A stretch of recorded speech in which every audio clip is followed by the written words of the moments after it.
States are here parading around the field. The band from Menasha, Wisconsin, the high school championship band, has formed the letter W out in the outfield back of second base in their cadet gray trousers and blue jacket and the white pom-poms. A marvelous band. Right in front of us now is the Flandreau band, all decked out in red coats and white trousers. And all these bands, a good many of the members of the band are girls. The Michigan band from Benton Harbor paraded the field just a moment ago. A whole Florida delegation, which came in an automobile train of 47 cars, is gathered, a few of them right here, but a whole bunch of them over back at the first base line, including one fellow that weighs at least 500 pounds more than me, wearing bathing trunks. And thank you very much. From Lakeland, Florida, eh? Well, got some matches all the way from Florida. Okay, that's fine. The band right here now is spread out all the way from here at the dugout down to the end of the left field line playing, and somebody's firing off blank cartridges in the grandstand. The Florida delegation, all their cars were yellow, and they're wearing these yellow sun helmets, and it's really something worth looking at. Incidentally, all around here... Yeah, I knew Dixie's a lion. So am I. Well, you sent me over to tell you that. Sure. We're all lions. I think I belong to 4 different clubs. I don't know. Did you? Well, Dixie's very proud of being a lion. I know that. And where are you from? Chicago, Uptown Lions. Oh, you're Uptown Lions. Uptown Lions. Well, I think that's where I first was made a lion, in Uptown Lions. I went up there and made a speech about, 10 years ago. Well, I just started a year ago to make speeches up I there. see. Well. And we organized an auxiliary up there last fall, and out of that I conducted a breakfast for 1,200 lionists. Oh, that's We had marvelous. 4 of the Dixie ball came players. out, eh? We had Dixie Walker, the pitcher, Dietrich Sewell, and we had the noisy one, Mr. Benura? Mr. Benura up there this morning. I stole one away from me. I had the Epling with me. He went on the air. He said he was supposed to go to that breakfast too, but he couldn't make it. Another Southern boy, you know. Another Southern boy. So you know how they like Well, breakfast. we kidded Zeke Benura this morning and told him that he was a bachelor and that he had a girl.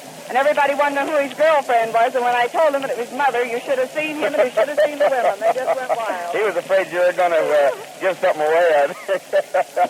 Incidentally, ladies and gentlemen, it's sort of, here's the Cowboys out here now with their blank cartridges, and it's a Wisconsin day out here also. I was talking to George Dobbins of Wyowega, Wisconsin. There's a good word to pronounce.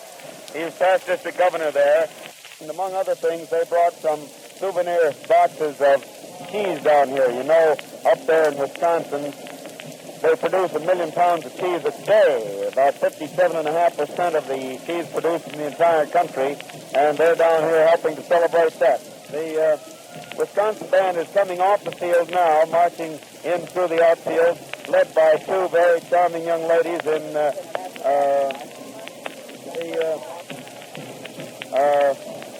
two very charming young ladies are leading the band in here, and followed by a man leader.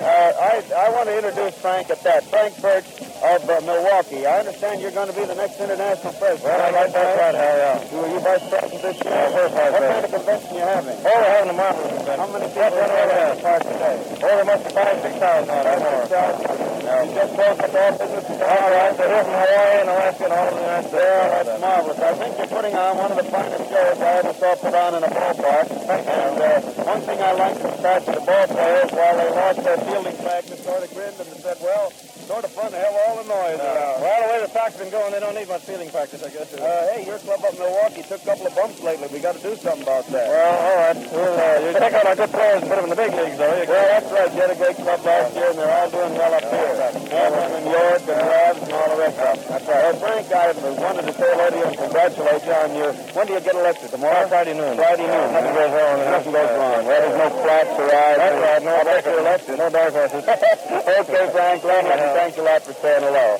Now, here's Clint Brown. He's gone movie camera mad now. He's coming around here. Clint, how long did you hold off before you started going for this movie business? Oh, a long time. Today your first day at it? Yes, first day at it. First day at it. Well, you probably I got it broken. yesterday, so I got a good Broken already. You checked it out. The two managers, Bucky Harris and Jimmy Dykes, are being presented by Mr. Dobbins with the souvenir boxes of cheese out there with the Wisconsin band in the background to form the picture. And the Florida delegation is still grouped all over the plate. And the Flandreau band over here with a fellow in an Indian costume is still playing out back of us while we try to do some more. They're announcing now that the presentation of the cheese is being made. Incidentally, I got the other one. I got me a little souvenir today. The players really didn't get much in the way of practice on account of all this excitement. I almost wish I was upstairs where George is, where you could really see it, and not be right down in the middle of it where we are, because half the time you can't see, everybody crowds around. But that's all. Hello, Luke. How'd you make out this noon? All right? You're a bad referee? Oh, you missed one and they caught you. Luke Appling sent him down to be a referee on Charlie Lyon's show today. Here are the, they gave me one, Frank. That's the same. Thank you, Frank, very much. Huh? All right, I'll take it up to George. That's all right with you? Or do you want it to go to one of the other boys? There's 4 others up there, so if you better take one up, you're going to have a fight on your hands. Well, we'll take it up and ask them to. I'll be willing to pass them around for you. Yes, sir, absolutely. That's right, okay. Okay, it's been in Wisconsin. I told them all about it. Here's the lineup for today, ladies and gentlemen. For Washington, Almeida center, Lewis third, Travis short, Simmons left, Stone right, Cool first, Meyer second, Rick Farrell catching, and DeShong pitching. For the White Sox, Hayes second, Krivich center, Walker right, Bonura first, Radcliffe left, Appling short, Berger third, Poole catching, and Dietrich will do the pitching. When we get upstairs, we'll find out just how the umpires work. More fireworks. Boy, what's a lot of fun. Well, everybody's starting up in the stands now, and I don't know whether it's safe for me to come up there, George. Are they shooting up that way, or are they just shooting?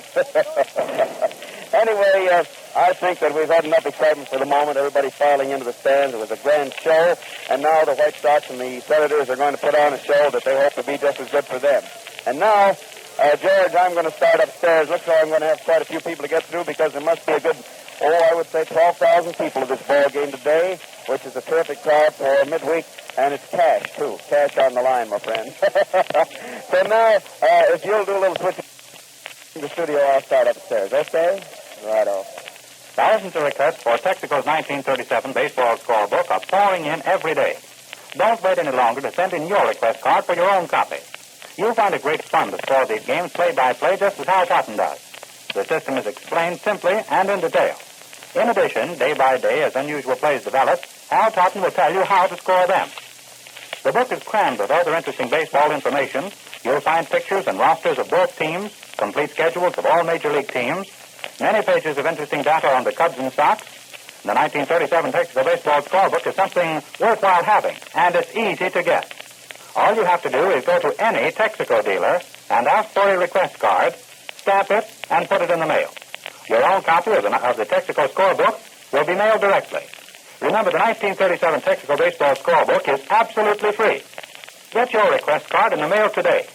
And now to give Hal Totten a chance to get up to the booth out at Comiskey Park for this afternoon's ball game between the Chicago White Sox and the Washington Senators, we'll give you the schedule of the other games to be played in the major leagues, together with what sporting information we have time for. Taking first the National League, the Cubs are in Philadelphia today playing a doubleheader against the Phillies. The Cubs won the first game today 4-1 with 4 runs, 10 hits, and 1 error. To the Phillies, 1 run, 8 hits, and no errors, with Lee and Hartnett, the Cub battery for the entire game, and for the Phillies, Johnson and Grace. In that game, Collins had a home run in the first inning, and Camilli of the Phillies had 1 run, a home run in the ninth inning to make the only tally for the Phillies in the first game. The second game has not started yet, but will start in about 15 minutes. In Brooklyn, the Dodgers are taking on the Pittsburgh Pirates and lead the Pirates at the end of the first half of the second inning, 1-0 with Bowman and Todd, the Pirate battery, and for the leading Dodgers, Jeffcoat and Spencer. In New York, the Giants entertain the Cincinnati Reds. At the end of the first inning, it's a scoreless tie between the Giants and Reds, 0-0, with Hollingsworth and Davis, the Red battery, for the Giants, Castleman and Danning. In Boston, the Bees are playing a doubleheader against the St. Louis Cardinals. At the end of the ninth inning, the score is tied at 1-1 between the Cardinals and the Bees, with Blake and Owen, the Cardinal battery, for the Bees, Petty and Miller. And now in the American League, in St. Louis, the Browns will take on the New York Yankees again this afternoon, and the game will be played because it's clear in St. Louis, so the game won't start until about 4 o'clock Chicago time. In Detroit, where the weather's clear, the Tigers will take on the Boston Red Sox. In Cleveland, the Indians are entertaining the Philadelphia Athletics in 2 games. The first game has started, and at the end of the 4th inning, the Indians lead the A's 3-0 with Thomas and Conroy, the athletic battery, for the Tribe, Harder, and Sullivan. Scores and complete batteries at the end of the 3rd, 6th, and 9th innings of today's ball game. And now for a bit of baseball and other sporting information from around the country. Lou Gehrig of the New York Yankees and Ducky Medwick of the St. Louis Cardinals continue to set the pace today for the Major League hitters. Gehrig topped the American League batters with a mark of 379. Following the Yankee first baseman was his teammate Joe DiMaggio. Sam West of the St. Louis Browns, Cecil Travis of the Washington Senators, and Bo Bell of the Browns. Medwick headed the National League sluggers with a .412 average. Paul Wainer of the Pittsburgh Pirates was second, Gabby Hartnett of the Chicago Cubs third, Archie Vaughn of the Pittsburgh Pirates fourth, and Billy Herman of the Cubs was fifth. And now, speaking of baseball, here comes a surprise story from St. Louis that one of the greatest baseball players in the history of the National League was dismissed today as manager of the 7th-place St. Louis Browns. Manager Rogers Hornsby was given his walking papers as pilot of the Browns by President Don L. Barnes. Barnes made the customary announcement that Hornsby had been ousted for the best interests of the club. The dismissal was effective immediately. One of Hornsby's aides on the coaching staff, the former first base star, Sonny Jim Bottomley, was named to succeed Hornsby as manager of the team, which has won only 25 out of the 75 games this season. The rift between Hornsby and the President Barnes of the Browns came as a surprise. Recently, Barnes told Trans Radio that he considered Hornsby the best manager in baseball. At the time, Barnes said, quote, "Hornsby works morning, noon, and night for the best interests of the Browns. He thinks baseball and lives baseball. Hornsby is a splendid man to hold down the manager's job in our new setup, which stresses the development of younger players," end quote. The deposed manager Hornsby and his successor Bottomley were stars of the first order. Hornsby was perhaps the greatest right-handed hitter ever to walk to the plate. Hornsby led the National League in batting 7 times and set an all-time Major League batting mark of .424 as a member of the St. Louis Cardinals in 1924. Raja hit .400 3 times during his career. He played 22 seasons in the big show and wound up with a lifetime average of .359. Hornsby came up to the big leagues from Denison, Texas, in the Western Association. The young second-setter was sold to the St. Louis Cardinals for a reported $500. $500 for a man destined to become one of the most colorful second basemen of all time. Hornsby was made manager of the Cardinals in 1926. He proceeded to give St. Louis its first National League pennant and a World Championship. No sooner had St. Louis finished its celebration than Hornsby was traded to the New York Giants for Frankie Frisch, the present Cardinal manager, and Jimmy Ring. The Giants traded Hornsby to Boston in 1928, and Hornsby became manager of the Braves. The following fall, Hornsby went to the Chicago Cubs for a reported price of $200,000 and several players. Hornsby was voted the most valuable player in the National League during his first year in a Cub uniform. Aggressive Hornsby was made manager of the Cubs in 1931 and was released in 1932. He went back to the Cards the following year. Hornsby was released by the Cardinals in 1933 and appointed manager of the St. Louis Browns to succeed William Killefer. The new manager, Bottomley, is an old friend and teammate of Hornsby. Sonny Jim played first base while Rogers was at second on the St. Louis Cardinals World Championship team of 1926. Coach Charles O'Leary of the St. Louis Browns was fired today along with manager Rogers Hornsby. The Browns president, Donald Barnes, announced that the former St. Louis Card manager, Gabby Street, would succeed O'Leary. And now for a bit of sporting information other than baseball. From Chestnut Hill, Massachusetts, former national tennis champion Wilmer Allison will continue his quest for permanent possession of the Longwood Bowl in the 3rd round match today. The 1935 title holder, twice winner of the Longwood Cricket Club tournament, will take on Howard Stevens of Yale University this afternoon. Gilbert Hunt is paired with Norman Bickle, while Brennan Markham will clash with William Murphy. And from London, the tennis world agreed today that only a startling upset can prevent the United States Davis Cup team from returning the international trophy to American shores. The magnificent uphill battle of Donald Budge to defeat Baron von Kram of Germany installed the United States as the overwhelming choice to defeat England in the challenge round starting Saturday. Even without a strong number of 2 singles players, the American squad figures to win at least 4 of the 5 matches. On form, Budge should win his 2 singles duels. Budge and Mako should take the doubles, and the American number 2 singles player should defeat the English number 2 performer. Bunny Austin looms as the only British winner. And from Chicago, 8 young boxers were named today to oppose a Dubuque, Iowa CYO team Friday night in a series of intercity matches. The bouts will be held here in Chicago. The Chicagoans will be fighting also for a chance to be among the Catholic Youth Organization members who will meet a team of South American champions at Soldiers Field on August 25th. The 8 Chicago boxers include 2 who have already fought at Dubuque, Frankie Cainrath and Jackie Goodman. And from Chestnut Hill, Massachusetts again, Grayson Wheeler of Santa Monica, California, and Mrs. John Van Ryn of Austin, Texas, advanced today to the quarterfinal round of the women's single matches in the Longwood tournament. Mrs. Wheeler won her third round by defeating Mrs. August Callis of Richfield, Connecticut, 6-1, 6-4. Mrs. Van Ryn won her third round match from Virginia Ellis of Boston in straight sets, 6-love, 6-love. In 2 other third-round matches, Mrs. Bonnie Miller Blank of Los Angeles defeated Grace Turber of New York 6-1, 6-0. And Norma Taubo of Scarsdale, New York, won from Mrs. E.B. Corbier of Southborough, Massachusetts 6-1, 6-4. The country's third-ranking tennis player, Mrs. Sarah Palfrey Fabian, defeated the Japanese star, Mrs. Takuku Nakano, today to advance to the quarterfinal round of the Longwood women's singles. And now I see that Hal Totten is ready, and we'll go back to Comiskey Park to the baseball game between the Chicago White Sox and the Washington Senators. Take it, Hal. Back at the ballpark, ladies and gentlemen, after our hectic start, boy, look at that outfield. You can see where those bands really P-rated, can't you? All over the outfield is stacks of bandsmen walking here and thereabouts. The White Sox been waiting while Benura was in the clubhouse, apparently getting his gloves fixed. He finally gets out there in the field. Now umpire Owens is standing out here at the right of the plate, talking to Lewis, the second hitter. Almeida's already there. And I don't see just what the delay is being caused by now. All of the White Sox are on the field, and Dietrich has finished his warm-up. Umpire Owens standing there talking to Almeida and Lewis. Other umpires talking to the 2 coaches. And apparently the fans have all finally gotten back in the grandstand, or maybe a few of them are still getting back in. That may be the reason for it. The Florida delegation ended up out there at the plate with a big presentation to the 2 managers, featuring the huge man in the bathing trunk and carrying the alligator. And both teams lined up, one along the first, one along the third base line. It really has been a very, very spectacular display out here, and one that everybody in the park will well remember, because things like that don't happen around big league ball orchards very often, and they're very, very welcome for a change. Now umpire Owens is walking over there to the stand to the right, because apparently some of the boys are still hanging over the edge, and maybe they don't realize that they really have got to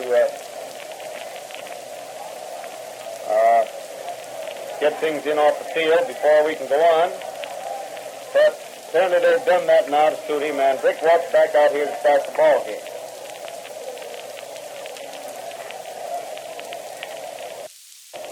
Finally takes his place up there behind the catcher. Dietrich out there getting ready to pitch the first one.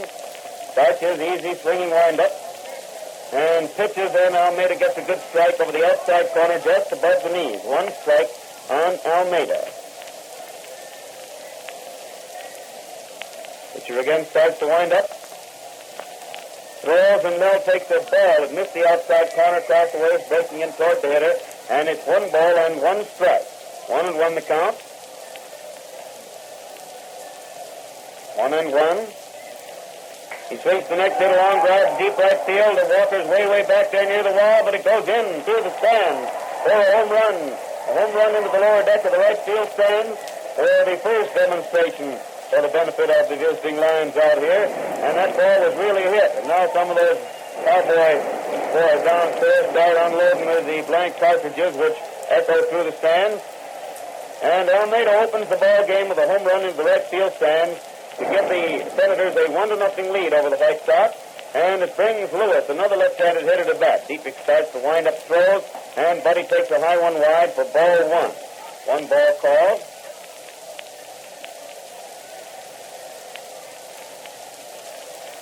Pitcher again winding up pitches, and the hitter swings to foul the ball back to the screen, and it's 1-1. 1 ball and 1 strike.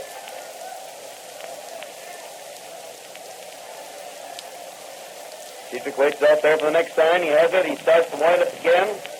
And pitches, and the hitter gets the second ball wide across the knees, making it 2-1. 2 balls and 1 strike.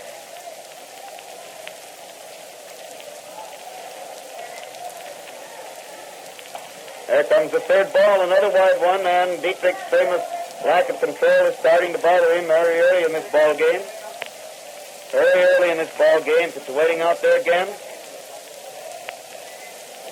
Starts to wind up. And throws, and the hitter takes ball 4. It's over the plate, but it's too low. And Lewis gets a base on balls. Well. Things aren't looking at all well for the White Sox and that pitcher. And the result is that they have a runner on first base. Nobody out in the first inning. One run already home on Almeida's home run. And Travis, the shortstop, still another left-handed hitter, is at bat. And the White Sox start somebody warming up. I believe it's Kane warming up in the left field bullpen. And the first pitch to Travis is a sharp-breaking curveball that goes inside and low for ball 1. 1 ball call.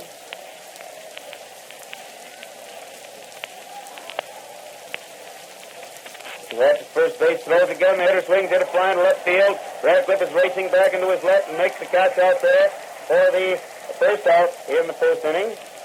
Chasing Lewis back to first base. And Buddy's on first base still with 1 out. 1 run already home in the first inning. And Simmons, Al Simmons, the Washington left fielder, is at bat.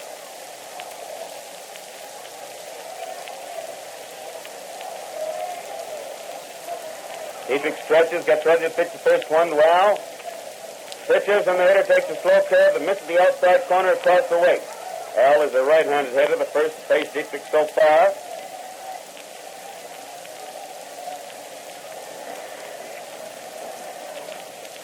Al takes a look at first base. The runner's on the go. The hitter takes a wide one. Sewell's throw gets out there, and the runner slides in safely, stealing second. A good steal of second by Lewis, putting him on second base with 1 out, 1 run home in the first inning. Simmons still at bat in the count 2-0. 2 balls and no strikes on Al.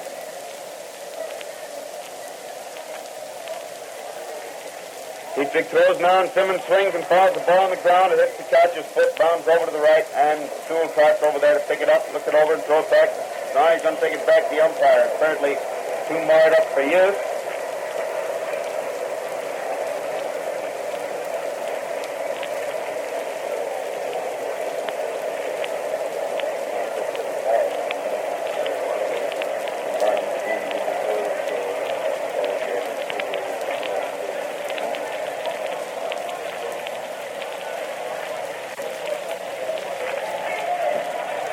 Now the next pitch to Simmons is the third ball. It's wide and low, and so it's 3-1 on Al. 3 balls and 1 strike on Simmons.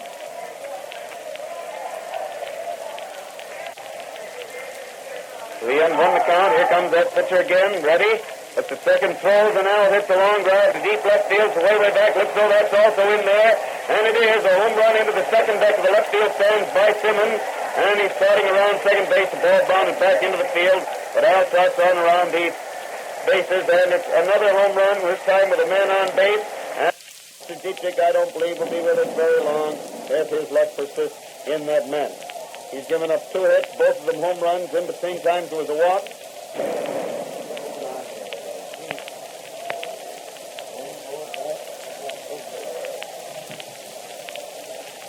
And the man at bat is Stone, taking the first pitch wide and low for ball 1. 1 ball called.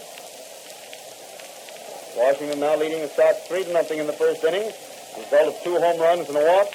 And the next pitch, he finally gets one over down around the knees, and it's strike 1. So it's 1 ball and 1 strike on Stone.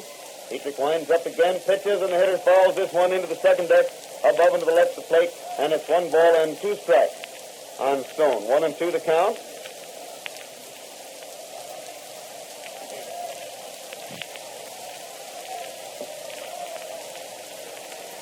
Dietrich throws again for a wide one and ball 2. So it's 2 balls and 2 strikes. 2-2 the count on Stone.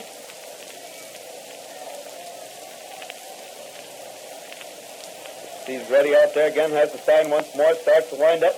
Pitches, and the hitter swings at an easy bounder down to Hayes, who scoops it up, throws to first base, and Stone is out by a step for the second out in the first inning.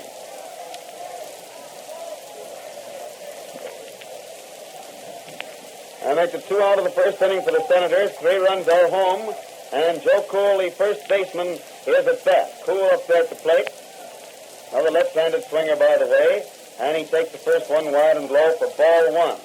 One ball called.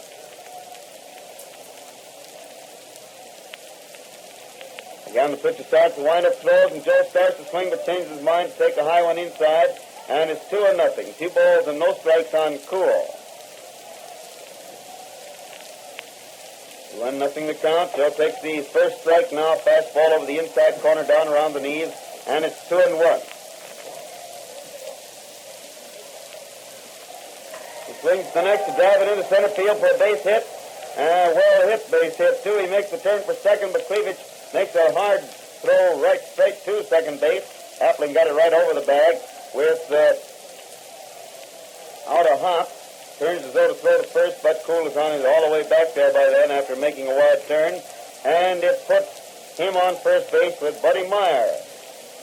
Buddy's a seventh hitter this inning, and 6 of the 7 have been left-handed hitters. The first pitch is high and wide for ball one. One ball call. He waits there again, takes another look at first base, and throws, and the hitter swings in a high fly, coming down foul to the right of the plate, back of it a little. Sewell is back there and gets it for the third out, ending the first half of the first inning, but not until dire damage had been done to Bill Dietrich. 3 runs, 3 hits, and 1 man left on base. The 3 runs being due to 2 home runs, a home run by Almeida to open the ball game, a home run by Simmons with Lewis, who had walked on base, and then the single by Cool left him on base. So, the Senators are leading the White Sox by a score of 3-0 as the White Sox come to bat in the last half of the first inning with Jackie Hayes, White Sox leadoff man, and second baseman, the first man at bat. Hayes up there at the plate.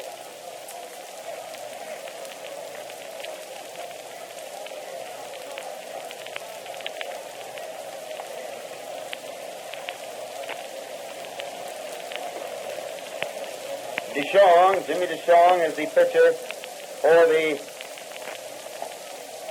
Senators today.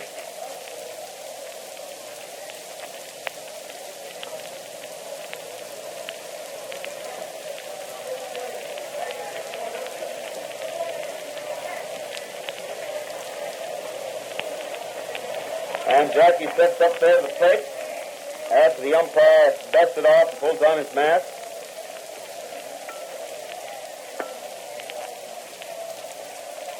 Strong out there, starts to wind up. He's right-hander. And pitches, and the hitter takes a wide one across the knees for ball one. One ball called. Strong waits there, has the sign again, starts to wind up. Pitches, and Hayes takes a fast one for a strike over the inside corner across the chest, and it's 1-1. 1 ball and 1 strike on Hayes. 1-1 is the count. He throws once more, and it's a curve ball wide and low, making it 2-1. 2 balls and 1 strike.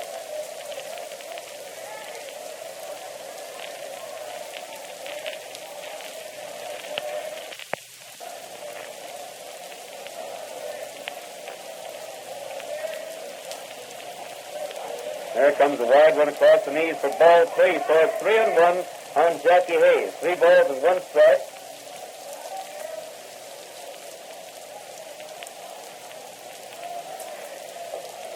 And there's the second strike. He let that one go by. It's over the plate down around the knees. And so it's 3-2. 3 balls and 2 strikes.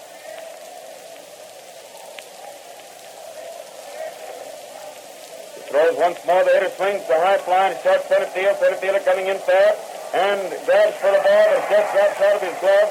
Stone grabs it fast, holding Hayes at first base, and it's a base hit. A pop fly into center field on which Almeida made a great try and managed to just touch it with the tip of his fingers as it drops out there back of second base, and it goes as a base hit for Hayes. Putting him on first base, nobody out in the first inning for the White Sox, and Mike Krivich, White Sox center fielder, is at bat. Krivich up there at the plate.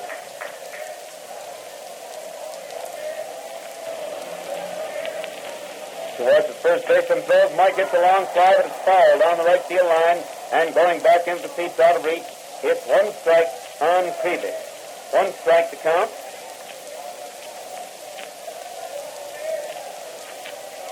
The Pitcher has the sign again, now throws, and Mike swings it a long walk to deep left field. Way out there, and it's another home run. And boy, that one went way back into the lower deck of the seat. Way back, almost to the very rear of the lower deck. And Krivich is trotting around, steps on third base, and trots onto the plate. Oh, these Lions are really seeing some hitting out here. They come out here and they've seen 3 home runs, and there's only a little more than half inning been played.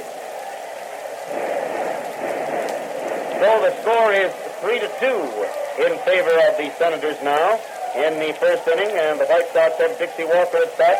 Nobody out, 2 runs home. And the pitcher throws the first one. Dix takes it high and wide for ball 1. 1 ball called. Well, there isn't a strong wind blowing out either. As a matter of fact, it's a strong wind from the east. And Almeida's hit was against that wind. The others might be getting some support from it, but not enough to carry them in. The next pitch is ball 2. It's also wide, and the count is 2-0 on Walker. 2 balls and no strikes.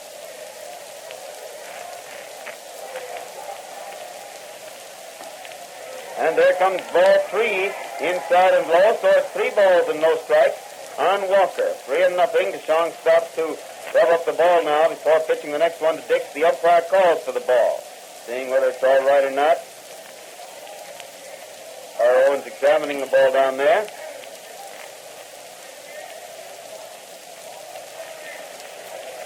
Finally hands it back to the catcher. He throws it out to DeShong, and Walker, left-handed hitter, steps up there to the plate again. He throws, and Dix takes strike 1. Fastball that came over the inside corner across the chest, and it's 3-1. 3 balls and 1 strike on Walker. He throws again, and Dix gets ball 4. It's wide. The base on ball, and Zeke Vanura is at bat. Vanura up there at the plate.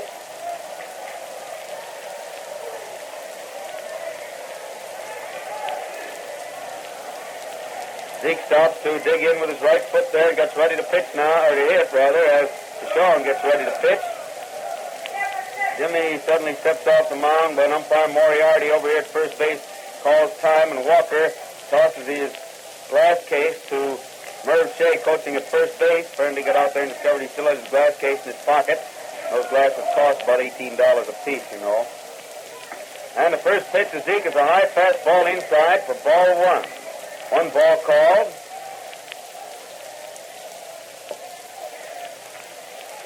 He has the sign again. There's that stretch. He stretches his arms out in front of him instead of over his head and throws strike 1 over the inside corner about waist high. So the count is 1-1. 1 ball and 1 strike on Vanura. Walker on first base. Nobody out. 2 runs home for the White Sox in the first inning. And Zeke gets the second ball high and wide to make it 2-1. 2 balls and 1 strike on Henry. Husky, right-handed hitter. 2-1 is the count. Still watching, finally gets his sign again. Pitches, and it's a strike over the outside corner across the knees. Henry lets out a howl. You can hear clear up here. He says, oh, but the ball curving away from him just nicely caught the corner down around the knees. And it's 2 balls and 2 strikes on Vanura. 2-2 is the count.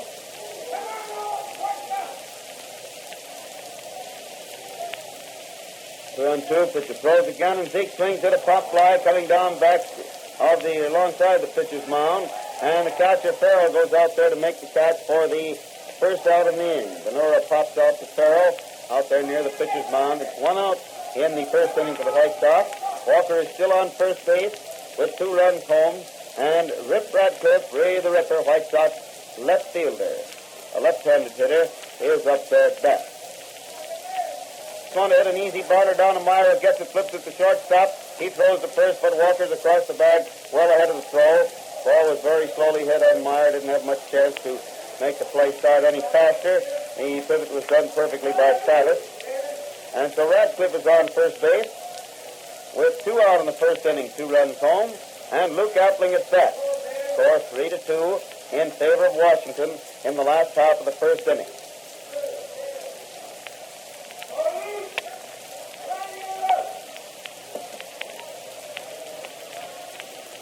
Sean throws the first one, and Luke takes a high one wide for ball 1. 1 ball called. Strong waits out for the next sign, seems to have it. He's ready. There's the stretch. He pitches, and Appling hits the ball into center field. Almeida comes in nicely, though, and makes the catch for the third out. And it's 2 runs, 2 hits, 1 man left on base in the last half of the first inning. And at the end of the first inning, Washington leads the White Sox by a score of 3-2. Washington leads the White Sox 3-2 at the end of the first inning of this ball game. The best is none too good, where 90% of your driving safety is concerned. Be sure your car has the best in chassis lubrication. Have it Marfax regularly. You'll save money, too, because Marfax is the exclusive Texaco chassis lubricant which lasts twice as long as ordinary grease.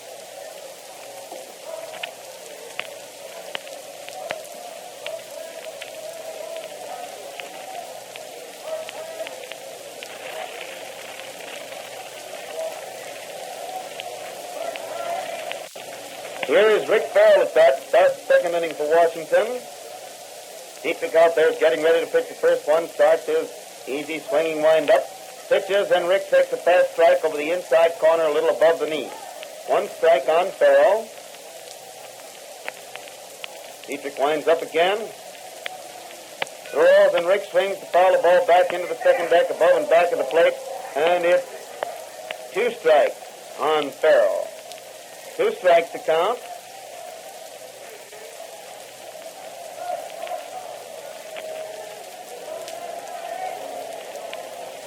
Again, the pitcher throws. Rick swings at a slow bounder. Appling comes in nicely, gets it, throws to first, and while the throw is low, Benora gets it nicely to get Farrell out for the first out here in the second inning.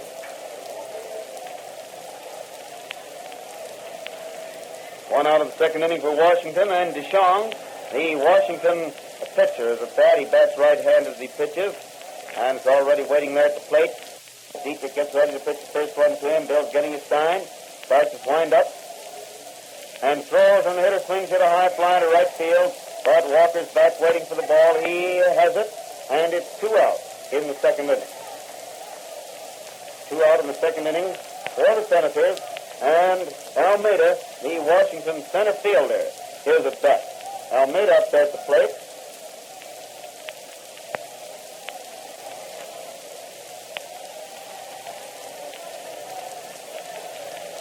Winds up, pitches, and it's a strike over the heart of the plate just above the knees. 1 strike on Almeida. Throws again. Almeida swings hit a line drive to left field. Ratcliffe's in fast, gets it, and it's 3 out. No runs, no hits in the second inning for Washington. And the score is still 3-2 in favor of the Senators as the White Sox come to bat in the last half of the second inning. First White Sox hitter being Bosberger, White Sox third baseman. Broadcast of the White Sox-Washington game comes to you direct from Comiskey Park, the home of the White Sox at Chicago, as a presentation of your neighborhood Texaco dealer, distributor of Texaco Fire Chief Gasoline. Broadcast reaches you through station WCFL in Chicago. Don't forget to get your request card and send it in for the 1937 Texaco scorebook, which is now off the presses and being mailed out. Some of them probably arrived this morning at your home. Stop in at any Texaco dealer, ask for a request card, fill it in completely with the information that the spaces are provided for. Mail it to me at WCFL. Don't say NBC, that wouldn't be quite right with it. Although if it lands there, we'll see that it goes the right place anyway. But to WCFL, and then we'll see that you get your scorebook by return mail. It'll be mailed direct to you, no delay in delivery this time. A bigger, better book, and much more complete than last year. Berger at bat hits the first pitch, a tremendous ball to deep right center, but Almeida goes over there beautifully to make a nice running catch of that ball for the first out. That Almeida really covers ground. The way that ball started, I thought it was really through there. With Stone coming fast, I didn't think he had a chance, and Almeida came out of nowhere to almost overrun the ball and still make the play. So it's 1 out in the second inning for the White Sox, with Luke Sewell, White Sox catcher, at bat. Sewell up there at the plate, score 3-2 in favor of Washington. Sean winds up now, throws, and the hitter swings, hit a slow bounder down the third baseline. Third baseman Lewis gets it, throws to first, and While Cool had to shift to the back of the bag to take a rather wide throw to the left, he got the runner easily for the second out. That makes it 2 outs in the second inning for the White Sox. And Bill Dietrich, the White Sox pitcher, comes walking up there to the plate. Dietrich at bat for 2 out in the second inning for the Sox.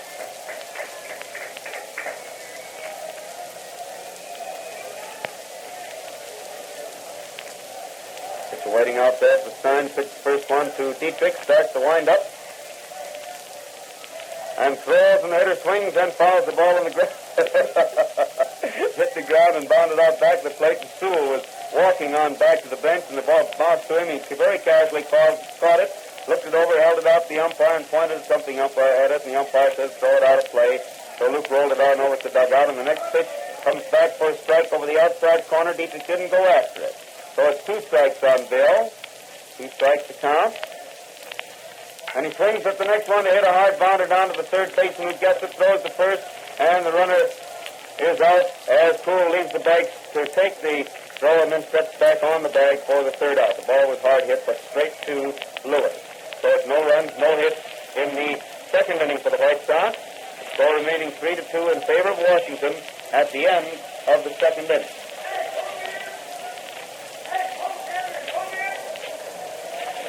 It doesn't pay to experiment with motor oils. Always buy new Texaco motor oil and be sure that your car is getting complete lubrication. Texaco resists heat, and it doesn't burn up inside the engine, and also it lasts longer, saving you real money.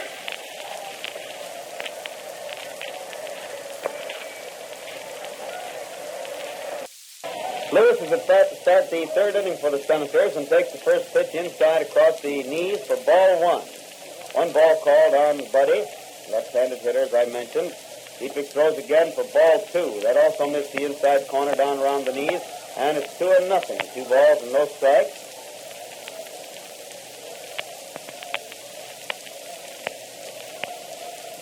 He walks up onto the mound, stands there watching the plate again. Finally has his sign, starts his wind-up, and throws, and the hitter takes the ball 3 high and wide. He got a walk in the first inning and rode home ahead of Simmons on Al's home run. Now he's on his way to another walk from the looks of things. There's the first strike. It's over the outside corner, a little above the knees. So it's 3-1, 3 balls and 1 strike on Lewis.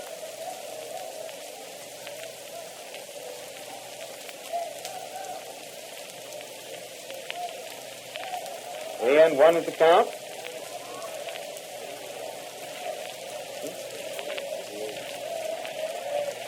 Three and 1, but the throws again, and there's a strike over the heart of the plate just about knee high. So it's 3-2, 3 balls and 2 strikes on Lewis. 3-2 is the count, but the throws once more. Buddy swings it a fly in left field. That's just racing back very, very hard and makes a pretty, pretty running catch way back toward the left field corner. And still on the go, running very hard when he made the play. So it's 1 out in the third inning for the Senators, and Cecil Travis, the shortstop, is at bat. Dietrich got him out very nicely after having found a 3-0 on him. Got 2 strikes on the man, and then he hit that fly, which Radcliffe captured, although he had little trouble catching up with it. Dietrich throws now, and the hitter swings, hits the line drive to left field. Radcliffe gets over there fast, takes it on the hop, turns and throws it into second base by fast fielding, holds it to a single. The ball was well hit down the left field line, and Radcliffe coming over fast, caught it on the bounce. And now again the White Sox start Keane warming up in the left field bullpen. Simmons steps up there and suddenly stops, smooth down the dirt in the mound. The umpire, rather than the batter's box, the umpire called time for him. Al is back up there again, though. Dietrich's ready to pitch to him, throws, and Simmons swings hit a fly coming down foul on the roof of the stand above first base. 1 strike on Simmons, 1 strike to count.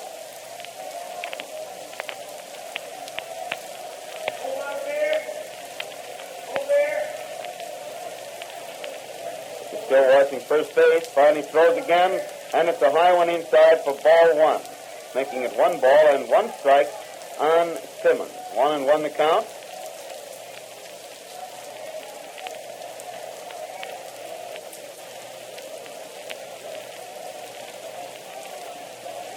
One, but you seem set once more.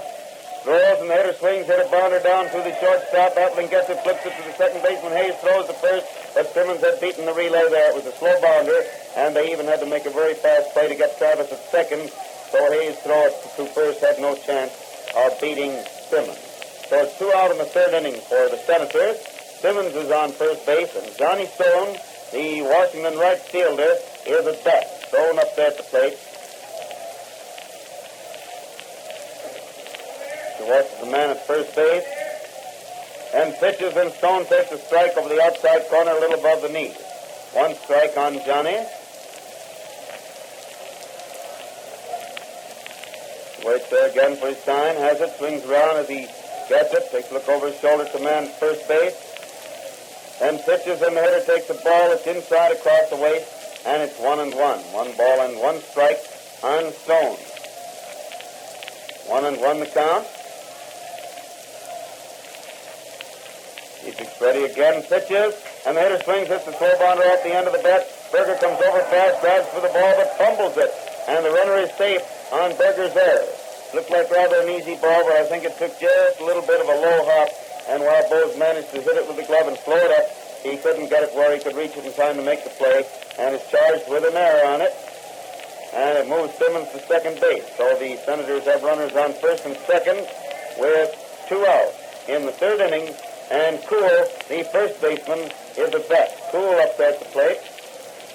He hits the first one foul down the left field line. Well hit ball right along the line, but foul by inches. And it's strike 1. 1 strike to count.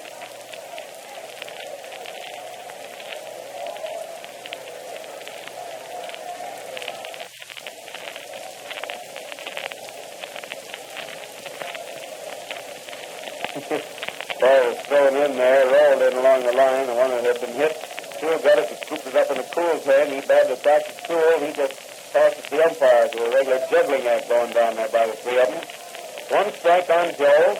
He's just ready to pitch again. Keeps watching the man at second. Finally pitches, and Cool hits a beauty out to deep left center. Ratcliffe's going back to have it. It's over his head. Bounds up against the wall. 1 run is scoring. The second run in. Cool is on his way to third base. Appling gets the ball and throws it in. 2-3-6. And he stops it in the center of the diamond. A triple to left center by Cool.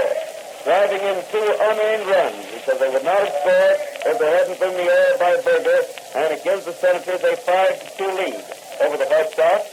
Senators leading 5-2, which is an unfortunate break for Dietrich because he isn't having a good enough day, apparently, to be able to weather those bad breaks like that boot, and the boys come up with trouble for him as soon as it happens. Now the man at bat is Meyer, the second baseman, and Buddy takes a strike over the outside corner about waist high. 1 strike to count.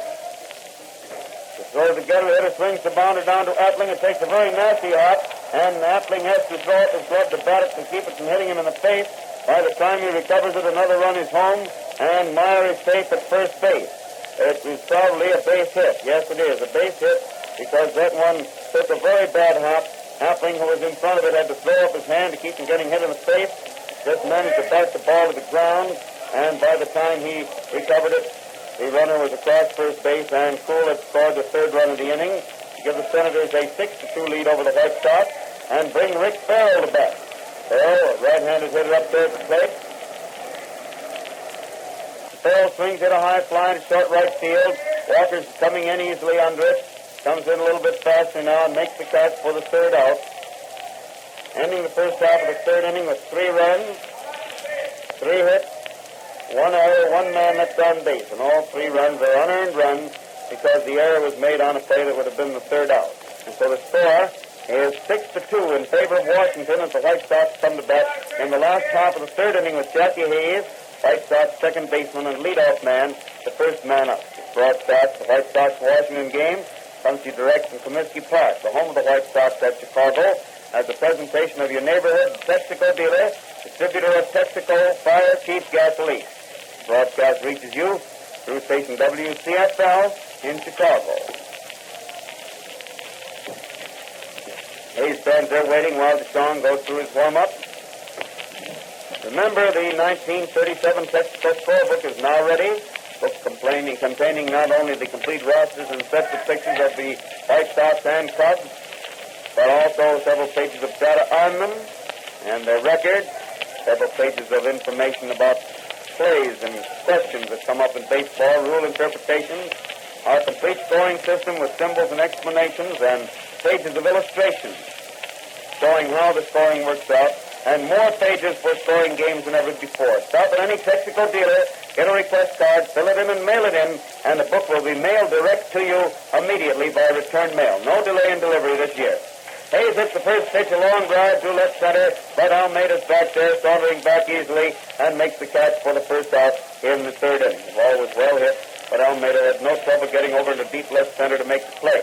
So it's one out in the third inning for the White Sox, and Mike Krivich, White Sox center fielder, is at bat.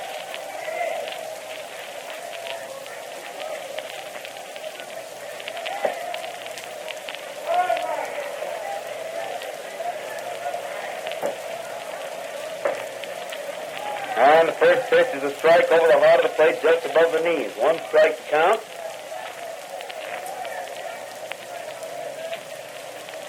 Pitcher again winding up, throws, and the hitter takes a wide one across the knees for ball one. So the count is 1-1. 1 ball and 1 strike on Krivich.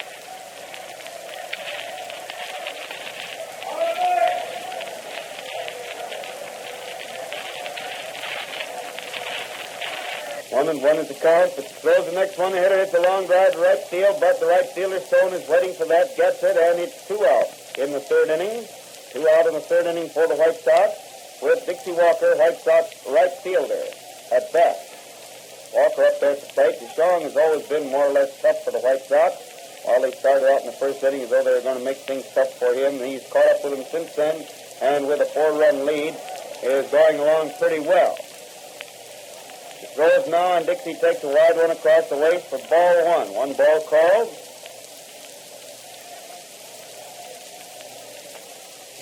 One ball called. Ready again, winds up, and throws, and the hitter swings to foul the ball into the stand to the right of the plate, and it's 1-1. 1 ball and 1 strike.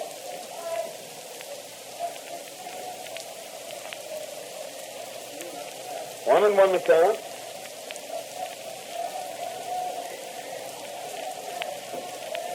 And the pitcher seems set again as Walker was out of the box, but he steps back up there to the plate once more. Stands there watching his sign. Takes a look around at the boys out there in the field, looks at the plate once more. Then starts his wind-up. And Walker hits the next, a high fly into center field. Dalmaida's coming in nicely under it, slows up a little bit, but not much, and makes the catch on the run for the third out, ending the third inning with no runs, no hits for the White Sox. And at the end of the third inning, Washington is leading the White Sox by a score of 6-2. And now, for scores and batteries from other cities, we return to the studio. In the National League, the Cubs took the first game of a doubleheader from the Philadelphia Phillies 4-1, with Lee and Hartnett the Cub battery for the entire game. For the Phillies, Johnson and Grace. In the second game, the Cubs lead the Phillies at the end of the first of the third, 5-0, with French and O'Day the Cub battery for the Phillies. Jorgensen, Grace opening, Mulcahy pitching in the third inning. The Dodgers lead the Pirates at the end of the sixth inning, 5-0. Bowman and Todd the Pirate battery for the Dodgers, Jeffcoat and Spencer. The Reds lead the Giants at the end of the first of the fifth, 6-3. Hollingsworth and Davis the Red battery for the Giants, Castleman and Danning opening, Smith pitching in the fifth inning. The Bees took the first game from the Cardinals 5-1, with Blake and Owen the Cardinal battery for the Bees, Petty and Mueller. In the second game at the end of the first inning, it's a scoreless tie, 0-0 between the Cards and the Bees, with Dizzy Dean and Owen the Cardinal battery for the Bees, Lanning and Miller. In the American League, the Tigers and Red Sox are tied at the end of the second inning, 1-1. Grove and Deshotel the Red Sox battery for the Tigers, Bridges and Haywood. The Indians lead the Athletics at the end of the seventh inning, 7-3. Thomas and Conroy opening for the A's, with Nelson pitching in the fifth inning, and for the Indians, Harder and Sullivan. And now back to Comiskey Park and Hal Totten. Take it, Hal. Back at the ballpark for the fourth inning, Kane is now the White Sox pitcher, and the first pitch he throws to DeShong, the Washington pitcher, is a curveball that goes wide for ball one. DeShong bats right-handed, and Kane is a right-handed pitcher, as I believe you remember. Shiv starts to wind up again. Throws, and the hitter takes a strike over the outside corner just above the knees, and it's 1 ball and 1 strike. 1-1 on DeShong.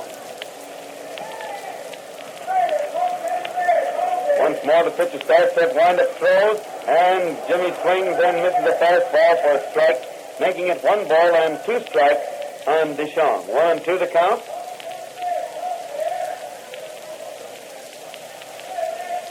Again, King starts to wind up throws, and the hitter swings it a high fly. Cleavage is coming in under it. Now he stands waiting, backs up a couple of steps, makes the catch easily, and it's one out in the fourth inning.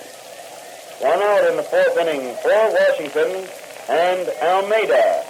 Mel Almeida, the Washington center fielder and leadoff man, a left-handed hitter, is at bat. There are only 3 right-handed hitters in the whole lineup, 6 left-handed swingers.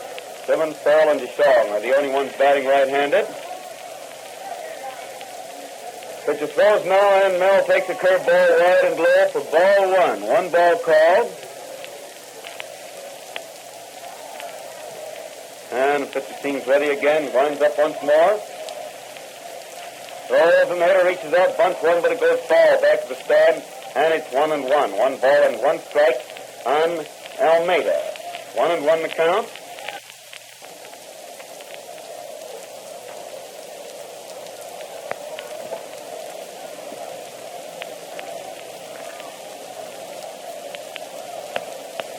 One the count, with the pitcher winding up once more. He throws, and Mel takes a strike over the outside corner across the knees, and it's 1 ball and 2 strikes on Almeida. 1-2 the count.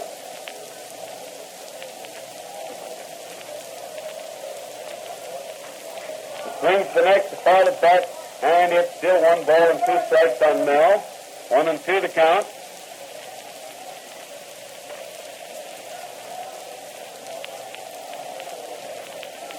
Seems set again, rubs that new ball up. Finally steps down the slab and is ready once more. Winding up again. Throws, and Mel swings, hit a bounder down to the shortstop. Atling follows a very bad hop nicely. Throws rather wide to first, but Venora reaches way out to the left and gets it for the second out. So it's 2 out in the fourth inning for Washington. And Lewis, Buddy Lewis, the Washington third baseman, is at bat. Lewis up there at the plate.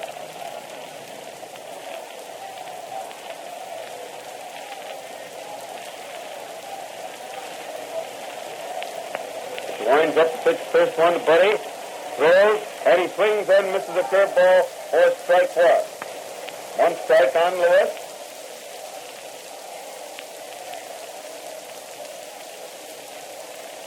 Buddy waits out there again now. He starts to wind up once more. Throws, and Lewis takes a strike over the outside corner above the knees. And it's 2 strikes on Buddy. 2 strikes to count.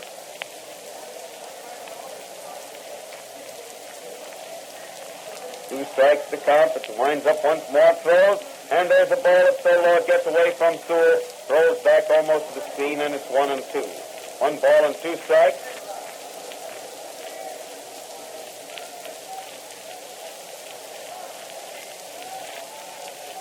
One and 2 is the count, but she stands out there waiting again. Takes quite a while now. He's winding up. Throws, and the hitter swings in a high fly to short left field. Ratcliffe is in there waiting for the ball. He's under it now. Has it, and it's 3 out. No runs, no hits in the fourth inning for the Senators. And the score is still 6-2 in favor of Washington as the White Sox come to bat in the last half of the fourth inning. First White Sox hitter will be Zeke Venura. This broadcast of the White Sox-Washington game comes to you direct from Comiskey Park, the home of the White Sox in Chicago, as a presentation of your neighborhood Texaco dealer, distributor of Texaco Fire Chief Gasoline. The broadcast reaches you through station WCFL. You see Donald McGillity come up here just a few minutes ago? You know, I bet another one's listening in, too, recuperating from some injuries he got in an accident. He's also spending his vacation in bed. That's Alex Robb. He's doing a lot of listening in, both at the hospital and now that he's home at home. I think he listens to me once in a while. At least I've heard he does. And we're all doggone glad to hear that Alex is getting along better, although, again, I'd say it's an awful way to spend the vacation. Here's Venura up there, and Zeke hits the first one, a fly to right field. Stone is going back on it. Oh, it gets over his head, bounces back into the field, and he gets it and throws it in as Venura pulls up at second base. Mr. Stone was going to be nonchalant that time, and he started back on that ball very slowly, just taking a step or two, and then he stopped and looked, and then started to race back, but by that time the ball was over his head. Man, that fella Venura really hits the ball, you know. So it's a 2-base hit for Zeke, putting him on second base. With nobody out in the fourth inning for the White Sox. And the man at bat is Rip Radcliffe.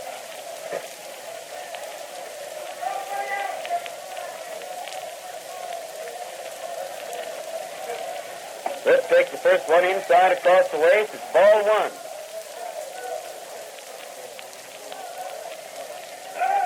One ball call.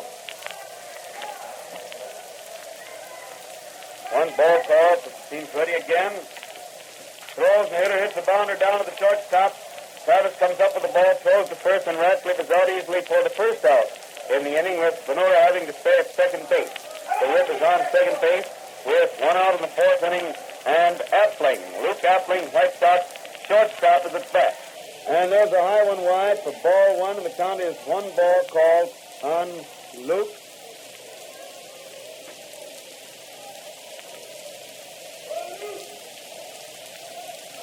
One ball called, but the team set again, pitches, and Appling swings, then tried to stop his swing, but couldn't. He fell down trying to stop it, and he missed a high fastball inside for a strike.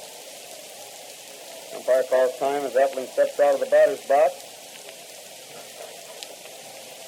But he steps back up there to plate again. The count is one ball and one strike.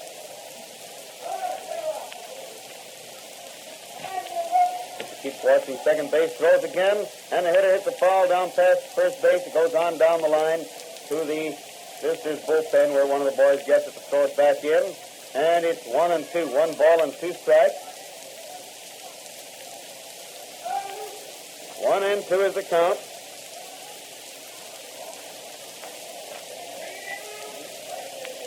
And there is another ball. It's wide, and the count is 2 balls and 2 strikes on Appling.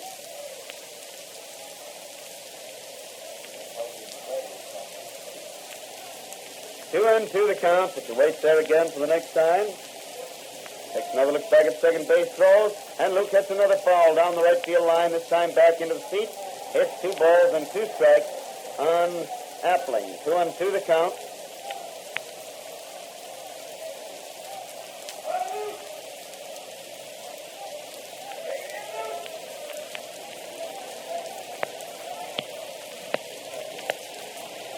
Two, but waiting there again. Hands on his hips while he gets the sign now. A stretch in front of him. Looks back at second.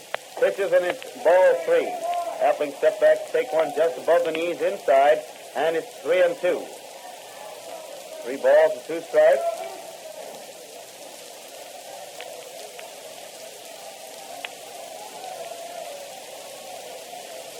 The end 2 is the count, but the waits out there again. Takes another look at second base. Now he's ready.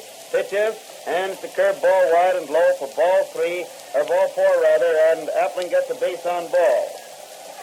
Puts him on first base. The White Sox have runners on first and second with 1 out in the 4th inning, and Lou Berger, White Sox third baseman, is at bat. Washington leading the White Sox by a score of 6-2 in the last half of the 4th inning. Still watching second base, throws, the hitter swings and drives the ball hard to right field. Stone goes back nicely this time to make the catch after starting to just wait as he did on the ball that Ventura hit, but he got back that time to make the catch, and it's 2 out. Makes it 2 out in the 4th inning for the White Sox. They still have runners on first and second, and Luke Sewell, White Sox catcher, is at bat. Sewell up there at the plate for his 6-2 in favor of Washington in the last half of the 4th inning. Pitcher turns and throws to second. Meyer takes the ball and tags Venura, who was already back on the base. So Zeke takes his lead again. White Sox runners on first and second, 2 out in the 4th. Sewell at bat. Ready now, throws, and Sewell takes the curve ball wide. Rick Farrell came up with the ball, hands at the umpire. Seemed to take off that time very peculiarly, as though it might be something wrong with the cover, but the umpire decides no, throws it, hands it back to Cashew, who throws it back to pitcher. And the pitcher's ready out there again. Seems to have the side, and there's the stretch once more. Takes another look back at second, pitches, and it's a wide one across the knees for ball 2. And the count is 2-0, 2 balls and no strikes on Sewell. 2-0 the count.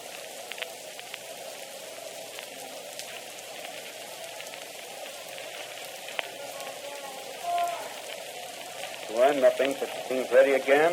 Throws, and Sewell swings hit a high fly in a short left field. Simmons is in waiting for the ball, and he circles around a little bit, finally makes the catch for the third out. Al seemed a little bit indecisive that time. He danced first one side, then to the other, but he finally made the catch, as he usually does, for the third out. And it's no runs, 1 hit, 2 men left on base in the last half of the 4th inning for the White Sox, and the score stands 6-2 in favor of the Senators at the end of the 4th inning.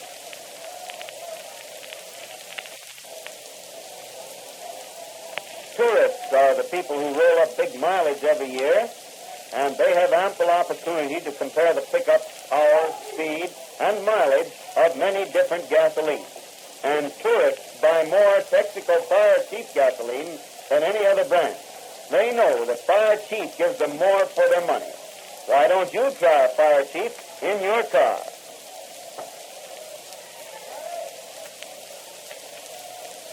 Donald McGibbon, he's a busy man out there. Oh, look, he's got Joe Allegretti with him down there. What do you know about that? A lot of wires here.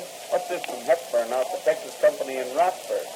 Unable to secure 2 tickets Sunday game. Only game I can see this season. Greatly appreciate any assistance you can give. Thanks. Sorry, my friend, it's too late. You just can't give any assistance because there just are no more tickets to be had. That is, reserve tickets. There'll be 40,000, 45,000 tickets placed on sale on Sunday morning. 40,000 grandstand and 5,000 late here. C. Dobbins again, say hello from me. Charlie Comiskey knew him well. C.J. Broughton from Wilmette. Oh, here's Dick Gardner. 3 runs is nothing, Al. Call me after the game. Okay, and little Dick Travis. Got that. One fella sitting right out here in front of us, R.G. Hertzka, Taylor from the south side here at Chicago, who says he's seeing his first game, although he's been in this city for 50 years. He went once back in 24 and fell asleep during the pregame practice and so never saw it, so he's taking a look today. The first man at bat in the 5th inning, Savage hits the first pitch down to Epling, and is thrown out at first base for the first out in the 5th inning. 1 out in the 5th inning for the Senators, and Al Simmons is at bat. Al Simmons, the Washington left fielder.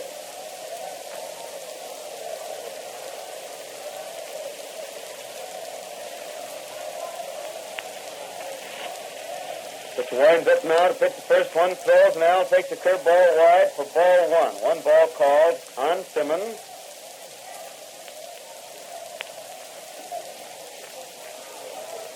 Pitch winding up once more. Throws, and Al takes a wide one across the knees for ball 2, and the count is 2-0. 2 balls and no strikes on Simmons.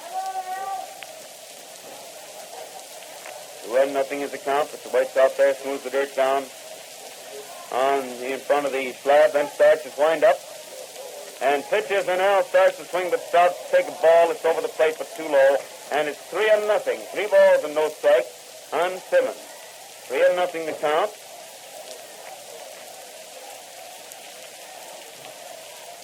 Nothing. Pitcher seems ready again, winds up once more. Throws, and Al takes a strike over the outside corner about knee-high, making it 3-1. 3-1 is the count.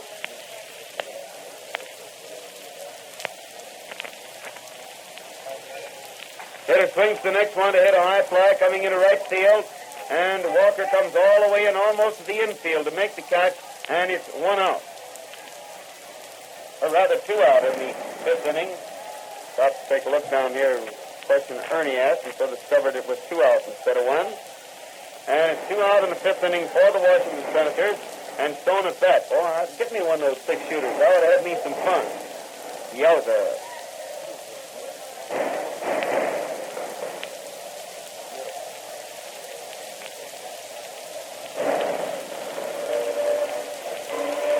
There's our Moonon friend, George.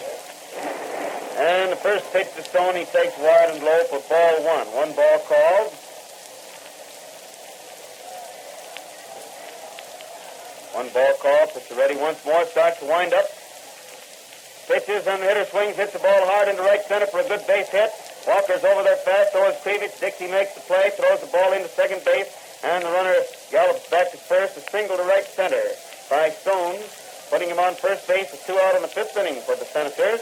And Joe Cool, the Washington first baseman, is at bat. Cool up there to plate.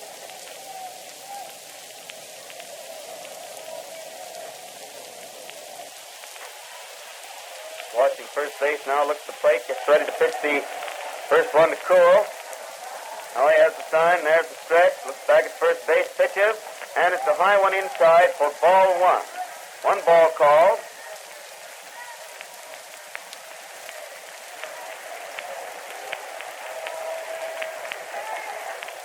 Kane has the sign again, takes another look at the runner, then pitches a slow one. The hitter swings it a high fly to short left field.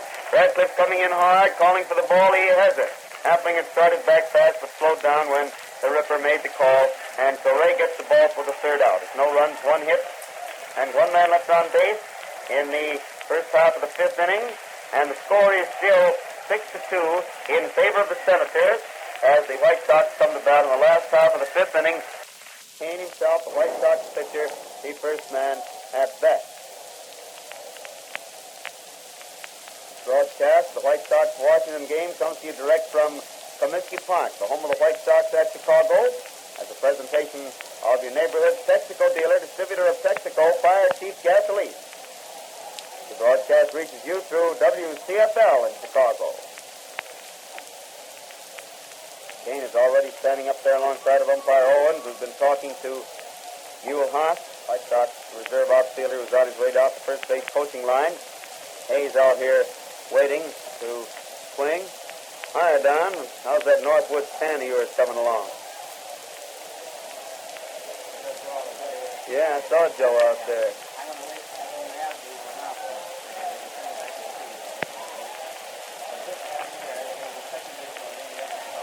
The pitcher's ready now, winds up to pitch the first one, throws, the hitter swings and fouls the ball back to the screen for strike one. One strike on Kane.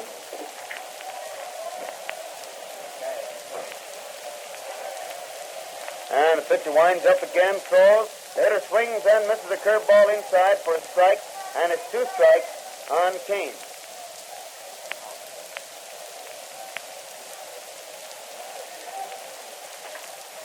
Hitter swings the next one. It's a bounder. The first baseman, Cool, gets it, runs over, steps on first base, and it's one out in the fifth inning for the White Sox. One out in the fifth inning with Jackie Hayes, White Sox leadoff man and second baseman, now at bat.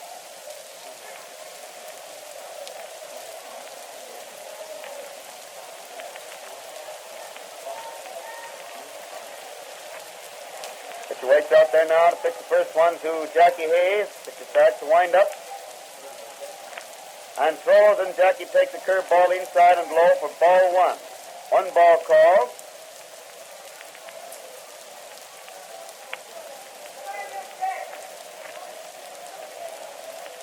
Pitcher again starts to wind up, pitches, and there's a high one wide for ball two, and the count is 2-0.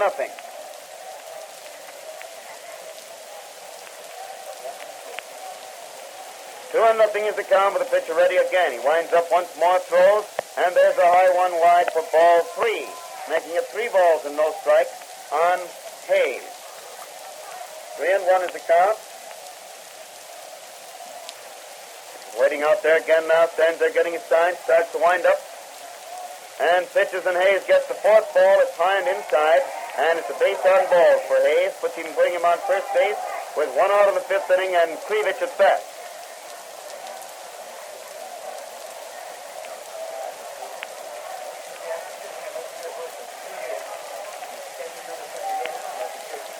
Pitcher stands on the rubber there, getting his sign to pitch the first one to Krivich. And the pitch comes over the plate for strike one. One strike on Mike.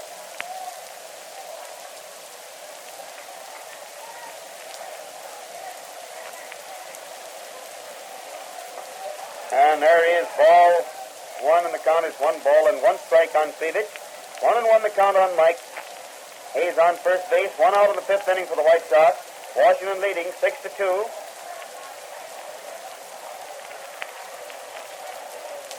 And he hits the next one, a line drive straight into the shortstop's hands. He gets the ball, throws to first, and the ball bounces out of Cool's glove. However, I think Hayes had managed to get back there just in time. Ball was well hit, but straight into shortstop Travis' hands, and he threw past the first to try to complete a double play, but Hayes got back, and then the ball bounded out of Cool's glove anyway. However, it's 2 out in the fifth inning for the White Sox, and Walker Dixie Walker is at bat. And the hitter swings it an easy bounder down to Meyer, who gets the throw to first base, and Walker is out for the third out. So it's no runs, no hits, one man left on base in the last half of the fifth inning for the White Sox. And the score at the end of the fifth inning, the Washington Senators are leading the White Sox by a score of 6-2. And now again, for just a moment, we return to the studio. Stop for filling of Texaco Fire Chief gasoline. When you've tried Fire Chief in your car, tested it, given it a thoroughgoing third-degree trial under every driving condition, then, and only then, will you know what emergency action really means. Texaco Fire Chief gasoline meets rigid specifications for emergency use, for use in fire engines, ambulances, and police cars. With Fire Chief in the tank of your car, you get everything in power, speed, and economy. That's why more tourists from coast to coast buy Fire Chief than any other single brand. So stop for a tank full of Fire Chief today. You'll get more for your money, yet you don't pay 1 cent more for Fire Chief than you do for ordinary gasoline. And now back to Comiskey Park for the continuation of the baseball game. Take it, Hal. Back at the ballpark for the start of the sixth inning, ladies and gentlemen. The first man at bat for the Senators will be Meyer, Buddy Meyer, the second baseman. Left-handed hitter, he's already up there at the plate to start the sixth inning. Washington leading by a score of 6-2.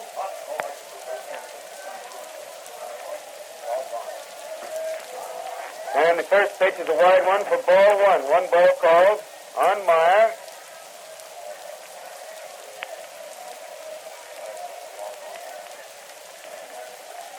One ball call, which waits out there again, steps up to the hitter, steps up, back up to the plate. He was out of the batter's box. And pitcher throws, and he takes a ball wide and low, making it 2-0 on Meyer. 2 balls and no strikes on Buddy Meyer.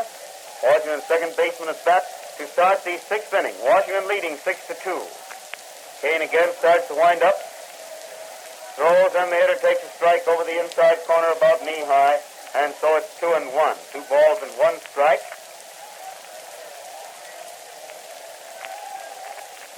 Kane again starts to wind up. Throws, and the hitter swings, and it's a high fly to short left field, up back at third base. Appling's going back there and makes the catch over near the foul line for the first out in the sixth inning. 1 out in the sixth inning for the Senators, and Rick Farrell steps up there to the plate. Farrell is at bat. Boys waiting for the infielders to get back their position.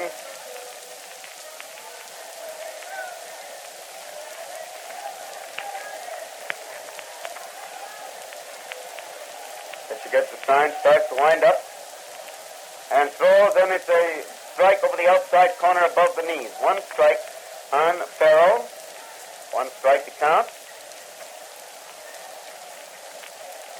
Getting his sign once more. Suddenly Farrell discovers something wrong with the bat and starts back to the bench to get another one. Apparently found there was a crack in the handle of that one, which he didn't know about, so he throws it to the ground, takes another one from the bat boy, and starts back up to the plate.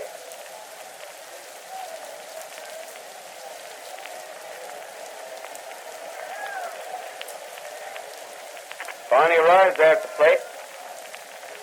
And Kane smoothing the dirt down in front of the slabs, ready to pitch to him once more. Stands there getting his sign, starts to wind up. And pitches, and the hitter swings, hit a ball hard down to Berger, who makes a nice stop on a very bad hop and throws to first base, getting Farrell for the second out. That makes it 2 out in the sixth inning for the Senators. And DeShong, the Washington pitcher, is coming up there to the plate. DeShong at bat.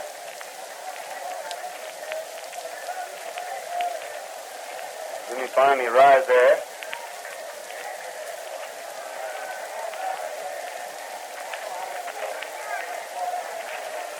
Plays the pitcher stands there getting his sign, starts his wind-up, and throws, and the hitter takes a strike over the heart of the plate about waist high. 1 strike on DeShong. 1 strike to count. Kane winds up again, throws, and Jimmy gets the ball, just missed the outside corner, about across the waist, drops out of the catcher's glove, and it's 1-1. 1 ball and 1 strike. 1-1 is the count with the pitcher winding up again. He throws, and there is the second ball. It's wide and low, making it 2-1 on DeShong. 2 balls and 1 strike.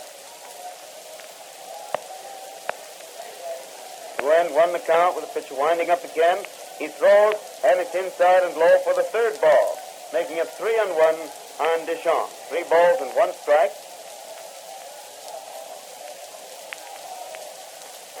Kane takes an easy wind-up, throws again, and it's strike 2. It barely caught the inside corner a little above the knees, making it 3-2 on Deschamps. 3 balls and 2 strikes. He again starts to wind up, throws, and the hitter swings right through the box. He hits the ball and into center field for a base hit. A single to center field by Jimmy Deschamps, the Washington pitcher. Puts him on first base, 2 out in the 6th inning. And Almeida, the Washington center fielder, is at bat. Hitter swings and fouls the first one into the second deck, above and to the right of the plate, and it's strike 1. 1 strike to count. The ball bounds out and over after being fumbled by some of the spectators up here. Goes down amongst the box seat occupants downstairs. It's 1 strike on Almeida. And the pitch is ready again.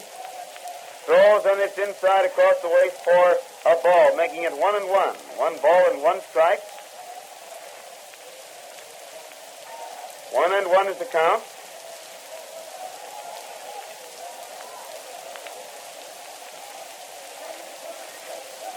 One and one, situating there again for the sign as Almeida shifts first the bat first to one hand, then the other. Finally gets ready as Kane pitches and the hitter swings, hit a ball in the center field. Krivich going way back and makes the catch out there for the third out. Boy, that Krivich never hesitated. That ball had hardly left the bat before he had turned his back to the infield and was heading straight for that bleacher wall.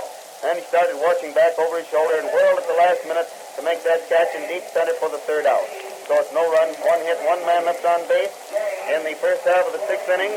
And the score is still 6-2 in favor of Washington as the White Sox come to bat in the last half of the 6th with Zeke Benura again the first man at bat.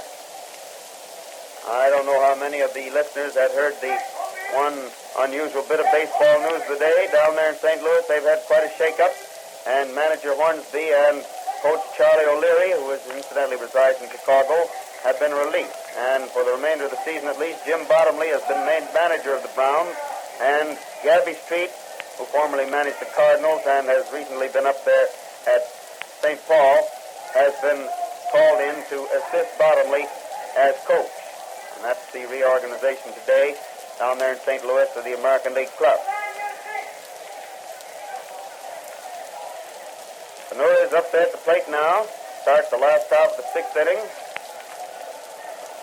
He waits out there to get the sign, starts to wind up, and throws, and Zeke takes a slow, and it's a curve over the outside corner about knee-high for strike 1. 1 strike on Benura.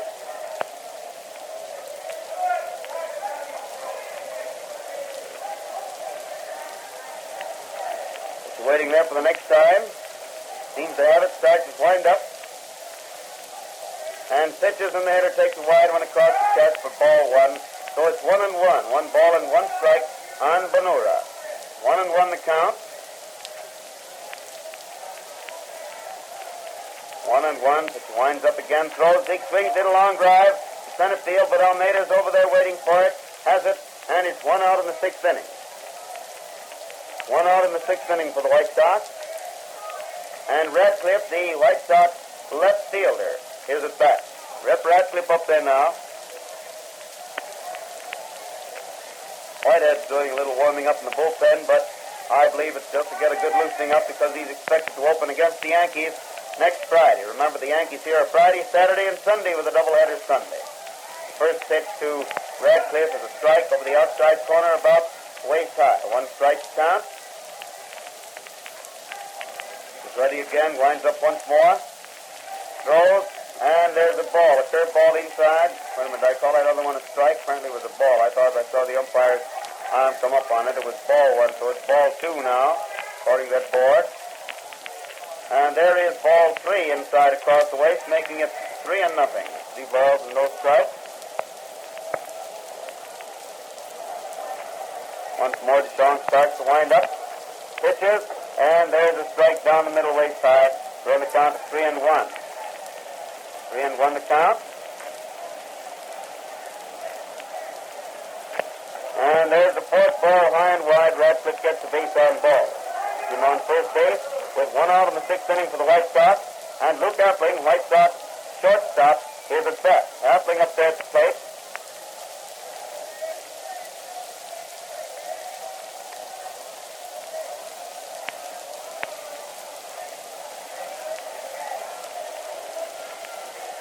Luke takes the first one in wide across the knees for ball 1. 1 ball called.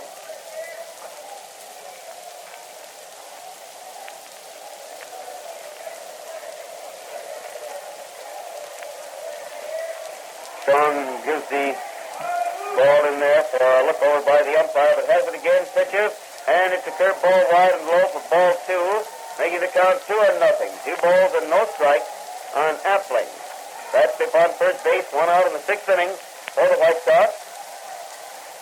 He throws again for a strike over the inside corner, about knee-high. Appling turns and walks out of the box, apparently a little bit surprised at that.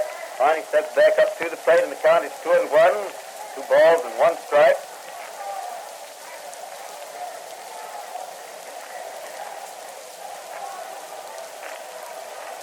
When one, such seems ready again, throws, and it's strike 2 right down the alley, just a little below the waist, making it 2-2. 2 balls and 2 strikes on Appling. 1 out, Radcliffe on first base in the 6th inning for the Sox. Washington leading 6-2. DeShong pitches again, and Appling gets the 3rd ball. A fast one inside across the chest. To run the count to 3-2. 3 balls and 2 strikes.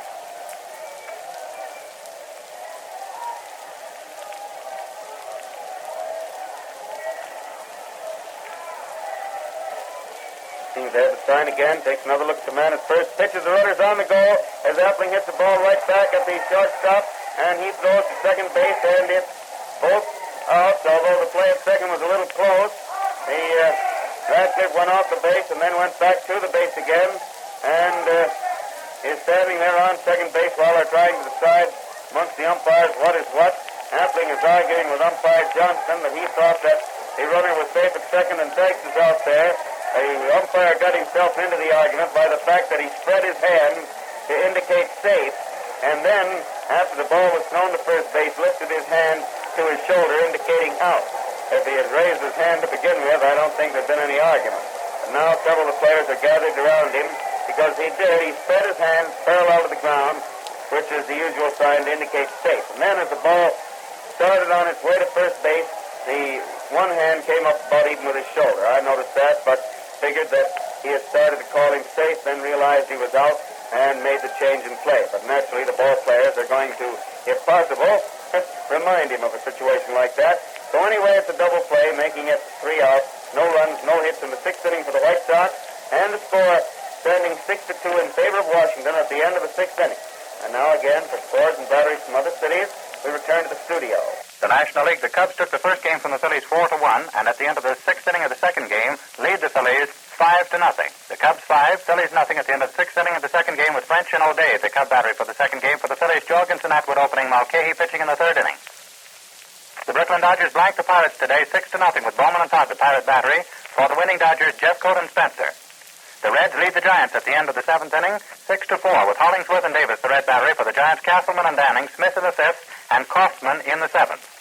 The Bees beat the Cardinals in the first game 5-1 and lead the Cardinals at the end of the 5th inning of the second game 2-1 with Dizzy, Dean, and Owen working for the Cardinals in the second game. For the Bees, Lanning and Miller.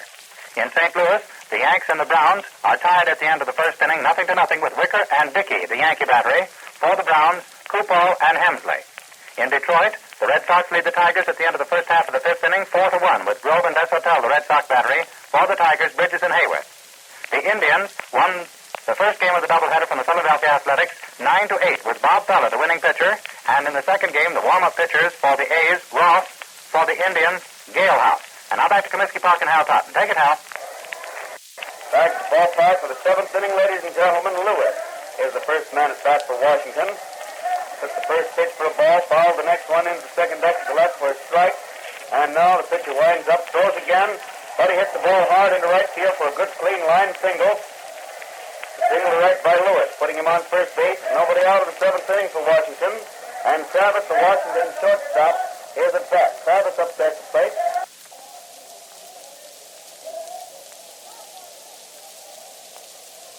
Kane out there, smooths the dirt down, gets ready to pitch the first one, Travis. Gets his sign, there's the stretch. He looks at first base, then throws over to first. And the runner's back in plenty of time, though. Nobody out in the seventh inning. Lewis on first base. The score 6-2 in favor of Washington. Travis at bat. Watches first base throws, and the hitter swings in a high fly, coming down foul, back at third base, and back into the seats out of reach. It's one strike on Travis. One strike to count.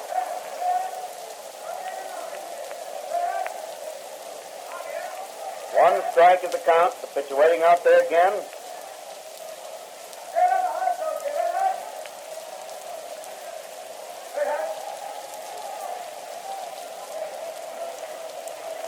Pitcher smooths that dirt down in front of the slab and then takes the plate once more. It's quite a while. Finally has the sign. And pitches and the hitter swings, hit a bounder down. Hayes goes far to his left, grabs for it, but it bounds on out into right field. And the runner from first keeps right on for third base. Hayes dashed far to his left, grabbed for the ball, but it bounded, took a bad hop and went over his hand, on out into right field for a base hit. Moving Lewis to third base. And the Senators have runners on first and third. There's nobody out in the seventh inning.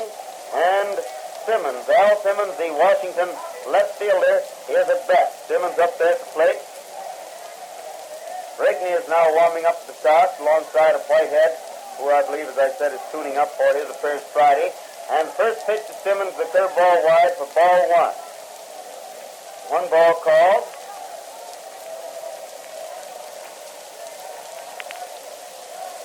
Team's ready out there once more now. Throws and the hitter swings, hit a ball into right field for another base hit. One run is scored. The runner from first makes the turn, but Walker's throw across the infield to Appling holds him at second base. So Simmons single to right scores Lewis. It's Simmons' third run batted in today. And Washington now leads the White Sox by a score of 7-2 in the seventh inning. They have runners on first and second with nobody out. One run already home. And Stone, the right fielder, is at bat. Johnny's already up there at the plate, infield playing for an expected bunt.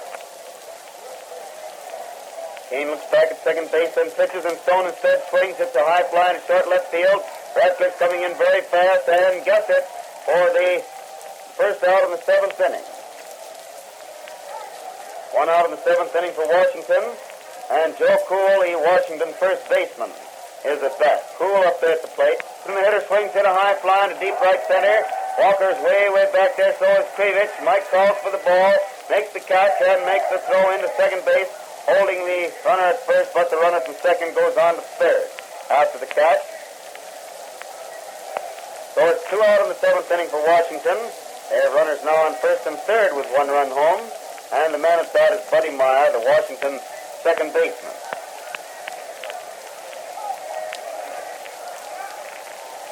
Buddy stands there at the plate waiting as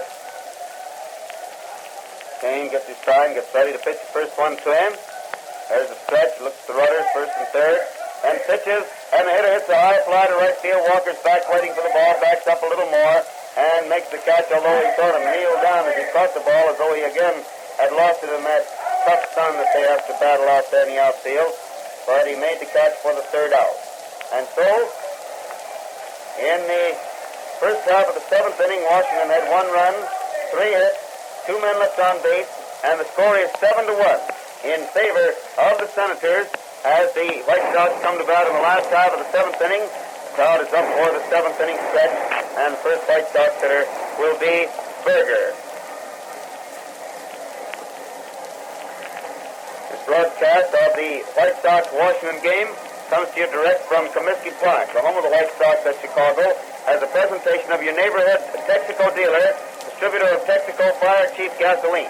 The broadcast reaches you through station WCFL in Chicago. Attention, please. Berger's already up there at the plate.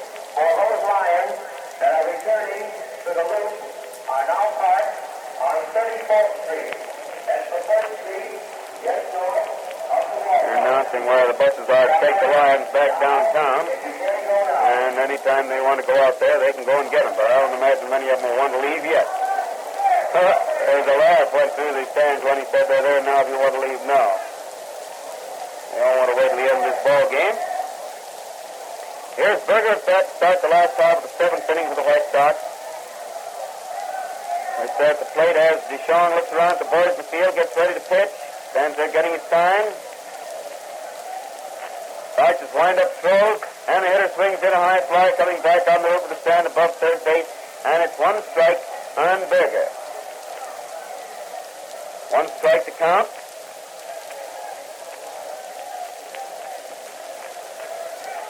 This is waiting out there again. Gets his sign. He's winding up.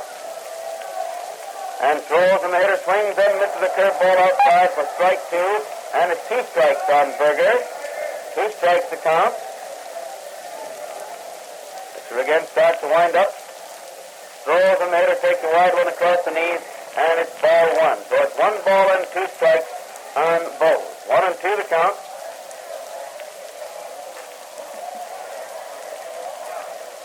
Berger takes the next one for the second strike, rather third strike, over the heart of the plate just above the knees, and he's called out on strikes for the first out of the 7th inning. Didn't agree with that very much, but didn't have much of a complaint to make.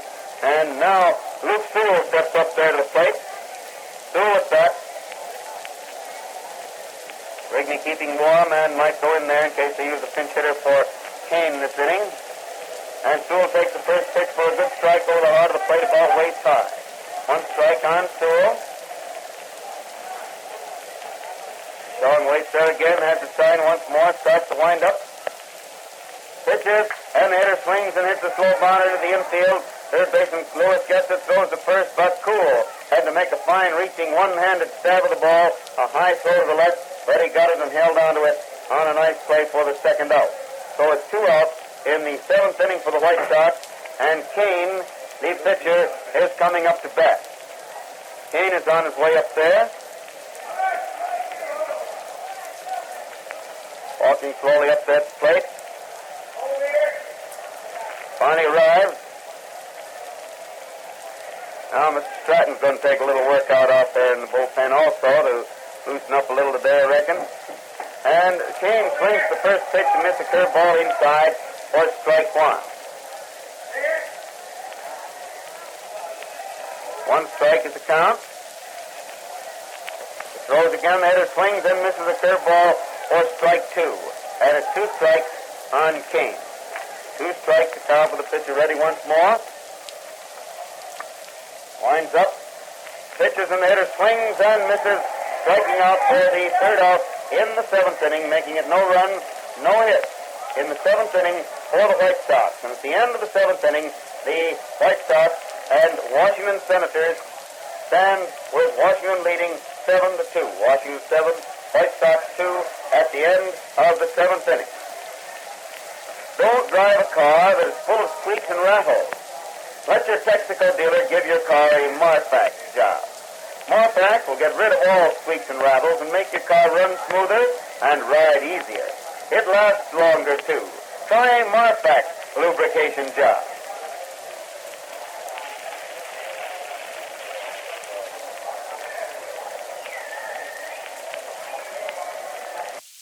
First man at bat in the 8th inning for Washington will be Rick Fowle, who is already on his way up there to the plate.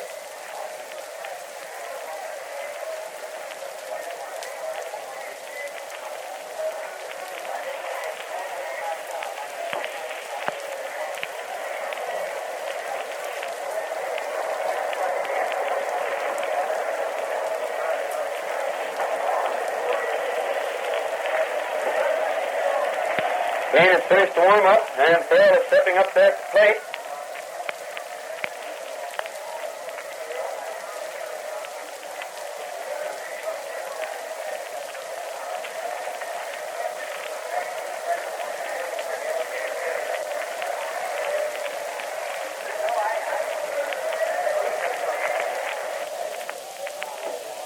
And there's the first pitch to Rick Farrell, a ball that came inside and low for ball one. 1 ball call.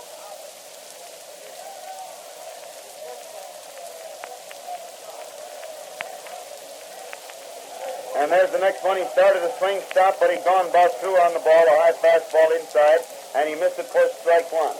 So it's 1-1. 1 ball and 1 strike on Rick.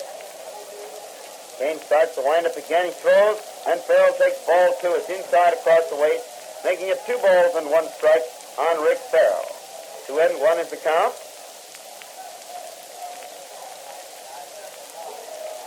Hitter hits the next one, a beauty down the left field line for a base hit.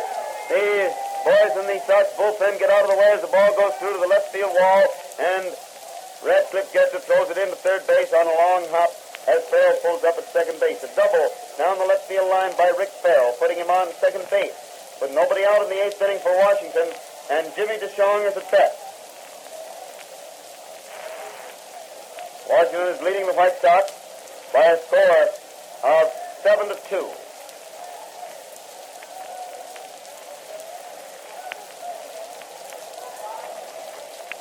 Watching second base throws, and our friend tried something new that time. He choked up on the bat, swung around as though to bunt, and as the infielder started in, he pulled the bat back and took a little chop swing at the ball, but fouled it into the stand to the right of the plate for strike one. One strike on DeShong.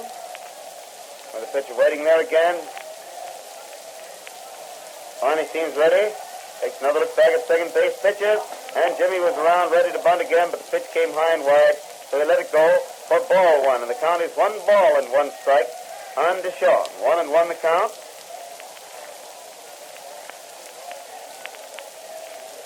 One and one. Pitcher takes another look at second, throws, and DeShong bunts the ball right back to Kane, who turns, starts to throw to third, and sees that the man is going back to second, so he whirls and throws to first, and he threw wide, but Hayes got the ball, reaching way out to the left, hung onto the base, and then Zeke Benura's hand went sweeping into the air in a typical umpire's out motion, but there wasn't any question about it, so nobody could get mad. So the bunt resulted in nothing but getting the man at first base, because the runner from second did not advance, so it's not a sacrifice naturally.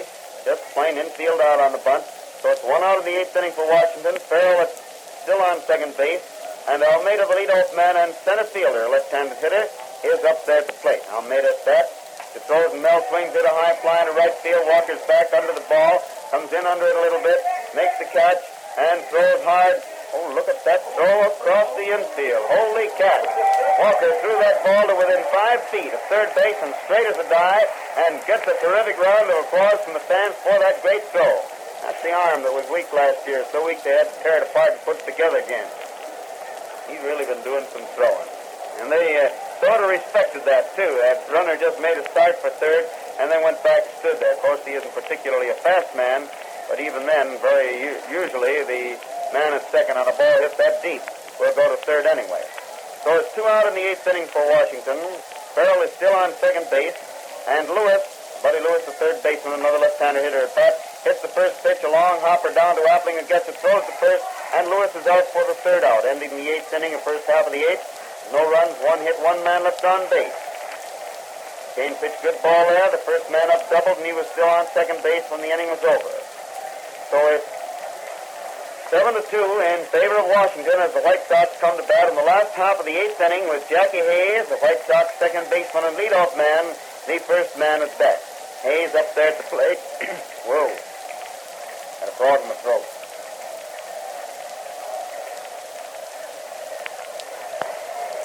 This broadcast of the White Sox-Washington game comes to you direct from Comiskey Park, home of the White Sox in Chicago, as a presentation of your neighborhood Texaco dealer, distributor of Texaco Fire Chief Gasoline. The broadcast reaches you through station WCFL in Chicago. Hayes waits there as DeShong goes through his warm-up.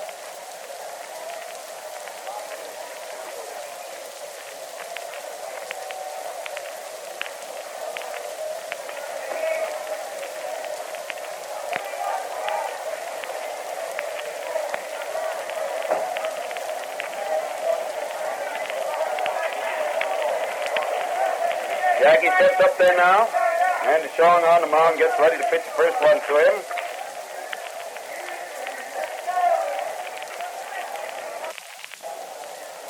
Starts to wind up, and pitches, and the hitter takes a high one inside for ball one. 1 ball called. 1 ball called. Ready again, starts to wind up once more. Throws, and Jackie takes a strike over the heart of the plate just above the knees, and it's 1-1.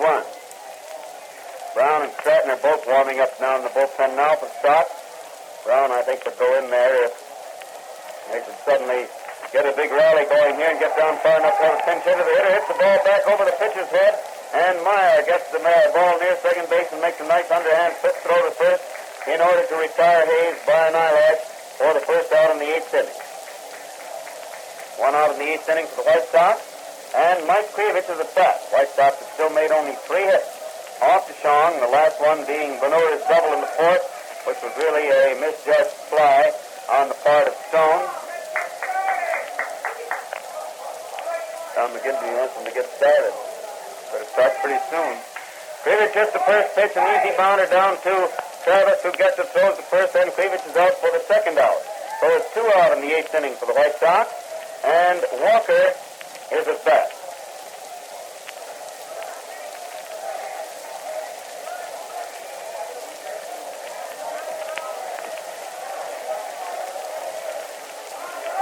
Takes a look around, getting ready to pitch the first one to Dixie. Finally starts to wind up, throws, and Walker swings it, a bounder down to the left hand. It bounds past the shortstop and out back of second base in the grass, and I believe it will be a base hit because the ball took a very nasty hop, and the shortstop had to reach for it, and it bounded past him, and it's a base hit for Walker on a ball that took a nasty hop past Travis, the shortstop. So puts Dix on first base with 2 out in the 8th inning, and Zeke Benura is at bat. Benura is up there at the plate, and the first pitch is wide and low for ball 1. 1 ball called.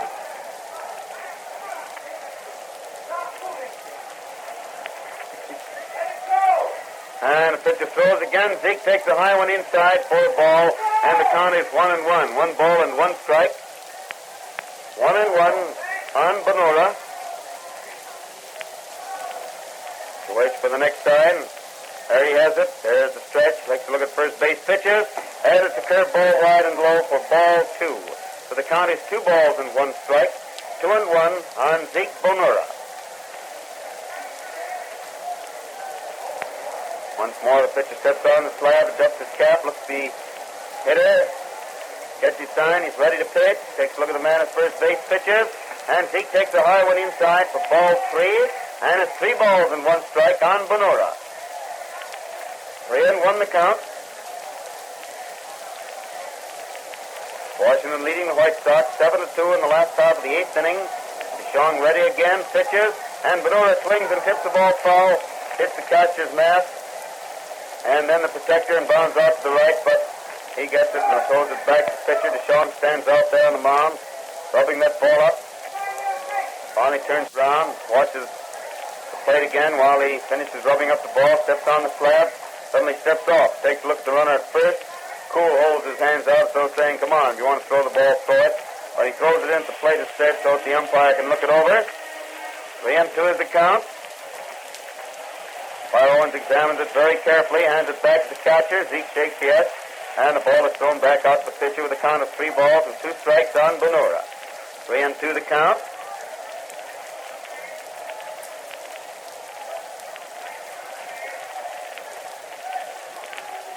Pitcher waits out there for the next sign. There's the stretch again. He pitches, and with the runner on the go, Benura follows the ball onto the roof of the stand above first base, and it's 3-2 still. 3 balls and 2 strikes on Zeke.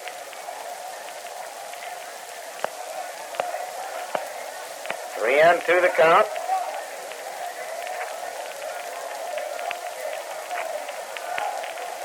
Stands there watching the plate, getting ready to pitch again. Finally has his sign, pitches with a runner on the go. The hitter hits one foul down the left field line. Hard hit bounder, and it's 3-2 still on Zeke. 3 balls and 2 strikes.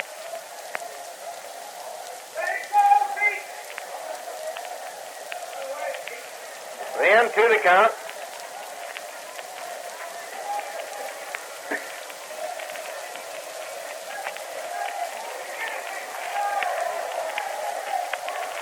Pitcher seems ready again, throws, and it's a wide one for ball 4. Zeke gets the base on ball. It moves Walker to second base. And Rip Radcliffe comes up there to the plate for the Sox. That's been up there 3 times. He forced Walker for the second out in the first inning, Grounded out to the shortstop for the first out in the fourth. Walked and was forced at second base, the front end of the double play that ended the sixth inning. And he's up there now with 2 out in the eighth inning. White Sox runners on first and second. Score 7-2 in favor of Washington. And the first pitch inside and low for ball one. 1 ball call.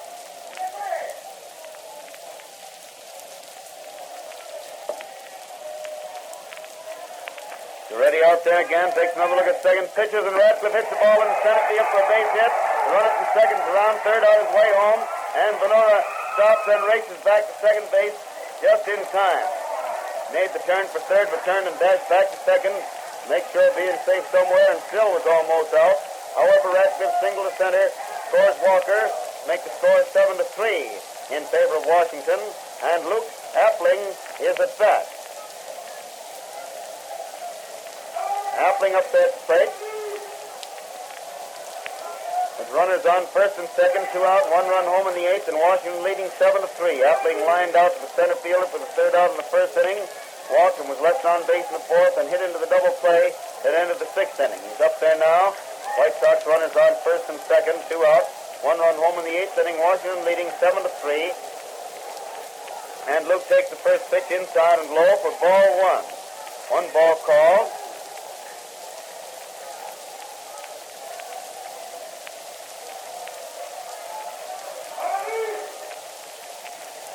Seems to have a sign again. There's the stretch. Takes another look back at second base. Pitches for a strike.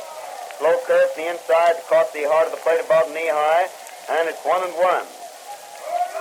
My goodness, Thornton Lee pitched yesterday and won. Was out there warming up for the Sox along with Brown. And the hitter hits the ball foul down past third base. And it's 1-2. Pitching inside to Appling for some reason or other. 1-2 is the count. 1 ball and 2 strikes.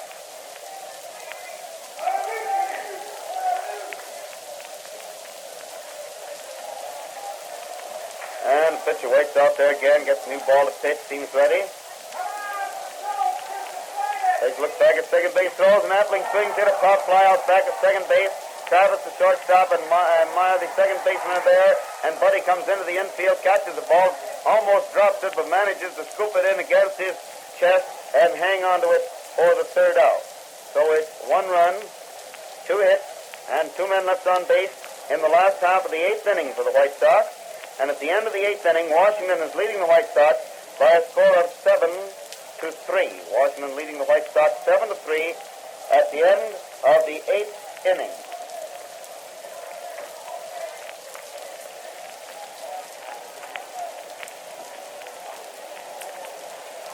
You'll start saving money the minute you fill the craig case of your car with new Texaco motor oil.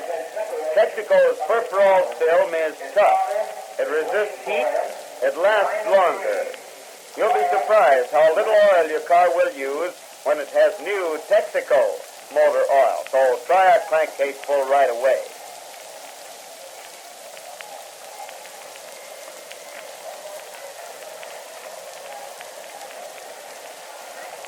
First man at bat in the ninth inning for Washington is Travis, the shortstop. Cease is already up there at the plate as Kane finishes his warm-up, moves the dirt down in front of the slab, stands there watching the plate, and gets ready to pitch. Getting his sign out there. Finally starts his wind-up. Pitches, and the hitter takes a strike over the heart of the plate just above the knees. 1 strike on Travis. Strike at the count. The waits there again, has the sign once more, starts to wind up. Pitches, and the hitter takes it inside across the waist for ball 1. And the count is 1 ball and 1 strike on Travis, 1-1.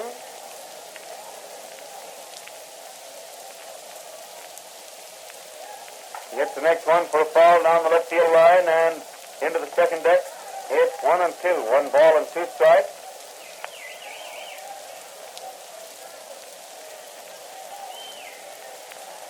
One and two the count. Pitcher walks slowly up onto the slab again. Stands there getting his sign as he watches his catcher. And finally starts to wind up. Pitches, and the hitter swings and fouls the ball back to the screen. It's still 1-2. Ed Linke is doing a little warming up down the right field bullpen for the Senators.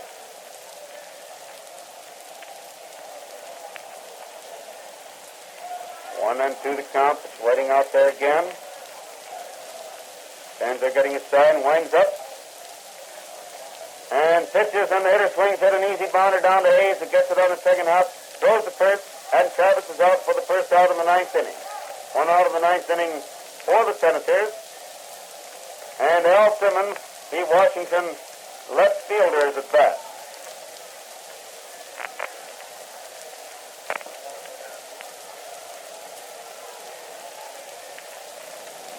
Simmons up there at the plate. Kane has his sign. He's winding up and throws, and Al swings and hits the ball hard, and Hayes leaps into the air to make a fine one-handed stab of that ball and hang onto it for the second out. Very nice play by Jackie, and it's 2 out in the ninth inning for the Senators with Stone, Johnny Stone, the Washington right fielder, at bat. Stone up there at the plate.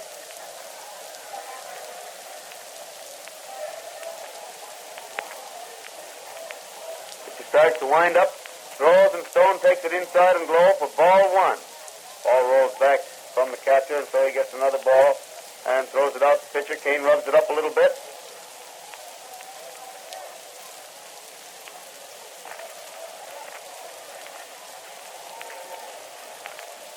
He has the sign once more, winds up, throws, and Stone starts to swing, stops. The ball hits the bat and goes foul up into the second deck down in front of us to our left a little bit. And it's 1-1. 1 ball and 1 strike. 1-1 the count. Seems ready out there again. Stands there watching the catcher for the sign. Starts to wind up. Still winding up. So the hitter steps out of the box. He took such a long session out there, swinging his arms back and forth. In fact, he even looks away over toward the dugout. And now the pitcher winds up and pitches, and Stone swings it a high fly to center field. Krivich stands there waiting. Now he jogs 3 or 4 steps to the right. He's jogging in a little and makes the catch for the third out. So it's no runs, no hits in the ninth inning for Washington. No hits.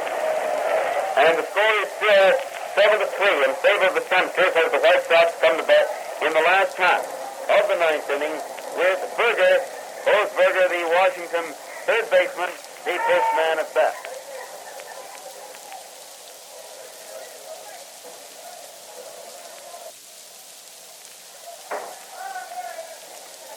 Well, somebody's going to bat for Berger. Mr. Rosenthal, Larry Rosenthal, is up there to bat in place of Berger in the ninth inning. He's already waiting there, swinging a couple of bats. The White Sox last chance to get back in this ball game, because the Senators have a 4-run lead. They're leading 7-3 going into the last half of the ninth.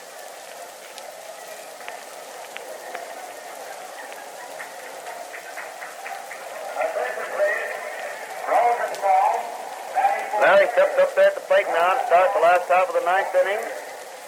And Duchamp stands there waiting. Linky still keeping all ready and warm out there in the right field bullpen. To throw that first one is inside across the waist for ball 1.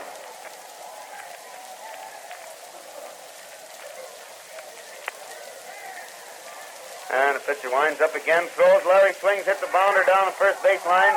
Poole gets it, races for the bag, and they slide in, and the runner is safe. The runner beats into the bag. The Duchamp was staring over, and the runner and fielder both slid for the bag. And the umpire calls time now while he straightens the base. Rosenthal beats it out for a base hit. They both slid for the base, and Larry slid in there just ahead of him and gets credit for a base hit.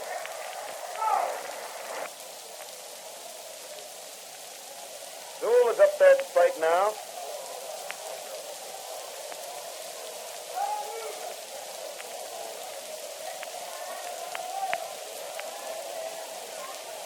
Sewell is up there at the plate now to start his turn at bat in the ninth inning with Rosenthal on first base. Haas is already out here to bat in place of Kane. And the first pitch is a strike down the middle, which Luke lets go by for strike 1. 1 strike to count. Ready out there again, throws, and Sewell swings, hit a little looping fly in short left field, shortstop going back, and makes the catch back there for the second out. or first out rather, second man up. I'm getting a little ahead of myself. And it's 1 out in the 9th inning for the White Sox with Haas now batting in place of Kane. Haas batting for Kane. Rosenthal on first base, 1 out in the 9th inning for the White Sox, and Haas is batting in place of Kane. To watch the first base pitches, and Mule takes a wide one across the chest for ball 1. 1 ball called. Last out of the 9th, Washington leading 7-3. Throws again, and Mule takes ball 2. It's wide across the knees this time, and it's 2-0. 2 balls and no strikes on Haas. 1-0 is the count. It throws again, and it's a strike over the outside corner across the knees, making it 2-1. 2 balls and 1 strike on Haas. 2-1 the count. Pitcher ready out there again.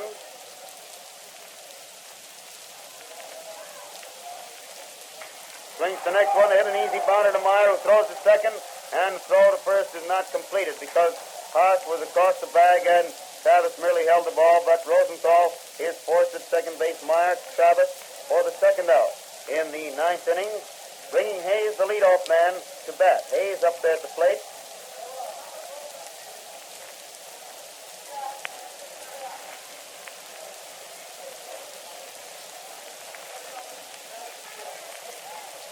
Waiting out there to pitch now to Jackie, and they're getting his sign. Watches first base and throws, and Hayes hits a long drive to center field, but Almeida's back waiting for the ball and gets it for the third out, and the ball game is over with the score standing 7-3 in favor of the Washington club, ending the White Sox winning streak at 6 straight. No runs, 1 hit, 1 man left on base in the last half of the 9th inning. And the total, the Senators had 7 runs, 12 hits, no errors, and 7 men left on the bases. And the White Sox had 3 runs, 6 hits, 1 error, and 7 men left on the bases. The winning pitcher, of course, was DeShong. The losing pitcher was Dietrich, and the time of the game, 1 hour and 54 minutes. No game here tomorrow. We'll do the Cup game by wire on the air, and then on Friday, the New York Yankees are here to open their 4-game series. Single games Friday and Saturday, and a doubleheader on Sunday. All of the reserved seats and box seats are sold for Sunday, but 40,000 grandstand seats and 5,000 bleacher seats will be placed on sale Sunday morning, so there's still plenty of room for everybody. Well, that's all for now. So Hal Totten speaking for Uncle George as well as himself. Bid you good afternoon from Comiskey Park, and we return to the studio. Goodbye now. Speaking first, the National League. The Cubs took both games of a twin bill from the Philadelphia Phillies today, winning the first 4-1 with 4 runs, 10 hits, and 1 error. To the Phillies, 1 run, 8 hits, and no errors. Leon Hartnett, the Cub battery for the first game, saw the Phillies Johnson and Grace. In the first game, Collins had a home run in the first inning, and Camilli of the Phillies in the 9th inning. The Cubs won the second game 6-0. They had 6 runs, 11 hits, and no errors. To the Phillies, no runs, 6 hits, and 3 errors.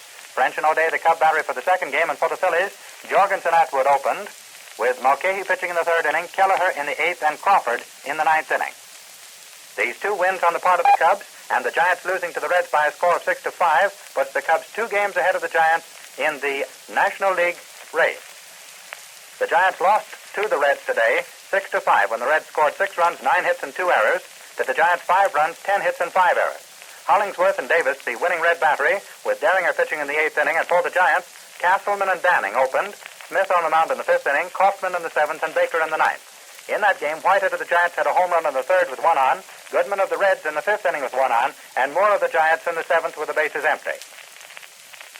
In Boston, the Bees stung the St. Louis Cardinals for a double win today, taking both games of the twin bill, winning the first from the Cardinals 5-1 with 5 runs, 7 hits, and no errors. To the Cardinals, 1 run, 5 hits, and no errors.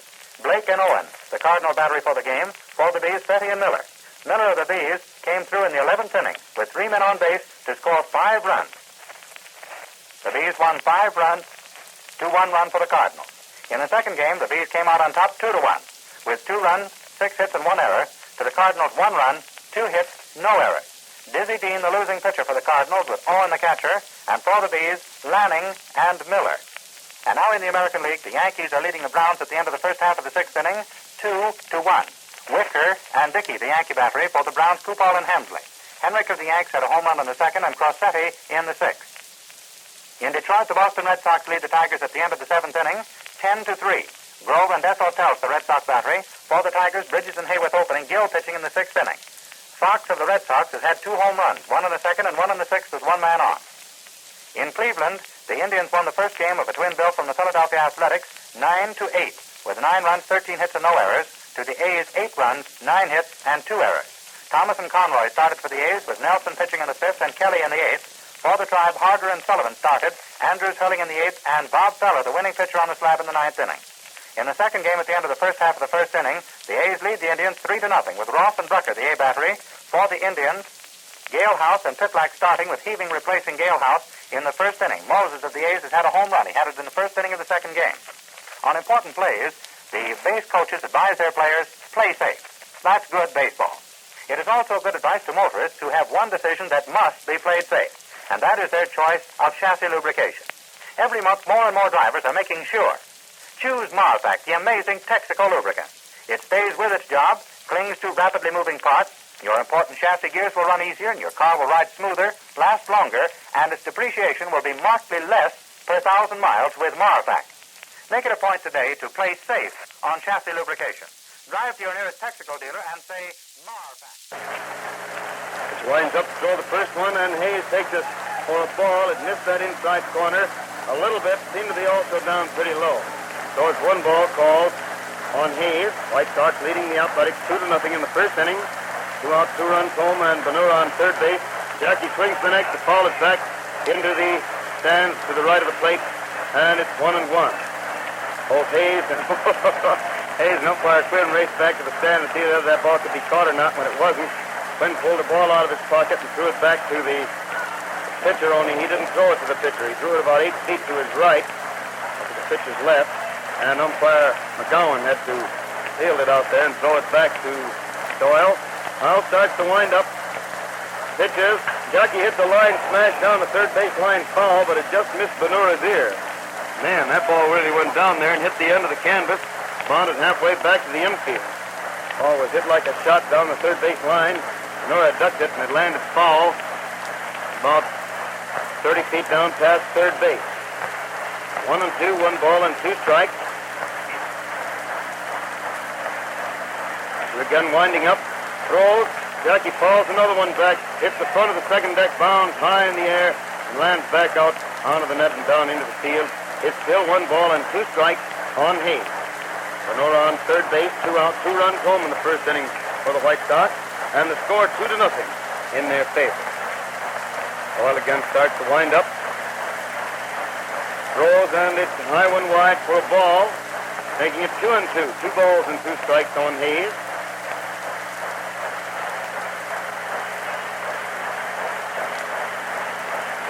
2-2 is the count. It goes again, and Jackie swings to miss a high fastball inside and strike out for the 3rd out in the last half of the first inning. So it's 2 runs, 3 hits, 1 man left on base in the last half of the first inning for the White Sox. And the score is 2-0 in favor of the White Sox at the end of the first inning.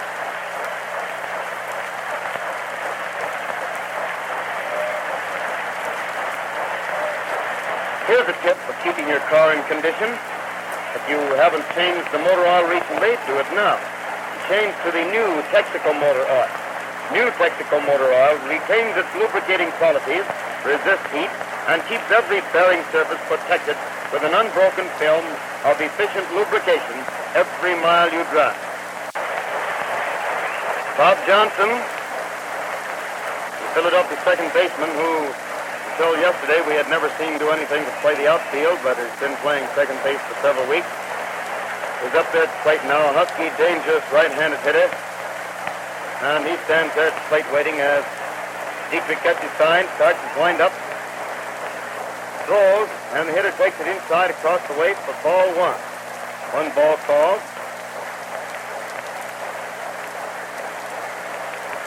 Dietrich winds up again. He pitches, and the hitter swings and fouls the ball on the ground. Goes back to stand. I think it hit umpire Quinn in the foot on the way back, but He won't rub or anything, but he was walking around there rather spry for a minute, just sort of showing that he got nicked. And it's 1-1, 1 ball and 1 strike on Johnson.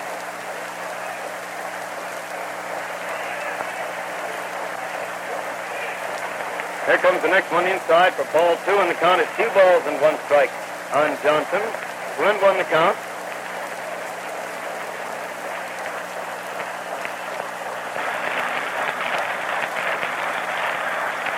One, but the throws once more, and Johnson swings in a high fly, cutting down foul back at first base.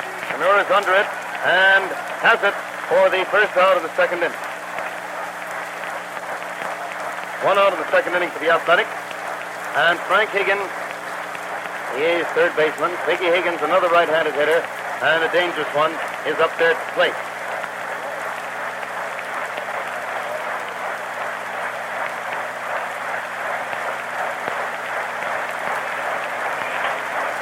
Hitter Higgins swings, hit a pop fly, and this time Pryor is coming in under it in the infield, but he decides the glare is pretty bad and calls for Sewell, who comes out and makes the catch for the second out. You know, even though the sun for the moment isn't out brightly, when you once look up in that cloud-covered sky with the right toward where the sun is, it makes a terrific glare that's almost tougher than looking right into clear sunlight. And with Pryor having to stare up into that and Sewell coming up in the plate, he called to Luke and he made the play. And now Frank Hayes at bat hits a terrific smash way out to deep right center, and Krivich goes way back in front of the scoreboard to make the catch for the third out, ending the first half of the second inning with no run and no hit. Score remains 2-0 in favor of the White Sox. White Sox coming to bat in the last half of the second inning with Tony Platt up there at the plate.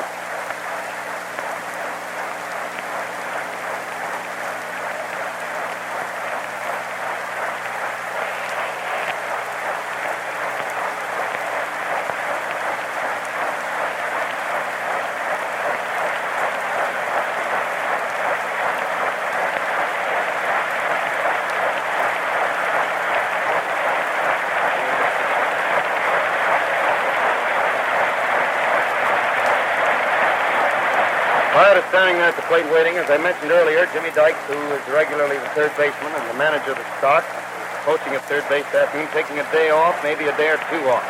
But after all, he has a good ball player there, an efficient one, a fellow who should by now be out of the slump that had him bothered earlier in the year. And after he started great, you know, Tony slumped, and they took him out of there. And Jackie Hayes has been going so great since then, they couldn't get Tony back in. And with a ball player like that there's no reason why a man like Jimmy Dykes, who's been playing ball for more years than most of us have been watching it, should stay in there every day when a day's rest here and there will make a new man out of him. So that's what he's doing today. Here's Hayes up there, but he winds up, throws, and it's a curveball inside and low for ball 1. 1 ball called. What did I say? Well, if I got Hayes still up there, Andy, well, listen, you check up on me, will you? It's quiet, isn't it? You give us today. Okay.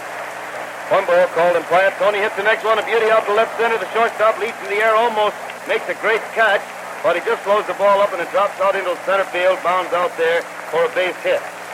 Man, that fellow Newsom almost made himself the play of the afternoon there with that leaping effort to get that line smash. And at that, he managed to tag it, and it went out into center field on the bounce. But Platt is on first base, just of a base hit. On first base, with nobody out in the second inning, and Luke Sewell, White Sox catcher, is at bat. She throws and Luke swings to foul the ball back to the net back of the plate for strike 1. 1 strike on Sewell.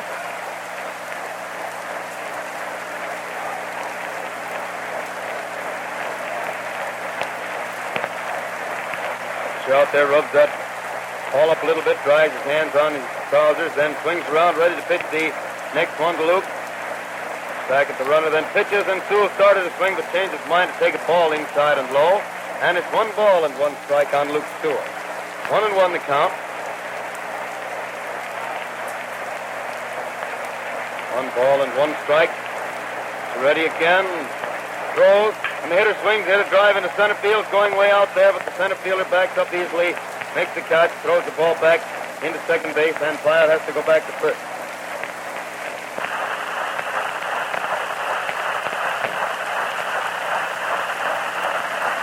Dietrich, White Sox pitcher, late of this same Philadelphia team, at bat with 1 out of the second inning.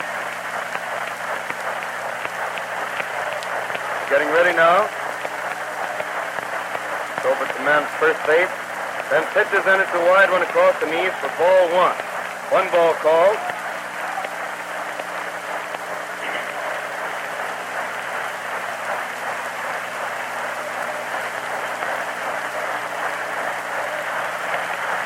Doyle throws again, and Dietrich swings, hit a foul. It's going into the stands to the right of the plate. Catcher coming back very fast, but it's back out of his reach. And so it's 1-1. 1 ball and 1 strike on Dietrich.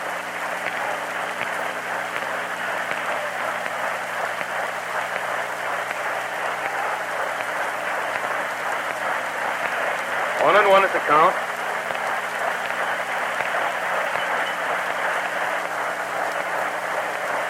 And here's the next pitch. Doyle set. Look at the runner. Pitches and the hitter hits the ball hard out to third baseman. He grabs for it. It hits him in the foot. He recovers it again and throws the first, and the ball gets there just an eyelash after Dietrich's foot hits the bag, and both runners are safe. Runners on first and second. Dietrich really went down that line for a pitch at that time and lost no time doing it. The runners are on first and second with 1 out in the second inning, and the next man up there is Rip Radcliffe, leadoff man and left fielder, stocky little left-handed hitter. That play was charged as an error for Higgins.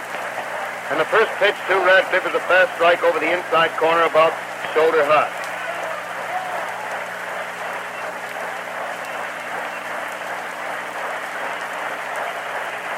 Pitch is ready out there again. Takes another look back at the runner at second.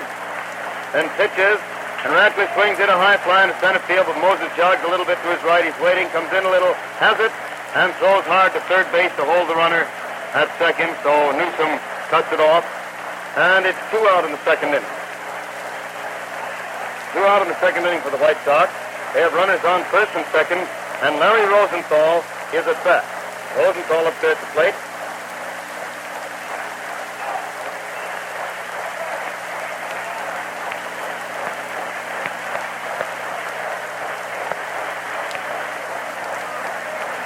Doyle is ready, throws. Larry swings and follows the ball back to the screen for strike 1. 1 strike is the count.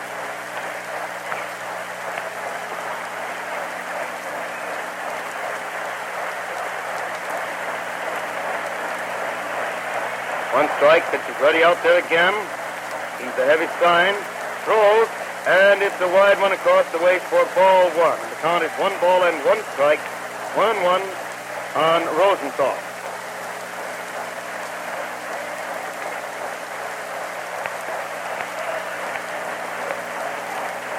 One and 1 the count. It's ready again. Watch the second.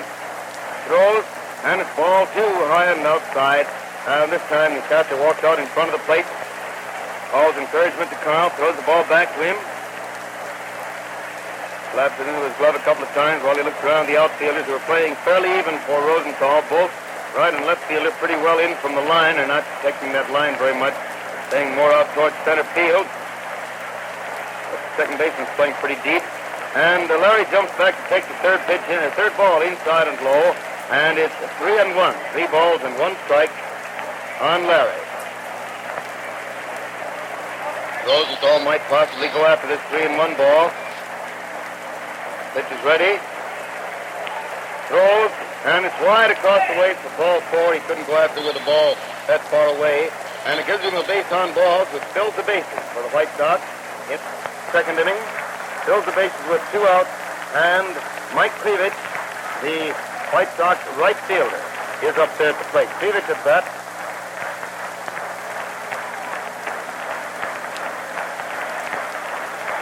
It winds up to pitch the first one to Mike. Throws, and he takes it inside across the waist for ball 1. 1 ball call.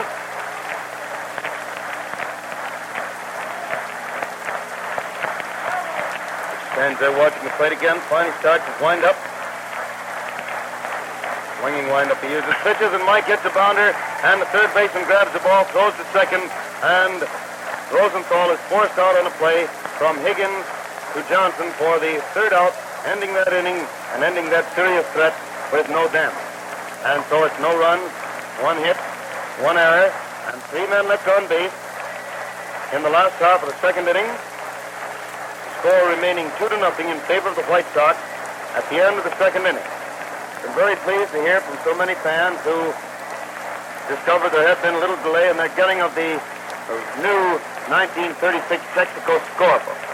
You know, this book is really quite an item, and I've noticed many of the baseball writers examining it, and some of them even using them, because they're just the same as the official books, except the summary sheet is a little more complete. But in the book, besides space for 17 full games, the regular official blanks, such as we've used for many years, is a complete scoring system with illustrations, and too, just pictures of the Cubs and White Sox, their rosters and schedules, and it's so simple to receive. Just stop in at any Texaco station, ask for a request card, fill it in with your name and address. It's already addressed to me on the other side, a 1-cent stamp on it, and mail it, and you'll get that card. As I said, those to whom there's been a little delay in receiving the book have been letting me know about it, and we'll see if they get the book right away. You may have sent in your card, and there's been some delay, so don't forget to let me know. Now Newsom at bat takes the first pitch high and wide for ball one, and Dietrich throws the next one over the outside corner about waist high for a strike. So it's 1 ball and 1 strike on Newsom. For a right-handed hitter, there's the next ball, a curve ball outside, and it's 2-1. 2 balls and 1 strike on Whitey Newsom, Lamar Newsom. Dietrich throws again, and the hitter swings in a high fly to short left center. Radcliffe is jogging over easily. He's waiting for the ball now, has it, and it's 1 out in the third inning for the Athletics. 1 out in the third inning with Carl Doyle, the pitcher, now coming up to the plate.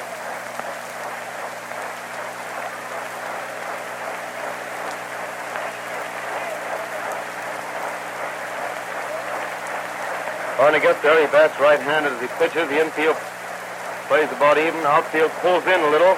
And the first pitch is a strike over the heart of the plate, a little above the knees. Rosenthal has moved a little bit toward right center, figuring Doyle as hitting to right. And there's strike 2, another fastball down the middle, a little above the knees. And it's 2 strikes on Doyle. 2 strikes to count. And the pitcher throws, and it's a high one inside for ball 1.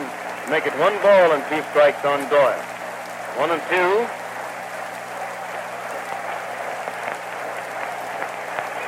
Hitter swings again and misses a fastball, striking out for the second out in the third inning. That makes it 2 out in the third inning for the A's. And Lou Finney, the leadoff man, once more is at bat. Lou got himself 5 hits and 6 times at bat yesterday. Rather a busy afternoon. Throws and the hitter swings, hit one hard right back at Hayes, who comes up with it on the hop, goes to first base, and it's 3 out.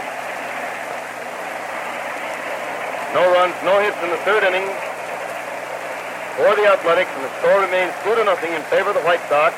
Sox coming to bat in the last half of the third inning with Zeke Manura, who tripled to drive in the second run in the first inning, the first man up. This broadcast of the White Sox Philadelphia game comes to you direct from Comiskey Park, home of the White Sox of Chicago, as a presentation of your neighborhood Texaco dealer, distributor of Texaco Fire Chief Gasoline.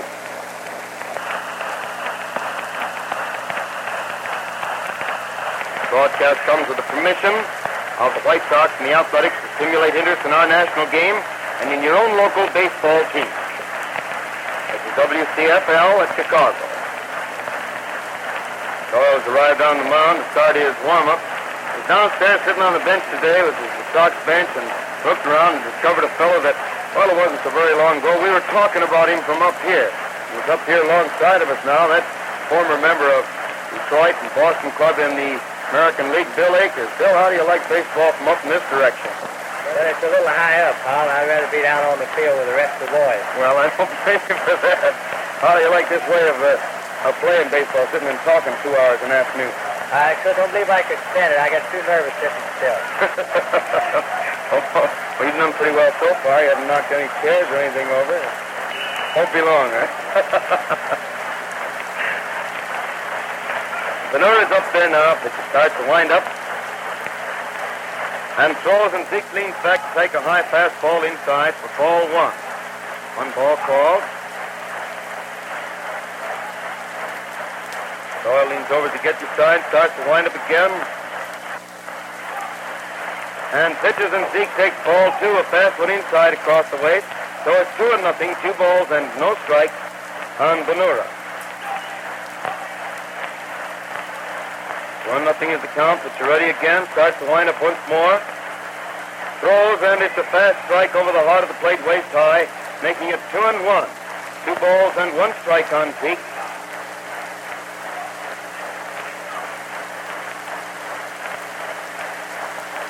2-1, and there's the third ball wide across the waist, and it's 3 balls and 1 strike on Benura. 3-1 the count.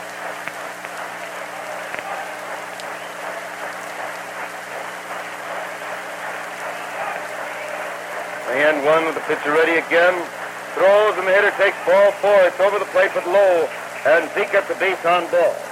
So puts Big Zeke on first base with nobody out in the 3rd inning. And Luke Appling is up there at the plate. Right-handed hitter. Steps up there and taps the plate 2 or 3 times. The bat faces Doyle. Carl is getting a sign from Hayes, getting ready to pitch. Team set. Takes a look at first base and throws. And it's a strike over the inside corner, waist high. 1 strike on Appling.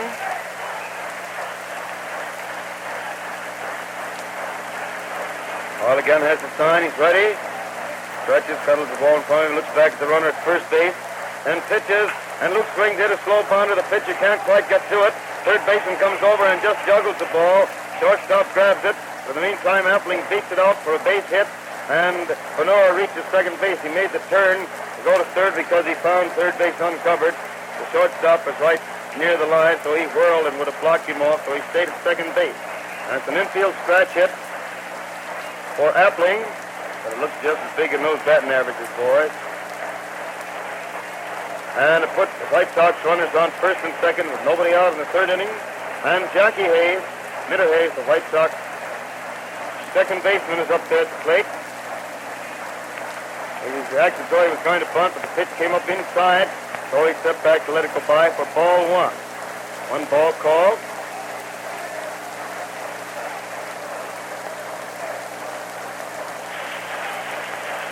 Once again, the pitcher swings around, looks back over his shoulder, and throws, and it's a ball 2. It missed the outside corner down around the knees.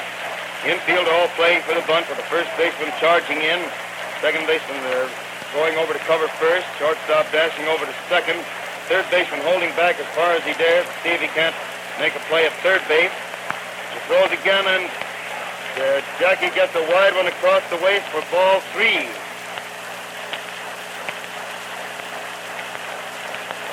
It makes it 3-0 on Hayes. Frank Hayes, the catcher, walks out in front of the plate, calls the pitcher, throws the ball back to him. Doyle stands there rubbing the ball up, standing with his back to the plate. He turns around, steps onto the slab.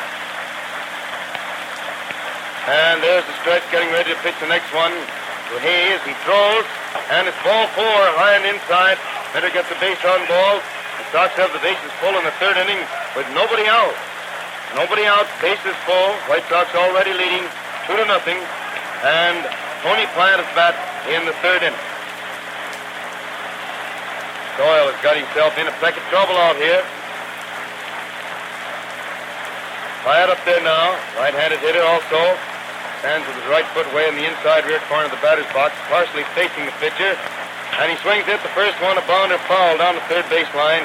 Jimmy Dykes fields it, looks it over pretty carefully, rubs it up a little, then tosses it out to the pitcher. Doyle takes it, adjusts his cap, grabs the ball, looks at the plate for the sign to pitch again. Pyatt is all set there. Doyle starts that easy swinging wind-up. Pitches, and Tony had to sit down under that one. It was so far inside, and it made it ball 1. The count is 1 ball and 1 strike on Pyatt. 1-1. Ready again, starts to wind up throws, and Tony takes the second ball. It's all set again to swing, but the ball came down there by the knees inside, and it's 2 balls and 1 strike on Hayes. Or rather on Pyatt. I keep insisting on getting Hayes up there batting extra time, don't I? 2-1 the count, 2 balls and 1 strike. Tony started to swing at the next one, stopped, the ball hit the bat, and bounded down to the first baseman, who grabbed it and threw to the plate, getting Pyatt easily, or rather getting the man at the plate easily, and then threw back to first, but Pyatt got down there. Pyatt tried to pull away from that ball, but he got his bat around just far enough so the ball met it and bounded easily down to Dean, the first baseman, and he threw the catch at the plate, forcing Benura for the first out of the inning.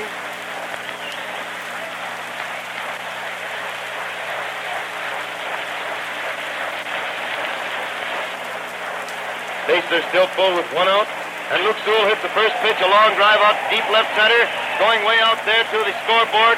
One run is coming across the first plate, another one, and Platt is around third base racing for the plate, scores standing up, so a long double to the scoreboard in deep left center by Luke Sewell, scores all 3 runs, and gives the White Sox now a 5-0 lead. That ball was really hit, too, what I mean. He got that ball right around on that ball and drove it out into left center. There was no question about where it was going from the moment it started. It was right out between the left fielder and center fielder. Neither man had a chance to make a play on it. A regular parade of Sox runners across that plate. Here is Dietrich, the pitcher at bat. Throws and he swings, hit a bounder. It's just past the pitcher. Shortstop comes in fast, grabs the ball, realizes he can't get Dietrich, holds it, hoping to get Sewell rounding third. But Sewell stops there. He had his eye on the play. And runners around first and third. Still only 1 out. 3 runs already home. And that's an infield scratch hit for the pitcher, Dietrich now. He's been on base both times he's been up there. He really goes down that line when he's on his way to first base and doesn't waste any time. Now Radcliffe up there. Takes a crack at the first pitch, hit a little looping foul down back at third base. Third baseman dashing over there, but it's back. And the box seats, one of the fans there catches it. And it's 1 strike on Radcliffe. White Sox runners on first and third. 1 out, 3 runs already home in the third inning. And Radcliffe at bat.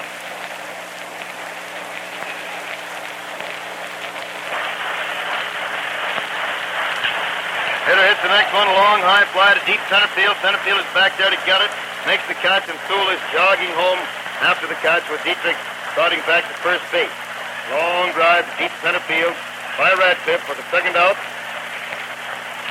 And it scores Sewell after the catch with the 4th run of the inning to give the White Sox a 6-0 lead.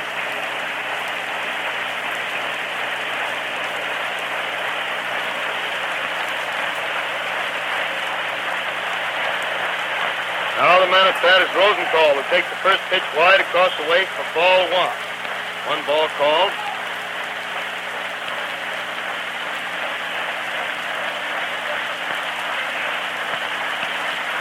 There's the next one for ball 2 inside and low, and the count is 2-0. 2 balls and no strikes on Rosenthal.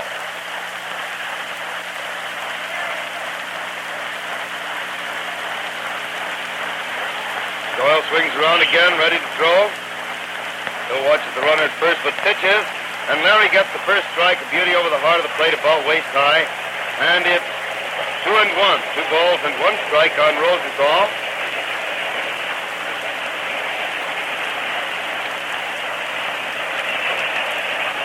Here comes the 3rd ball wide, and Larry has a count of 3-1. 3 balls and 1 strike on Rosenthal.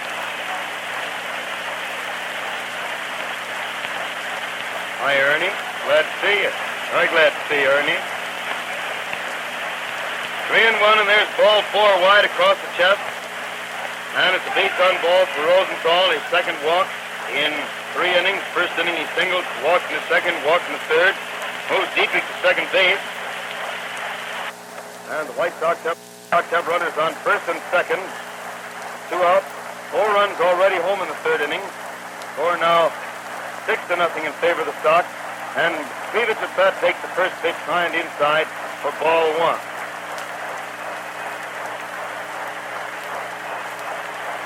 ball call. Pitcher walks out there in front of the plate to return the ball to the pitcher. A new one. He rubs it up a little bit. Finally steps onto the slab, watches for his sign, gets it, swings around into pitching position.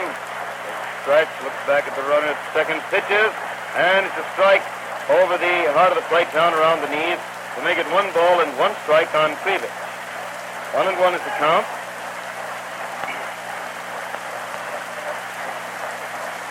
Throws again, and Mike was all set for that one, but stepped back, stopped his swing, and the ball came over the heart of the plate down around the knees. So it's 1-2. 1 ball and 2 strikes on Little Mike. 1-2 to count. He throws again, and Cleaver swings it a foul down the right field line, back onto the roof of the stand, and it's still 1 ball and 2 strikes on Cleaver. 1-2.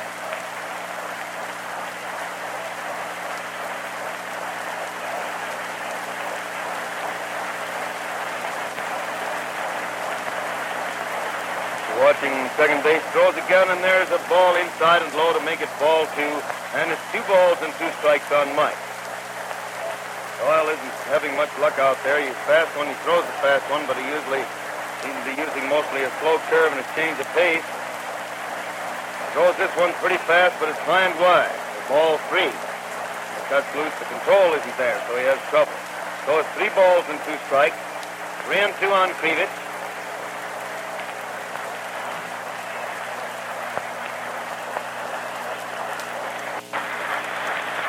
3-2.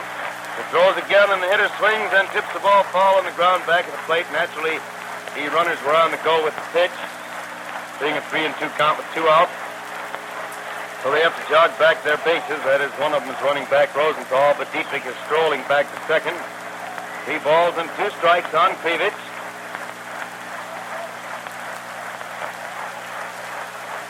Doyle throws again. The runners start, but it's ball 4 wide.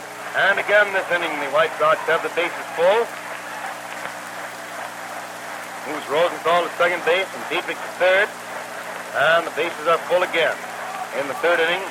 And Zeke Benura, who opened the inning with a walk, was forced at the plate for the first out after the base has been filled for the first time, is back up there at the plate. Zeke Benura at bat. Base is full. 2 outs. 4 runs already home in the 3rd inning. And Zeke jumps back to take it inside and low for ball 1. 1 ball call.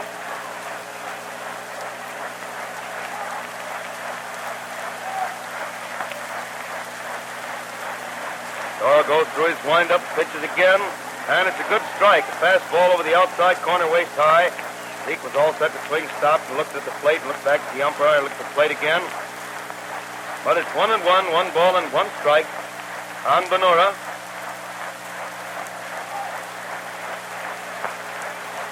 Throws once more, and Zeke swings, hit a little pop fly out and toward third base. The third baseman coming in and makes the catch for the 3rd out. Benura pops to Higgins, and it's 3 out in the 4th inning for the in the 3rd inning for the White Sox. I'd run over into the 4th inning column in the scorebook here to get that second time at bat in there.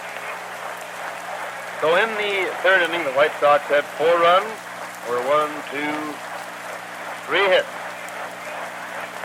Yes, sir, only 3 hits in that rally. And 3 men left on base. It was mostly wildness on Mr. Doyle's part that caused his trouble. And the score at the end of the 3rd inning, the White Sox are leading the Athletics by a score of 6-0. Now for up-to-minute scores and complete batteries from other cities, we return to the studio. In the National League, in Philadelphia, the Chicago Cubs lead the Phillies at the end of the first half of the 7th inning, 3-1. Henshaw and Hartnett working for the Cubs to fill choosing Paso and Atwood. In Brooklyn, the Pittsburgh Pirates lead the Dodgers at the end of the first half of the 5th inning by a score of 8-2. Werkhofer and Patton working for the Pirates, the Dodgers starting Baker and Berries with Butcher pitching in the 3rd. First game of the doubleheader in New York was taken by the Giants from the Cincinnati Reds 5-1. In the second game at the end of the 3rd inning, the Giants lead the Reds 4-1. The second game battery, the Reds, Schott and Lombardi, for the Giants, Smith and Mancuso. In the American League, in Detroit, the Yankees are leading the Tigers at the end of the first half of the 2nd inning 8-0. Pearson and Jorgens working for the Yanks, Bridges and Hayward starting for the Tigers with Sorrell pitching in the 2nd. In Cleveland, the Indians lead the Washington Senators at the end of the first half of the 3rd inning, 2-0. Whitehill and Millie's working for the Senators, the Indians using Brown and Pitlack. And now back to Comiskey Park and Hal Totten. Take it, Hal. Ready to go in the next inning. The 4th, the first man at bat, Moses hit the first ball pitch for a pop fly into the infield, and Pyatt came clear across past the pitcher's mound to make the catch on the first base side of the pitcher's box for the first out.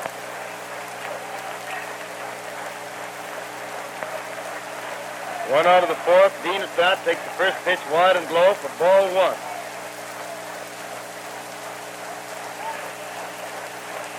One ball call. Throws again, and it's ball two inside across the waist, making it 2-0. 2 balls and no strike on Dean.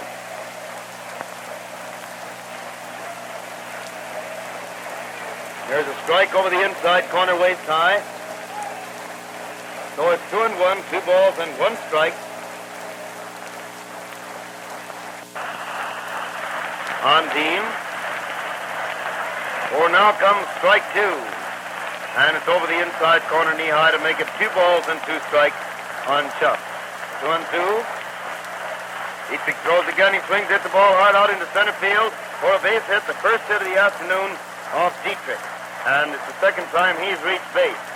He walked once and got a base hit this time. And he's the only man on the club that has been on base.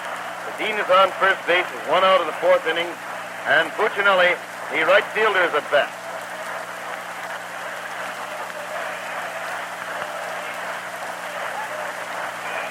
And the first pitch is a fastball across the waist, but wide for ball 1. 1 ball called. And the hitter swings the next one, hit it into left field for another base hit.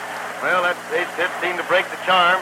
He drove it into left field for a single, and it moves Dean to second base. So the A's have runners on first and second with 1 out of the 4th inning, and Bob Johnson, the second baseman, is at bat.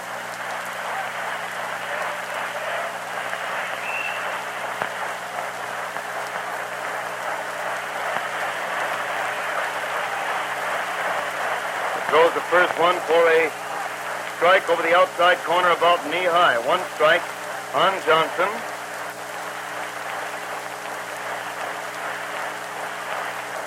And he swings, hit the next one into right field for still another base hit. The runner from second is coming around third on the way in. And Davis throws the ball to the plate. And the runner is called out. And then the umpire had his head in the air and suddenly spread his hands to indicate safe. Apparently at first he thought Sewell had him blocked off, but then he discovered that his foot had come over the plate, and when the dust cleared and he saw his foot on the plate, he realized it had been there when the ball hit him, and he called him safe. He had the courage of his convictions, which is the right way to do. Sometimes an umpire may call a play a little bit fast. This time, umpire Quinn had the arm part way up to call him out. When the dust cleared, he saw he had made it, so he realized it and called him safe as he should have, which was a good decision. Now the men at bat. Higgins takes the first pitch for a strike over the outside corner, about knee high. 1 strike on Pinky. A good throw to the plate by Krivich, incidentally. Philadelphia runners on first and third, 1 out, 1 run home in the 4th. Pink hits the next one, a high fly out to right field. Krivich comes over, makes the catch, turns and makes another great throw to the plate. But the runner scores easily as the catcher runs up on the ball and blocks it.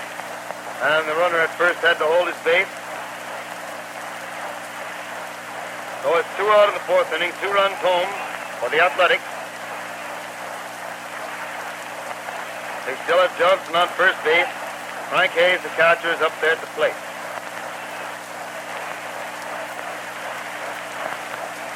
Hayes at bat, looks at first base, then pitches. Hitter hits a high bounder going down the third base line.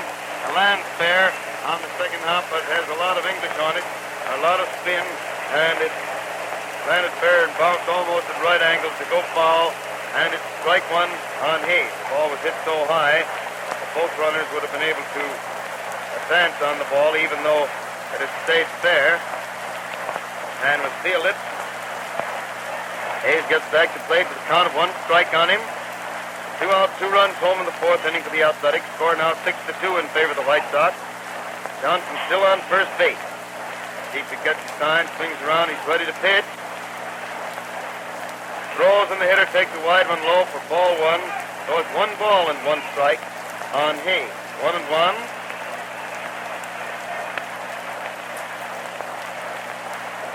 Frank swings again to hit a high fly down the right field line. Krivich is jogging over across the line and makes the catch down there in foul territory in front of the stand for the 3rd out.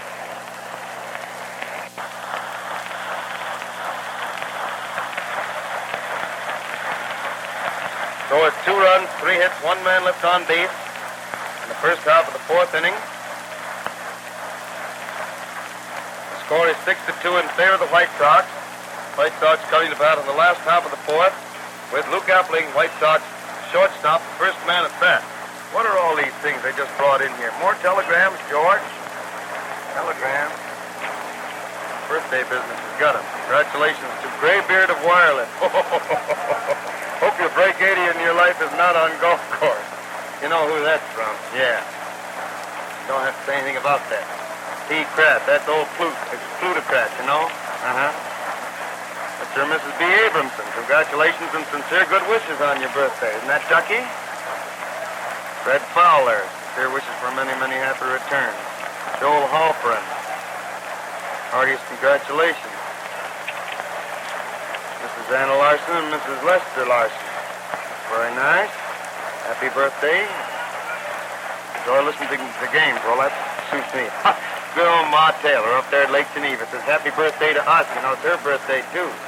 We usually have a chance to celebrate it together, but the season's still on. We can't get away like we usually can. Well, you got to send a wire to Ma, too.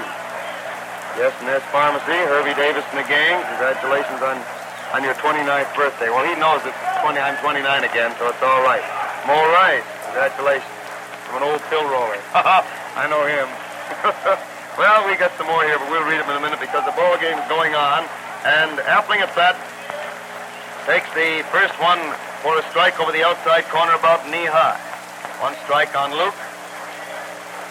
Winds up again, throws, and the hitter swings to foul the ball into the stands above and to the right of the plate for strike two. That makes it 2 strikes on Appling.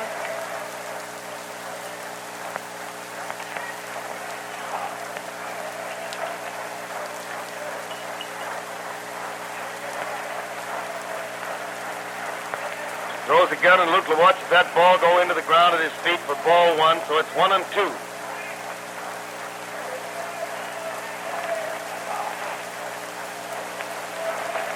One ball and 2 strikes. Doyle winding up again, pitches, and Luke swings it a bounder down to the third base, and it bounds over his shoulder and goes on out into left field. Luke makes the turn, but goes back to first base as the ball is fielded in a hurry and thrown in there, and it's a base hit for Luke. Higgins went after that ball rather peculiarly. He went out there not seeming to know just how it was going to bounce because it was taking funny hops. First a long one, then a short one, and then a medium one. And finally hit and took a high hop right up over his shoulder into left field for a single. So Jackie Hayes is at bat, taking the first pitch inside by the knees for ball 1. One ball called. Remember, the White Sox are leading the Athletics by a score of 6-2. The last half of the fourth inning, Appling is on first base.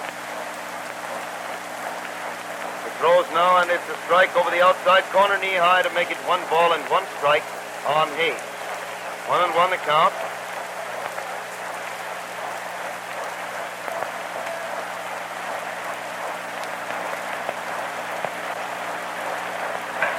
Hitter hits the next one to drive out into left field for a good clean base hit, and it moves Appling to second base.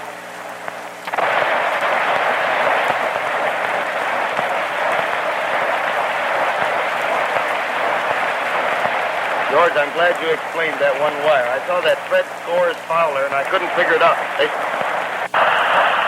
should have put quotation marks about it. That's the voice from the studio by Crackle.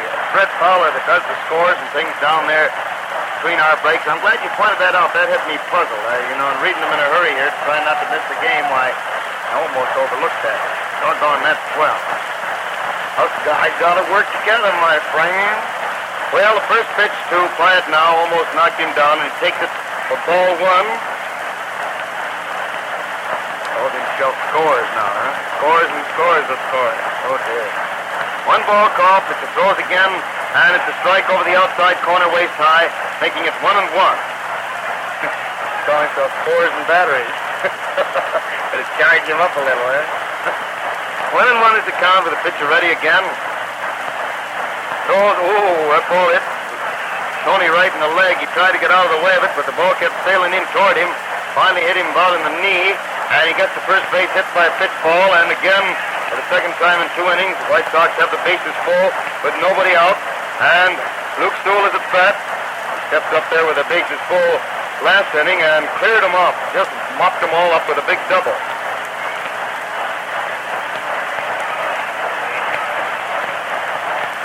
No, the A's don't bother warming up pitchers. I mean, one pitcher a day, you know.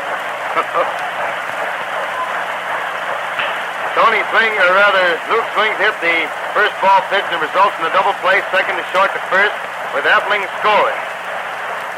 A double play in which Luke hit the ball to Johnson. He flips it to Newsom, and Newsom over to Dean. Complete the double play, scoring Appling and moving Hayes to third base. So now it's 2 out for the White Sox in the 4th inning. And Dietrich is getting a hand as he walks up there to the plate. 2 out, 1 run home. Hayes on third base. Pitcher starts to wind up pitches. And it's a curveball wide and low for ball 1. 1 ball called.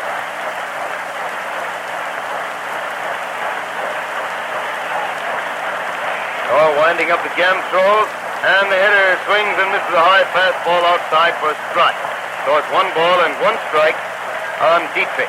1-1 to count.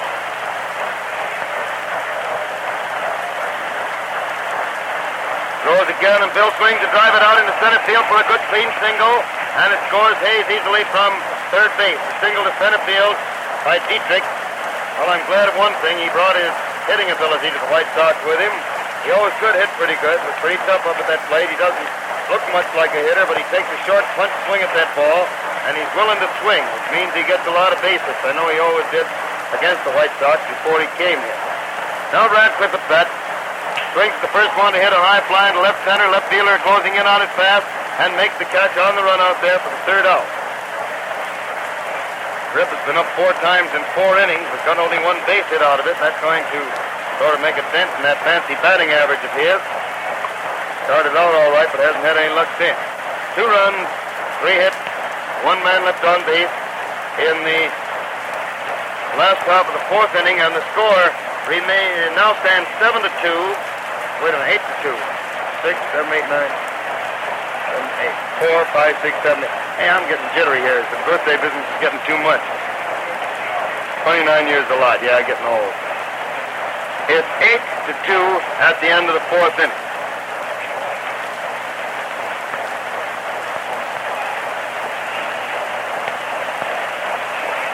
Have you been having trouble keeping squeaks and rattles out of your car after rainy spells? Then try Marpac chassis lubrication. Marpac stays put on the bearings and keeps the water and mud out. It gives double the service that ordinary grease will, too.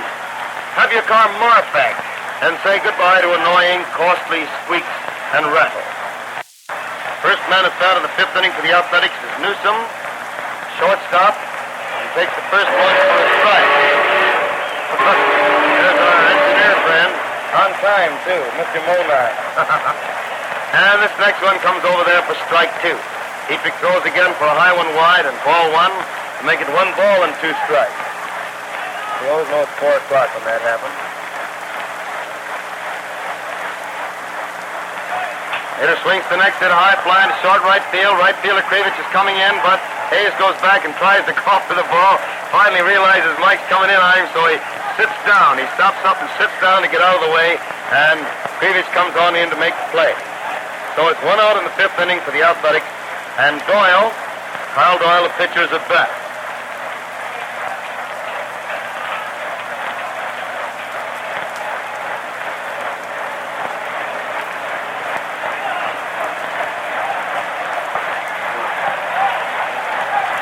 First pitch is a strike over the heart of the plate, waist high.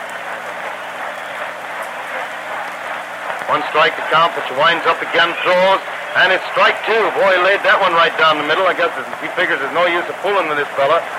Dietrich is really faster than I thought he was. He seemed to have a lot of stuff on that ball. Of course, he's throwing just plain fastballs down there just this minute.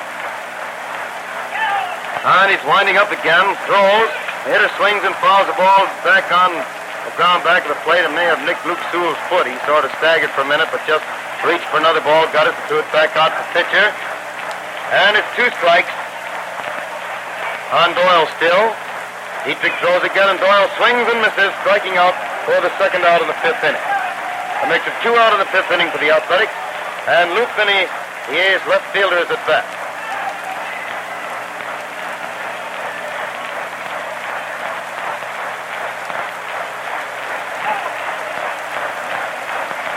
Swings the first one, hit it hard out to Venora. Leaped high in the air trying to field that ball and hit him in the knee. Bounded out in the foul territory with Zeke right after it. That ball bounded and Zeke went right up in the air with it, but it didn't come up as high as his glove. It hit him in the knee instead and bounded over to foul territory. For what will probably be called a base hit. The ball was hit pretty hard. And it puts Finney on first base. It's 2 out in the 5th inning. And Moses, the center fielder, is up there at the plate. Moses at bat. The hitter swings and fouls the ball back to the net, back of the plate, and it's strike 1. Yes, it's officially called a hit now. Finally got the relayed sign from the official scorer. 1 strike on Moses. And he swings, hit a pop fly coming down foul back of the plate, coming down onto the net, and it's 2 strikes on Wally.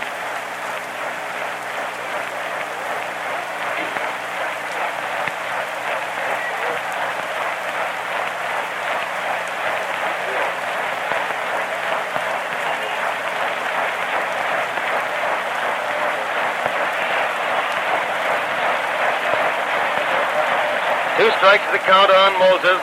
Remember, Finney is on first base. It's 2 out of the 5th inning. And he hits the next one, but it's foul right down the first base coaching line. Coach there grabs it, looks it over. Throws it back out to pitcher. That's our old friend Lena Blackburn, who many, many years ago played with the White Sox. Later on was coach and finally manager of the club. Ready again, pitches, and it's a curveball very wide and low, making it 1-2. That ball broke sharply away from the hitter. 1 ball and 2 strikes. Call the first hit. This broadcast of the White Sox Philadelphia game comes to you direct from Comiskey Park, home of the White Sox of Chicago, at the presentation of your neighborhood Texaco dealer, distributor of Texaco Fire Chief gasoline. This broadcast comes with the permission of the White Sox and the A's to stimulate interest in our national game and in your own local baseball team. WCFL at Chicago. More wires. Well, that's swell. A couple people must know about birthday. Maybe got a friend for you. Here's one that I know is a real friend. Gary joins me in wishing you many happy returns this day, or a real credit to broadcasting. Well, I like that very much, and especially from General A.F. Lorenzen, who sent it. That's very swell. The boys at Guy Bush Service Stations, happy birthdays and best wishes. Curly Oregon Joe, birthday greetings and best wishes. May you live long.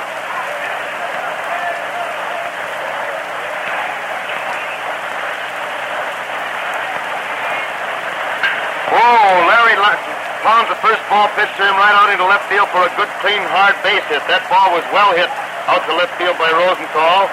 Puts him on first base. Nobody out in the 5th inning for the White Sox. And Mike Krivich up there at the plate.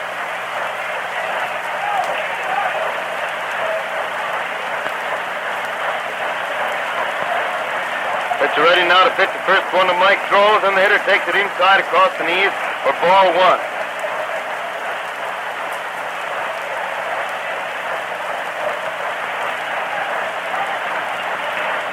1 ball call, pitcher ready again, throws, and it's inside and low for ball 2, making it 2 balls and no strikes on Krivich. 2-0 the count.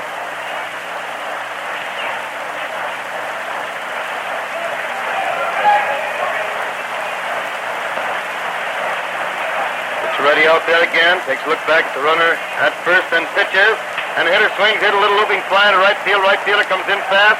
The ball drops in front of him for a base hit, and then he can't grab a hold of it on the first hop, has to pick it up a second time, and Rosenthal, who had stopped to watch whether the ball was going to be caught or not, he had to get to second base. It was one of those dead spots out there that if Puccinelli had any luck and could have gotten that ball on the hop, he might have made a quick throw to second in time to force Rosenthal. He couldn't quite do it. So it's a base hit, and the runner is on second. Runner's on first and second. That was Texaco Leaguer is right. Next hitter, Venora hits a drive into left field for another base hit. The left fielder throws the ball in fast, but Rosenthal scores easily. Yeah, Andy, I didn't have time to get that Texaco leaguer in. I was watching for that play at second. I didn't want to say it was a Texaco leaguer. They forced him at second, you know. Get the idea? Real confidential like. See, Bill, up here in this broadcast, we don't have any Texas leaguers anymore. They're Texaco leaguers. You know, we've got to start individual. No more Texas leaguers. They're all Texaco. Now, Appling is there at the plate. Runner still on first and second. Nobody out. One run home in the fifth inning. And the first pitch is inside for ball one. One ball call. He throws again, and the hitter fouls this one into the stand to the right of the plate for a strike, and the count is 1 ball and 1 strike. 1-1 on Appling.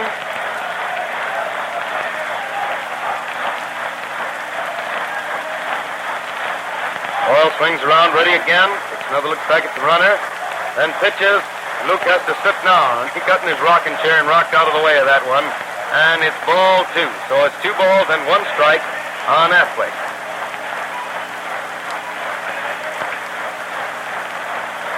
Two balls and 1 strike, which has his sign again. Takes another look back at second base. And throws. And it's a wide one low for ball 3. Making it 3 balls and 1 strike on Appling. 3-1 is the count.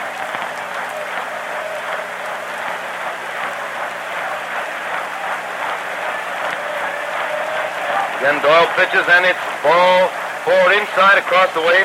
And Luke gets the base run. Well, that's 3 innings in a row. They filled the bases with nobody out. They're going to warm somebody up in the bullpen. Don't tell me. Blythe is walking out there to the bullpen. Somebody else is also standing up to warm up. And Jackie Hayes is at bat. Jackie takes the first one, a fast strike over the outside corner, waist high. 1 strike on Hayes.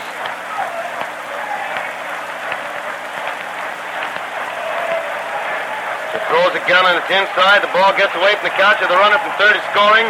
Slides in. The ball throw back from the pitcher gets from the catcher gets past the pitcher. There's nobody covering the plate.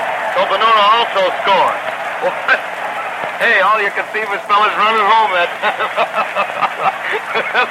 You know, like these fireworks, you see a streak go across, and all of a sudden there's a pause, and another streak goes right after it.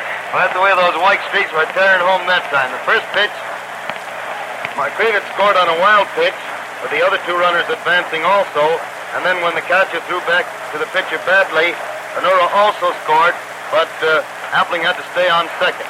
And now the hitter swings to foul the next one back into the stand back of the plate, and it's 1-1. 1 ball and 1 strike on Hayes.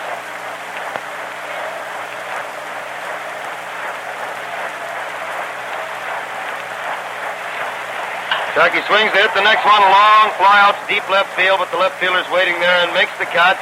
The runner from second makes the break as though to go to third, but a very nice throw comes in from Finney right to the bag at third base to hold him at second.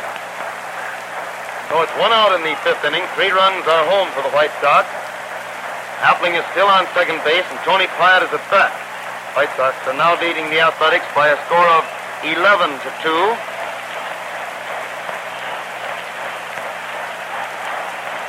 Doyle pitches, and Platt leans way back to take a ball inside across the waist. 1 ball called.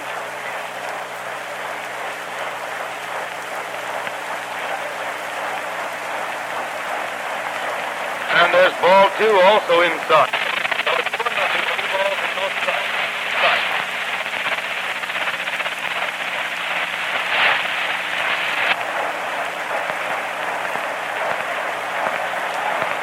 Doyle throws again, and Platt gets a high one inside for ball 3. And it's 3 balls and no strikes on Tony Platt, hitting for the White Sox in the 5th inning with Appling on second base, 1 out, 3 runs home, and the score 11-2. In favor of the White Sox. Throws again, and it's a strike over the inside corner, waist high. Platt made a start as though to go to first, but came back after taking only about a half a step. So it's 3-1. Throws again. Ooh, Platt tried to twist out of the way of that one. The ball hit him right in the back. That's the second time he's been hit by a pitch ball, but in the records that goes merely as a base on ball because the ball hit him. That hit him was ball 4. In the old days, they'd call that a hit batsman anyway, but the pitcher saves his record a little bit this way. Tony gets down there walking a little bit slowly because the ball hitting you that way can knock the breath out of you more than a person could realize. I mean, the average person get hit like that, they'd have to carry him out on a stretcher, but a ball player's in condition and can take it, more or less has to take it.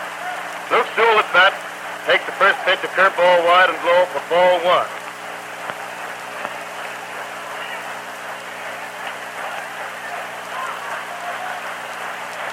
One ball call, pitcher ready once more. With the runners on the go, the hitter hits the ball right back to the second baseman who flips it to the shortstop. Too late to get the man there, but the throw to first does get Sewell. Second baseman throw over to the shortstop, got to the shortstop before he reached the bag, and because it was a hit-and-run play and the runners were on the go with the pitch, Wyatt slid in safely. So Sewell is out on a rather peculiar roundabout play going from Johnson to Newsom to Dean, and Dietrich again gets a nice hand as he walks up to the plate.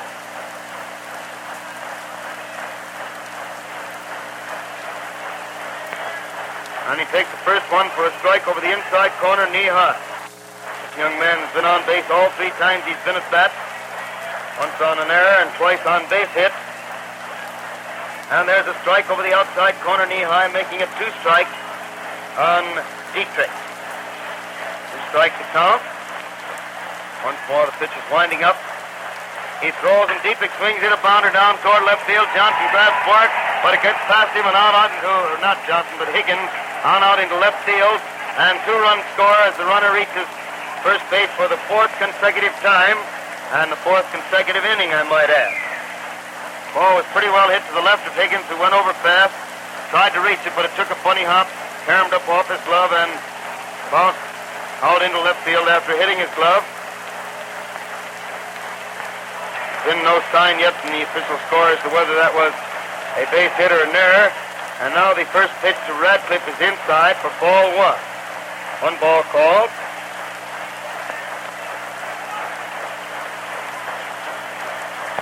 Pitch is ready out there again.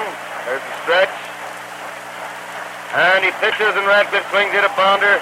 Higgins grabs for that also, but it caroms off his club back to the shortstop, who makes a backhanded pick-up of it, but too late to get anybody, and the runners are safe at first and second. Everybody down there, the reason relays them, just standing and looking, and nobody's gone back into the press box to find out. We've got 2 to find out now, George. See if somebody will go up there, will you, old boy? Rosenthal is up there at the plate on both of them, the pitcher and Radcliffe. And he hits the first pitch, a drive into right field. The right fielder grabs the ball, drops it, and 1 run he's scoring, and the other runner goes to third base. You got 3 of them to find out now, George. What do you know about that? Right fielder grabbed the ball. It seemed to be right in his hand, and it hit his glove and dropped to the ground.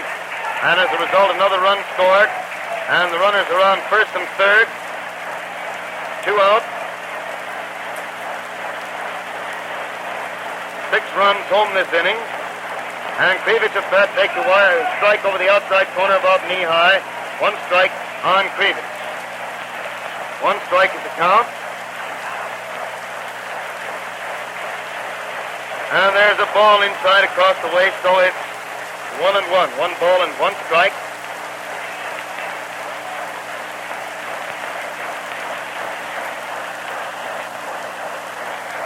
Ball 2 comes in wide and low. So it's 2 balls and 1 strike. 2-1 on Krivich.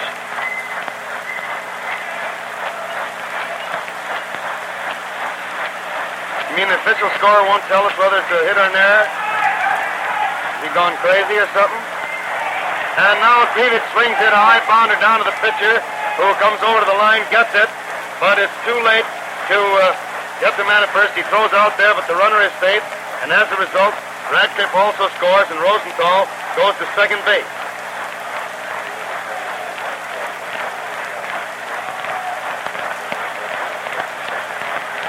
Dietrich was a hit, Radcliffe was an error. Why wouldn't they tell you? Who's the official scorer? Who's the official scorer, Whitey?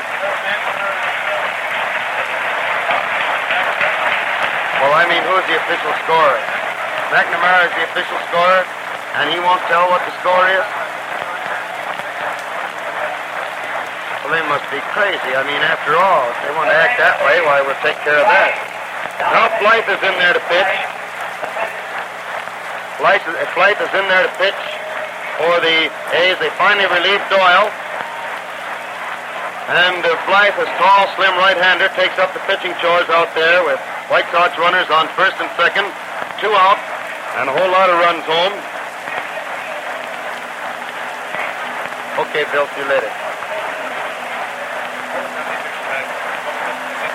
Dietrich, they certainly called a hit and run. If the error is our guess, we sort of spied that out of them, but I suppose Rosenthal's with an error. I mean, if those fellas want to get swell-headed, well.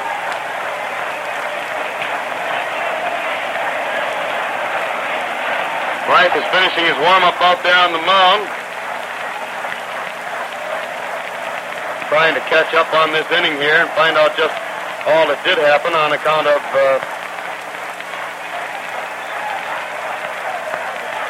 a lot of things happened and we couldn't quite figure out what it was all at once and get them all marked down here. There's been a lot more runs in, but we're ready to go now with Zeke Benura at bat for the Starks.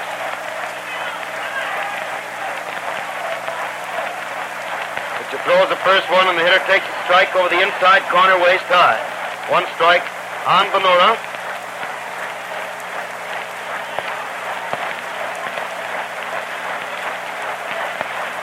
And there's a ball inside across the waist, so it's 1-1. 1 ball and 1 strike. 1-1 the count.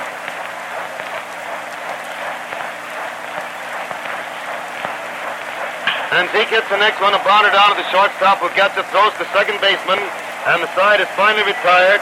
Krivich is forced at second base on a play which went from the shortstop to the second baseman for the 3rd out.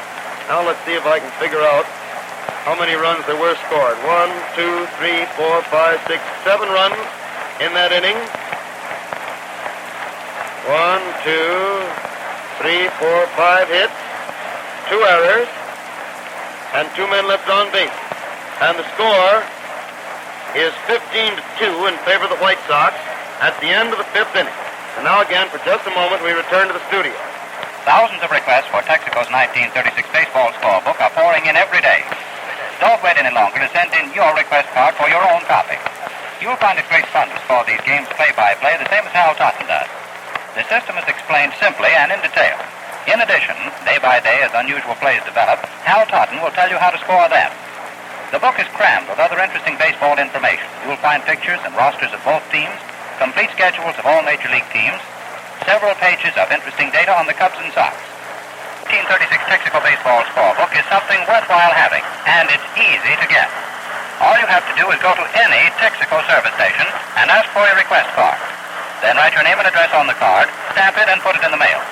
Children must be accompanied by an adult when requesting a card. Remember, the 1936 Texaco Baseball Scorebook is absolutely free. Get your request card in the mail today. And now back to Comiskey Park for the continuation of the baseball game, brought to you by permission of the Chicago White Sox and the Philadelphia Athletics to stimulate interest in our national game and in your local team. Take it, Hal. Back at the ballpark for the 6th inning, the first man at bat, Dean, had taken the ball and hit a foul that landed back at the plate for a strike, and now hits a fly ball which Radcliffe gets out in left field for the first out in the 6th inning. 1 out in the 6th inning for the Athletics, and Puccinelli, the right fielder, is at bat.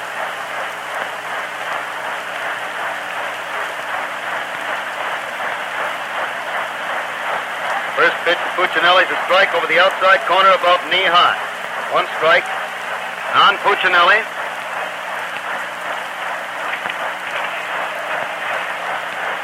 And there's a ball inside across the waist for ball 1, and the count is 1 ball and 1 strike on Puccinelli. 1-1 the count.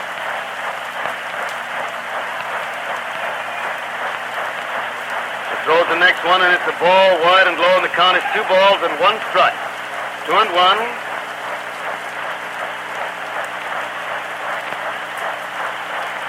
Dietrich throws again for the 3rd ball wide, and it's 3-1 on Big George. 3 balls and 1 strike on Puccinelli.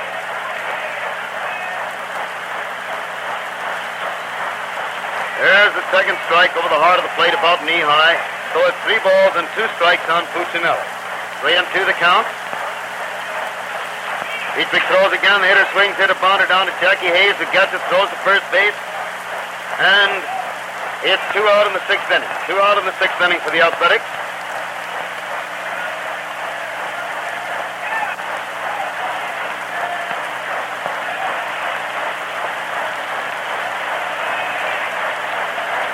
Dietrich winds up, throws, and Johnson, who is at bat, takes the curveball wide and low for ball 1.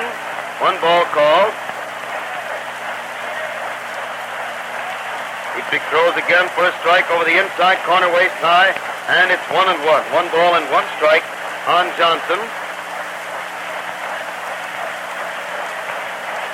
Hitter swings the ball, the next one back to the screen. He falls down from the force of that swing, and it's 1-2. 1 ball and 2 strikes on Big Bob. 1-2 the count. Dietrich throws again for ball 2, high and inside, and it's 2 balls and 2 strikes. 2-2 on Johnson.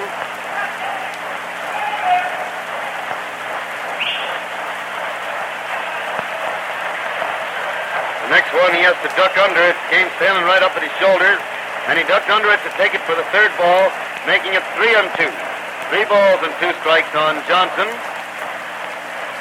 And he hits the next one, a drive into center field for a base hit. A single by Johnson, fielded by Rosenthal out there. He throws it back into the infield.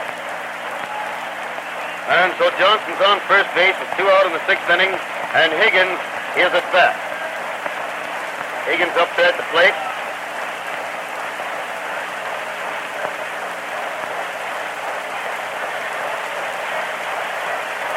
And the first pitch is lined inside for ball 1. 1 ball called.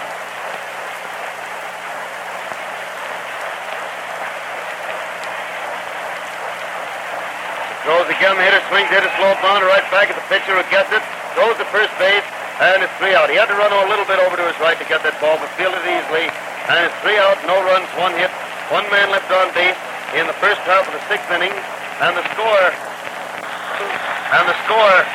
remains. Where will I add them up again? What is it? 7, 9, 15-2 at the end of the 6th inning. I had the right number of runs in that last half inning, didn't I? 7. Did I add them up right? I left the countdometer home. I didn't have a chance to bring that, or didn't think of bringing it. Scoreboard's got them up there right, too. Oh, we got some more wires here. Hey, let's see who these are. This one comes signed, the Hampshire, Illinois Cub and Sox fans. That's a great gang. I made a talk to them after the World Series last fall. Here's one from Alda and Harry Steers. Congratulations on your birthday. Harry Steers is that famous bowler. Announcement of a change in the lineup. Peter's playing left field for the Athletics. Here's from Algonquin. Andy, Uncle and Grandpa Simonidi are sitting there. Congratulations on the birthday. Joining the ball game. The last of the Rickards. Earl Rickard. Then he had to return. And it says a lot of very nice things. Jim Wheeler also. Best of everything to you and always. Happy birthday. Charlie Hep. That's the Harry's New York Cabaret. Charlie Hep sends his regards also. Also very nice. Here's Appling at bat to start the last half of the 6th inning. And he takes the first pitch wide for ball 1. Pitch starts to wind up again. Throws. And it's inside across the knees for ball 2. Blythe is now the pitcher, and Peters is playing left field in place of Finney.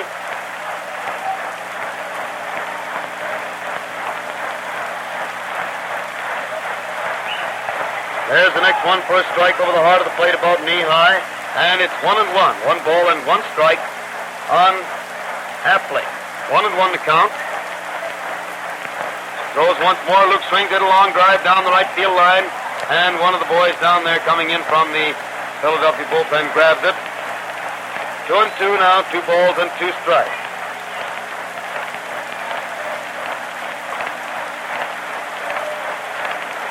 Winding up once more. Throws the hitter. Swings it. Bounder down the third base line. But it's foul. And it's still 2-2. 2 balls and 2 strikes on Appling.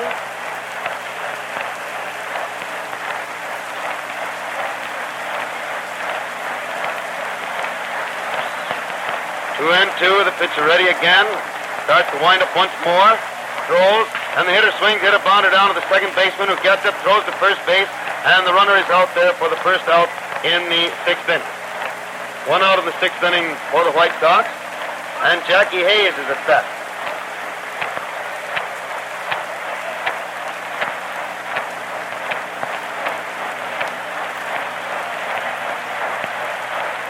Jackie takes the first one wide and low for ball 1.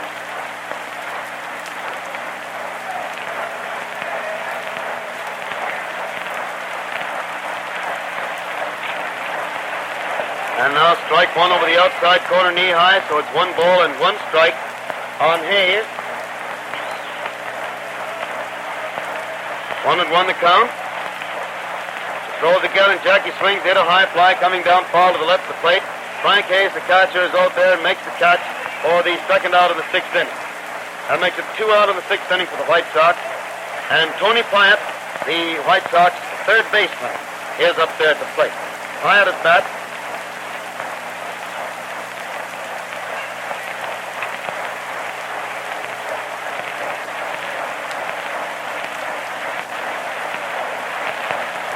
Out there for the sign to pitch the first one. Tony starts his windup, throws, Pyatt swings and tips the ball foul. It bounds off back at the catcher after hitting the catcher's glove, and it's 1 strike on Pyatt.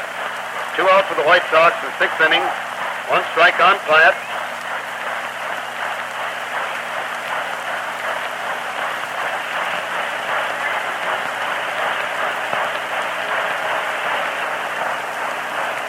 Tony swings again, hit a high fly. The shortstop started in, but instead of that, the third baseman is making the catch easily for the third out.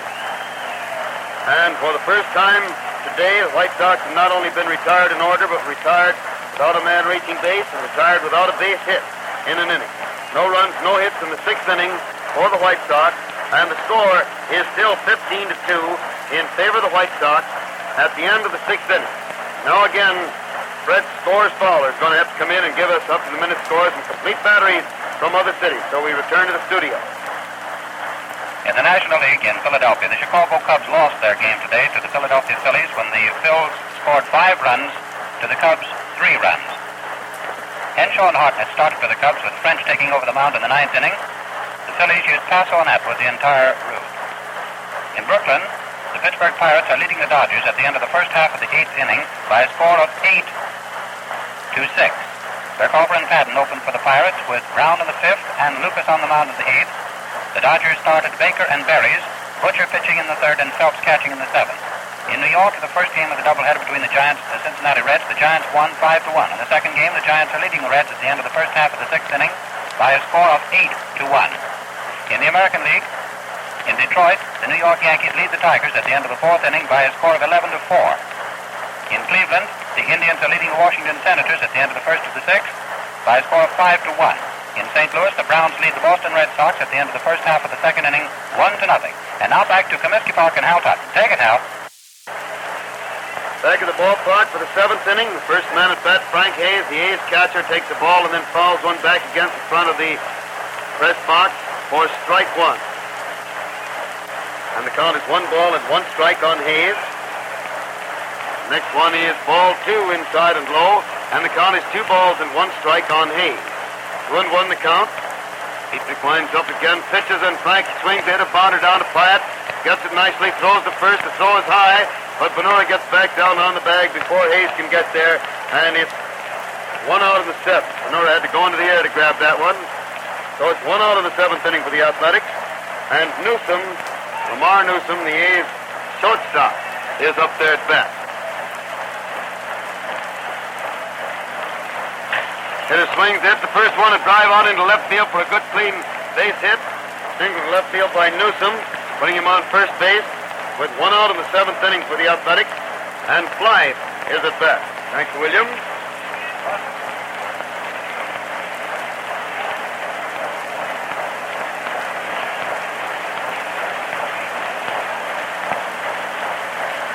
Newsom on first base, 1 out. Blythe the pitcher at bat. Dietrich watches first base and throws, and Blythe swings, hit a ball through into the right field for a good base hit. Runner stops at second because there's no point to try to go to third with the club needing 13 runs to tie it up. 1 run wouldn't mean much if you took a chance on it. And I doubt very much if he could have made it anyway. because the right fielder was playing in pretty close for the pitcher at bat and fielded the ball quickly. The A's have runners on first and second with one out in the seventh inning, and Peters, the right-handed hitter, who is now playing left field in place of Finney, takes the first pitch inside for ball one. Gannon takes ball two inside and low, and the count is 2-0, 2 balls and no strikes. Strike on Peters.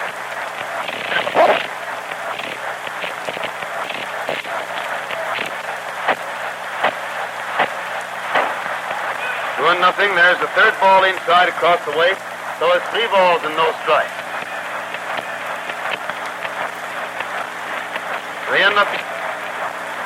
And there is ball 4. It's over the plate but too low, and so Peters balls, it's on balls, and Dietrich has filled the bases for the 7th inning, and Moses, the center fielder, is at best. Just a chance. The heat may be getting to Dietrich a little bit because he hasn't been able to do an awful lot of pitching on account of having to run bases most of the time. He's been on base. So all 4 times he's been at bat.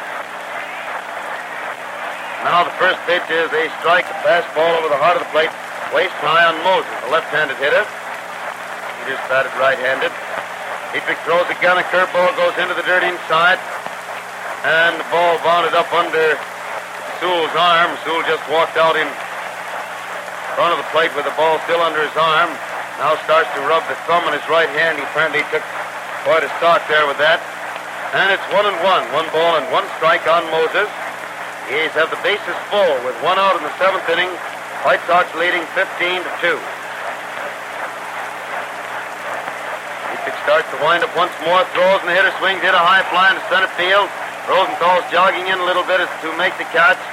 Gets the ball, turns and throws to third base to hold the runner from second there. The ball bounds off Hyatt's shoulder, but he trots into the infield to get it. Has 1 run scored. Newsom scored easily from third base on Moses' long fly to center. Scored the 3rd run of the game for the Athletics and make the score 15-3. So it's 2 out in the 7th inning. Peters still on first base. 1 run is home, and Dean, the first baseman, is at bat. Throws the first one, and Dean hits a beauty out in the left center for a good long base hit. It's going clear out there to the wall. 1 run is coming in. Second one rounding third base and coming in, and Dean pulls up at second base. That fella can really hit that ball. Long double to left center by Dean, scoring both flights, and Peters, with the 2nd and 3rd runs of the inning, make the score 15-5 in favor of the White Sox.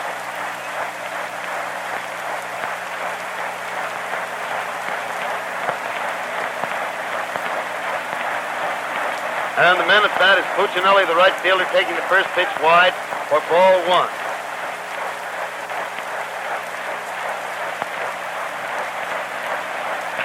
Hitter swings the next one to hit a high fly to left field. Radcliffe's under it, waiting for it. Has it easily, and it's 3 out. 3 runs, 3 hits, and 1 man left on base. In the first half of the 7th inning, he scored, standing 15-5 in favor of the White Sox. As the Sox come to bat in the last half of the 7th inning, the crowd's up for the 7th inning stretch. First White Sox hitter will be Luke Sewell, the White Sox captain. This broadcast of the White Sox Philadelphia game comes to you direct from Comiskey Park, home of the White Sox in Chicago, as a presentation of your neighborhood Texaco dealer, distributor of Texaco Fire Chief gasoline. The broadcast comes with the permission of the White Sox and the Athletics to stimulate interest in our national game and in your own local baseball team. WCFL at Chicago. Couple more wires. Frank Dimitrov, congratulations on your birthday. Frank, oh, I know Frank. He's got that Texaco station down there at Ohio and Dearborn.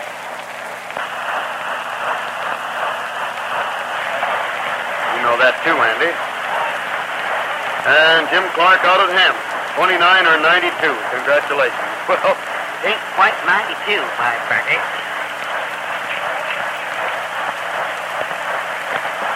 The White Sox made the announcement today that Friday, July 31st, next Friday, is Ladies' Day here with no tickets except the tax tickets necessary for the ladies.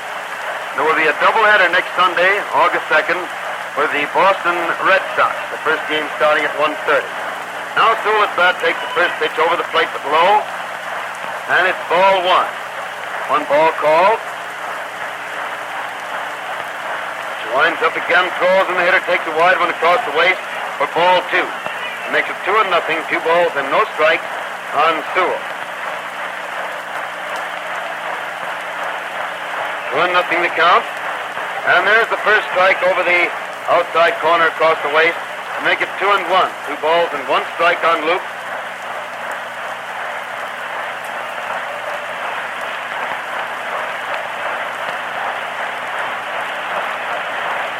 2-1, and the hitter swings the ball. This next one back into the second deck, down in front of us, and it's 2-2. 2 balls and 2 strikes on Sewell.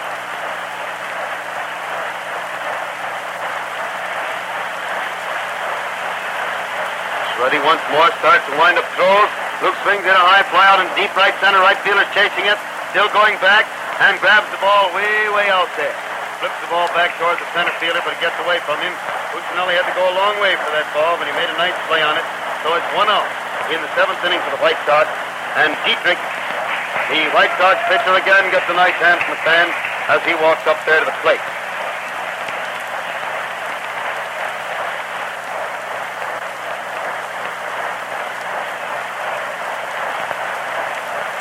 Starts to wind up the pitch. First one to Bill. Throws. Dietrich swings in a high fly into center field, but Moses is jogging in under it easily. Has it, and it's 2 out in the 7th inning.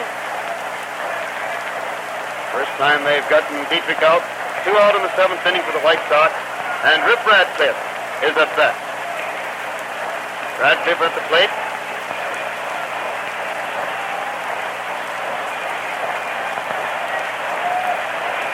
First pitch, a fast strike over the heart of the plate, waist high. 1 strike to count.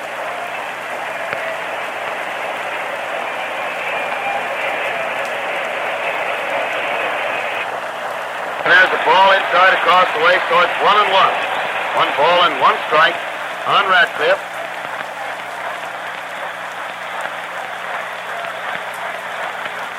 Right throws again, and it's a high one wide for the second ball, making it 2-1 on the Ripper. 2 balls and 1 strike. Rip's been up 5 times. He's gotten only 1 hit so far this afternoon. Right throws again, and it's another ball wide. So it's 3-1. 3 balls and 1 strike.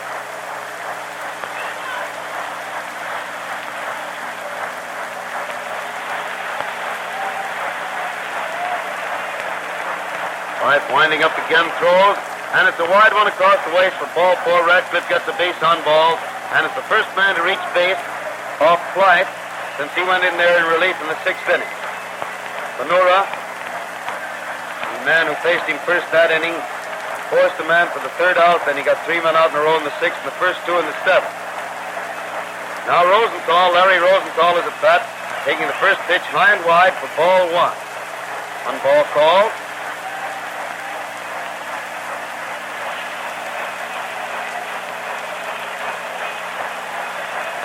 Throws again, and the hitter takes a high one wide for ball 2, and it's 2 balls and no strikes on Rosenthal. 2-0 to count.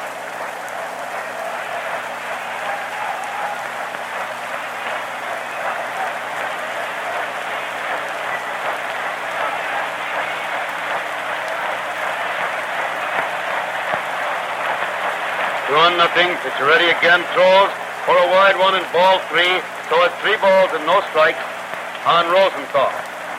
3-0 the count.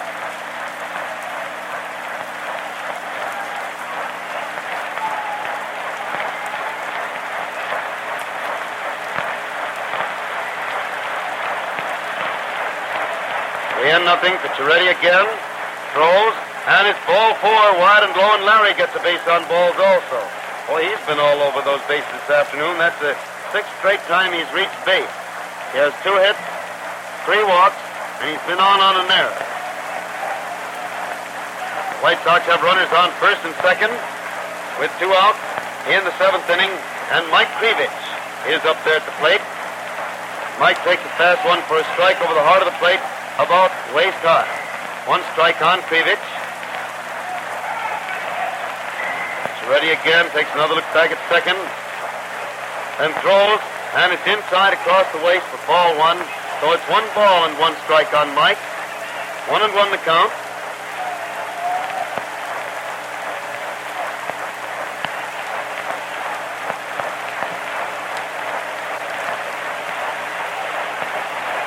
Still watches the man at second, then pitches, and Mike swings and fouls the ball onto the roof of the stand, above and to the right of the plate, bounds back down into the field. And it's still 1-2, 1 ball and 2 strikes.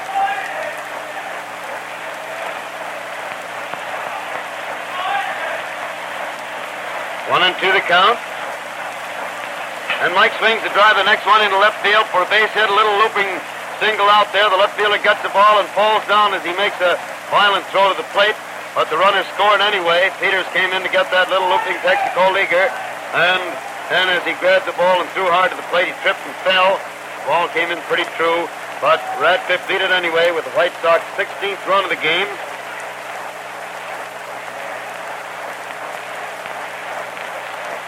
Leaves White Sox runners on first and second. 2 out, 1 run home in the 7th. And Zeke Manura is at bat, taking the first pitch inside and low for ball 1.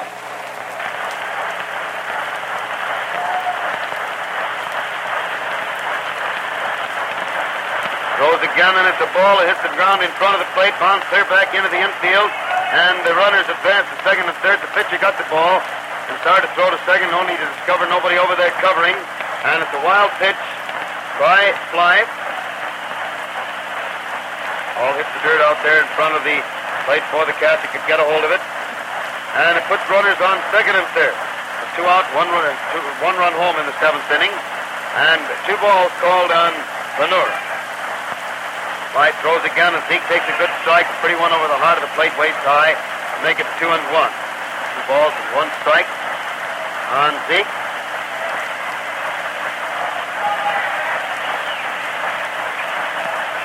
Zeke hits the next one, but it's a foul, little pop fly coming up into the second deck over to our left, bounce out and over and back down into the lower deck seat.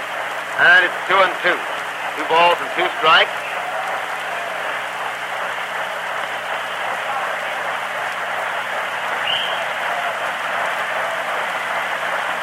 Zeke swings again to foul another one back in the second deck up here. One fan stuck up his hand to protect his face. The ball hit the hand and dropped right alongside of him. And it's 2-2. 2 balls and 2 strikes.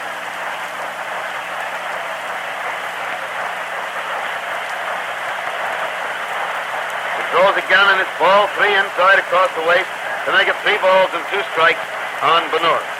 3-2 is the count.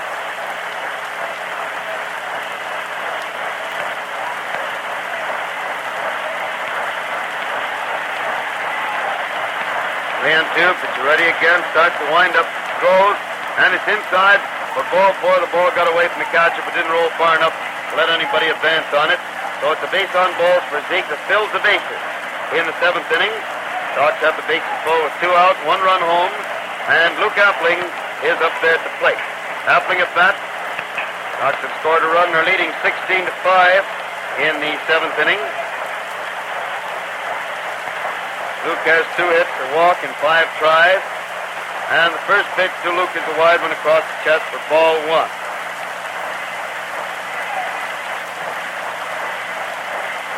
ball called. Throws again, and it's a high one inside for ball 2. Catcher turns around, asks for another ball, and gets it.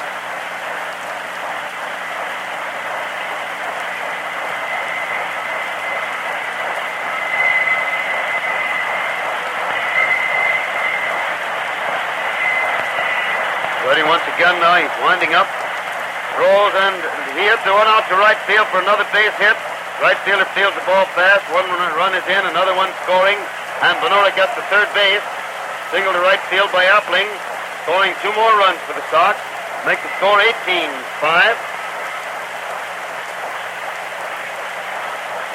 These Sox runners on first and third and 2 out. 3 runs home in the 7th inning. And the next man up there is Jackie Hayes, White Sox second baseman.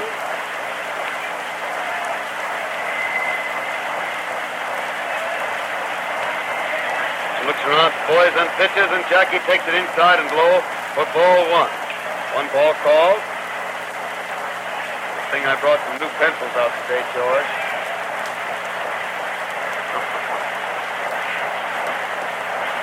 And there's a strike over the heart of the plate, waist high, and the count is 2-0. 2 balls and no strikes on Hayes.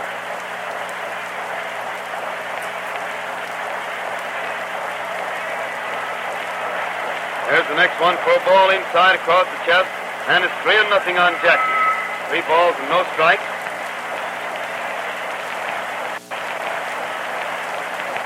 Maybe one of them was called a strike. I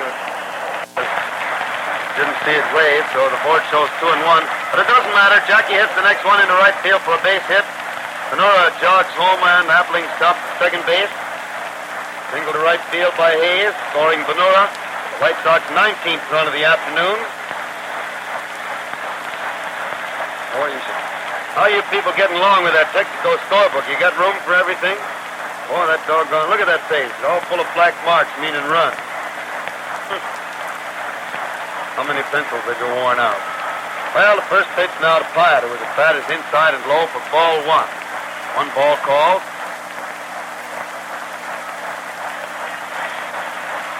Watch the second base, throws again, and Tony gets a strike over the inside corner waist high. So it's 1 ball and 1 strike on Pyatt. 1-1.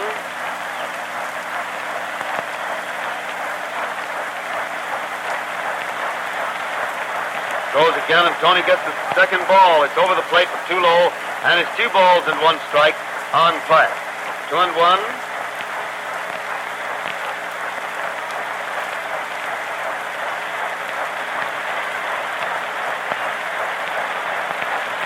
Still keeps an eye on second, but finally pitches, and Tony jumps back to take it inside across the waist for the 3rd ball. And it's 3 balls and 1 strike on Pyatt. 3-1 now.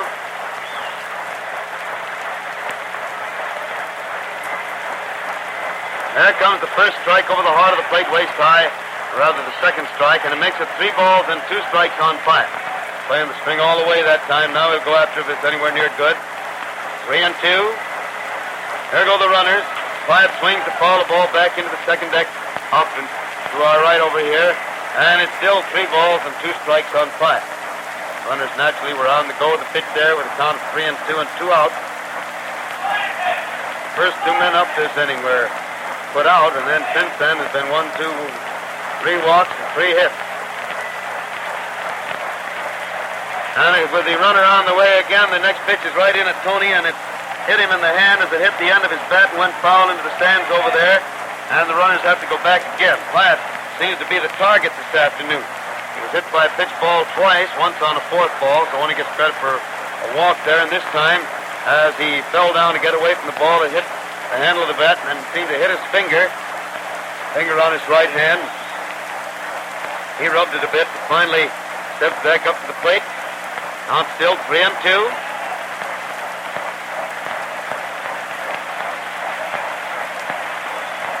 And Pyatt swings again to foul another one back into the stands back here to our right. And it's still 3 balls and 2 strikes. 3-2 now on Pyatt. White Sox runners on first and second, 2 out, 4 runs already home this inning. And the White Sox leading the Athletics 19-5. Couple more touchdowns, now they try to score. And now Pyatt swings in a high fly out back of the plate, coming down foul, catcher racing way back after it, and he makes the catch for the 3rd out after quite a run, though. Ending the last half of the 7th inning. In that half inning, the White Sox had 4 runs, 3 hits, and 2 men left on base.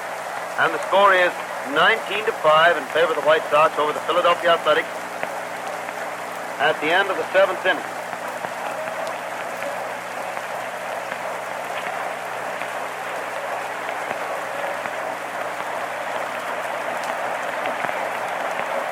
Don't take the performance of your car for granted. Are you sure you're getting the most in driving pleasure? Texaco Fire Chief gasoline will give you the pleasure of power, speed, and pickup. And what's more, it costs no more than ordinary gasoline. Drive up to your Texaco service station today and fill up with Texaco Fire Chief gasoline.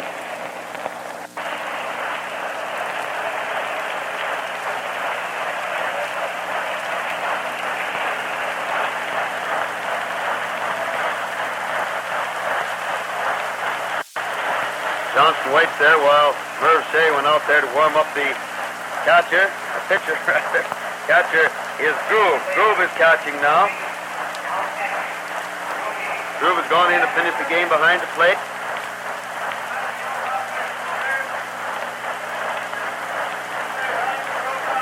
And Johnson swings to the first pitch to hit a ball into the stand to the right of the plate for strike one.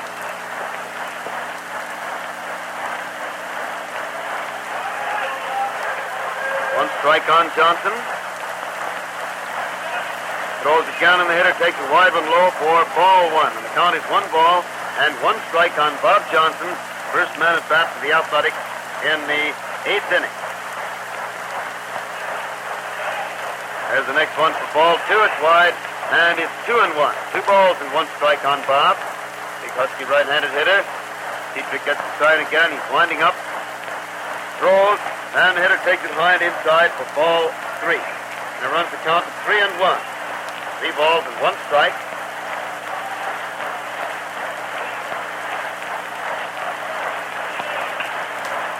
Swings the next one, falling on the ground back to the stands, and it's 3-2. 3 balls and 2 strikes on Johnson.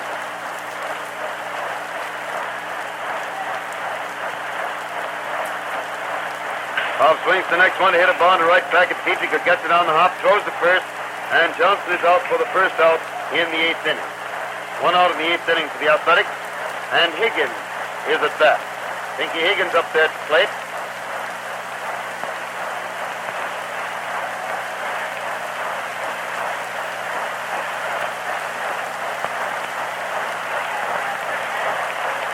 Winds up, throws the first one. It's a high one wide for ball 1.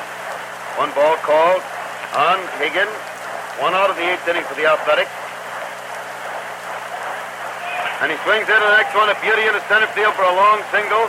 Rosenthal comes in, fields it on the hop, throws it into second base. And Higgins is on first base with 1 out in the 8th inning for the Athletics. And Frank Hayes, the catcher, is at bat. Yesterday, the Athletics won 15-8. Right now, the White Sox are leading 19-5. Kind of a series is this, man oh man. Now Dietrich throws the first one, and it's wide across the waist. Ball 1 on Hayes. 1 ball call.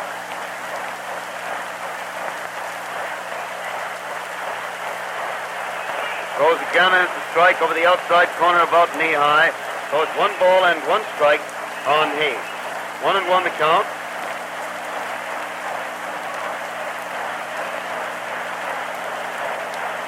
There's the next one inside for ball 2, and it's 2 balls and 1 strike on Hayes. 2-1 is the count.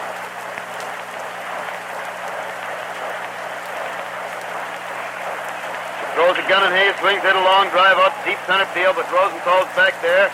Went back too far and had to take a step back in and reach down to catch that one. He almost went back too far on it. The ball was pretty well hit, though, and sank a little faster than he thought it was going to. So it's 2 out in the 8th inning for the Athletics. Higgins is still on first base, and Newsom is at bat. Newsom up there at the plate.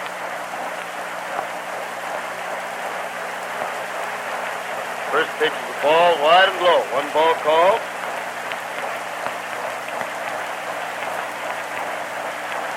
Swings the next. It's a high fly out back at second base. It's blowing over towards the shortstop, and Appling comes in almost the infield grass and makes the catch for the 3rd out. So it's no runs, 1 hit, 1 man left on base. First half of the 8th inning. And the score remains 19-5 in favor of the White Sox as they come to bat in the last half of the 8th inning. First White Sox hitter will be Frank Groove, White Sox catcher. Broadcast, the White Sox Philadelphia game comes to you direct from Comiskey Park, the home of the White Sox in Chicago.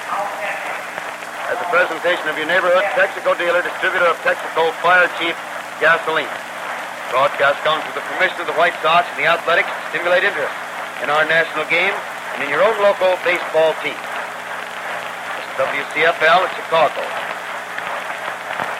Moss has gone in there now to catch for the Athletics. Give Hayes a little rest.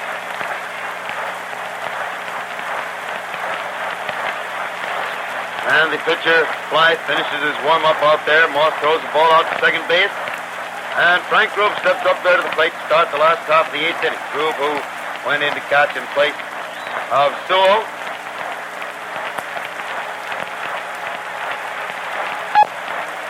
She winds up now, throws, and the hitter swings it, a bounder down the third baseline. Higgins gets it easily, throws to first, and it's 1 out in the 8th inning.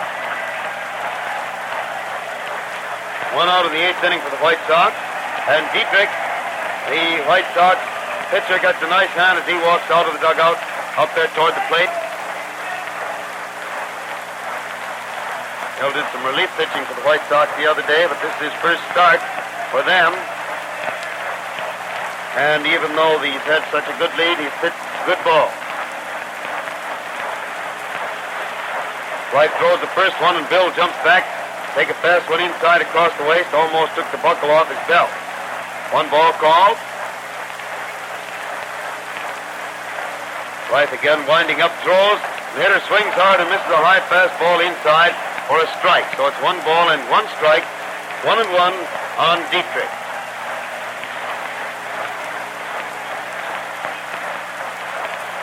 Winding up again, he throws, and the hitter swings it, a little looping fly out over the first baseman's head for his 3rd base hit of the afternoon. A single to right field by Dietrich, putting him on first base. 1 out in the 8th inning, and Rip Radcliffe, the White Sox leadoff man and left fielder at bat. Rip, for all his big batting average, has had a tough day. He scored 3 runs, made only 1 hit, got on base on an error and on a walk. Scored all 3 times he got on base. In the meantime, he flied out 3 times. So he has only 1 hit in 5 times at bat. And the first pitch to Ripper is a strike over the outside corner about waist high. 1 strike is the count. Yeah, 4th hit. You're right, Andy. It's his 4th hit of the day. I lost track of one of those little scratch dribblers down there. Right. Next one, the hitter swings and fouls the ball back on the ground, and it's 2 strikes on Appling. 2 strikes to count. I've got Appling at bat now, huh? Oh, I'm punchy. I'm telling you, especially now. It's Radcliffe at bat. Rip hits the next one. It's a ground ball, an easy one. Down to the second baseman. They turned it into a double play. Play going from Johnson to Newsom to Dean. Getting Dietrich at second and Radcliffe at first. To end the 8th inning. No runs, 1 hit for the White Sox. And the score remains 19-5 in favor of the White Sox over the Athletics at the end of the 8th inning. Again, we remind anybody who hasn't already obtained it, or you who have already filled one and want another one, to get busy on the matter of this 1936 Texaco scorebook.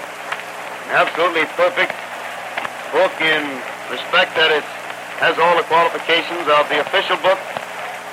17 pages for 17 full games with the full summaries, and a complete scoring system with illustrations. To get it, all you have to do is to send, or rather stop at any Texaco station, get a request card, ask for a request card, fill it out, mail it, and you'll get your scorebook. And you'll have something that you can record according to the scoring system shown in it, games that you'll remember and be able to live over for years to come.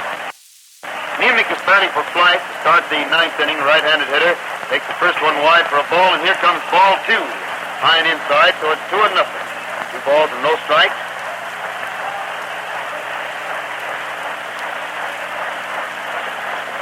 Dietrich throws again, and it's a high one wide for ball 3, making it 3 balls and no strikes.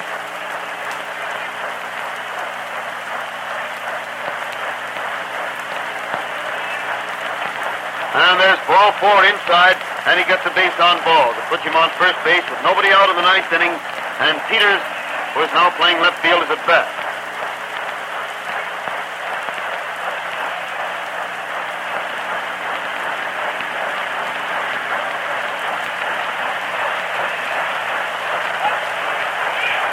He acted as though he might bunt, but it was just his idea of trying to make the ball look bad, and it came right over the heart of the plate for a strike.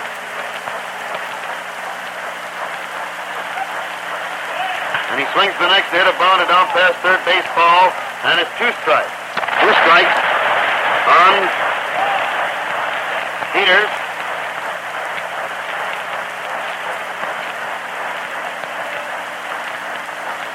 Dietrich throws again, and Peters gets the wide one across the waist for ball one, and the count is 1 ball and 2 strikes.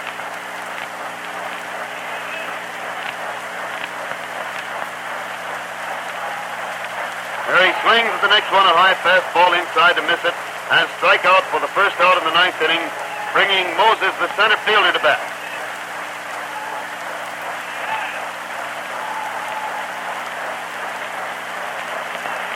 Dietrich's out in the grass looking those boys over, seeing where they're playing, rubs the ball up a little, now walks back onto the mound. And the first pitch is a good strike over the outside corner, knee high. 1 strike to count.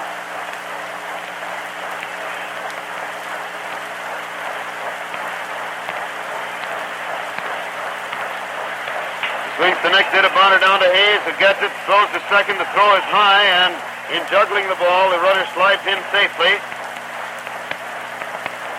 And Appling seems to question that a little bit, and that'll be an error to second base on Hayes, who made that bad throw. Moses saved at first on the fielder's choice, and Nemec saved at second on Hayes' bad throw to Appling, which Luke couldn't handle. And here is Dean at bat, taking the first pitch inside for ball 1. 1 ball called. Throws again, and it's inside and low for ball 2, making it 2-0.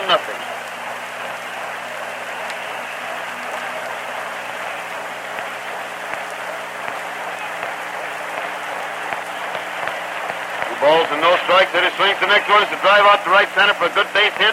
1 run is scoring. The runner from first stops at second base. And it's a single to center field, just to the right of center field by Dean. His 3rd hit of the game, which scores Nemec from second base and moves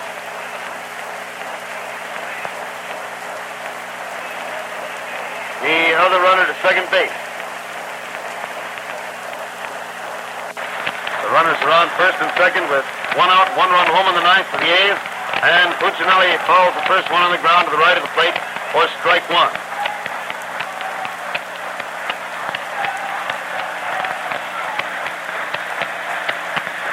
Throws again, and the hitter fouls this one way down the right field line, back into the seat, and it's 2 strikes on Puccinelli. 2 strikes to count.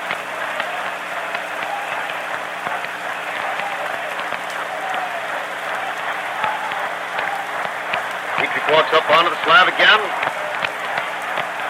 He sign pitches, and it's ball 1, high and inside to make it 1-2.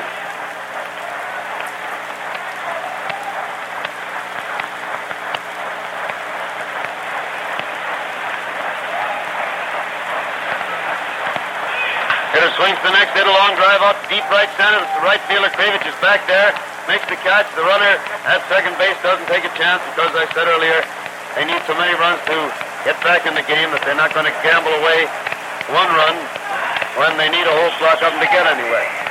So it's 2 out in the 9th inning for the Athletics.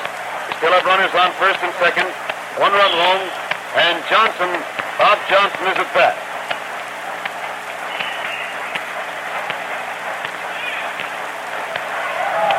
And the first pitch is a strike, 1 strike on Johnson.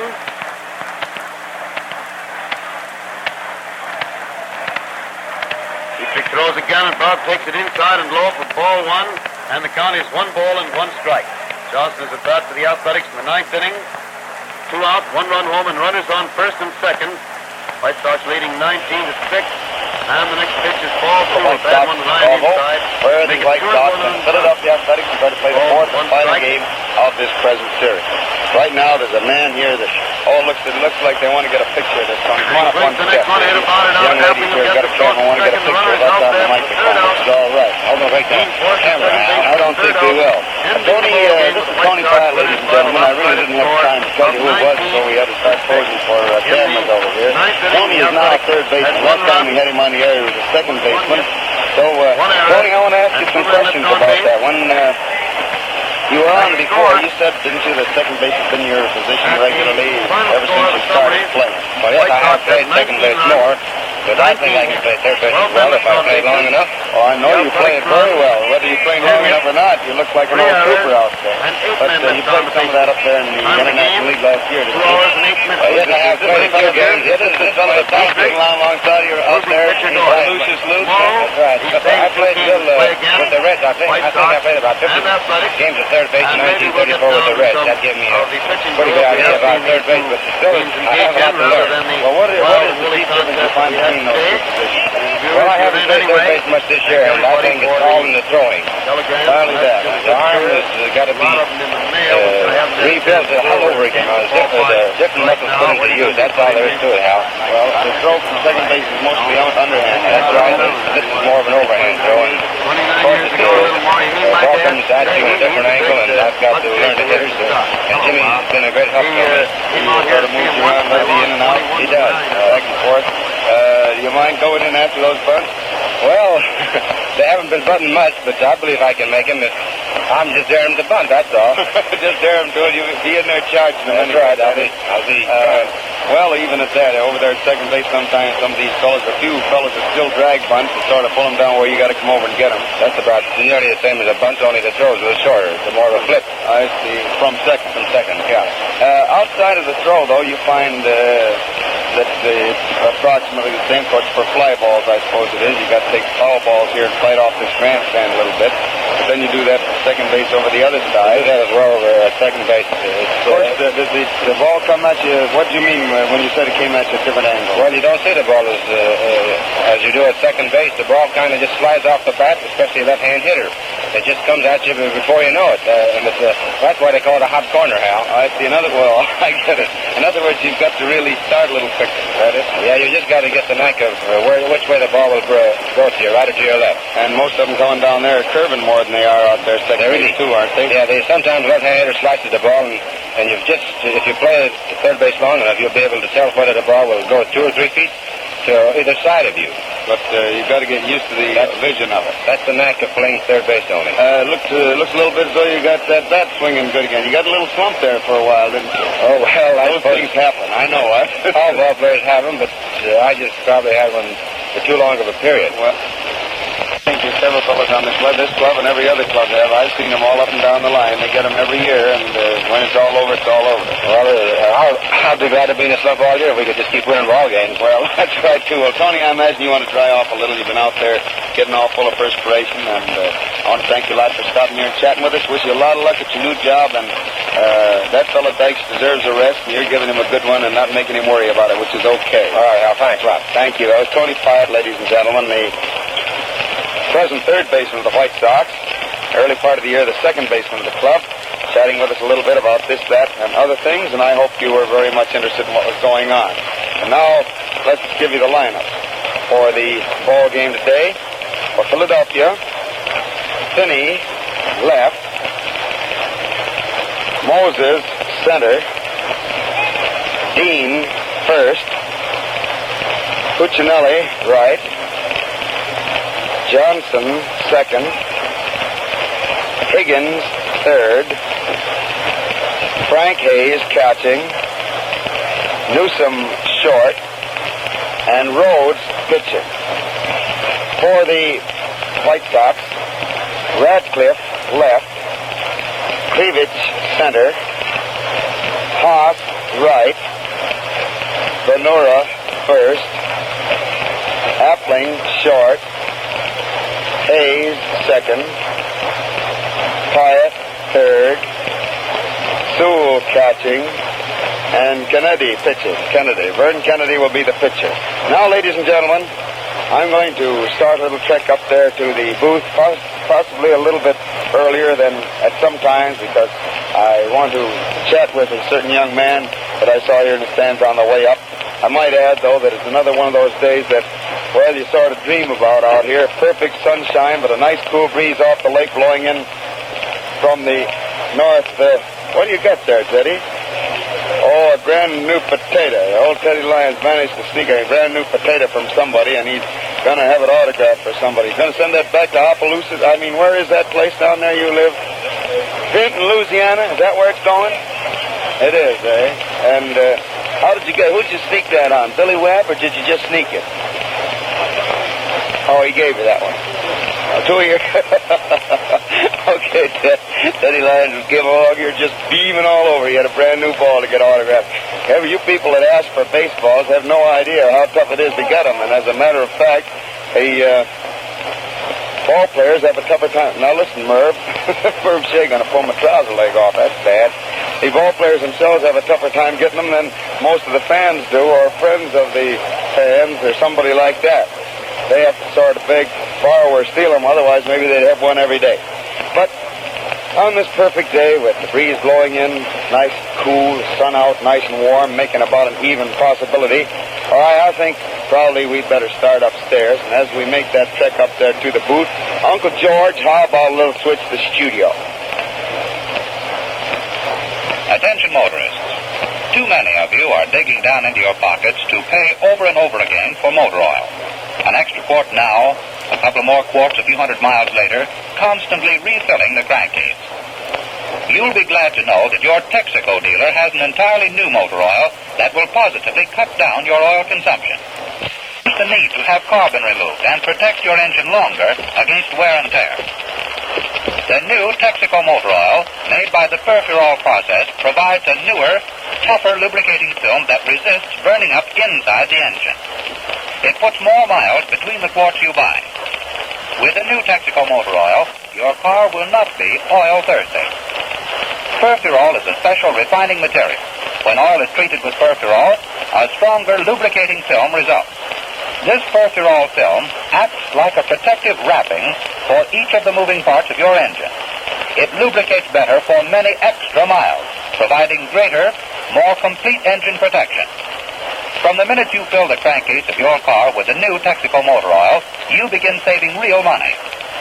You still pay only a quarter a quart, but you get greater mileage between those quarts.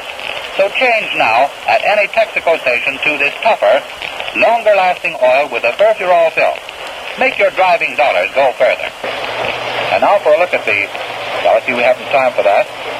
I see that Hal Totten is ready, and we'll go back to Comiskey Park to the baseball game brought to you by permission of the Chicago White Sox and the Philadelphia Athletics to stimulate interest in our national game and in your local team.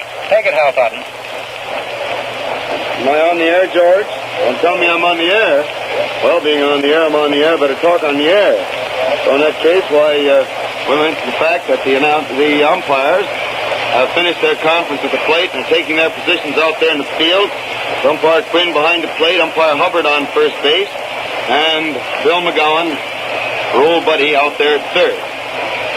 Bill McGowan, I might add, is one of the discoveries, and admits it, and is very proud of it, of baseball writers. Baseball writers introduced Bill McGowan into the American League. So many years ago, the Yankees were coming north, and they're playing a lot of games, and they picked up one of the teams, I don't remember which one, to play some games with, and as they went along, they had umpire McGowan with them. He was just a youngster, but they liked his ambitions and his hustle, and the baseball writers went back to New York, and they called Van Johnson, and they kept it Van until he hired him. And now we have here the fellow who, not only to the observers, but also to the ball players themselves, is the finest umpire, or one of course we can't say that, but the ball players voted him the best umpire in the league from a ball player's point of view, but he's by far one of the finest umpires that the game has known. And he has sort of taken this little fellow Quinn under his wing.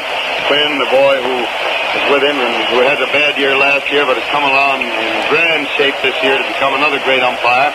And by nursing with him, talking baseball with him, and otherwise putting himself out if necessary to satisfy his thirst for knowledge of just how to handle his job, he's made a great umpire out of him. I think he's going to develop also into a fine. Hubbard, the youngster, headed out here, is also coming along fine. Well, for the fourth day in a row, Finney goes after the first ball pitched to him, hits the ground ball down to the second baseman, and is thrown out. So his percentage is 50-50. In the opening game and in the third game of the series, he hit the first ball pitch and made base hits. In the second game and again in this game, he was out on that first pitch. And so it's one out of the first inning for the Athletics. And Wally Moses, the center fielder up there, bunts the first one, but it's fouled to the left plate. And Pyatt comes in to get it, but there's no play because it was outside. And it's strike one.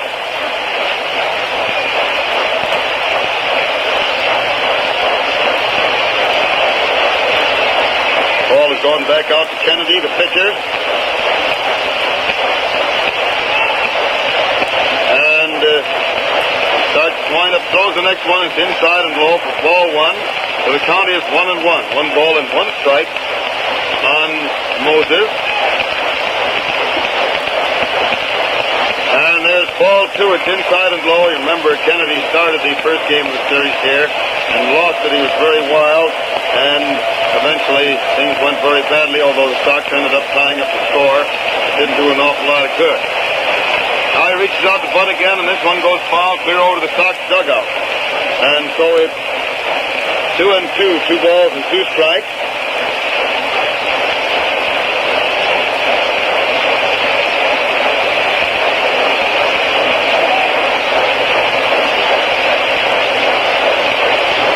Here's the next pitch. The hitter swings in a little looping fly to left field. Ratcliffe comes in fast and can't get to it, and it drops in there for a base hit.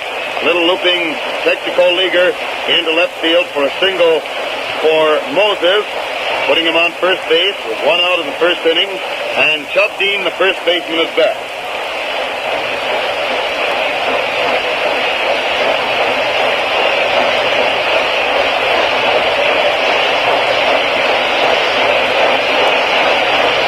He throws the first one, the runner's on the go. The hitter takes it inside and low, and the runner slides in safely. And he got a great start on that ball. Moses, as I have mentioned time and again in this series and in other series, one of the fastest men in the game, and he got a great jump on the ball that time. Easily stole second. Stool got the throw away very well, very fast. The throw got out there in a hurry.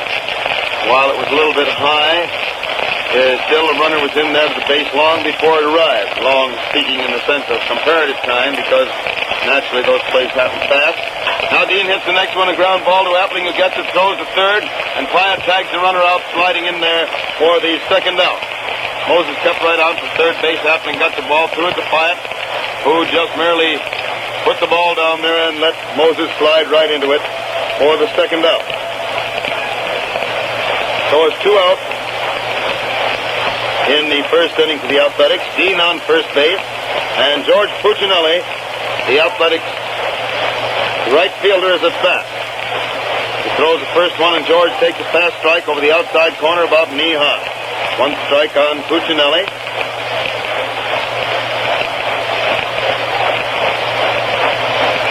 And there's the next one, wide and low for ball 1, and the count is 1 ball and 1 strike. 1-1 on the Pooch.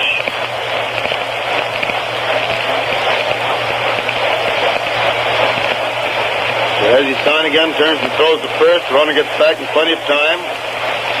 Oh, the ball comes back to the pitcher.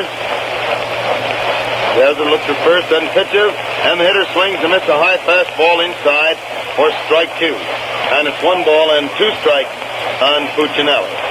1-2 the count.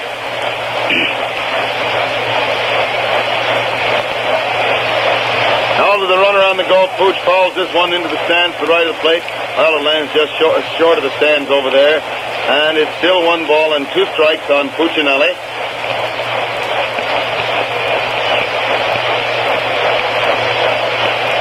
I don't think that was a hit-and-run play. I think Pooch just swung to cover to protect the runner when he thought the runner didn't get away soon enough, and fouled off a bad ball, because they'd hardly put the hit-and-run on to the count of 1 and 2. Unless they're had some reason to be sure the pitcher. They did it again. The hitter hits a ground ball down to Pyatt, who starts to throw to second, sees that there's nobody there, so turns and throws to first. Throw is wide, but Benura grabs it and then blocks the runner off and tags him out. The ball was well hit, and Pyatt grabbed it, running over towards second. He thought it would be a good play, I guess, to get the man at second, because he was running in that direction. And that short throw is a throw more accustomed to what he has been used to at second base. There was nobody there, so he turned and threw wide to first. And Benura, reaching way out to the left, grabbed the ball down low and had it in plenty of time to block Puccinelli off. So it's no runs, 1 hit, 1 man left on base in the first half of the first inning. And the score is 0-0 as the White Sox come to bat in the last half of the first inning, with Rip Ratcliffe, as usual, the first man at bat.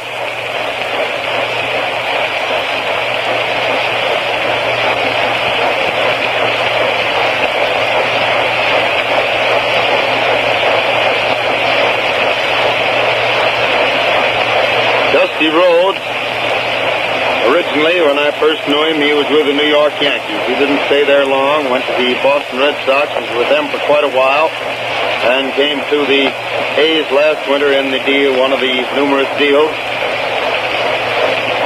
between the Athletics and the Red Sox. And he's been pitching some pretty good ball for this club. But this, I think, is his first appearance in Chicago this year.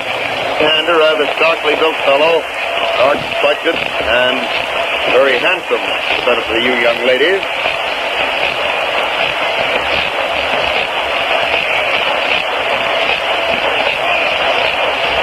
Pitcher waits out there now, gets his sign, starts his wind up to pitch the first one to Radcliffe, stocky little left-handed hitter, and Rip swings, hit it out to the shortstop, who takes it on a great big long hop, throws the first, and Rip is out easily for the first out in the first inning. One out, and Mike Krivich is up there. Rosenthal still has the handicap of that twisted back that he twisted running down to first base yesterday. So Mike has been moved over to his center field spot, and Haas is back here and right. And the first pitch to Krivich is a wide one low for ball one. Krivich is a right-handed hitter. Rhodes has his sign again, starts to wind up.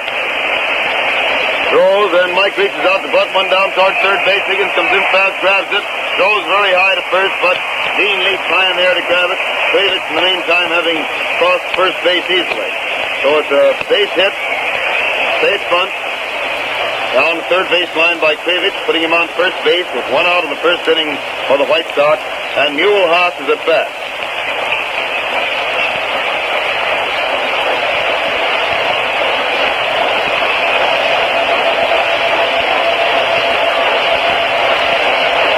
Ready to pitch the first one, throws, and Mule takes the ball. It's inside and low. One ball called.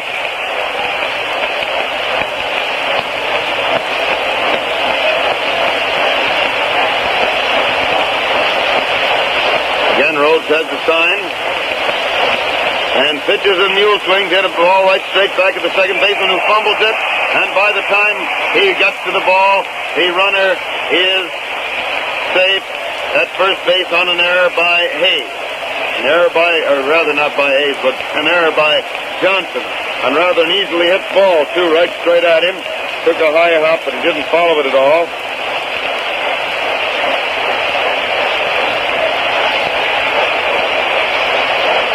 So now the White Sox have runners on first and second with one out in the first inning, and Zeke Manura is at bat. Well, it's the first player that we have seen that Johnson hasn't looked good on in his transplanted position in this series. First pitch to Zeke is a wide one across the waist for ball one.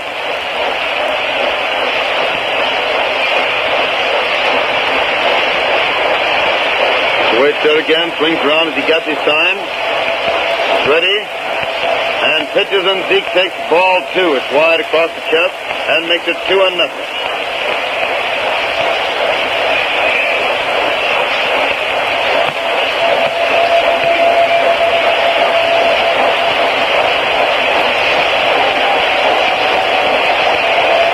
Nothing, 2 balls and no strikes. Pitcher ready again. Throws, and Zeke twists away to take the third ball inside across the waist to make it 3-0. 3 balls and no strikes on Zeke. Still got our symphony orchestra out here, George. Hear the whistle? Pitcher ready once more. Takes another look back at second. Throws, and it's a strike over the heart of the plate, a little above the knees. Zeke let it go by without trying for it, so it's 3-1, 3 balls and 1 strike.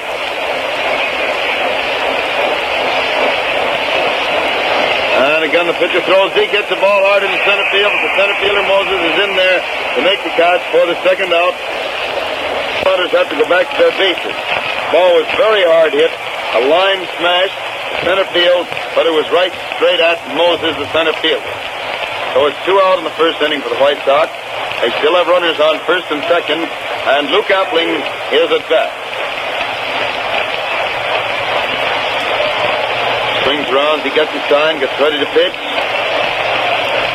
Throws, and it's a strike over the outside corner about knee high. 1 strike on Appling.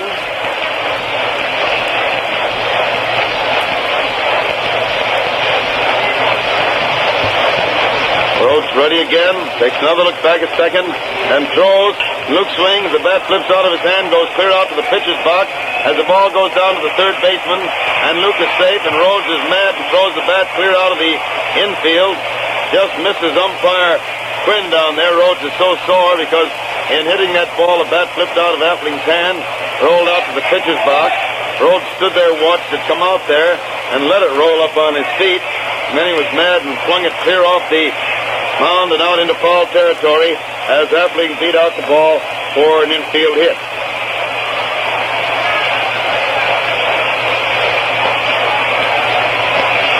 Now the White Sox have the bases full with 2 out in the first inning. And it's a wide one across the knees for ball 1. 1 ball called.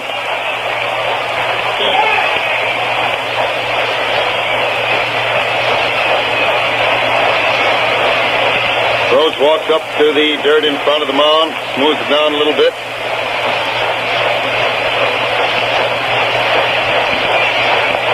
Walks back out there, adjusts his cap. Now starts to wind up. He throws, and Jackie Hayes, if that fouls the ball back against the catcher's glove and back to the screen, and it's 1-1 on Hayes. 1 ball and 1 strike.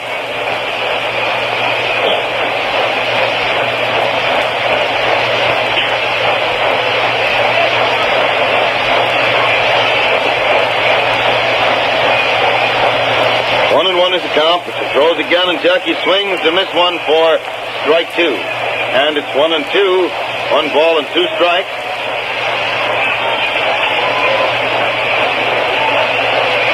One and two. Waiting out there again. Seems to be getting his sign. Takes a look at third base. Starts his wind-up. And pitches, and Jackie hits the ball out into left center. I think it's going to fall in. There it is for a base hit. 1 run is in. The ball is coming into the plate as the second runner scores, and the other runners advance to second and third with Hayes coming in pretty hard and almost falling over as he tries to come up on his feet. It's a single. Texaco leaguer, too, by Crackle. All those Texaco leaguers can drive in those runs, can't they? Single to left center by Hayes. Scored Cleavage and Haas for the first 2 runs of the ball game, both unearned runs, because the error, if it hadn't been made, would have made it the third out when Sonora flied out. And runners are on second and third with 2 outs, 2 runs home in the first inning, and Tony Pyatt is at bat. He winds up, throws the first one, and Pyatt twists away, takes ball inside across the chest. He's all set to go after that one, too.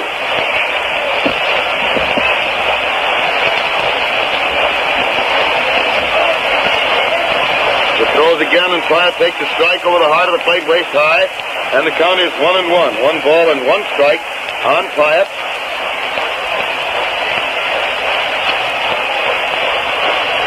Rhodes throws again, and Tony swings and fouls the ball back against the mat and rolls out into the infield, and the catcher goes out to get it, looks it over as he comes back.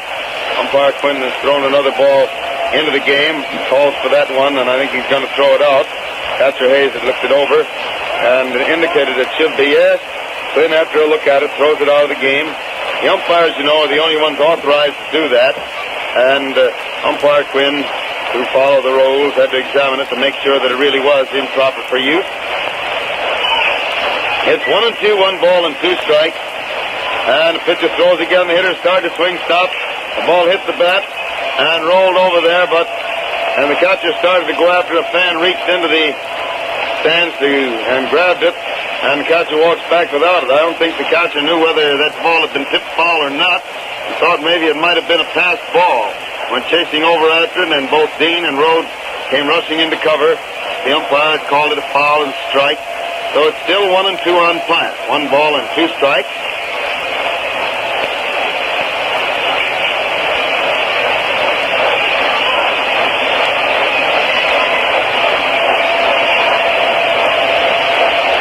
Once again, the pitcher has that sign, starts to wind up throws, and Tony takes a wide one across the knees for ball 2. Catcher started to run toward the bench, though he thought that was a called third strike. Rhodes made a half-hearted start towards the bench, but takes the ball and goes back out the mound, and the count is 2 balls and 2 strikes on Pyatt. 2-2 the count.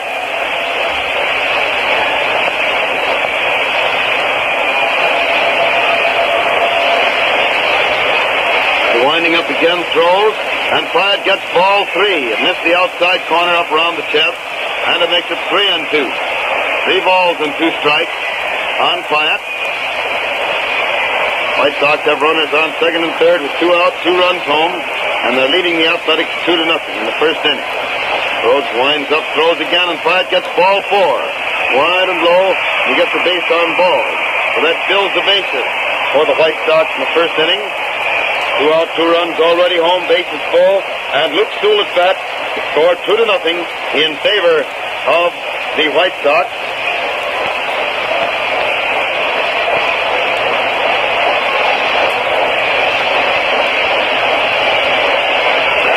Rhodes starts to wind up pitches, and it's a high one inside for ball 1.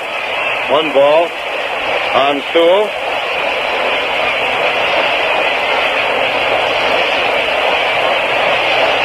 Winding up again. He throws and Luke swings and fouls the ball back against the umpire's mask this time. Bounds way out against the stand of the left plate. Umpire Quinn merely adjusts the mask. It took quite a bump. He turns around, calls to somebody. He'll call the announcer, I guess. He's going to need some more baseballs in a minute. It's 1-1, 1 ball and 1 strike. And Sewell gets the second strike. A beauty over the heart of the plate down around the knees to make it 1 ball and 2 strikes on Sewell. 1-2.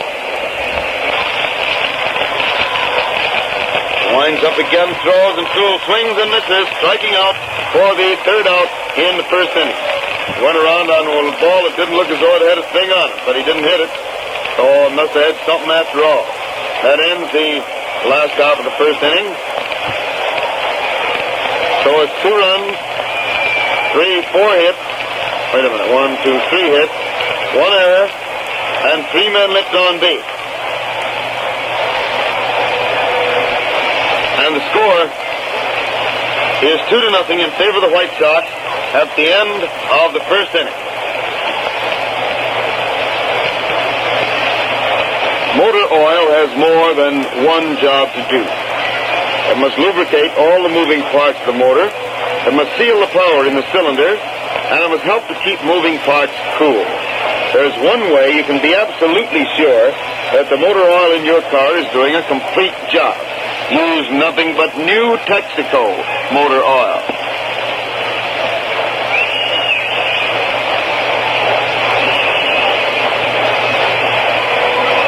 Bob Johnson, rangy right-handed hitter, the Athletic second baseman, the bat to start the second inning. Kennedy winds up, throws. Bob swings to foul the ball back onto the roof of the stand, right up back of the plate, and it's 1 strike on Johnson. 1 strike to count.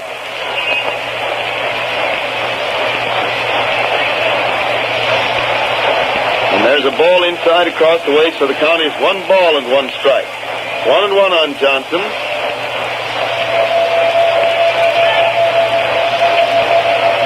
And now comes ball 2. It's over the plate, but too low. So it's 2 balls and 1 strike on Bob.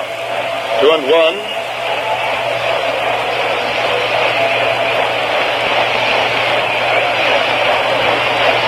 Swings again to hit a high fly coming down far way back here. I believe it's on the roof. Yep. Right up over our heads. Bound it clear out over and back down into 35th Street.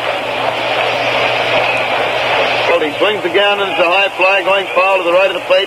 Sewell is following out under it toward the stand to the right and makes the catch for the first out in the second inning.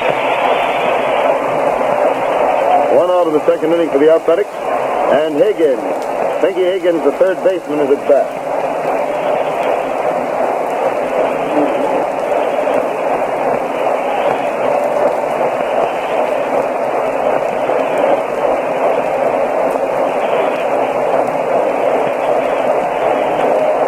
Hitter swings the first pitcher, started to in time, but he stopped in time to pull away from an inside pitch and have it called ball 1. There's a wide one low for ball 2, and the count is 2-0.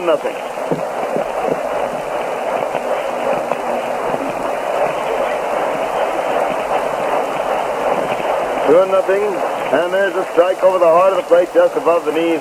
So it's 2 balls and 1 strike on Higgins. 2-1 the count. Think watches the 3rd ball come by now. It's over the plate but much too low. And it makes it 3 balls and 1 strike on Higgins.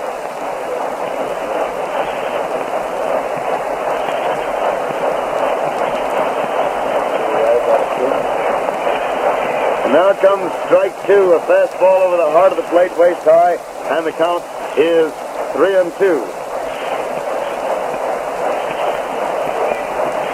There comes the 4th ball inside, and Kennedy really had trouble with his control. So both men finally walked Higgins. So Pinky's on first base with 1 out in the 2nd inning, and Frank Hayes, the catcher, is up there at the plate. Hayes at bat.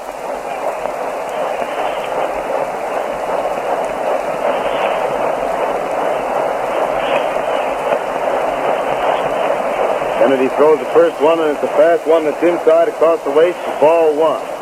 1 ball called.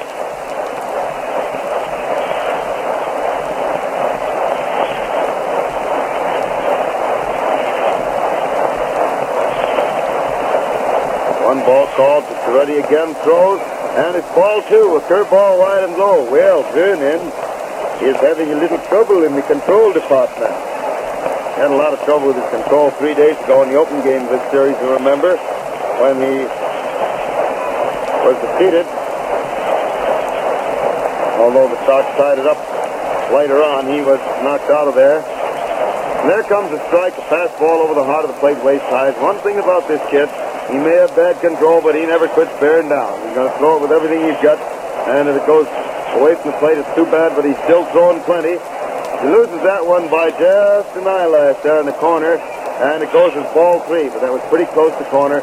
So it's 3 balls and 1 strike on Hayes. 3-1 the count.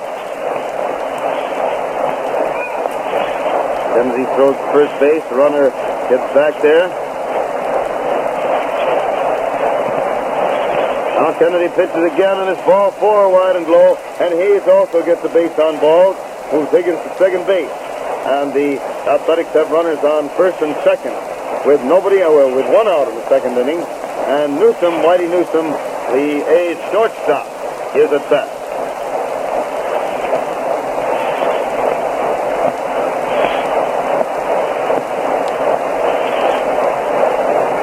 And the first pitch is a strike over the heart of the plate just above the knees. 1 strike on Newsom.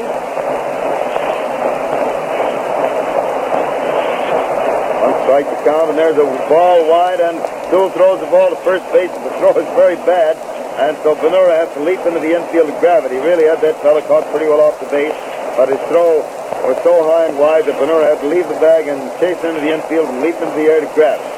So it's 1-1, 1 ball and 1 strike on Newsom. Kennedy swings around again, pitches, and it's ball 2. It just barely missed the outside corner across the waist, so it's 2 balls and 1 strike. 1. He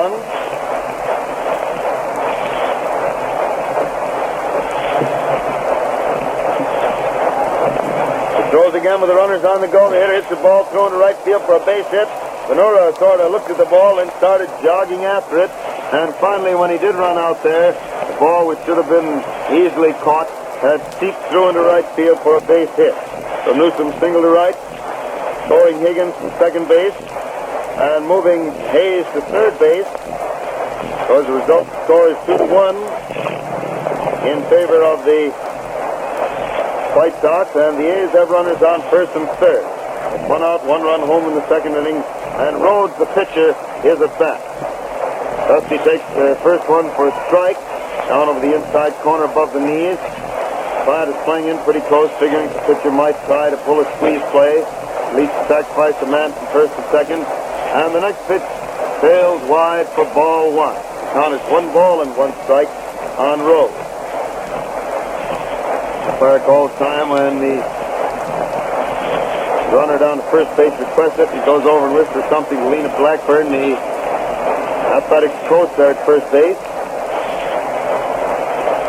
He throws the first, runner's back. Might be figuring that there's a chance of their trying to pull something. And there comes the next one, a curveball, breaking away from the hitter. It caught the outside corner a little above the knees for strike 2. And it's 1 ball and 2 strikes on Rose. 1 and 2 to count. Rose was all set to bunt on the next one, but he pulled back in time to let it go by for the second ball. And the ball popped out of Sewell's glove and rolled just a few feet into the infield. So Luke grabs it, rubs it up, walks in, calls something to Kennedy, calls after him as Burns starts back to the mound. Then the two come back to their places with Kennedy on the rubber and Sewell crossing back the plate to pass the sign. Count 2 balls and 2 strikes. And there comes the next pitch for ball 3. It's wide across the waist, and Kennedy will really be in a serious jam now if he can't get this ball over on the pitcher, because there's the fella you've got to get if you're going to win. 3 and 2. Nader swings at the next one to miss a curveball inside and strike out for the second out. Kennedy's control really has gone very bad in the last couple of weeks. Not that he isn't trying, because he is, and it may take him all year to master that new grip on the ball that he's using, the looser grip that he's using to prevent those famous wild pitches of his, and it might take a while before that control gets back. First pitch now to Finney, the leadoff man and left fielder, who's a bad left-handed hitter. The curveball that gets the inside corner about knee high. 1 strike to count. He throws again, and it's ball 1 inside across the waist. So it's 1 ball and 1 strike on Finney. 1 and 1.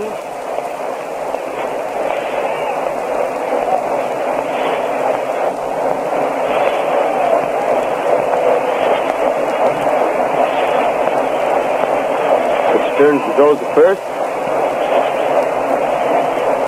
Miller was back in plenty of time.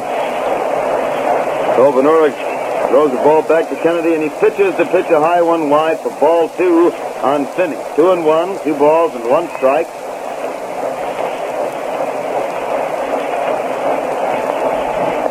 Kennedy flips the ball from one hand to another, finally swings around on the rubber only to find Finney out of the batter's box.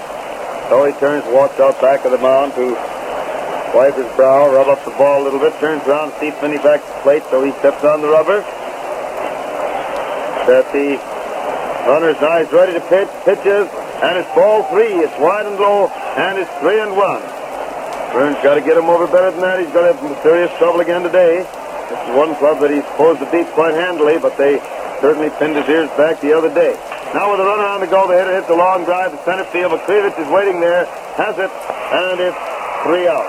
Ending that inning with only half of the White Sox lead cut off. Score 2-1 in favor of the White Sox. In the first half of the second,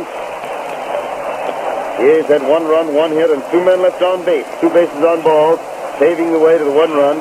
And the score, as I said, is 2-1 in favor of the White Sox as they come to bat in the last half of the second inning with Kennedy, White Sox pitcher, the first man at bat.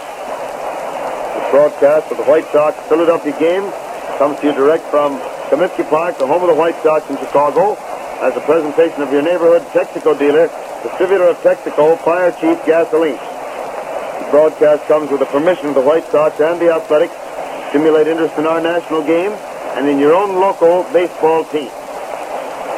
This is WCFL at Chicago.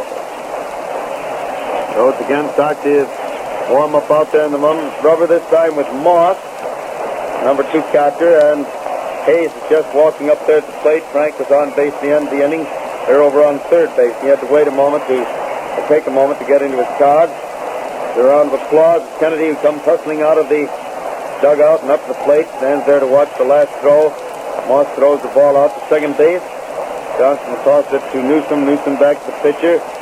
And Johnson and Newsom have a little confab of some sort there, just as they back over toward their position, same as they did yesterday early in the game. Now they go back there. Rhodes is up in the front of the mound, moving down the dirt with his feet, his shoe, sole of his shoe, and then steps back on the slab. Back to wind up throws, and Kennedy hits an easy bound right back at Newsom, who gets it, throws the first, and Byrne is out for the first out in the second inning. 1 out of the second inning for the White Sox, and Radcliffe is at bat. Rip Radcliffe up at the plate.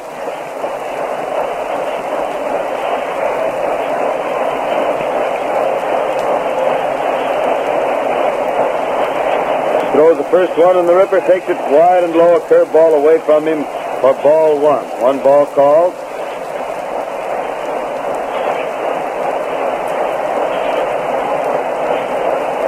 Here again winds up, pitches, and Rip swings it about right back at Johnson. Who gets it, throws the first, and Rip is out for the second time today in 2 innings. And it's the second out of the second inning. So it's 2 out of the second inning for the White Sox.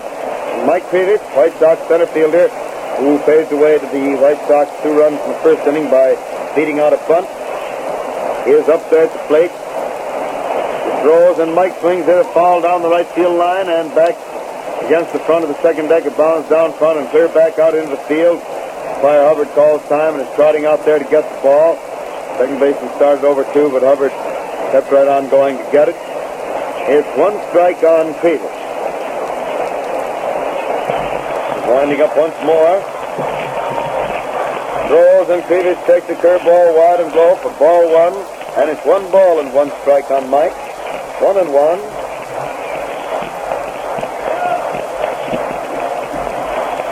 Here again starts to wind up, throws, and the hitter swings it, punches the ball toward right field. Johnson goes way over, manages to grab the ball, and by the time he retrieves it, the runner is safe at first. And as a result, Krivich is on first base with 2 out in the second inning. And Haas is at bat. I think that Wayne Otto, who has been away for a couple of days, is back on the job. He is the official scorer, and he said he was going to relay him to us. And the first pitch to Haas is a strike over the inside corner about knee high. 1 strike on Haas. Did Wayne give any sign on it?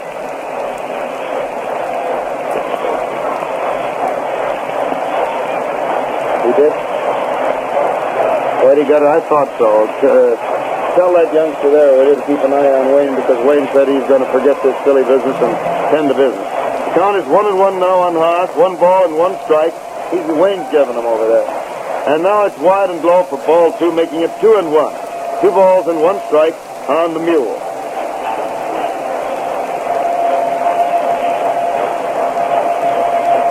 I guess I'm getting too old to take these little controversies seriously, George. I don't know. I'm getting, after that birthday when I was 29 again, why, I don't know how many times that's been, but it's quite a few. Hitter hits the next one. It's a slow bounder to the second baseman who grabbed it and tagged Krivich out and then threw to first to make sure the other man also. But he was tagged out at second base, and it's 3 out. Wayne's giving him, isn't he, Whitey?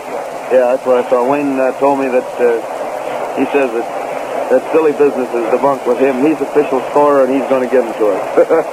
So, yeah, Wayne Otto will pass him out. Thank you, Whitey. So it's no runs, 1 hit. 1 man left on base in the second inning for the White Sox. And the score is still 2-1 in favor of the Sox at the end of the second inning. You gotten your Texaco scorebook yet? You have, and you're working on it. Oh, I've had some swell inquiries from fans about ways of scoring some things. Oh, I meant to bring that 1 letter down here. It had 3 very good questions in it. And I want to dig it up and answer those questions just exactly how they were. But I'll bring that out tomorrow. You know how to get it. Get your request card at your Texaco station, fill it in and send it in, and you'll get this swell scorebook with 17 games, a complete scoring system, and everything else. Now Moses at bat takes the first pitch inside for ball 1, and there's ball 2, and this is the outside corner above the knees, rather clear up to the shoulders, well above the knees, I might say, and it's 2-0. 2 balls and no strikes. Kennedy throws again for a strike, this time over the outside corner down around the knees, and it's 2 balls and 1 strike. 2-1 on Moses. Goes once more. Wally swings and hit a high fly in the short center field. Krivich is coming in hard under it and makes the catch over in right center. The wind having held it up and dropped it in there. So it's 1 out in the third inning for the Athletics. And Chubb Dean, the first baseman, is at bat. Dean's another left-handed hitter who's looking mighty, mighty good out there. Throws the first one, and Chubb swings it, a bounder down to Appling, who comes up with it nicely. Throws the first, and Dean is out for the second out. Makes it 2 out in the third inning for the Athletics. 2 out in the third inning, and Puccinelli is up there at the plate. Puccinelli at bat.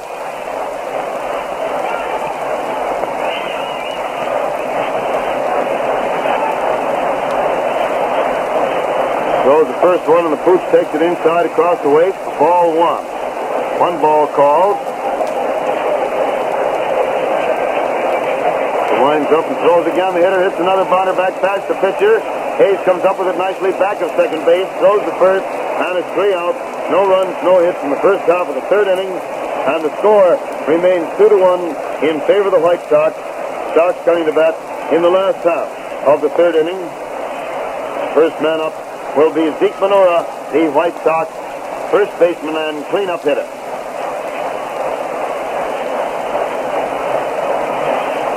Athletic players coming out onto the field with Rhodes just walking out across the infield to start his warm-up out there on the slab.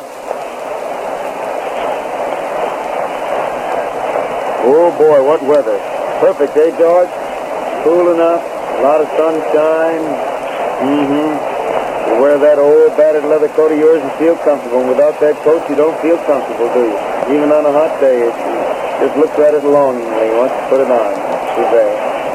Hey, I got a lot of swell wires there that you brought in yesterday. It came from the studio that were delivered there on Tuesday, but I just got yesterday afternoon and opened that for the kitty. Several of them. Huh? Again, yeah. Only 29 again. Hey, somebody down in the stand didn't believe me today. Said, you're 29, I'm 10. I told her she was a whole lot more than 14, I knew.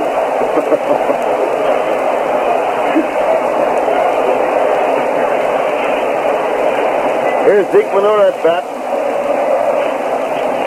with Rhodes winding up, and he throws the first one for a ball inside across the chest for ball one.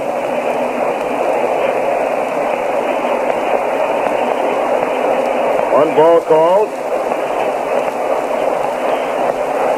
Rhodes winds up, throws once more, and it's a strike over the outside corner across the knees, and it's 1-1. 1 ball and 1 strike on Minora.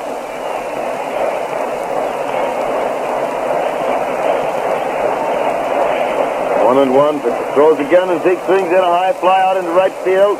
Short right field, the wind is blowing it back toward the foul line, and Johnson follows it in there and makes the catch nicely, although he had to not only judge a dangerous wind, but he had to battle the sun all the way also. So it's 1 out in the third inning for the White Sox, and Luke Appling is up there at the plate.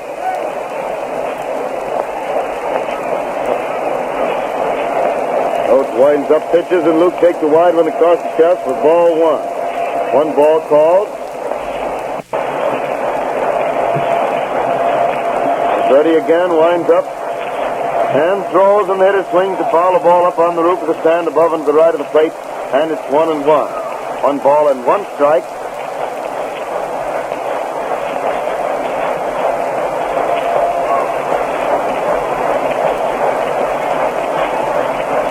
Then the pitcher has the sign, winds up, and throws, and the hitter swings it up for another pop fly out toward right field. This time Dean, the first baseman, following it across the foul line and makes the catch just in foul territory for the second out in the third inning. 2 out in the third inning for the White Sox, with Jackie Hayes, White Sox second baseman, up there at the plate. Hayes at bat.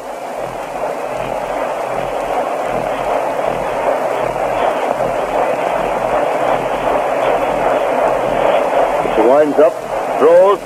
Jackie takes a strike over the heart of the plate about waist high. 1 strike on Hayes.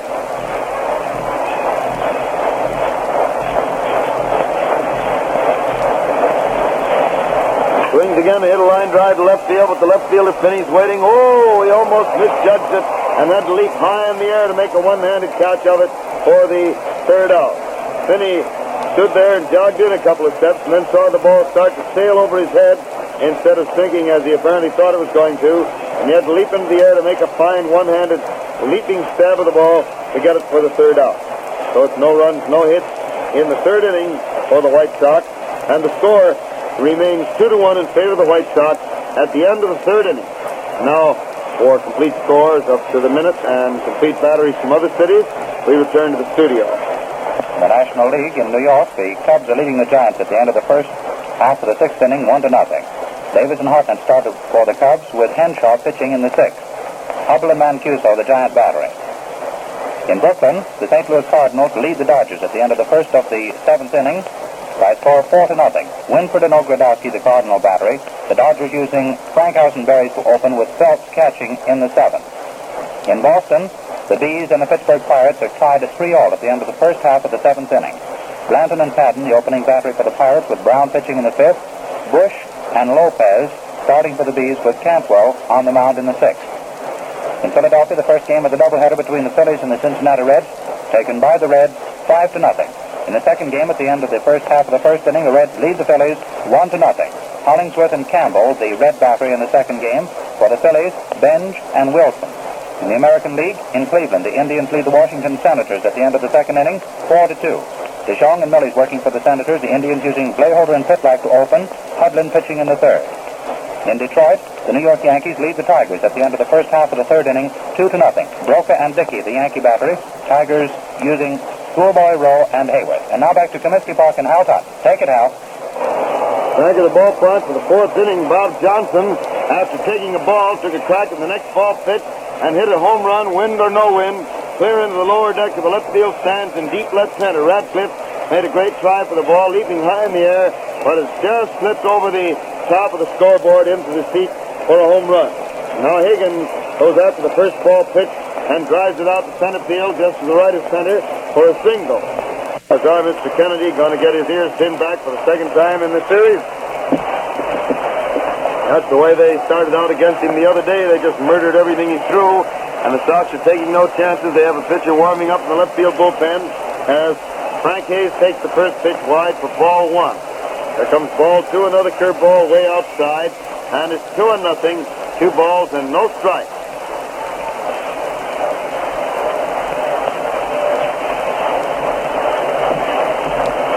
1-0 is the count. The hitter swings again to miss a curveball for strike 1, and it's 2 balls and 1 strike on Hayes. Thank you, Ernie. Yeah, Ernie's passing him over. Right. 2-1 is the count, 2 balls and 1 strike. Pitcher throws the first, the runner's back there. Now he pitches ball 3 very wide, and it's 3 balls and 1 strike on Hayes.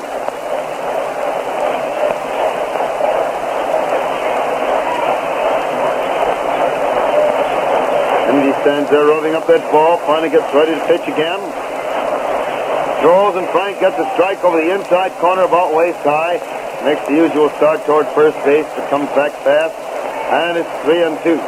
3 balls and 2 strikes. Now with a runner on the go, the hitter hits a long foul onto the roof of the stand down beyond first base. And it's still 3 balls and 2 strikes on Frank Hayes, the athletic catcher. At bat in the 4th inning. Nobody out, 1 run already home, and Higgins on first base. Now Higgins again is on the run. There's another foul up over the roof of the stand, above and to the right of the plate.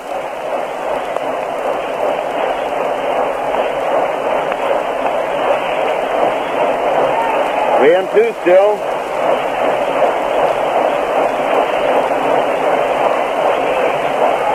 There's the next one for ball 4 wide, and Hayes gets a base on ball. Moves Higgins to second base. The Athletics have runners on first and second with nobody out in the 4th inning. 1 run already home, and Newsom, the shortstop, is at bat.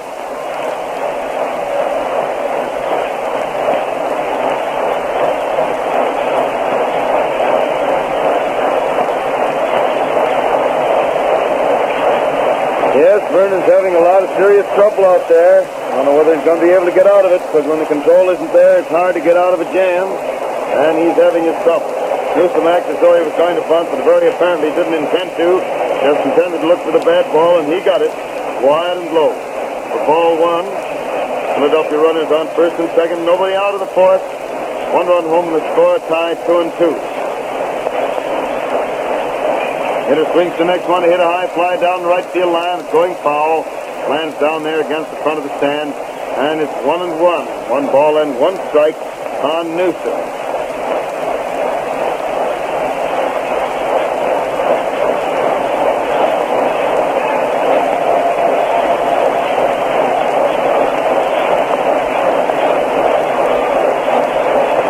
Dusty waits there for his sign as Hoff gets back to his position. Vern looks at second, throws, and the hitter does bunt the ball down toward first base. Venora comes in, gets it, throws back at Hayes at first, and it's sacrificed by Newsom. Venora to Hayes for the first out in the fourth inning, moving Higgins to third base, and Hayes to second. Now the A's have runners on second and third. With one out, one run already home in the fourth inning, and the pitcher, Gordon Rhodes, Dusty Rhodes, is up there at the plate. We still call all the roads Dusty Roads, even though we have a lot of concrete and macadam nowadays instead of old dirt roads. Still dusty.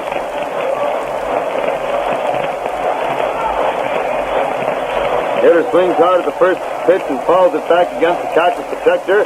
Bounds over halfway out to first base. Venora comes in, gets it, throws it back to the catcher. He hands it to umpire Quinn for examination.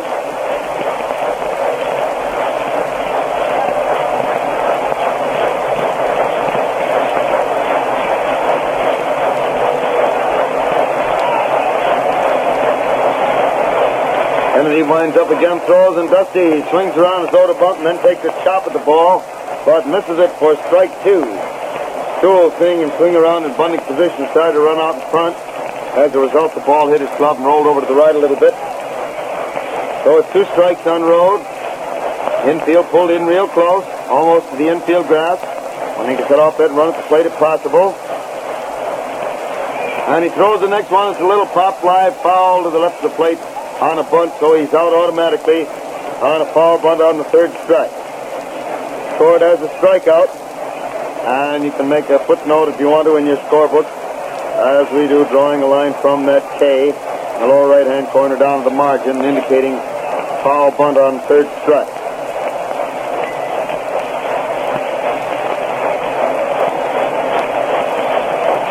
Now the man up there, Finney, watches the first pitch come by wide for ball one. Hello, Mr. Pennsylvania. He remembered us today. And there's one wide for ball two, making it 2-0. 2 balls and no strikes.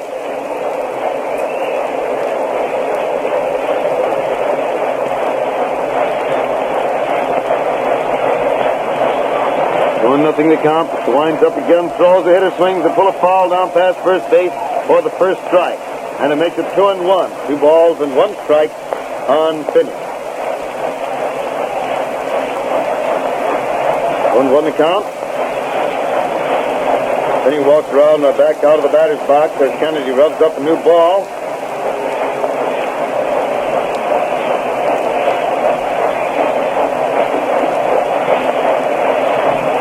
Here comes the next pitch, and the hitter hits the bounder right back. It just glances off of the pitcher's glove, and Hayes makes a great play in front of second base to get the ball and throws it first. Oh, that play was really a beauty by Hayes.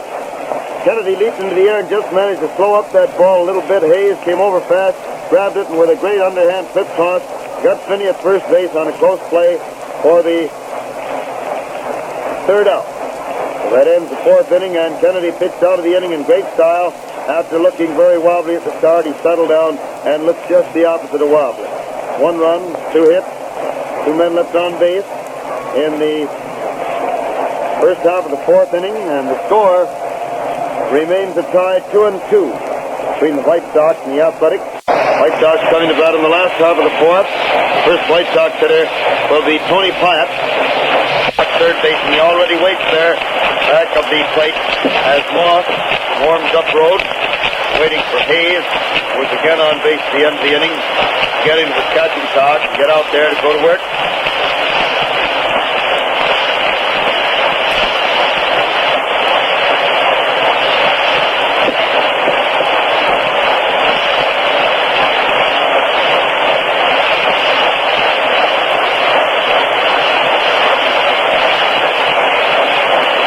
Throws the ball out there to second base. And it comes back to pitcher as Pyatt walks up there to the plate. Out of that, the White Sox start the last half of the fourth inning. Rhodes smoothing the dirt down. From the mound, walks back, moves it down in front of the slab. Turns around, gets his sign. He's winding up. And he pitches, and the hitter bunted the ball, but it's fouled on the ground, back to the stand, and it's strike one. One strike to count.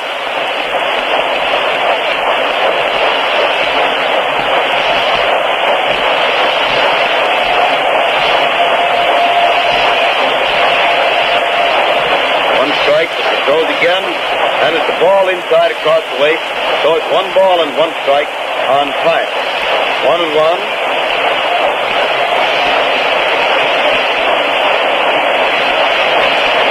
There comes ball 2, a curveball outside, and it's 2 balls and 1 strike on Pyatt.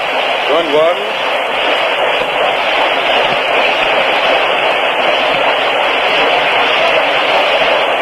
Winding up once more, throws.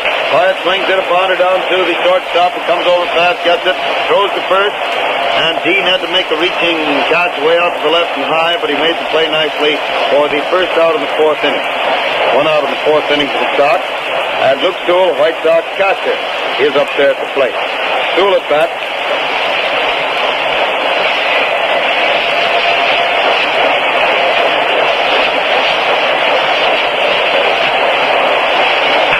Hitter swings and hits a line drive right out to the shortstop, who manages to scoop it up off the top of the dirt just before it hit the ground. And it's 2 out in the 4th inning. 2 out in the 4th inning for the White Sox, and Kennedy's at bat.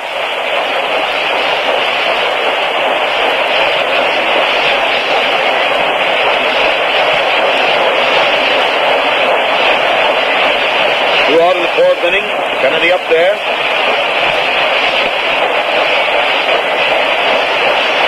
Starts to wind up.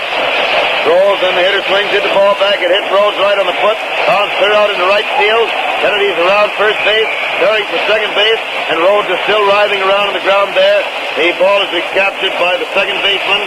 Rhodes gets up and is limping around in the infield. Time is called.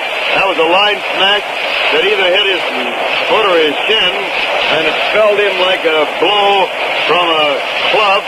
He reaches down and rubs his ankle with the ankle and the shin bone just above the foot. Now Kennedy gets his jacket on, goes over to see him, and it goes the 2-base hit, of course.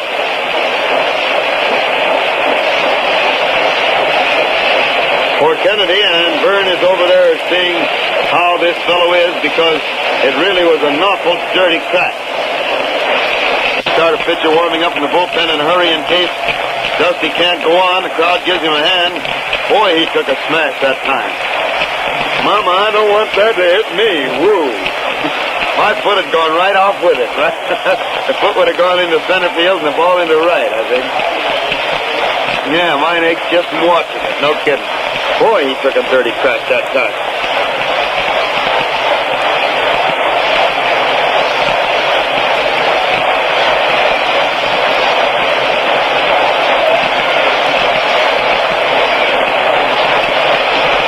Rhodes is throwing a couple down there to make sure he's all right and able to continue.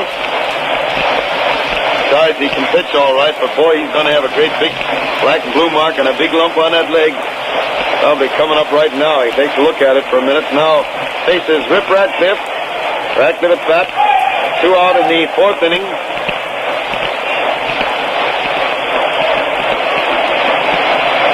Coach stands there rubbing up the ball, getting ready to pitch the first one to the Ripper. Let's look back at second base. And throws, and Ratcliffe takes a good strike over the heart of the plate just above the knee. 1 strike on Ratcliffe.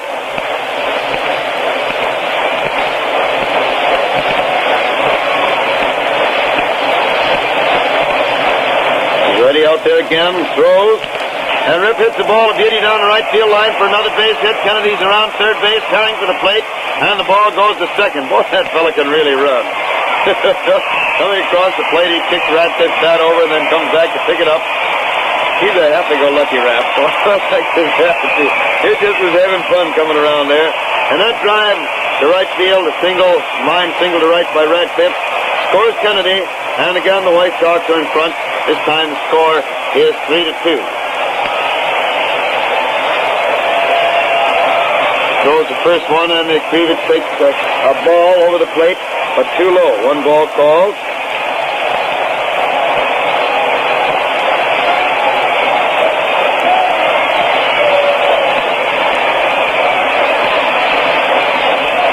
Pitcher waits there again, gets his time.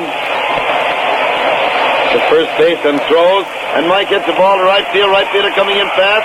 The ball drops in front of him for another base hit. Radcliffe is staring for third base, and he slides in just under the... No, they got him at third. Radcliffe, for some reason, slowed up at second, and then when he broke into his stride again, he'd lost just enough time to be caught at third base.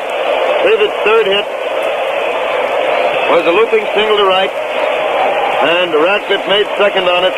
But he slowed down at second and then suddenly looked over his shoulder and decided to go to third. By that time, it was too late, and he was out on a very fine throw from right field by Puccinelli, who threw to Higgins at third, getting him for the third out. So it's 1 run, 3 hits, 1 man left on base in the last half of the 4th inning. And the score is 3-2 in favor of the White Sox at the end of the 4th inning. The hardest working parts of your car are those chassis bearings down under.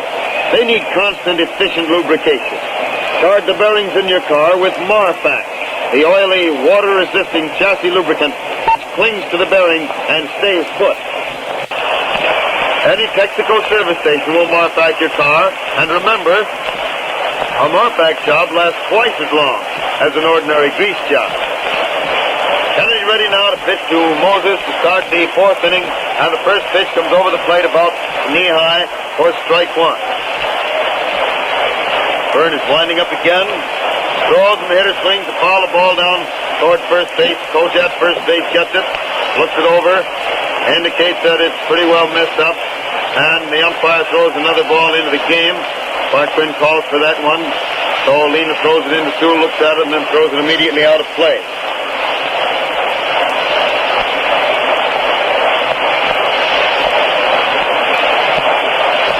2 strikes now.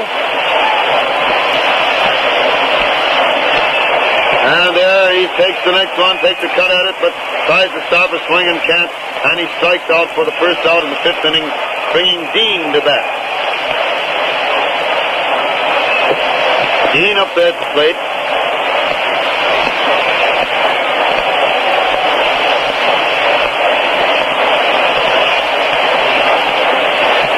First pitch to Dean is a bad ball for ball 1. Wide 1 ball on Dean. And there's a high one wide for ball 2. So it's 2-0. 2 balls and no strike on Dean. Kennedy throws the next one for ball 3. Well, he had all kinds of control of Moses. Now, with Dean up there, he hasn't been able to get 1 of 3 pitches over. So it's 3-0. Byrne pitches again for, it's called ball 4, and so he gets a base on ball. Puts Dean on first base with 1 out of the 5th inning. And Puccinelli, the right fielder, is at bat.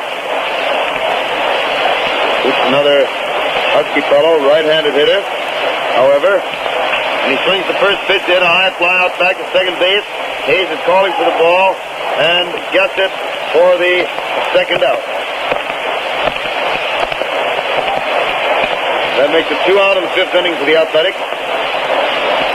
Dean is still on first base, and Big Bob Johnson, who braced the wind with that terrific smash and got it into the stands for a home run in the 4th inning, is up there at the plate. He really must have hit that ball. Swings the first one, he hit a bounder down to Hayes, who gets it, throws the first. Johnson was going down very hard, but he was thrown out at first base for the third out. So it's no runs, no hits, 1 man left on base in the first half of the 5th inning, and the score is still 3-2 in favor of the White Sox as they come to bat in the last half of the 5th inning with Muehlhoff, their first hitter. Broadcast of the White Sox Philadelphia game comes to you direct from Comiskey Park, home of the White Sox in Chicago, as a presentation of your neighborhood Texaco dealer, distributor of Texaco Fire Chief Gasoline. The broadcast comes with the permission of the White Sox and the Athletics, stimulated us in our national game and in your own local baseball team. This is WCFL at Chicago. Rhodes is finishing his warm-up out there as Haas stands and talks to Hayes.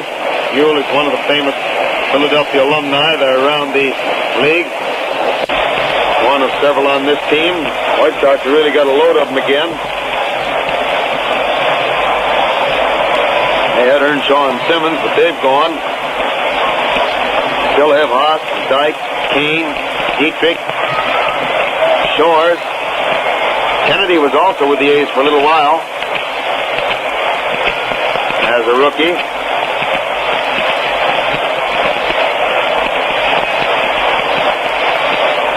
So is Radcliffe. Guess that's about all low. I don't notice any of it. Well, we're ready to go. The pitcher starts to wind up throws, and it's a strike over the inside corner about knee high. One strike on Haas.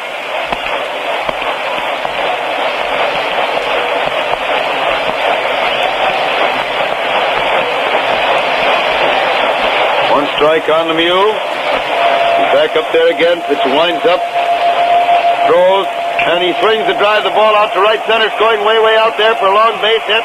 Puccinelli grabs for it, but it hits his foot and bounces past him. By the time he recovers it and throws it in, Haas is on second base. And it's a hit and an error. A single to right center by Haas, and he gets the second base on Puccinelli's fumbling error. So he's on second base with nobody out in the fifth inning, and Zeke Manura is at bat.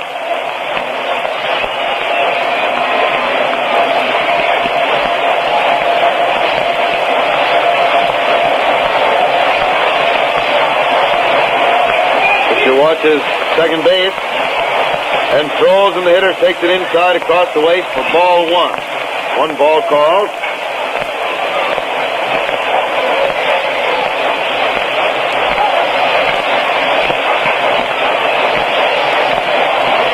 He throws once more, and there's a strike over the heart of the plate, waist high on the count. It's 1 ball and 1 strike. 1-1.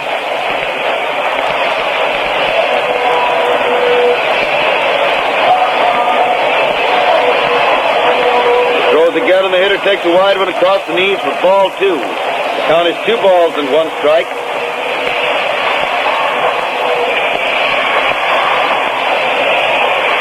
Run the count. Crowd out there in left field seats are yelling if they want a homer. Oh, got it all over. Going to get a little business from George here again. 2-1. Whoa. Zeke was all cocked ready for that one. Throws through on those pull-the-string balls, slowed up on that ball, and as he did it, Zeke got all set, but the ball sailed up past the peak of his cap. It didn't break at all, so he took it for ball 3. Makes it 3-1. And the hitter swings to foul this one onto the roof of the stand above and to the right of the plate. It's 3-2. 3 balls and 2 strikes on Benura.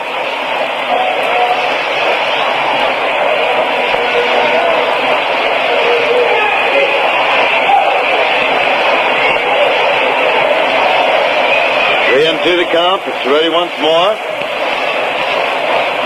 Throws, and it's ball 4, wide and low, and it's a base on balls for Benura. The White Sox have runners on first and second, with nobody out in the 5th inning. Luke Appling is at bat. Luke Appling, the White Sox shortstop, up there at the plate. Luke might try to bunt, but they don't expect him to. The infield isn't playing for it. Oh, that hits to right as much as he does, and really hits with runners this position. No, he reaches around to bunt, hunts the ball towards third base. Higgins comes in fast, gets it, and throws it first, and Dean makes a beautiful play, reaching around behind Appling to get that ball just in the nick of time, because Higgins was playing pretty deep and just barely got him, but it took a very nice play by Dean to make it possible. So it's 1 out in the 5th inning for the White Sox. And now they have runners on second and third with Jackie Hayes at bat.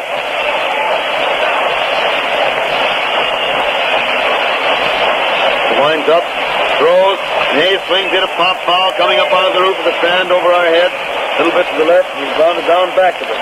Hit the ball, rolling it down in there around. Great fielding play. Great play, Whitey. Whitey caught that ball while it was rolling down there in that planting roof.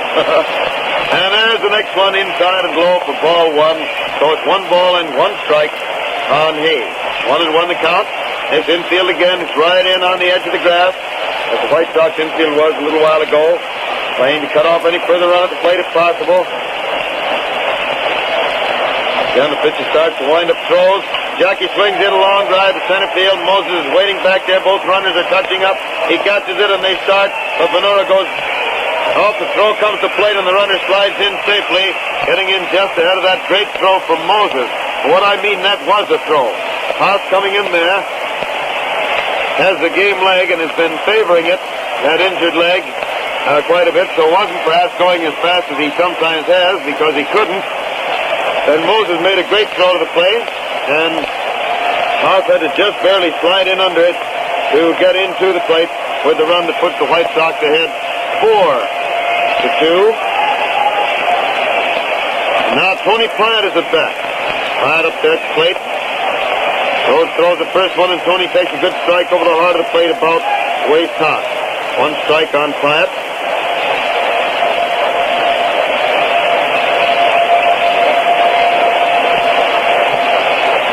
Watches back there, throws again. Plant takes a high one inside for ball one, and it's 1 ball and 1 strike on Plant. Venura's on second base, 2 out, 1 run home in the 5th inning, and the score is 4-2 in favor of the White Sox over the Athletics. Tony swings again to miss a fastball for strike 2, and it's 1 ball and 2 strikes on Tony. 1-2.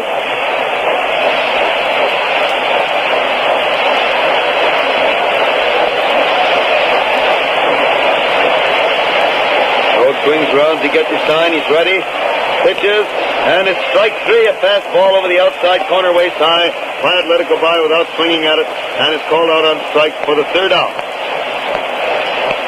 3rd out in the 5th inning. It's 1 run, 1 hit, 1 error, and 1 man left on base. Well, the 4 aces pop up, Georgie. Those 4 aces. And the score at the end of the 5th inning, the White Sox are leading the Athletics 4-2. Now, once again, for just a moment, we return to the studio. Way to definitely settle baseball post-mortem. National Baseball Scorebook and play-by-play record. Hal Totten has set up in easily understandable fashion his own system of play-by-play scoring, which he has developed over a period of years. By following these printed instructions and any additional data which he will give you over the air, you can your own records. You can then too. Mexico has gathered together in the book lots of other interesting baseball data, photographs of both teams, nicknames, ages, averages of the players, schedules of all major league games. In fact, the 1936 Texaco Baseball Scorebook is something you'll want to keep. Here's how you can get your copy absolutely free. Just go to any Texaco service station and ask for a request card. Then write your name and address on the card, stamp it, and put it in the mail. Remember, there's nothing to buy. Just send in your request card, and the sooner you get your book, the sooner you too will be able to score these games just like Hal Totten does. Now back to Comiskey Park for the continuation of the baseball broadcast, brought to you by permission of the Chicago White Sox and the Philadelphia Athletics to stimulate interest in our national game and in your own local team. Okay, Hal. Back at the ballpark for the 6th inning, Higgins at bat for the Athletics. Count of 1 ball and 2 strikes. Kennedy throws. Higgins hits the ball out into right field for a base hit. Hayes has got a good start on the ball, but it was through too fast for him. And it's Pinky's 2nd hit besides a walk this afternoon. That puts Higgins on first base with nobody out in the 6th inning for the Athletics. And Frank Hayes, the A's catcher, is at bat.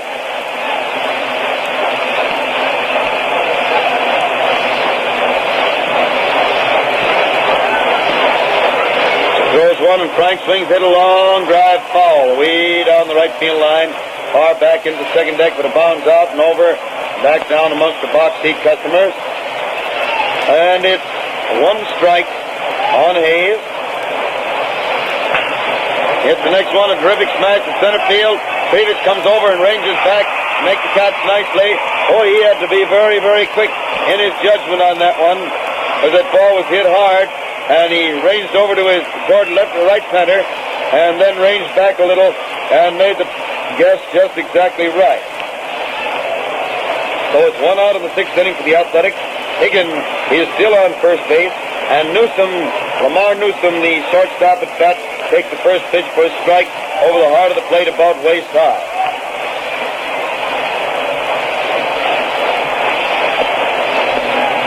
ready to pitch the first one, throws, and it's a curveball wide and low for ball one.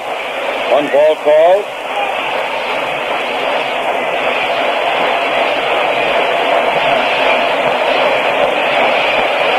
Then the pitcher seems ready, turns and throws to first. Runner's back there in time, though.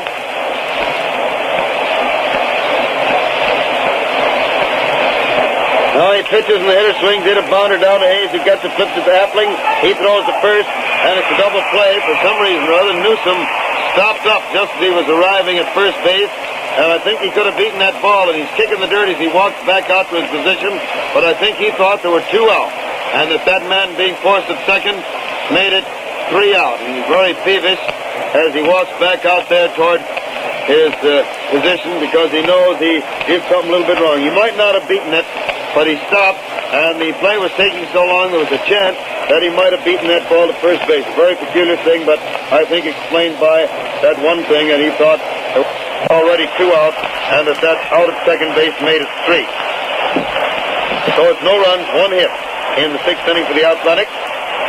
Score remains 4-2 in favor of the White Sox. Sox coming to bat in the last half of the 6th with Luke Sewell, White Sox catcher, the first man up.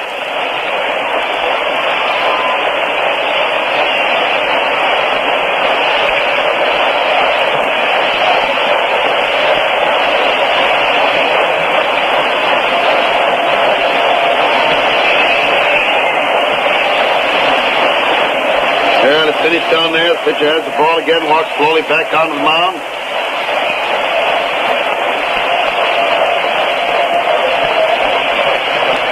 And Rhodes starts his windup, pitches.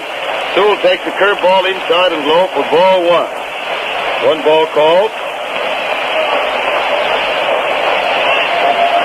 Rhodes waits there again, seems to have a sign. He's winding up. Throws, and the hitter swings in a high fly to right field. Right field arranging over toward the foul line easily, and he misjudged the ball. They lost it in the sun, and it drops out there for a base hit, and Sewell comes into second base, the throw bounding along and hitting him in the leg as he arrived. Puccinelli started over, jogging over, watching for the ball, and then suddenly, the last instant, the wind caught it and blew it away from him, and it landed well out of reach and inside the foul line also for a 2-base hit. Sort of a wind and sun double, you might say.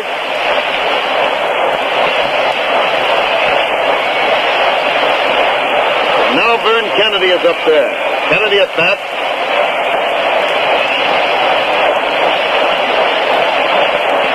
And he reaches out, bunts the first one toward first base. The pitcher, Rhodes, comes over, gets it, throws the ball right into the runner. But again, Dean made a nice play.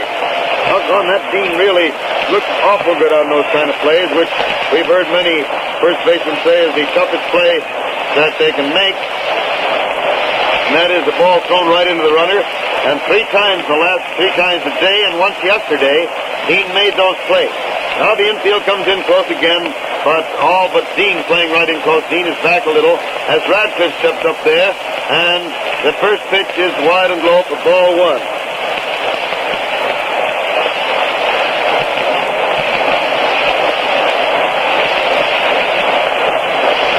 One ball called.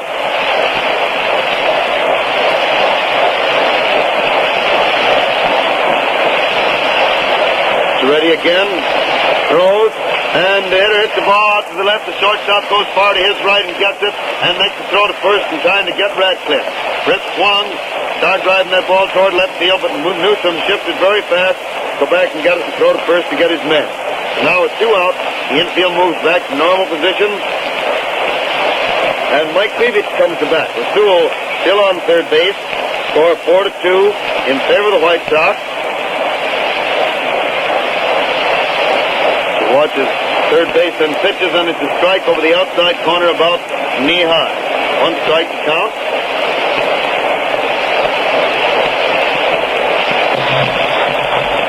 Throws again, and it's a curveball wide for ball 1. The count is 1 ball and 1 strike on Krivich. 1-1.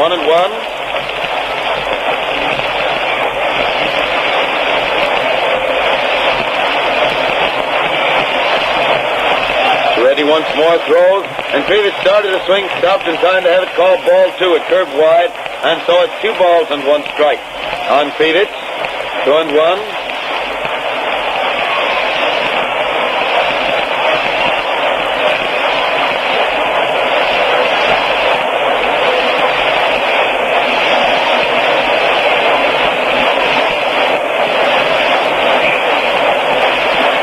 As he shine again, he throws, and Mike swings it, a bounder right back at Rhodes, who leaps into the air, grabs it, throws the first, and Mike is out for the third out, and Rhodes did a nice job of pitching himself out of that inning after the wind and sun had combined to give Sewell a double at the opening of the inning, and the next man sacrificed him to third. He was still on third at the end of the inning. No runs, 1 hit, 1 man left on base in the last half of the 6th inning. And at the end of the 6th, the White Sox lead the Athletics 4-2. Now again for up-to-the-minute scores and complete batteries from other cities, we return to the studio. In the National League in New York, the Chicago Cubs lost the game to the Giants today by a score of 3-1. The Giants had 3 runs, 6 hits, and 1 error. To the Cubs, 1 run, 7 hits, and 1 error. Davis and Hartnett opened for the Cubs, with Henshaw hurling in the 6th and Warneke on the mound in the 7th. Hubble and Mancuso went the entire route for the winning Giants. In Brooklyn, the St. Louis Cardinals are leading the Dodgers at the end of the first half of the 9th inning by a score of 7-0. Winford and Ogrodowski working for the Cards. Frank House and Berries opening for the Dodgers, with Phelps catching in the 7th, Clark on the mound in the 9th. In Boston, the Pittsburgh Pirates and the Bees are tied 3-all at the end of the 10th inning. Blanton and Padden working for the Pirates to open, with Brown on the mound in the 5th. Bush and Lopez, the battery for the Bees, to start, with Cantwell hurling in the 6th. The first game of the doubleheader in Philadelphia between the Phils and the Cincinnati Reds was taken by the Reds 5-0. In the second game, the score is tied at the end of the first half of the 4th inning, 3-all. Hollingsworth and Campbell, the Red battery, the Phillies using Benge and Wilson.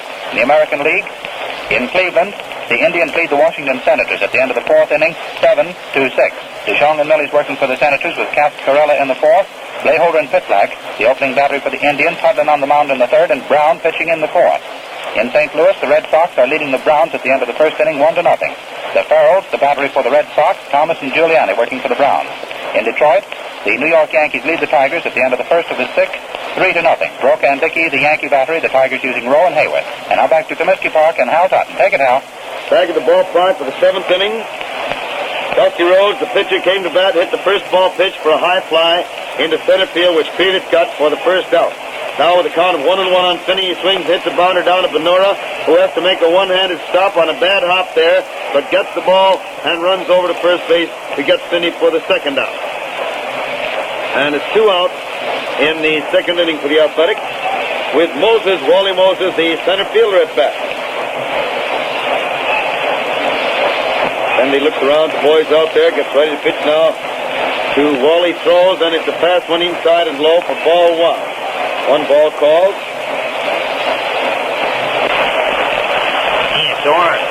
The door is banging.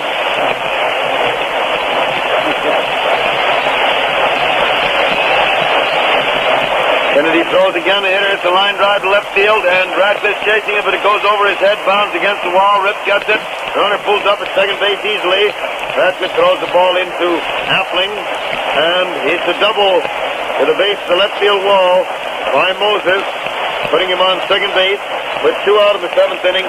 Yeah, I like to watch that fellow run, he really goes, this is smooth and easy. 2 out in the 7th inning, Moses on second, and Dean, Shub Dean, the A's first baseman, is at bat.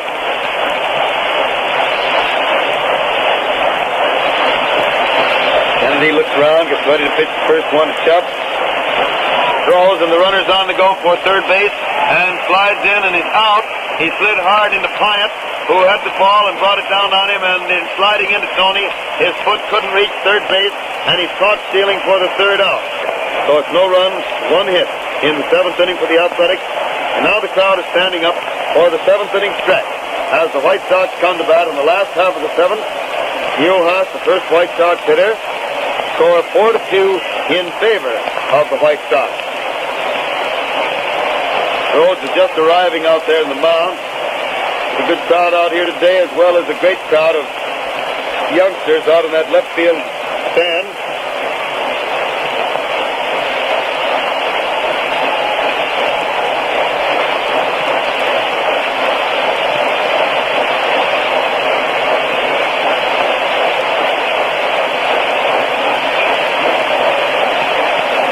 stands there watching.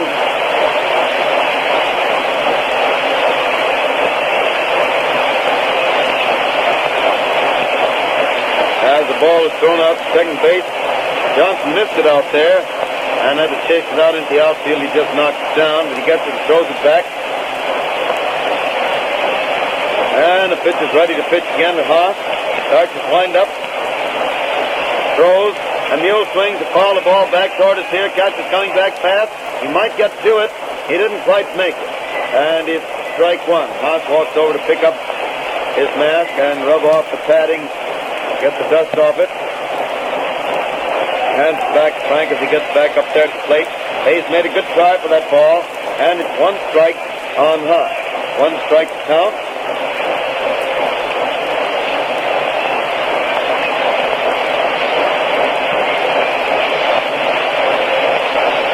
Throws again, and Haas takes the ball inside across the waist, and it's 1-1. 1 ball and 1 strike on Haas.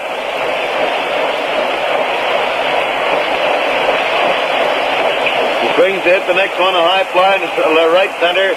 Moses is waiting back there for it, gets it easily, and it's 1 out in the 7th inning. So the 7th inning for White Sox, and Zeke Benura is at bat. Benura up there at the plate.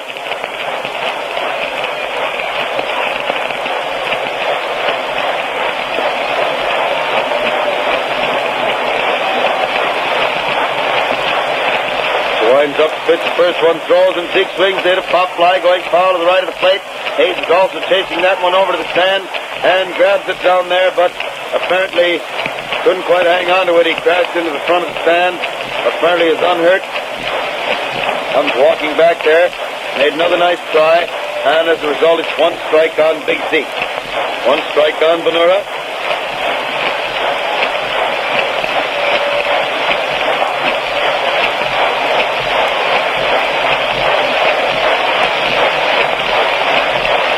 Pitcher throws again with Zeke hitting a hard bounder to Johnson, who comes up with it nicely, throws the first, and it's 2 out in the 7th inning. 2 out in the 7th. And Luke Appling is up there to plate. Appling at bat. Well, School's keeping again out there in the left field bullpen. Cellini's putting in his afternoon work. One of the other boys taking a long work out there with Muddy Rule. Luke swings the first pitch in, a high fly to right field. The right fielder coming over. He still misjudges the ball a little in the wind and sun, but manages to follow it over far enough to get it for the 3rd out. So it's no runs, no hits in the 7th inning for the White Sox. And at the end of the 7th inning, White Sox still lead the Athletics. The score being 4-2.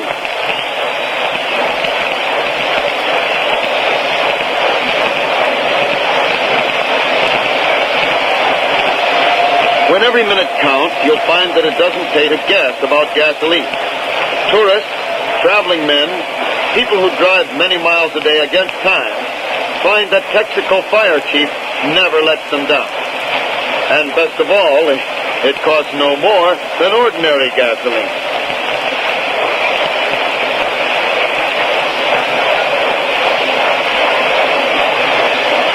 Chubby Dean, the A's first baseman, is at bat to start the 8th inning for Philadelphia. Kennedy throws the first one. He hits it to left field, but it's foul down there and just misses one of the warm-up catchers, and it's strike 1. 1 strike to count. Joe Morris, he's down there taking a workout, warming somebody up, warming up Cellini, and that ball just missed him. There's ball 1 high and wide, and the count is 1 ball and 1 strike on Dean. 1-1 is the count.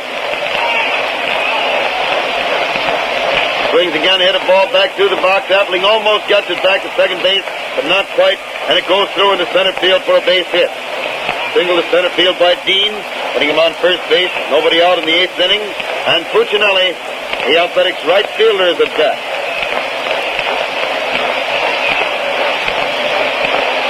Puccinelli up there at the plate. Throws, and George swings it, a ground ball down to Appling, who gets it, throws to Hayes. Jackie throws the first, and it's another double play. Well, that White Sox infield is certainly turning in those double plays these days. got that ball flipping around out there in real championship style. So it's 2 out in the 8th inning for the Athletics. And the next man up there is Bob Johnson, the A's second base. Johnson at bat. And he throws the first one, and Bob swings to miss a high fastball inside, and it's strike one. Right, George. Strike one. And there's a ball wide and low, so the count is 1 ball and 1 strike on Johnson.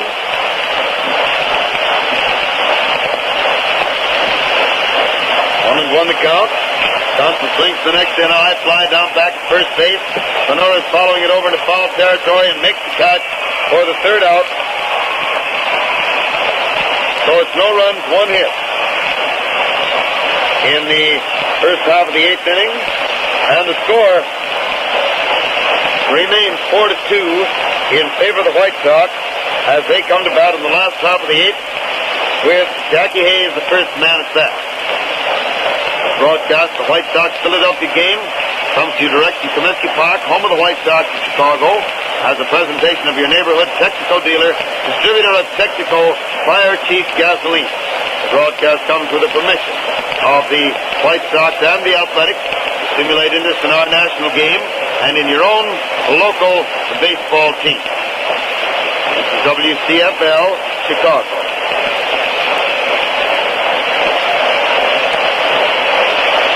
Rhodes finishing his warm-up as Jackie Hayes stands there waiting to take his turn at bat to start the 8th inning.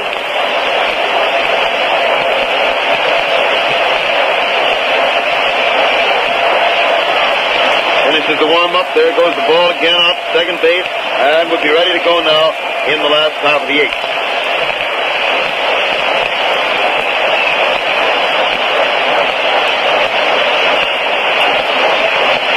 Hayes waits there at the plate as Rhodes gets his sign, gets ready to pitch to him.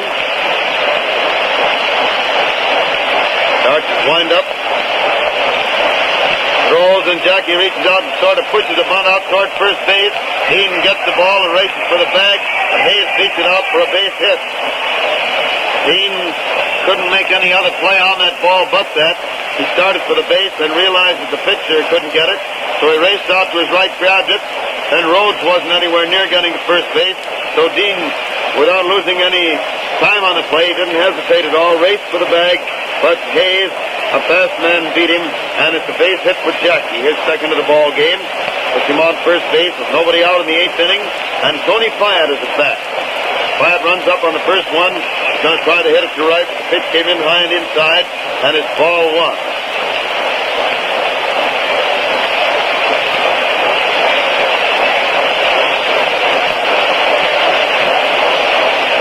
There's a high one inside for ball 2, and the count is 2-0. 2 balls and no strikes on Fyatt.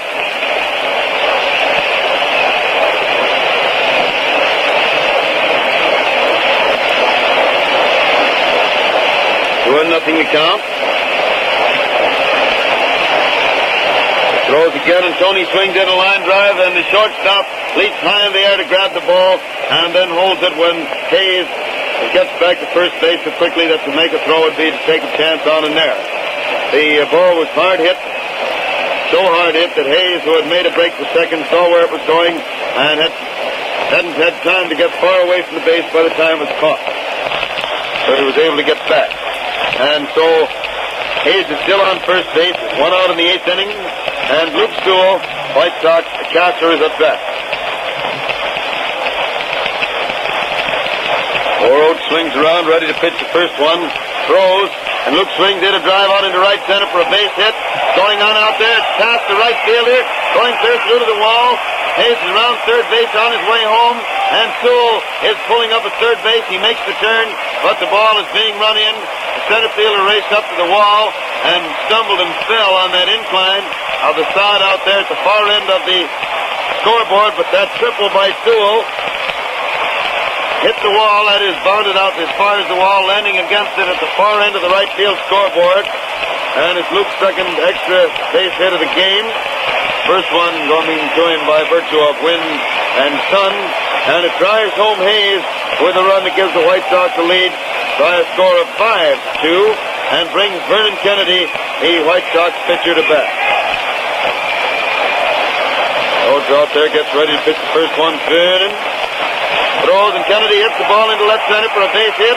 His second hit of the game, and it scores Stool easily from third base with the second run of the inning and the White Sox sixth run of the game. Kennedy's other hit was that terrific smash off Rhodes' shin that bounded out into right field for a two-base hit. And he scored right after that on Radcliffe's single. Now the Rippers up there at the plate. 1 out, 2 runs home. In the 8th inning, and the first pitch is inside and low for ball 1. The stocky left-handed hitter. The A's have started 2 pitchers warming up in the right field bullpen, both of them right-handers.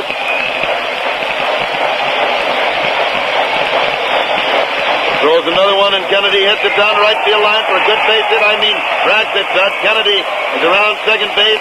Ball is coming over there to second base, and it bounds up rather peculiarly. Newsom knocks it to the ground in time to hold Radcliffe at second and Kennedy at third. It's a double down the right field line by Radcliffe, and it looks though there's going to be a change in pitchers. Rhodes turns and starts for the clubhouse, and Earl Mack, son of Connie Mack, and one of the coaches of the club, walks up there to tell the umpire who the new pitcher is going to be. I believe it's Ross, do you? Mr. George believes it's Ross. Mr. George very often is correct. Very often correct. He didn't do very well on that one. Lisenby, I didn't know he was with this club. We used to call him Lisenby when he was with, it was the same fella. He used to be with, Boss. He isn't even in the program here. Can't tell the players without a scorecard. In this case, you can't tell this one with one, can you? Lisenby's a right-hander. Looks very much like the same boy who some years ago was with Boston and Washington. Whether it is or not, I'm not sure. He's been up in the International League and going pretty well lately.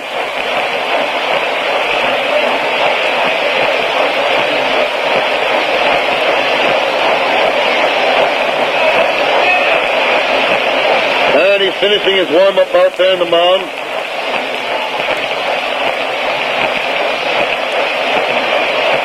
With catcher Hayes as Krivich waits to take his turn at bat. White Sox now have runners on second and third. 1 out, 2 runs already home in the 8th inning. Now 6-2 in favor of the Sox. And Krivich finally steps up there as umpire Quinn dusts the plate, and the infielders trot to their positions. Again, the infielders come into the edge of the infield grass. Try to cut off any run at the plate if possible. He throws, and Krivich takes a fast strike over the outside corner across the waist. 1 strike on Krivich.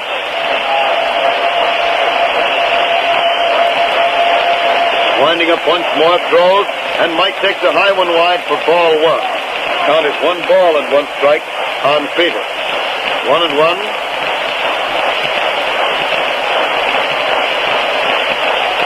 He winds up again, throws, and Mike swings it a slow foul to the left of the plate. Waiting back here is Haas, and he grabs the ball on that high bounce, looks it over, tosses it back to umpire Quinn, who had already given the catcher another ball to put in play. Umpire pockets that one as fit for further use, and Krivich steps back up there once more. White Sox runners on second and third.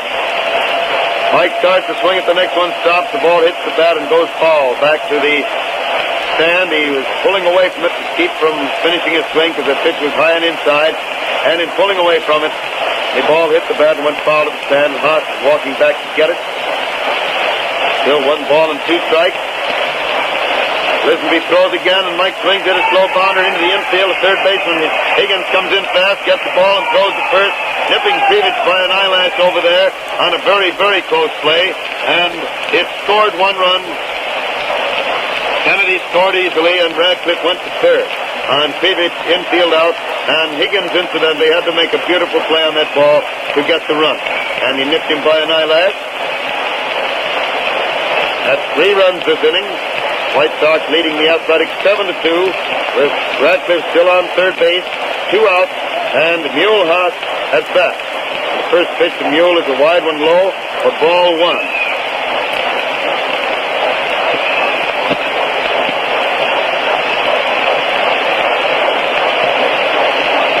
once more for a strike over the outside corner, waist high, and it's 1-2. 1 ball and 2 strikes. 1-2 to count. Hitter hits the next one, a bounder out back at second base. Shortstop Newsom gets it, throws the first, and Haas is out for the third out, ending the 8th inning. In the 8th inning, the White Sox had 3 runs, 4 hits, and 1 man left on base. And the score at the end of the 8th inning, the White Sox 7, Philadelphia Athletics 2. As I said before, ladies and gentlemen, I'm going to bring some mail out meant to today that I've received from fans who have gone over the scoring system that we have in the Texaco scorebook that you can obtain so easily, that the Texaco company is giving away with great pleasure. That system in there is very complete, more so than a lot of systems, but naturally there are some certain little tricks that we have that you can hardly put in a system because everybody has certain of those differences. And if you want to have any questions about the scoring, drop me a line. I'll either give it on the air or possibly, if I can, if there aren't too many questions, do it by mail so that you can have all the dope. But remember to get this book with room for 17 games, a complete scoring system, the stocks and tops, rosters. Shop in at any Texaco station, ask for a request card, fill it out. All he asks for is your name and address. Mail it. It's already addressed to me. Put a 1-cent stamp on it and mail it, and you'll get your book. Now to start the 9th inning, Higgins at bat, and the first pitch comes by wide for ball 1. 1 ball called. And there's ball 2 wide across the knees, making it 2-0 on Frank Higgins, known as Nicky Higgins, the Athletic third baseman, who already has a walk and 2 hits in this ball game. Fired through the ball out of play that was being used there, and the next pitch comes high inside. Ball 3 didn't do much good, did it? Down is 3-0, 3 balls and no strikes. There comes the first strike. Catch at the inside corner just above the knees. Run the count to 3-1. 3 balls and 1 strike. Kennedy winds up again, throws for ball 4. It's wide and low, and Higgins now has a perfect day at bat with 2 walks and 2 singles. I think he's on first base. Nobody out in the 9th inning for the Athletics. And Frank Hayes, the catcher, is at bat. Hayes up there at the plate.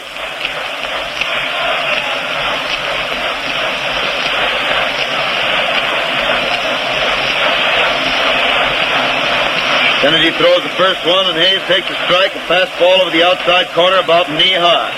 1 strike on Hayes. He swings the next one, hit into left field for a good clean base hit. Runner for first is stopping at second. And the Athletics have started what might turn into a serious rally here. They have runners on first and second with nobody out in the 9th inning. And Newsom, Lamar Newsom, known as Whitey Newsom, the Athletics shortstop. Stocky little blonde-haired right-handed hitter is at bat. He takes the first pitch for a strike over the heart of the plate, about waist high. 1 strike to count. Pinch hitter going to come up here now. Bat in place of the pitcher, following this man. I haven't spotted quite yet who it is. Probably Nemec. Hitter hits the next one, a bounder back through the box. It goes on into center field for a base hit. 1 run is coming into the plate, and they let the ball go. The pitcher started to get the ball and deflected it so that it changed the course enough, and the catcher couldn't see it. It hit his leg and bounded back to the stand, letting the other runners go to second and third. And now Kennedy is really in the spot. The last instant, Kennedy, who had his hand up, tried to pull it down to let it go apparently at the catcher's call, but he deflected it so that Luke couldn't see it.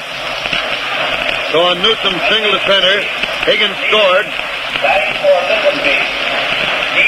And Hayes went to second, and now just who they called that error on, I'm not sure. We're trying to find out from Wayne Otto, the official scorer, was back from his vacation.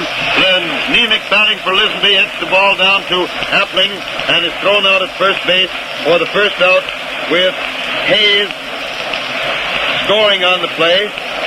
We give the Athletics 2 runs this inning and make the score 7-4.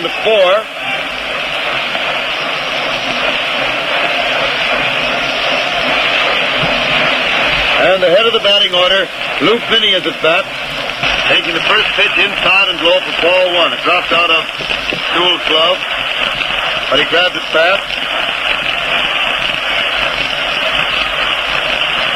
Then he hits the next one, a high fly coming down foul back at third base. Pyatt follows over there and makes the catch for the second out. So that makes it 2 out in the ninth inning. 2 out in the ninth inning for the Athletics. And Moses is at bat.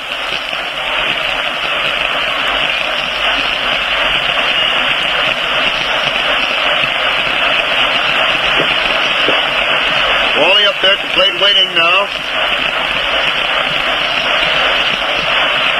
And the first pitch is high and inside for ball one.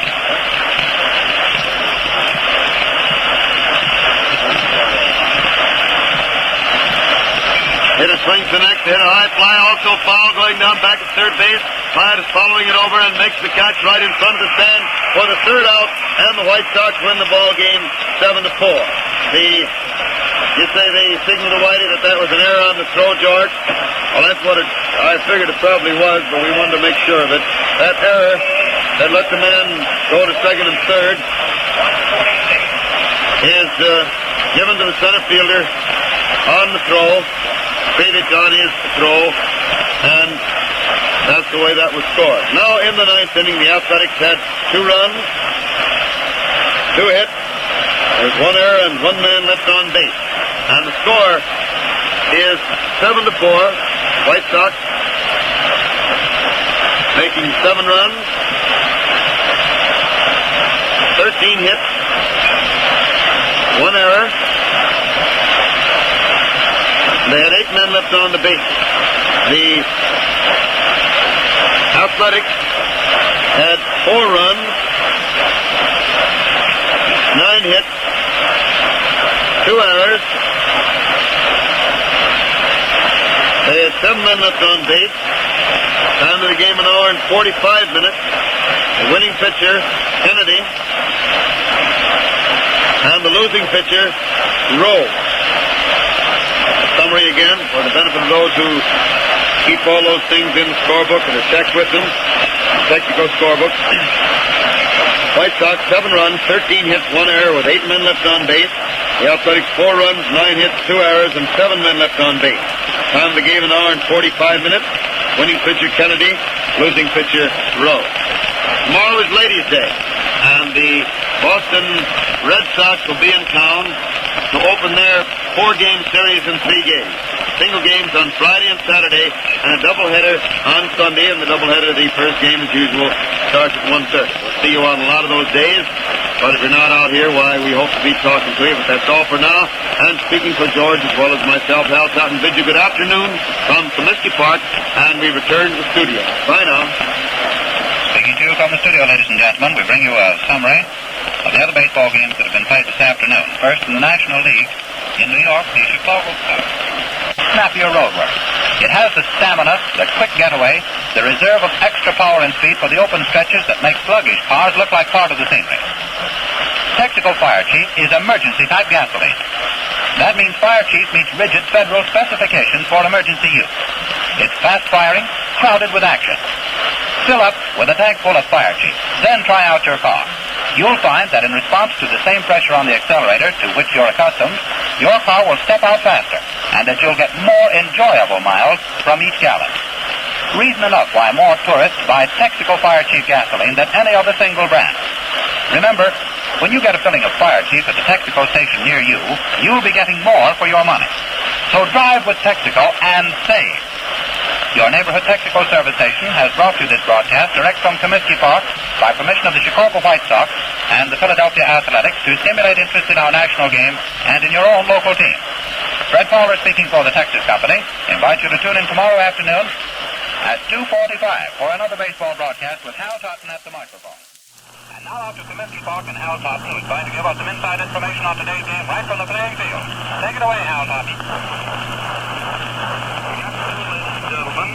Good afternoon from Comiskey Park, the home of the White Sox in Chicago, where the White Sox and Philadelphia Athletics are about to play the 3rd game of this present 4-game series.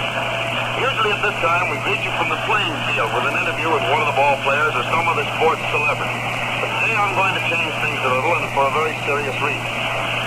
Over the weekend here in Chicago, we had a very turbulent and hectic baseball series, as all of us must remember. It was bad on Saturday, but it reached a climax on Sunday when umpire Bill Summers was felled by a bottle thrown by a thoughtless, criminally careless spectator. Many people might think it a good idea to let all this drop. Not to forget it, remember, but to stop talking about something many days old. That would be all right, maybe, except that some of us insist on keeping the matter alive and on trying to pin it on everyone from the radio announcer to the poor jet who gets his penny or so commission for selling soft drinks in the ballpark. One of Chicago's morning papers yesterday printed an interview with Mr. William Harridge, president of the American League. Now, I consider Will Harridge one of my best friends in baseball and a credit to the game in every way. I look upon him as one of the ablest of executives, and I've always tried at every turn to cooperate with him and aid him whenever possible in anything he wished. But this morning paper story contained a quotation from the league president that I believe must be answered.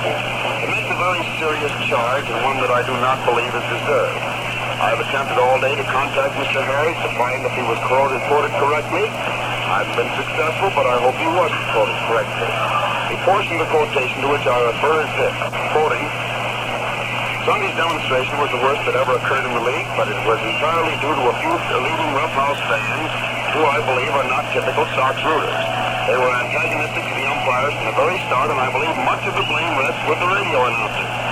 A couple of the radio announcers went way offline in rapping the umpires Saturday and apparently aroused the fans to such a pitch that they were just waiting for some excuse to get on the umpires Sunday. The newspapers were not to blame because all the articles I saw were very fair. Then the quotation goes on to say this. The psychological setup, of course, was perfect for such a thing to happen. Here the Sox turned in such a brilliant record on the road and then ran into trouble when they came home. Since the Sox weren't winning, the umpires became the GOAT. Now I ask you, how about that? In the first place, the placing of the blame on the radio announcers is so obviously unfair and untrue that the issue must be taken with it.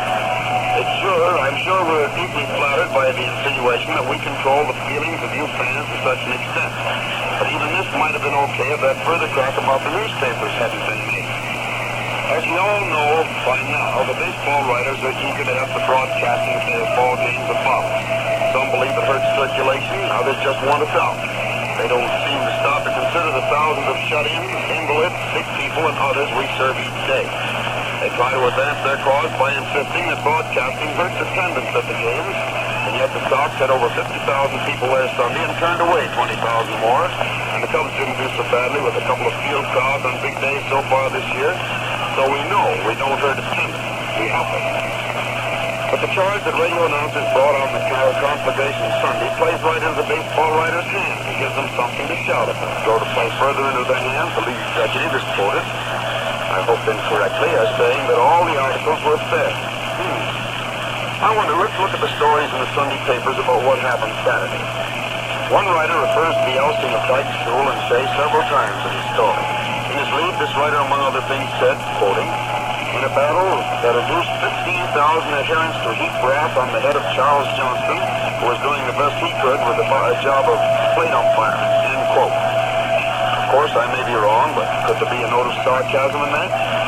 In the next paragraph, I find this, quoting, Sewell made harmless gestures while walking out to confer with Lyon. Dyke strolled into the plate to talk. In about a half a minute, both had vanished by a request. And here's another sentence. And the death also was the cause of a police squad fearing to escort the annoying Johnston to cover at the end of the struggle. End quote again.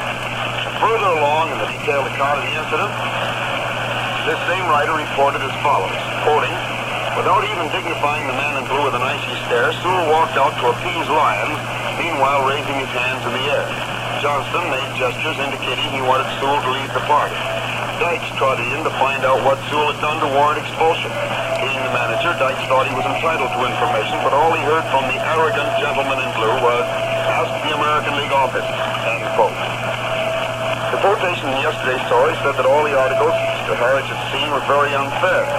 Maybe if the quotation was correct, he didn't see that one, because nothing I said was less fair than the above, and I believe I was probably the most, well, at least among the most outspoken of the announcers, although I may be wrong in that. Incidentally, the other two Sunday writers reported the incident respectively as follows. One said, quoting, however, the defeat was spiced up by some violent protest by Messrs. Luke Sewell and Skipper Jimmy Dykes of the Sox. The other one also referred to violent gestures, and both men mentioned to saving of the umpire from violence by the police squad. Now, most baseball fans can read. Being able to read, they don't need radio announcers to point out the violence of what happened and would involve. Anytime a newspaper mentions a police squad and so forth in connection with an umpire, that umpire is trying to get us the next statement that fans, radio or no. Some of the worst pop bottle episodes in the history of the game came either before the days of radio or without radio's aid. Sunday's incident was hardly the worst that ever occurred in the league. And those other two stories, I hardly think they can be pointed out as exceptional jobs of reporting. Everyone in the park knows that the ejection of Sewell and Dykes came with neither man making a demonstration of any sort until after they'd been ordered from the game. I do know that my account was accurate at least. Summing it up, as I said at the beginning of this comment, I bring it up again only because a serious charge has been placed unfairly at our door. To let it stand without comment would be a cowardly thing. So I've given you the charges, the newspaper angle, and now I'll report briefly what I said.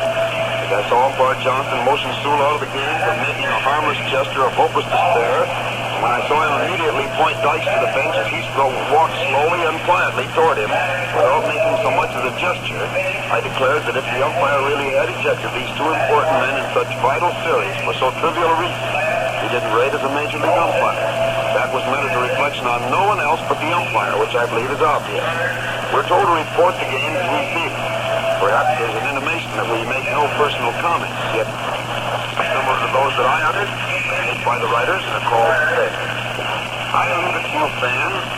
As I leave it as a radio announcer, I deny responsibility for Sunday's episode in any greater degree than anyone else. If we were responsible to any extent, I'm being sorry. And as to my opinion of anyone throwing missiles onto a ball field, anyone who heard me Sunday knows my sentiments, which are not complimentary and not at all mild. Perhaps those comments are uncalled for at the present time, but I don't think so. The field announcer is announcing the lineups, and Uncle George in there is writing them down as he does it, so that we'll have the thing all ready for us in just a moment when he finishes. The thing has been finished, and I think George will be out here in just a minute with that thing. You ready, Georgie? You missed part of it? Well, I'm ashamed of you, George. Why did you miss part of it? What part did you miss? Part of the Philadelphia lineup or part of the White Sox lineup? Philadelphia, huh? Well, you mean he starts with Finney? No, Finney's back before the pitcher. Oh, Finney is. Oh, you mean Newsom is batting before the pitcher? Yeah, Newsom is batting before the pitcher. Yeah, Finney, Moses, Dean, Puccinelli, Johnson, Higgins, Hayes, Newsom, and Fink, huh? Well, we didn't miss anything. It's bad. White Sox lineup, I think, is the same lineup. Pyatt is in there, and Cleavage is in there, and Sewell and Kane. Well, that's all right. I don't know how this wind is going to take care of this scorecard here, but we'll try our best. Now, ladies and gentlemen, we can give you those lineups. For Philadelphia, Finney first. No, Finney is in left. Moses center. Dean first. Puccinelli right. Johnson second. Higgins third. Frank Hayes catching. Newsom short. And Fink, F-I-N-K, the pitcher. For the White Sox, Radcliffe left. Rosenthal center. Cleavage right. Vanura first. Appling short.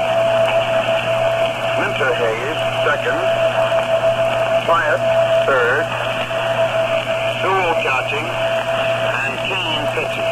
And the umpires will be Quinn behind the plate and McGowan on the bases. Now I imagine the umpires will be out here. In fact, I see them coming along out here right now, which means the ball game will be underway very shortly. And so in order that we get our little chores, including the scores, taken care of downtown, why, we'll do a little return to the studio. Because the chassis parts of your car are out of sight, all too often they're out of mind. But if you could look under your car as you drive along, could see the mile after mile pounding these vital parts receive, you'd give these vital chassis parts the best lubrication you can get. So drive into the nearest Texaco station and ask for a Marvac job. Marvac is the scientifically applied Texaco chassis lubricant that lasts twice as long as old-fashioned grease. It's used by the largest bus companies and airlines in the country because it lubricates better and for a longer time. Marvac is a tough lubricant with a strong lubricating film that won't break down under the hammering impacts of hard, fast driving. It guards your car against chassis repairs and the loosening up that quickly depreciates its value. Marvac adds to your riding enjoyment. Don't drive a noisy, expensive-to-operate car. Tomorrow, it's your Texaco dealer for a Marvac job. You'll drive out a quieter, easier-handling car, a car that you'll find safer and more economical to run. And now, while we're waiting for the baseball game to start, we'll give you the schedule of the other games to be played in both leagues this afternoon. In the National League, in New York, the Cubs are playing the Giants this afternoon, and the game is already in the first half of the third inning. At the end of the first half of the third, the Giants lead the Cubs 1-0. Lee and Hartnett are working for the Cubs, Gabler and Mancuso for the Giants. The doubleheader baseball game in Philadelphia between the Phils and the Cincinnati Reds have been postponed. Both games are postponed because of wet grounds. In Brooklyn, the St. Louis Cardinals play a doubleheader ball game against the Dodgers. At the end of the first half of the seventh inning, the Dodgers are leading the Cardinals by a score of 13-4. Parmalee and Davis working for the Cards, Longo and Berries starting for the Dodgers with Baker pitching in the seventh. The first game of the Twin Bill in Boston between the Bees and the Pirates was taken by the Bees 4-1. Swift and Patton worked for the Pirates with Welch pitching in the eighth, McFadden and Lopez the battery for the Bees all the way.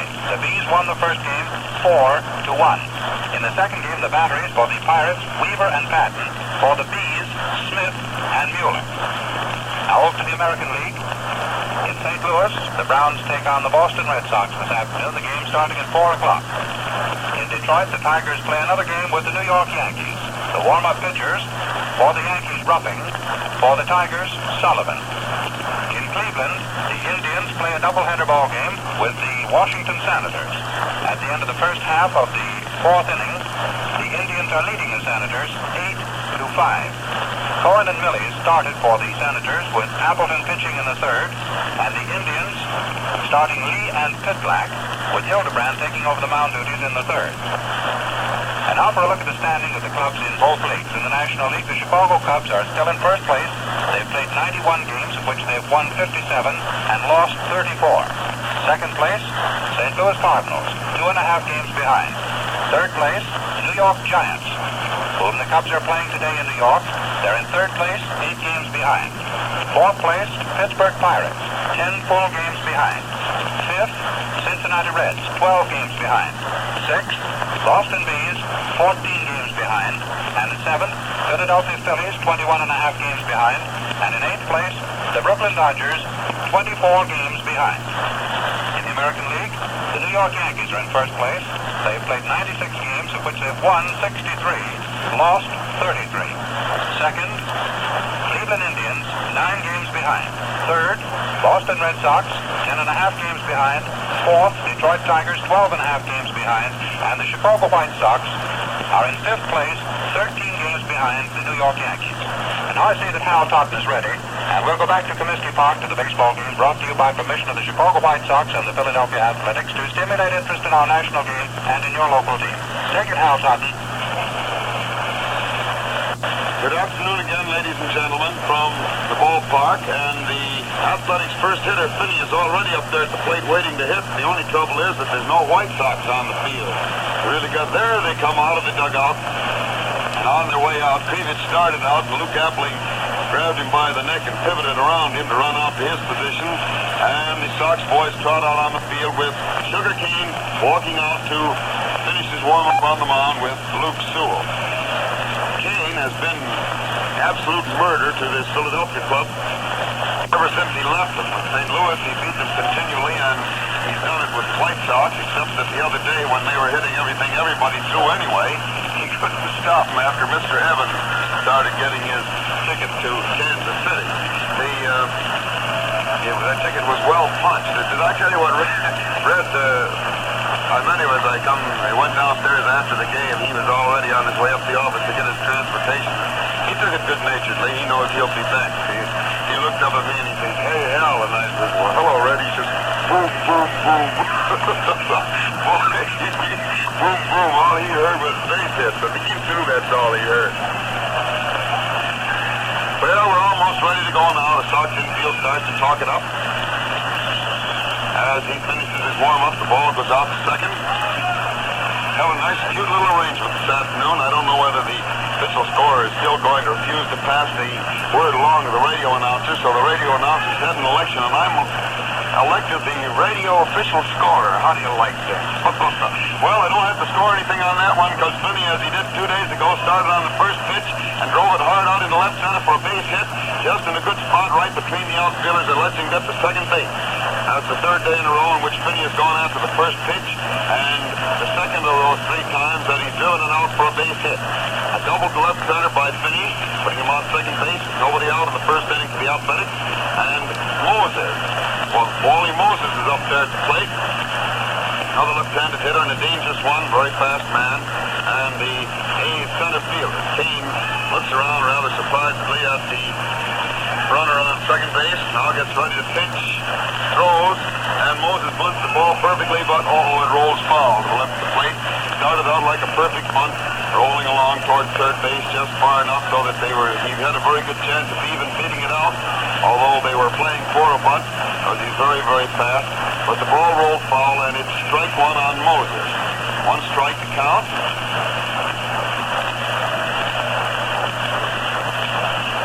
And Kane out there gets his sign again. He's ready to pitch, looks back to second, and throws. And the hitter acted as though he wanted to bunt again, but the pitch was high and wide. He let it go by for ball 1. The count is 1-1.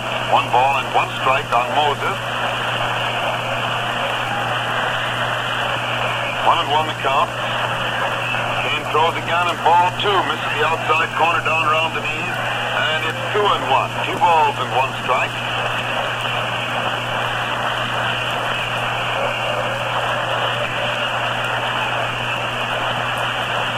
Stretches, look back at second base, throws again, and the hitter gets the 3rd ball. It also misses the outside corner down around the knees, and it's 3 balls and 1 strike on Moses.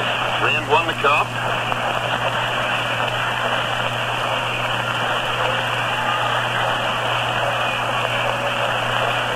Is the count. She throws again, and the hitter takes ball 4. It's inside and low, and he gets a base on ball. And now the A's are starting out as they did the day before yesterday by acting very, very dangerous out here. King walks slowly in toward the plate, talking to umpire Quinn. I don't think he's talking a little bit, but I don't think he's really objecting to those decisions, because every pitch there looked like a bad ball. And so the A's have runners on first and second with nobody out. And Chuck Dean, the first baseman, a dangerous hitter, left-handed hitter, is up there at the plate.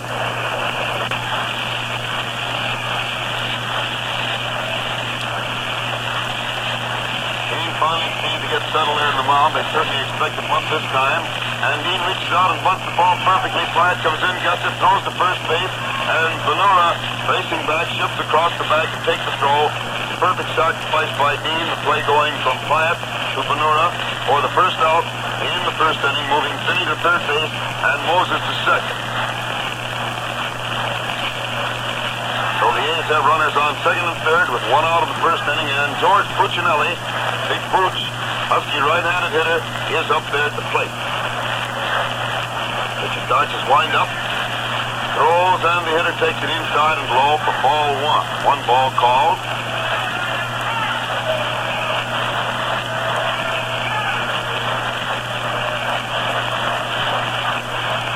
Ready again, throws, and it's ball 2. Well, Shug's having trouble getting that ball over the plate today. That makes it 2-0, 2 balls and no strikes on Puccinelli. 2-0. And there's the third ball. It missed the inside corner across the waist to make it 3 balls and no strikes. How do you like that whistle, George? Isn't that cute? Fans might wonder what that whistle is. Well, that's the wind blowing through the slats, these boards in the rear of the grandstand.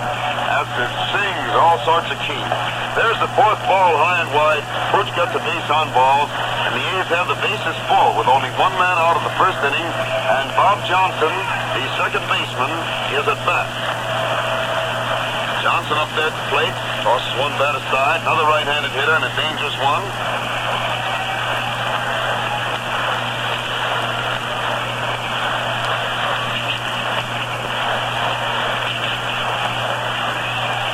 Winds up, pitch the first one to him, throws, and the hitter takes it inside and low for ball 1. 1 ball called.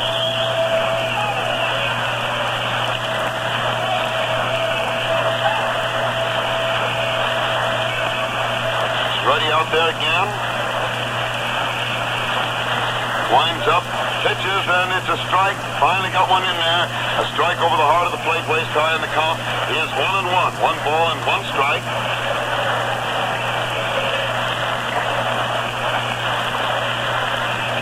Up again, throws, and Johnson swings in a high fly to right field. Pevich is waiting back there under it. Follows it over as the wind carries it toward the foul line, makes the catch, and starts the ball toward the plate. Benura cuts it off, throws to second, and the runner is out sliding in there, but the run from third base had already scored. Run from third base had already scored. It goes as a double play from Pevich to Benura to Appling. Pevich to Benura to Appling. But not until Finney had already scored on Johnson's fly to Pevich. So it's 1 run in the first inning for the A's.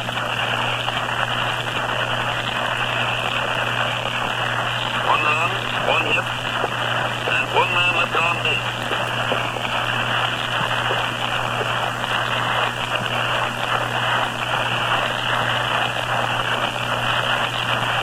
Score is 1-0 in favor of the Athletics. The White Sox comes out in the last half of the first inning with Rip Radcliffe, as usual, the first man at bat.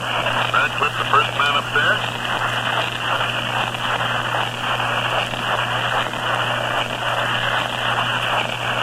And they're waiting, talking to umpire Quinn. There's 3 umpires out here today. I saw one in 2 at the beginning. See how they're lined up.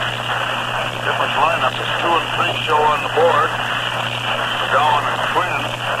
McGowan is behind the plate. Quinn on first. Oh, Hubbard. Hubbard rejoined him. Swell. And McGowan working behind the plate for the... he should be behind the plate. I had these umpires mixed up for no reason at all. McGowan was on the bases yesterday. McGowan behind the plate. Quinn on first and Hubbard on third.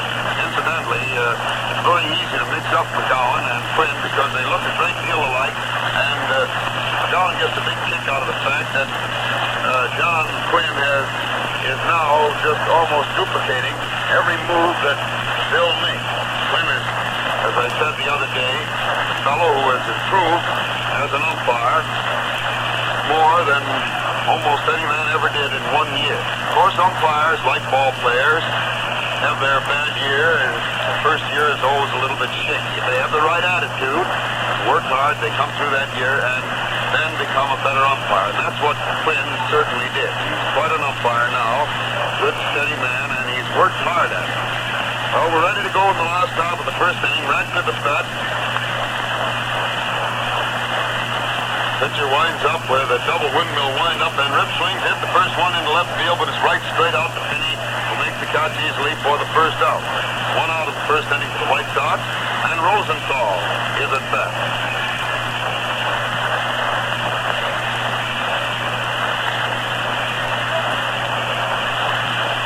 Hubbard happens to be one first-year man that has shown no signs of being very much of a weakling out there. He's been very, very good.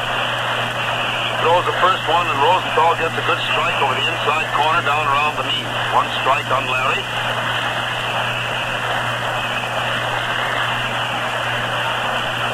And the pitcher winds up again, throws, and it's a curveball wide and low for ball 1, making the count 1 ball and 1 strike on Rosenthal, hitting for the White Sox with 1 out in the first inning.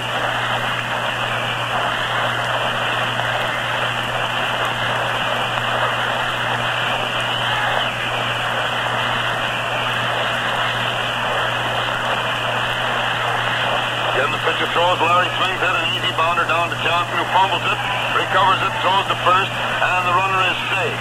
And it's an error by Johnson. Error by Johnson. It's Rosenthal on first base with 1 out in the first inning. And Mike Creeditch, the right fielder, is at bat. Creeditch up there at the plate.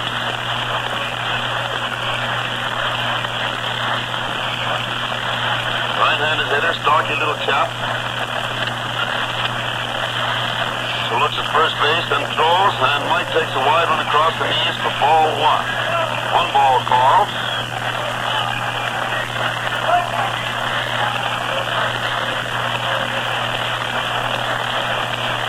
Ready again, takes another look at first, throws, and Mike swings the line, a foul down the right field line, back into the seats, and it's 1-1. 1 ball and 1 strike.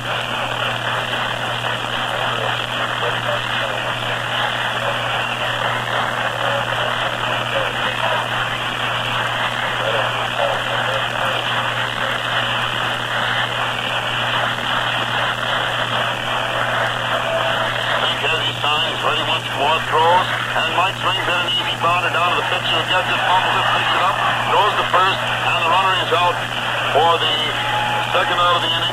Rosenthal going to second base.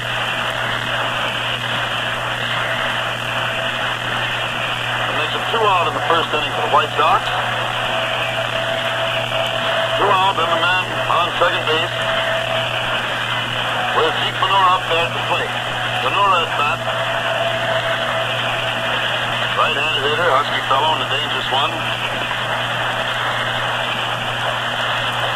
Stands there waiting to speak, is getting a sign from Hayes.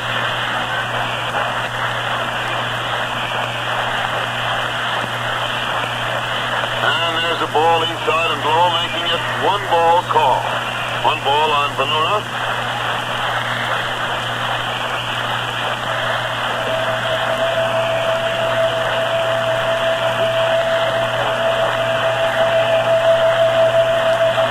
Call, and the pitch is ready out there again. He throws, and the hitter takes it inside across the chest for ball 2. That makes it 2-0, 2 balls and no strikes on Venura. 2-0 the count.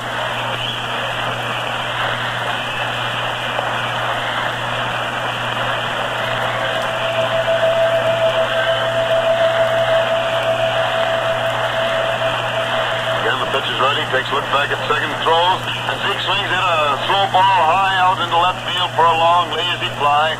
Then he has it, and it's 3 out. No runs, no hit, 1 error, and 1 man left on base in the last half of the first inning. And the score at the end of the first inning of this game between the White Sox and Philadelphia Athletics is 1-0 in favor of the Athletics at the end of the first inning. Before starting on a long drive, be sure to have the crankcase of your car drained and refilled with a proper grade of new Texaco motor oil. There is an oil that is known from coast to coast. You can get it everywhere, and wherever you get it, it's always of the same high quality. The difference it makes in the operation of your car is amazing. Try new Texaco motor oil. Try it today if you haven't tried it before, and it'll be well worth the try. You'll gain by it in many, many ways.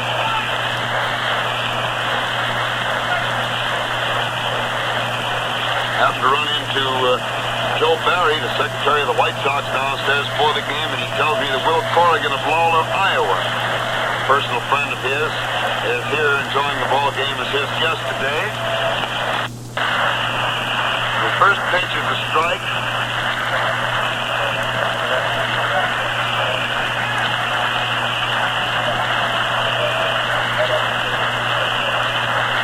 There comes the next pitch for strike 2, and there's 2 strikes on Piggy Higgins. He swings the next, hit a ball on the ground back into the left of the plate, and it's still 2 strikes on Piggy Higgins, the Athletics third baseman. About to start the second inning. Game stands out there massaging that ball pretty carefully.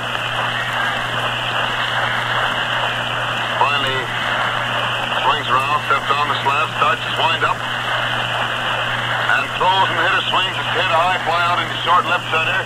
Rosenthal's jogging in easily, and Appling circles out there to make the catch. So Rosenthal and Radcliffe are jogging in, but Appling was out there to make the catch easily, and it's 1 out in the second inning. The wind today is very, very strong, as you can tell by that whistle that you hear of the wind blowing through the boards in the back of the second deck here, and it's blowing from the north, slightly northeast, blowing right back toward the plate.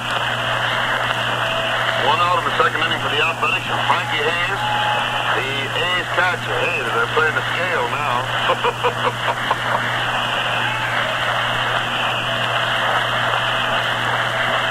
Hayes up there at the plate with 1 out of the second inning. Starts to wind up pitches, and Frank takes a curveball wide for ball 1. 1 ball called. Pitcher again is winding up. He throws, and Frank takes a wide one across the knees for ball 2. So it's 2-0, 2 balls and no strikes on Frank Hayes.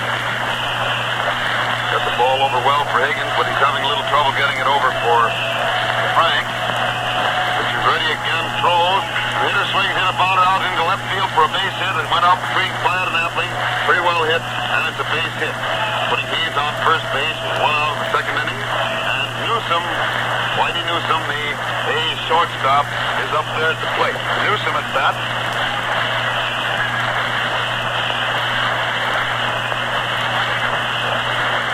Takes a look over there first. Looks at the plate. Gets his sign. Pitches. Newsom runs up on the ball, tried to punch it to right, but he fouled it over against the stand to the right of the plate. And it's 1 strike on Newsom. 1 strike to count.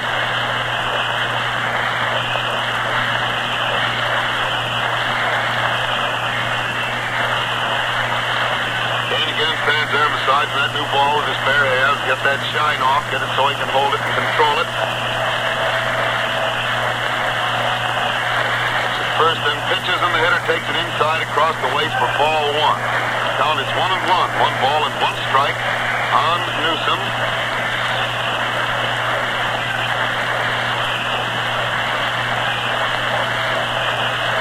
1-1 to count.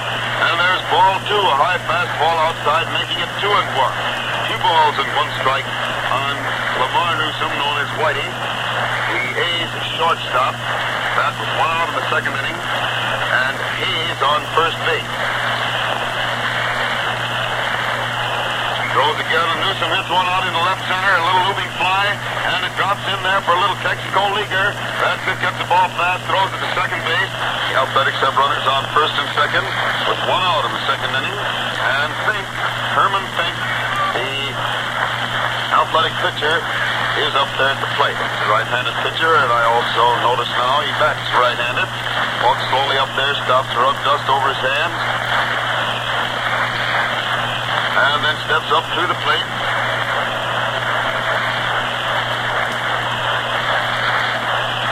And there's the first pitch, inside and low for ball 1. 1 ball called.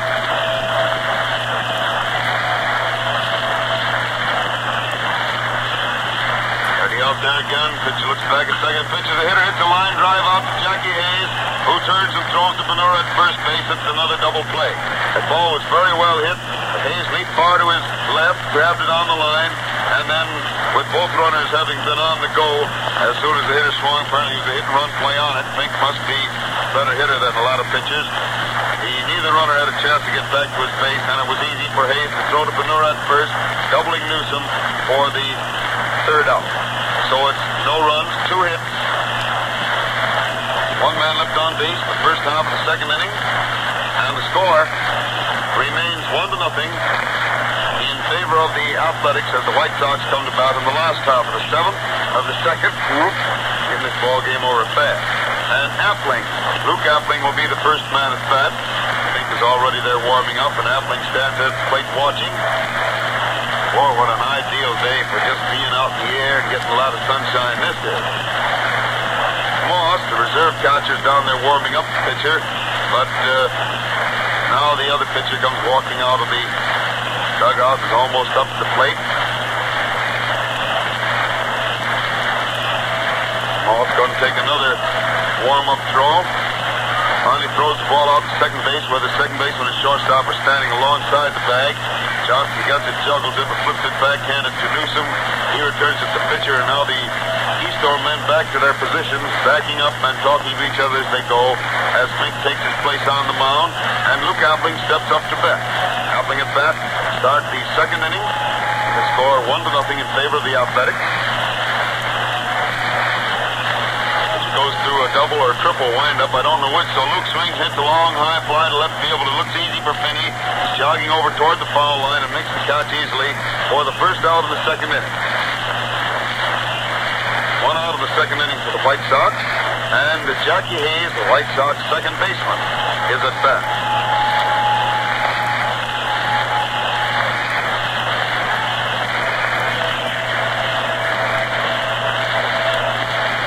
Winds up and throws, and Jackie swings, hit a ball out into center field. Looks like an easy fly. Center fielder jogging in under it, and makes the catch without any trouble for the second out. He's just letting the boys hit that ball into the air, and with the wind holding it up the way it is, almost always somebody can get under it. It makes it 2 out of the second inning for the Sox, and Tony Pyatt, White Sox third baseman, while Jimmy Dykes is taking this little rest down there, is up there at the plate. Pyatt at bat. Winds up, throws, and it's a fast one that misses the inside corner about waist high for ball 1. 1 ball called. Hank looks around the boys in the field and gets ready again. Time, starts his wind up. Pitches and the hitter takes a strike over the outside corner letter high, and it's 1 ball and 1 strike on Pyatt. 1-1.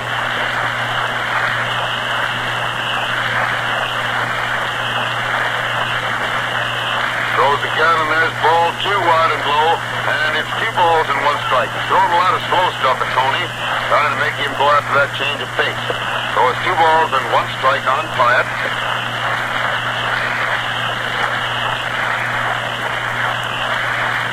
Hank winding up again. Pitches, and the hitter swings and misses a slow curve that time for strike 2. Looked very funny going around on that one, because he went around with almost no swing at all. He just so completely missed the ball. He tried to stop up, but too late. So it's 2-2. 2 balls and 2 strikes. He throws again, and Pyatt leans back to get the third ball inside. And it's 3 balls and 2 strikes on Tony Pyatt. 3-2 is the count.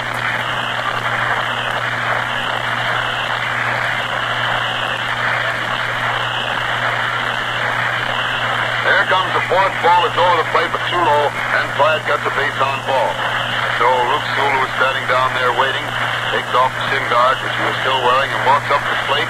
Thatcher Hayes walks out into the infield to talk to Pink, turns around, starts back behind the plate.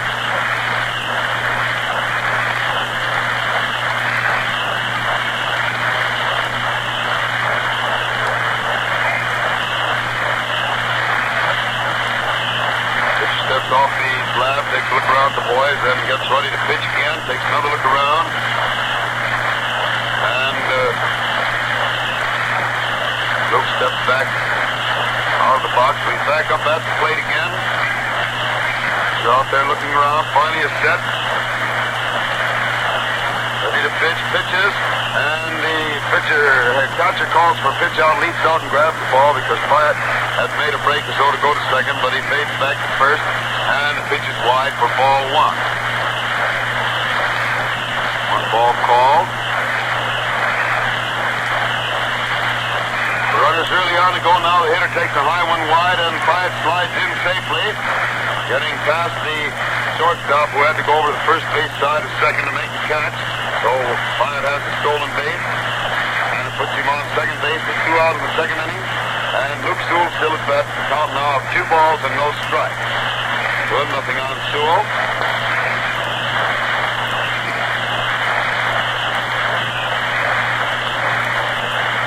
Billy Webb talking it up down there plenty, trying to get the boys to get things moving. Pink pitches, and Luke fouls this one onto the roof of the stand above and to the right of the plate for strike 1. The count is 2 balls and 1 strike on Sewell.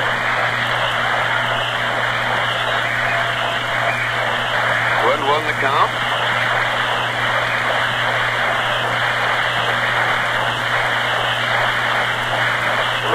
second base, then throws again and dual swings. The pop fly coming down, foul out near first base. The catcher follows over there and makes the catch almost down to the visiting dugout for the third out. So it's no runs, no hits, one man left on base in the second inning for the White Sox. And at the end of the second inning, the Athletics still lead the White Sox by a score of 1-0. May we remind you again that the offer is still open of the 1936 Texaco scorebook. If people that haven't obtained it or have obtained one and have it practically filled, better get your request card in for another one. This attractive book contains not only the complete layout of pictures of the White Sox and the Cubs, their rosters and league schedules, but a complete scoring system, the same one we've used in the press box for many, many years, with illustrations and explanations of how to work it, examples of it, and the official scoring blanks, the same as we've also used up here for many, many years, in fact, since the start of the game, practically, for 17 full games. If you got this book, all you have to do is stop in at any Texaco station, fill it in with your name and address, put a 1-cent stamp on it, and mail it, and that scorebook will be sent to you. We're ready to go now in the third inning with Lou Finney, the Philadelphia left fielder, leadoff man at bat. They call time for a moment while Jackie Hayes goes over at first with Luke Appling's assistant, and now alone is fastening that second base down a little tighter, seem to be getting a little loose. Now the boys are back in position, and Finney, who opened the game with a double on the first pitch and eventually scored the lone run so far, is up there taking the first pitch for a strike over the outside corner about knee-high. One strike is the count. She winds up again, throws, and the hitter swings, hit a high fly out into left center. Rosenthal's waiting for it out there, makes the catch, and it's one out in the third inning. One out in the third inning for the Athletics, and Moses, Wally Moses, the center fielder, is at bat.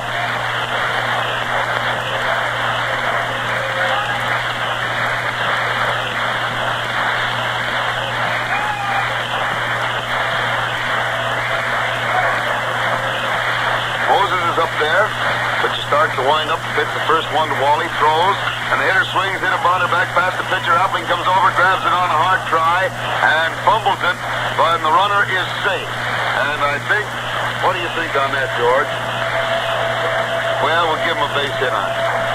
Give him a base hit because he had to go over fast near second base to get it, and then fumbled it on a tough try out there. He was a hard one because he had to go a long ways to get it, and reaching on the dead run for a ball taking a bad hop, it got away from him and goes as a scratch hit, says the radio official scorer today.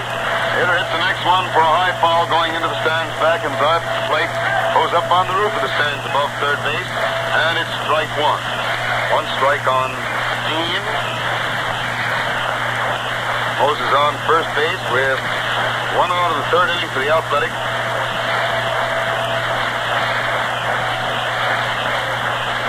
And the pitcher waits there again. Kane has his time.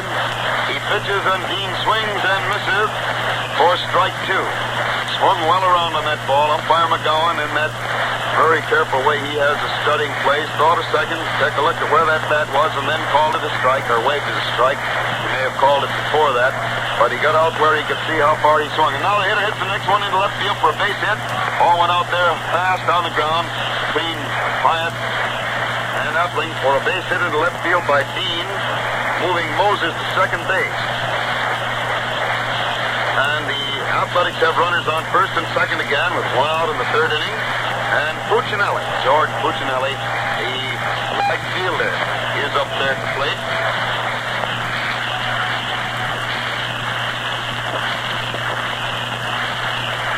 Hits the first one right back at the pitcher, who throws it clear into center field, and the runner from second is round at third and is coming home. The ball is coming in at the plate, but he scores, and Sewell cuts the throw off, and they get the runner.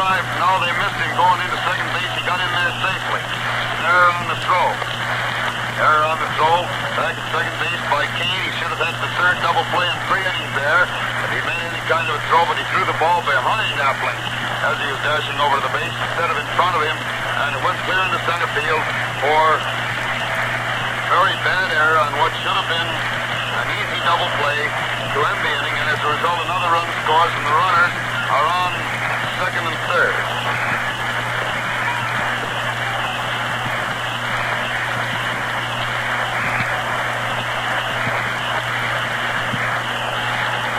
Now Kane winds up, throws the first one at Johnson, who takes it inside and low for ball one.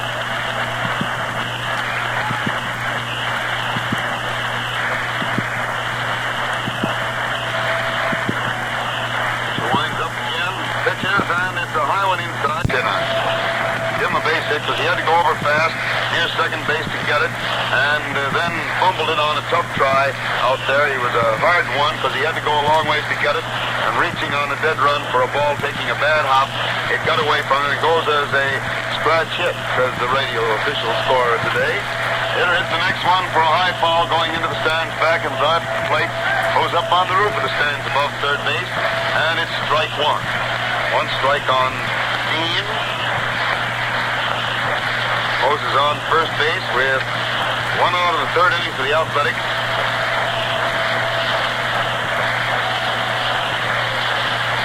And the pitcher waits there again. Kane has his sign. He pitches and Dean swings and misses for strike two. Swung well around on that ball. Umpire McGowan, in that very careful way he has of studying plays, thought a second, take a look at where that bat was, and then called it a strike, or waved it a strike. He may have called it before that, but he got out where he could see how far he swung. And now the hitter hits the next one into left field for a base hit. Ball went out there fast on the ground between Hyatt and Epling for a base hit into left field by Dean, moving Moses to second base. And the Athletics have runners on first and second again with one out in the third inning. And Puccinelli, George Puccinelli, the right fielder, is up there at the plate.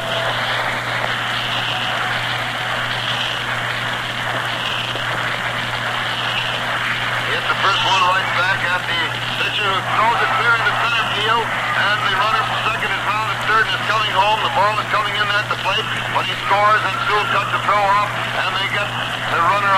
Now they missed him going into second base. He got in there safely. Error on the throw. Error on the throw. Back at second base by Kane. He should have had the third double play in 3 innings there.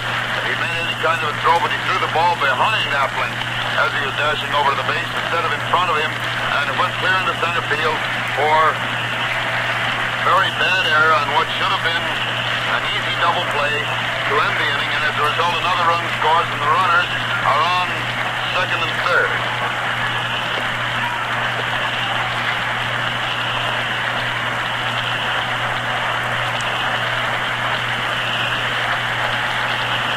Kane winds up, throws the first one at Johnson, who takes it inside and low for ball one.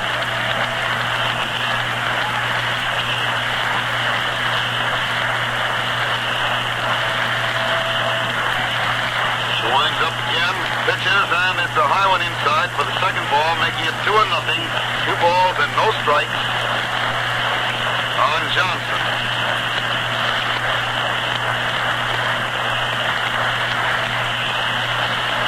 Waiting out there again from sign, starts to wind up.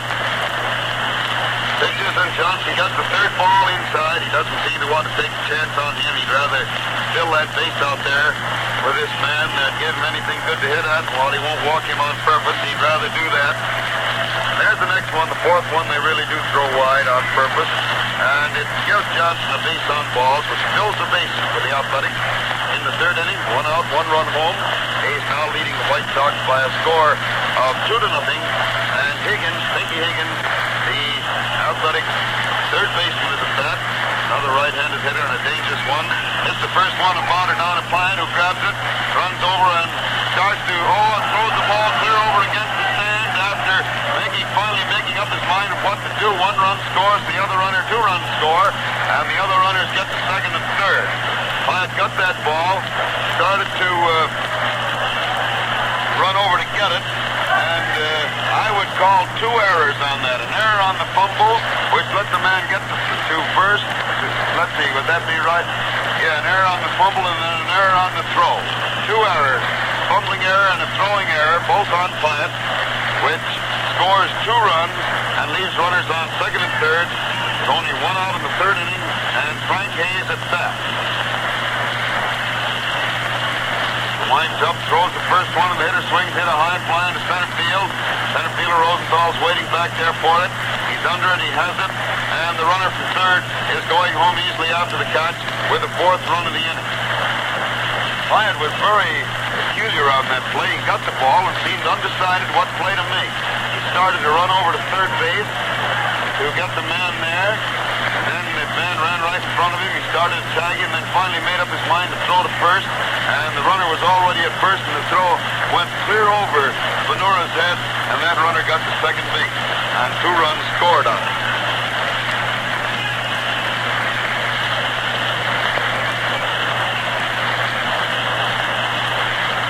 And the hitter at bat now, Newsom, swings hard at the first pitch and misses it for strike 1.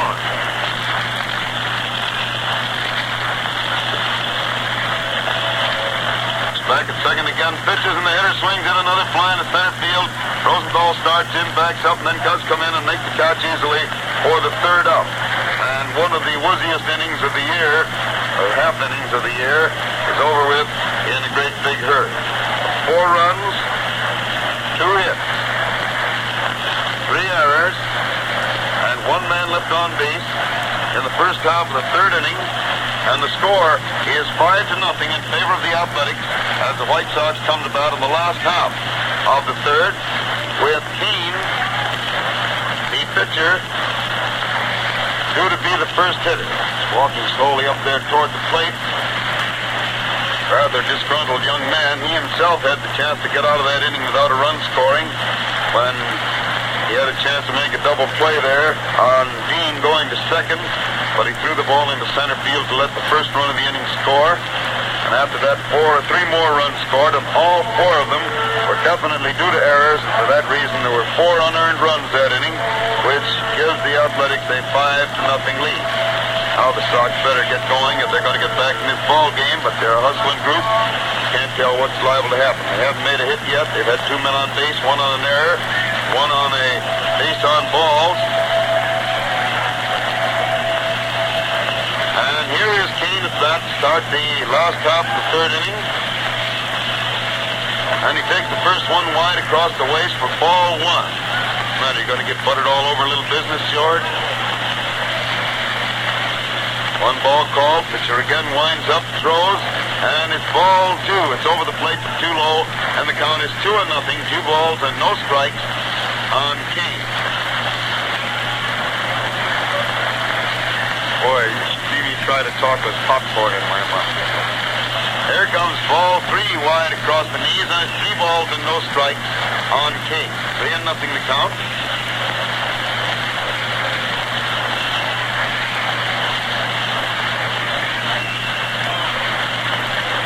Walks back on the slab again. He's winding up.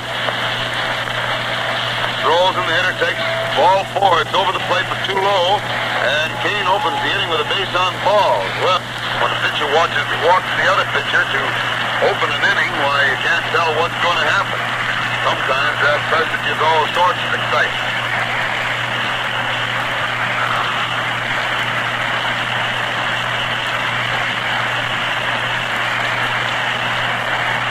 Call time for a moment while the bat boy takes Kane's leather jacket down to him. He pulls it on. It's brisk breeze. It's got the coolness of the lake with it and could very easily tighten up a pitcher's arm out there in it.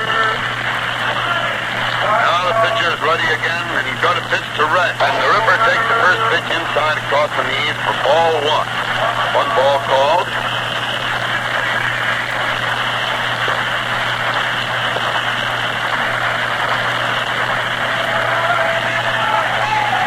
Time is called. There's a balk.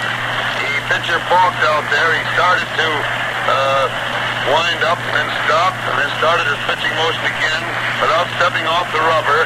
And umpire McGowan called it instantly, even before the 2 White Sox coaches started to call it. And so Fink is charged with a balk. If that isn't shown in your, I think it is shown in the scoring system, a little BK, capital B, small K in the scorebook. First pitch to next pitch to Roger, rather, is outside and low for ball 2, making it 2-0. 2 balls and no strikes. Boy, that wind blows the noise of that train over here like it was right across the street. It's 3 blocks away. Over east of the park. 2-0, and there is a wide one. No, cut to the outside corner, a little above the knees for strike one, and it's 2 balls and 1 strike on Radcliffe. 2-1 the count.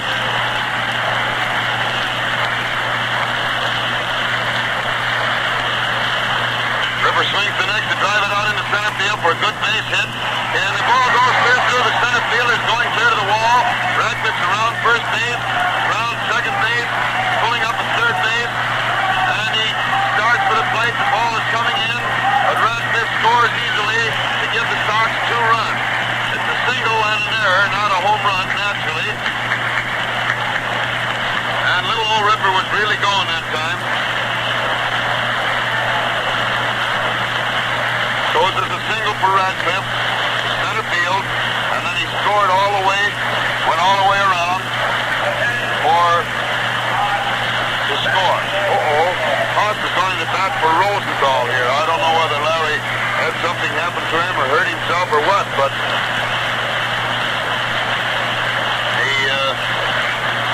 Haas is up there in his place. And he takes the first pitch for a strike over the outside corner about waist high. 1 strike on Haas.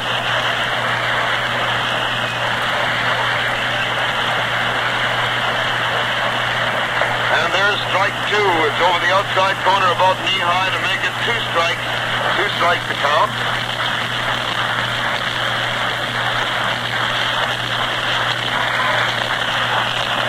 He swings the next one to drive it out into left field for a good base hit. Single to left field by Haas. And just pitch to miss side for strike 1. 1 to count.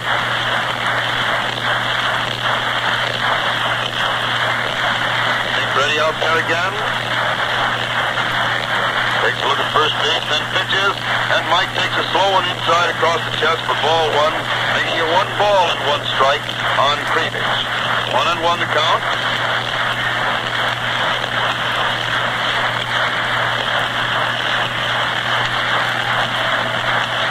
Throws again, and Mike gets a ball. It's over the plate, but a little bit too low, and it makes it 2 balls and 1 strike on Krivich. 2-1.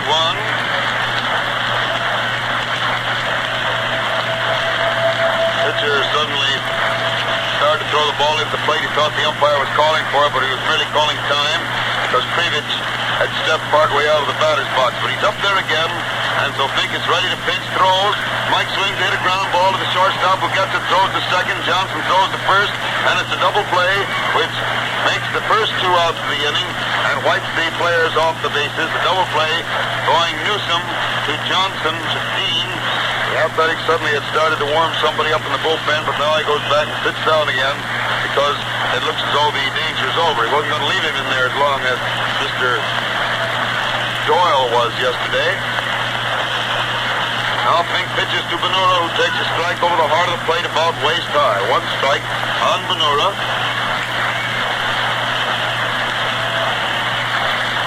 Winding up again, throws, and it's a curveball wide and low for ball 1. So the count is 1 ball and 1 strike.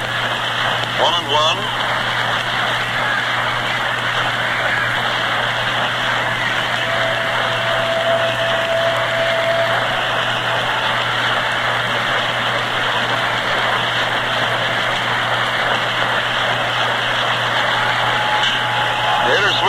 Hit a long drive away out to deep left center, and Moses waits back there, makes the catch for the 3rd out, and it ends the 3rd inning with 2 runs, 2 hits, 1 error, and nobody left on base for the White Sox, and the score is 5-2 in favor of the Athletics at the end of the 3rd inning. And now, 4 scores, 3 batteries from other cities, we return to the studio. The National League. In New York, the Giants lead the Cubs at the end of the first half of the 7th inning, 4-0. Leon Hartnett, the opening batter for the Cubs, with Bryant pitching in the 5th.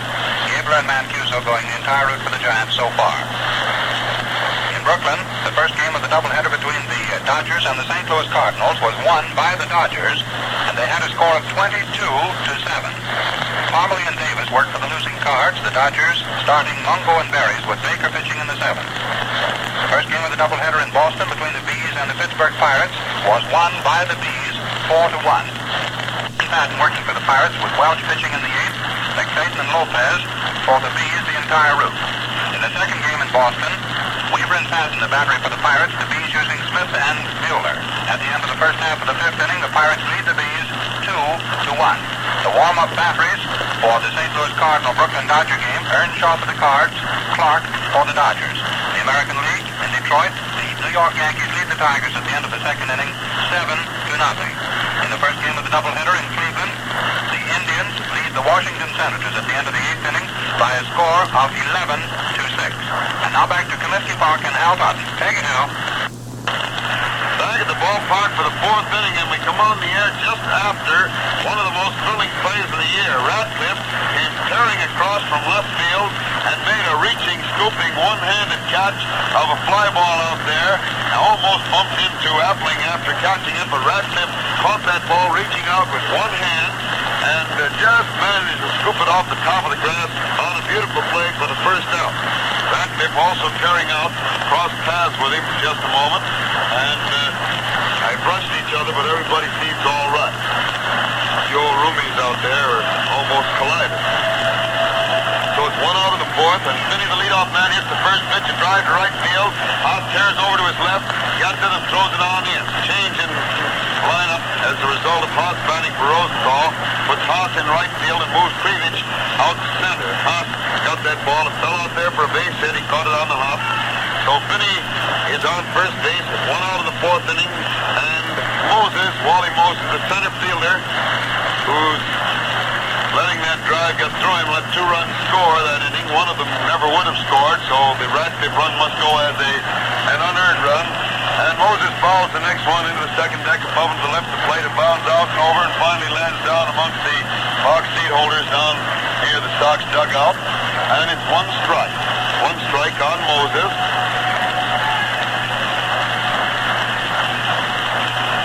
Throws the next one, it's inside and low for ball 1, and the count is 1 ball and 1 strike. 1-1 on Moses.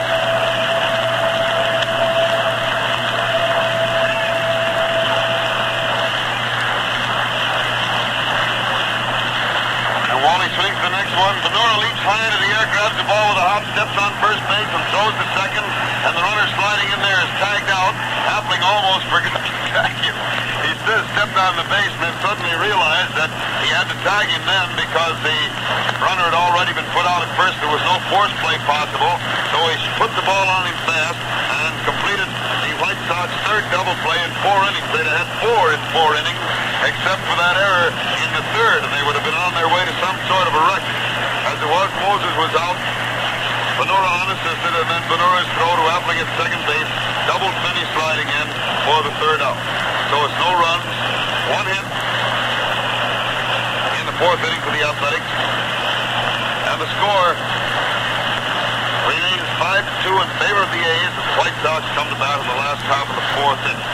Just had a little visit during the intermission for scores with Professor the Reverend Alphonse Press at Columbia College at Dubuque. They listen to us out there, and that is the place, if you people don't remember offhand, where Red Faber did his college pitching before he came to the White Sox. So naturally out there, they're very, very loyal White Sox fans. We were awfully happy to see Father Dress. Hope he'll come back again. He said it was a little breezy up here. He was going down to Sunburn. It's warmer. I don't blame him. Here's Appling at bat. Start the last half of the fourth inning. Pitcher out there takes a look around the boys, sees that they're all set, starts to wind up, and throws, and Luke takes a good strike over the heart of the plate about waist high. 1 strike on Appling.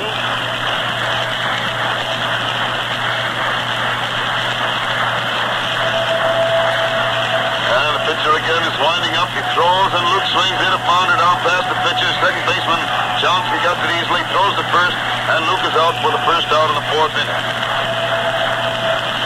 1 out of the fourth inning for the White Sox, and Hayes is at bat.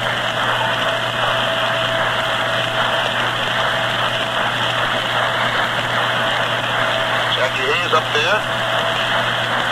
She winds up and throws, and Jackie takes a fast one high and inside for ball 1. 1 ball called.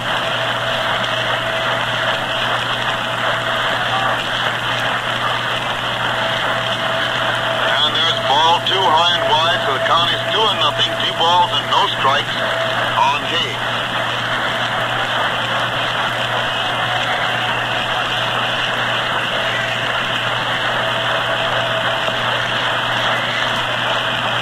He's ready again. He's winding up, throws, and Jackie takes a strike over the outside corner about knee-high, making it 2-1.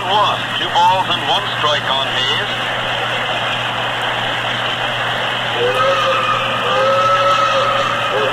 Well, Mr. Pennsylvania remembered it today. He forgot it yesterday, came in without blowing. And the next pitch is runs the count to 3-1. 3 balls and 1 strike on Jackie Hayes. Was at bat for the White Sox with 1 out in the 4th inning. Throws again and it's strike 2. It got the outside corner knee-high and it's 3-2. Hey, his whistle sounds as though he had caught cold or bronchitis or something. Frog in his throat. 3-2 is the count, but she throws again and Jackie fouls this one back to the screen. It's still 3 balls and 2 strikes on Hayes. 3-2.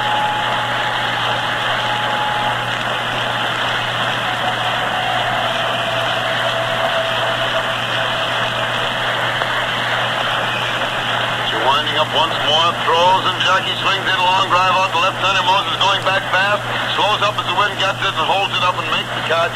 Go pretty well back in left center for the second out. That makes it 2 out in the 4th inning for the White Sox. And Tony Pyatt, the White Sox third baseman, is at bat. Pyatt up there at the plate.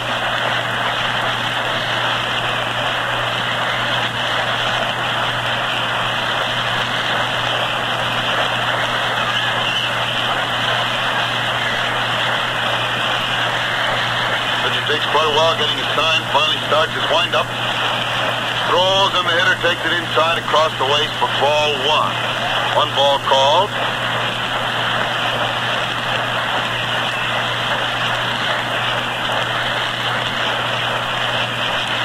Winds up again, throws, and the hitter swings a little pop fly out back at second base, and the shortstop is back there following it as the wind blows it, makes the catch nicely, and it's 3 out. No runs, no hits in the 4th inning for the White Sox.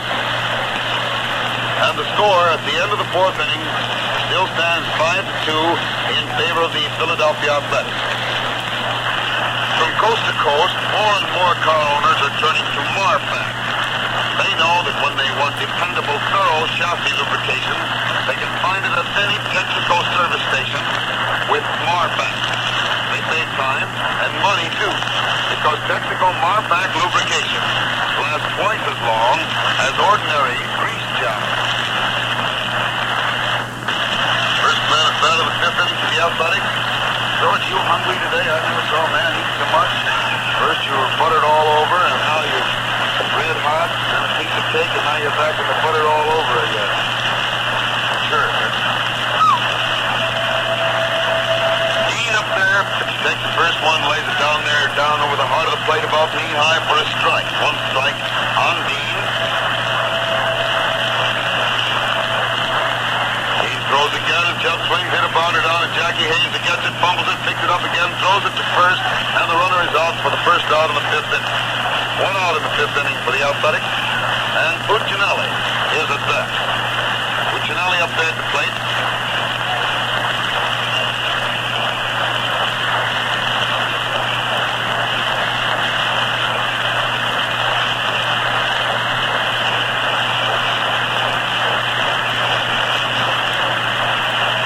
Next pitch is wide and low for the second ball, for the first ball. Wait a minute, is that the first pitch to him? Yeah, ball 1. Yeah, that's quite a score. Hitter swings the next hit, a high fly coming down, foul back of the plate. Luke Sewell is back, coming back slowly under it. Has it, and it's 2 out in the 5th inning. 2 out in the 5th inning for the Athletics. Bringing Bob Johnson, the A's second baseman, to bat. Johnson up there at the plate.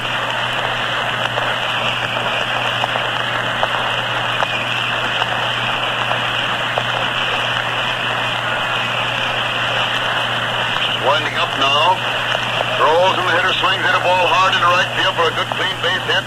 Line single to right. by Johnson, putting him on first base with 2 out in the 5th inning. And the next man up there is Higgins, Frank Higgins, known as Pinky Higgins, the A's third baseman. Frank's a pretty husky fellow. When he stands there at the plate, he stands there with the bat held way out in front of him, almost stationary and almost straight up in the air, way out in front of him, waiting for that pitcher to pitch. Standing that way now, and he swings hard at the first one to miss a high, slow curve for strike 1. 1 strike to count. He's ready again. Stretches. Over at first base. Throws the rebounder right back at Kane, who gets it, throws to first, and it's 3 up. And the score, 5-2 in favor of the Philadelphia Athletics, as the White Sox come to bat in the last half of the 10th. First White Sox hitter being Kane, the White Sox pitcher. This broadcast, the White Sox Philadelphia game, comes to you direct from Comiskey Park, the home of the White Sox in Chicago, as a presentation of your neighborhood Texaco dealer, distributor of Texaco Fire Chief Gasoline. Broadcast comes with the permission of the White Sox and the Athletics to stimulate interest in our national game and in your own local baseball team. This is WCFL in Chicago.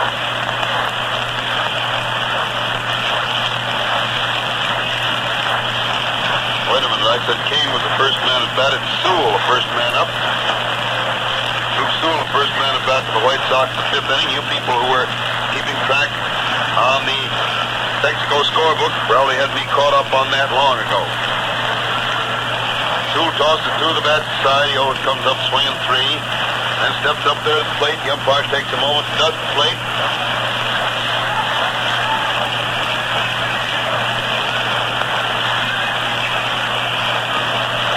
Sewell waits there as Fink looks around the boys. They play Luke a little bit around toward left field. And the pitcher starts his windup and throws, and Sewell takes a fast strike over the heart of the plate about waist high. 1 strike to count.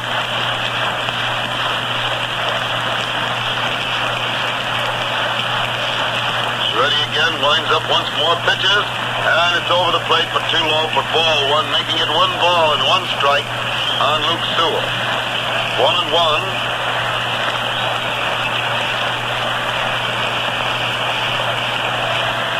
Then the pitcher throws a slow ball. Luke hits it out to the third baseman. Higgins gets it, throws to first, and Sewell is out for the first out in the 5th inning. Mr. Fink is pitching himself a nice ball. The last 2 hits, and one of the 2 runs scored against him is earned, 1 unearned. Sugar Cane, White Sox pitcher, walking slowly up there to the plate.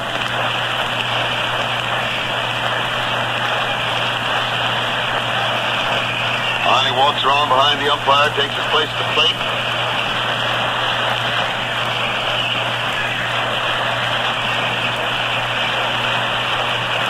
Pitcher's winding up, he throws, and it's wide and low for ball 1.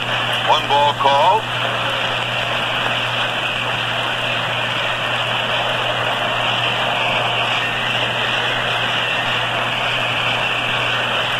Again starts to wind up pitches, and it's a strike over the heart of the plate, waist high, making it 1-1. 1 ball and 1 strike.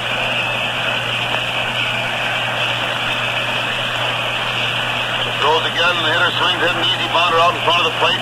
Hayes, the catcher, goes out, gets it, throws rather badly, but Dean, who to my mind looks like he has the makings of quite a fielding first baseman as well as a good hitter, reached right out in front of the base runner, grabbed the ball, and then got out of the way to prevent a collision on a very nice play. So it's 2 out in the 5th inning. 2 out in the 5th inning for the White Sox, and Radcliffe. Rip Radcliffe, leadoff man, left fielder, is at bat.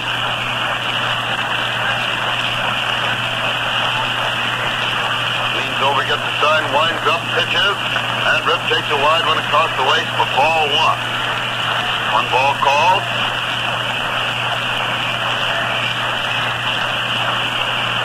Then he's winding up. He throws, and Radcliffe takes it inside across the waist for ball 2. So it's 2-0, 2 balls and no strikes on the Ripper. 2 balls and no strikes.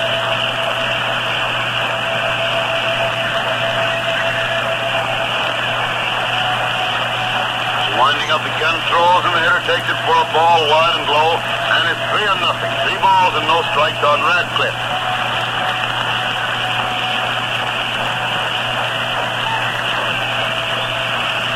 Thing. Throws again, and Rip takes a strike over the heart of the plate about knee-high, and it's 3-1. 3 balls and 1 strike. Throws again, and there's the 4th ball wide across the chest, and Rip gets a base on ball. They put him on first base, 2 out in the 5th inning, and Mule Haas is up there at the plate. Haas at bat. So Connie Mack's only got 1, maybe 2 fellas sitting down there in the bench with him. A few in the bullpen, the rest of them on the field.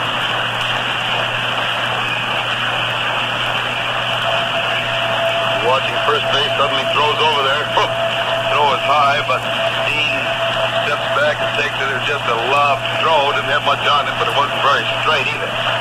Now he pitches, and Haas gets a wide one low for ball 1. 5 consecutive bad pitches by this fellow. Big waits there again. As he signs, takes a look at first base and throws, and it's inside and low for ball 2, making it 2-0. 2 balls and no strikes on Haas.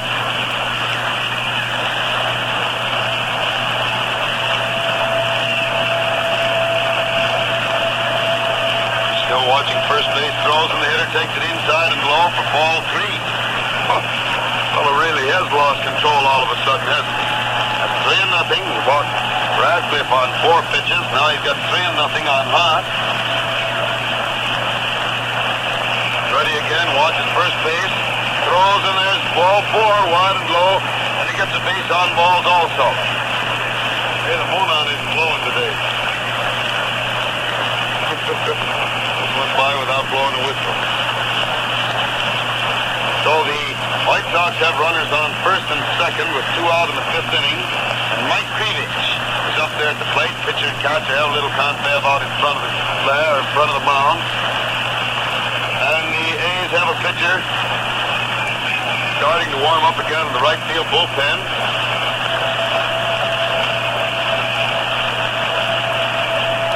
Cellini is taking quite a workout out of the bullpen for the Sox this afternoon. Apparently he may be either getting ready for tomorrow or be taking a little tutoring from Money Rule. The first pitch to Krivich is a bad ball wide for ball 1. 1 ball called.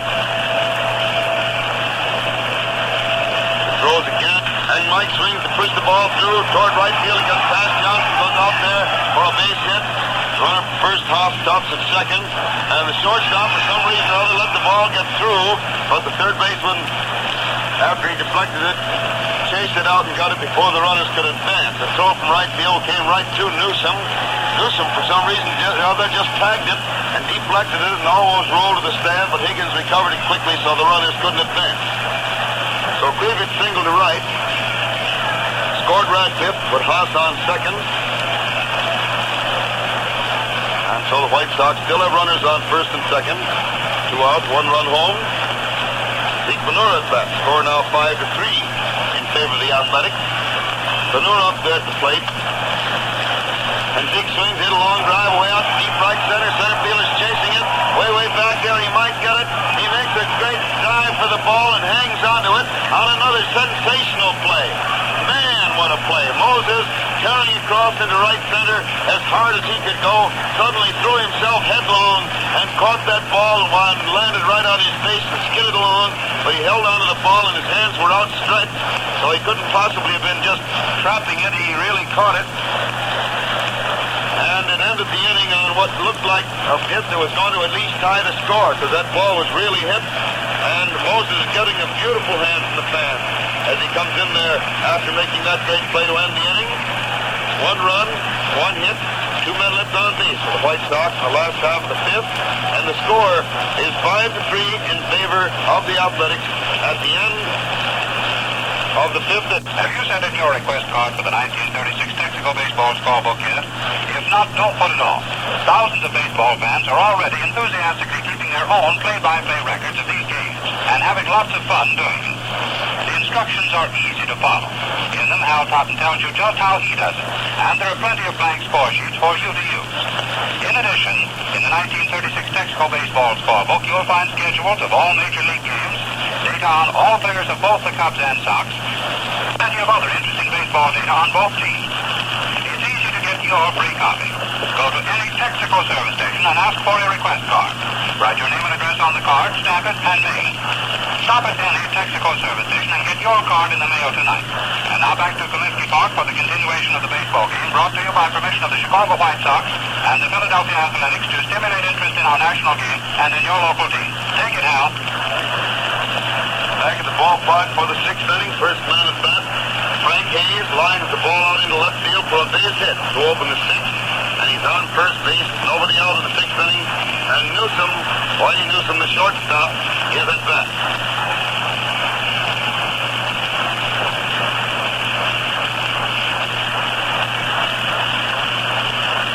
He gets ready to pitch the first one to him with the first base throws, and he bunts the ball, but it's foul to the right of the plate for strike one. Tried a bumper, went foul. One strike on Newsom. Hayes on first base. There's nobody out in the sixth inning.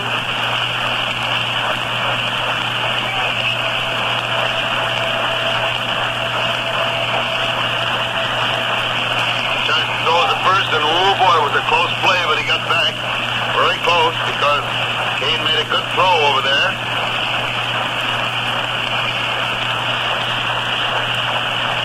Throws, and Newsom again tries to bunt, and again it rolls foul. This time, though, it hung right alongside the line, and Benua, to make sure of it, scooped it on more foul so that it couldn't hit something and found fair. Coach over there, Lena Blackburn, grabbed it, threw it back to Kane, and Hayes goes back to first base. So it's two strikes on Newsom. Two strikes count.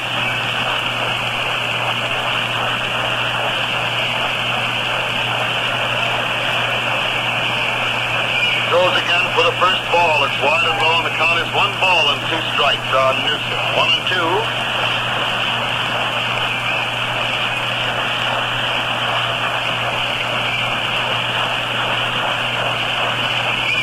Here comes the next one, wide and low, and it's ball 2. So it's 2 balls and 2 strikes on Newsom. 2 and 2 to count.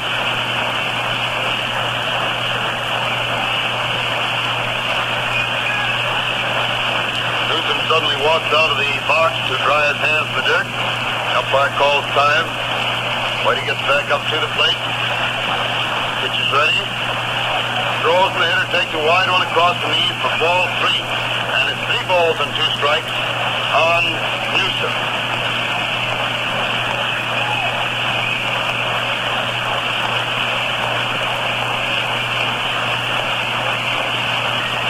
Three and 2 is the count. Ready again, throws, the runner's on the go, the hitter takes the third strike, and the ball out to second base, gets the runner out.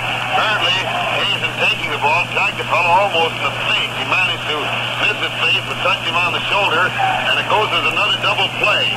Newsom is mad and throws the bat on the ground in disgust as he starts back toward the bench, called out on strike. Umpire McGowan turns around and watches him walk off there to make sure he doesn't make any more of a demonstration.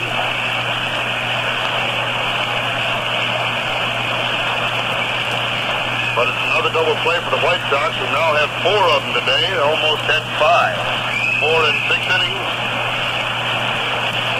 And Fink, the pitcher, Herman is up there.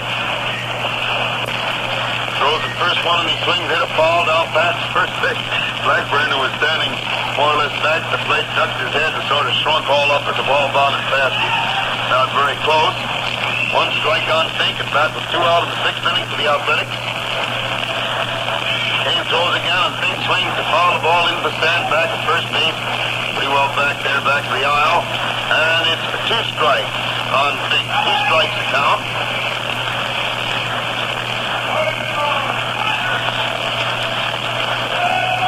He swings again to miss a curveball inside, striking out for the 3rd out. So it's no runs, 1 hit in the 6th inning for the Athletics.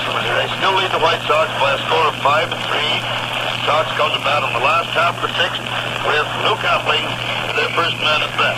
Appling will be the first hitter in the last half of the 6th inning. This is the 3rd time in a row that Luke has come up there to lead off in an inning.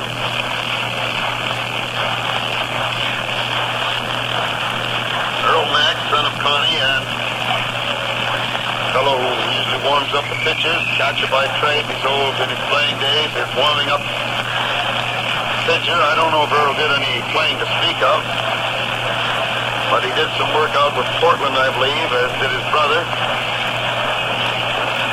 Umpire calls for the ball, looks it over pretty carefully, finally decides it's all right. Turns, walks out, throws it back to Fink so he can continue his warm-up.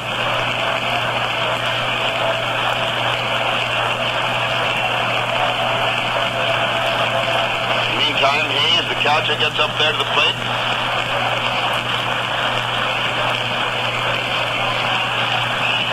The ball is thrown out to second base, with Johnson flipping it over to Newsom. Newsom returning it to pitcher. They walk back their positions. Pitcher's on the rubber. And Appling steps up to bat. Appling at bat.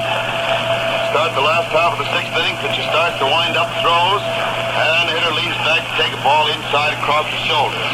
One ball called on Appling.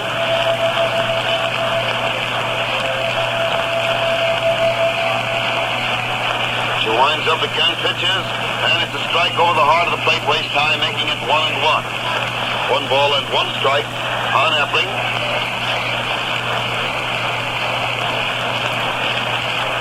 And Luke watches a slow one curve wide and low for ball 2. So it's 2 balls and 1 strike on Luke. 2-1. Comes the next pitch, and Luke lets it roll over to the right. Catcher let it roll to the right, rather. Luke let it go by, and it's 3-1. 3 balls and 1 strike on Appling. First man at bat in the last half of the 6th inning of the ball game, in which the Athletics are leading the White Sox by a score of 5-3. Fink throws again, and Luke lets ball 4 go by wide. It's a base on balls for Appling, putting him on first base with nobody out in the 6th inning. And Jackie Hayes, White Sox second baseman, steps up there at the plate, stops, looks down to Billy Webb to see if he should take this one or hit it the first one. Apparently got his sign. Now looks back at the pitcher, and Fink has the sign. There's the stretch. He pitches, and it's a slow curve that gets the outside corner about knee-high for strike 1. Strike on Hayes.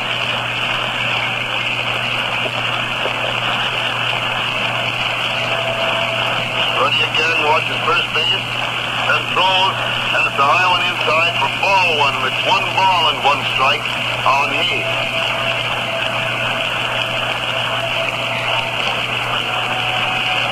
1-1 the count. The throws again with Appling on the go. Hayes drives the ball out into left center for a good base hit. A good hit and run play in which he drove the ball right through the spot. The shortstop is vacated to go over that and cover second. A good hit and run play which Hayes lines the single to left center, moving Appling to third base. Appling on the go. The shortstop dashed over to cover second. And Hayes just pulled that ball right through the spot he left open. So Appling has no trouble reaching third base. Hayes is winding up the pitcher pretty hard in the bullpen. As Tony Pyatt steps up there. Pyatt at bat.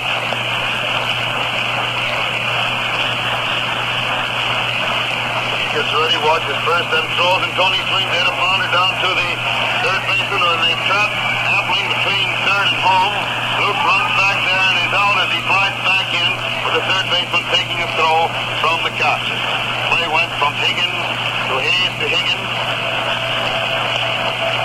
And Appling is out. These White Sox runners on first and second. Goes to the fielder's choice, putting Pyatt on first base. And Appling was out. Higgins to Hayes to Higgins for the first out. That makes it 1 out in the 6th inning. White Sox runners on first and second. And Luke Sewell is at bat. Watches second base and pitches, and Luke takes a curveball wide for ball 1. 1 ball called. On the edge side. Pitches, and Sewell swings in a high fly to right center. Center fielder and right fielder closing in on it. And the right fielder comes through to make the catch for the short fly for an easy out of the second out of the 6th inning. White Sox still have runners on first and second. 2 out now in the 6th inning. And Keegan is at bat.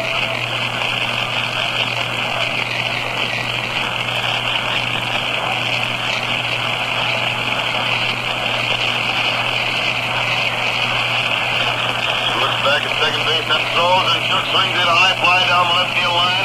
Left fielder racing over, and the ball lands just out of his reach as he turns around and leaps into the air to come down, sitting on a roll of canvas down in front of the stand. He hit it head on and would have thrown him right on his face and probably catapulted him into the seat. So it's one strike on Kane.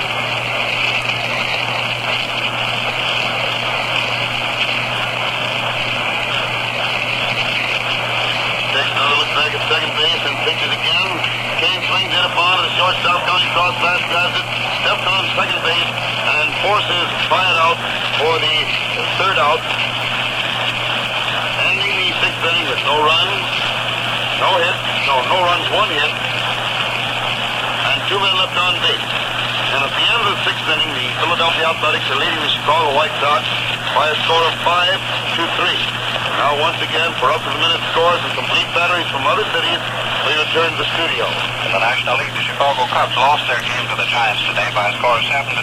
The Cubs scored 2 runs, 8 hits, and 2 errors. The Giants 7 runs, 12 hits, and 1 error. Leon Hartnett, the opening battery for the Cubs, was Bryant in the 5th, Root in the 8th. Gaber and Mancuso went the entire route for the Giants. First game of the doubleheader in Brooklyn between the Dodgers and the St. Louis Cardinals was won by the Dodgers 22-7. In the second game, Earnshaw Ogrodowski, the battery for the Cards. The Dodgers warming up. Clark and Phelps with Butcher pitching in the first. At the end of the first inning, the Cards lead the Dodgers in the second game 3-0. In Boston, the Bees took the first game of the doubleheader from the Pittsburgh Pirates. Scored 2 runs, 8 hits, and 2 errors. The Giants 7 runs, 12 hits, and 1 error. Leon Hartnett, the opening battery for the Cubs, was Bryant in the 5th, Root in the 8th. Gaber and Mancuso went the entire route for the Giants. First game of the doubleheader in Brooklyn between the Dodgers and the St. Louis Cardinals was won by the Dodgers 22-7. In the second game, Earnshaw Ogrodowski, the battery for the Cards. The Dodgers warming up. Clark and Phelps with Butcher pitching in the first. At the end of the first inning, the Cards lead the Dodgers in the second game 3-0. In Boston, the Bees took the first game of the doubleheader from the Pittsburgh Pirates 4-1. In the second game, at the end of the sixth inning, the score is tied at 3-3. Weaver and Patton, the Pirate opening battery in the second game, with Brown and Finney, the battery in the sixth. Smith and Mueller working for the Bees. In the American League in Detroit, the New York Yankees lead the Tigers at the end of the first half of the fifth inning by a score of 13-0. Ruffing and Dickey working for the Yanks, Sullivan and Myatt for the Tigers, with Walker pitching in the second. First game of the doubleheader in Cleveland between the Indians and the Washington Senators was taken by the Indians 11-6. The batteries in the second game, the Senators, Weaver and Millies. For the Indians, Galehouse and Sullivan. In St. Louis, the Boston Red Sox and Browns are tied with no score at the end of the first half of the first inning, with Ostermuller and Berg working for the Red Sox, the Browns using Hogshead and Giuliani. And now back to Comiskey Park and Hal Totten. Take it, Hal. Back at the ballpark for the seventh inning. Finney at bat, started off, takes a ball, and then fouls one into the second deck to our left for strike one. Kane winds up again, throws, and loose swings in a high fly in left field. Left fielder's jogging in under it. Ratcliffe's waiting. Has it, and it's one out of the seventh inning. One out of the seventh inning for the A's, and Moses, Wally Moses, the center fielder, is at bat.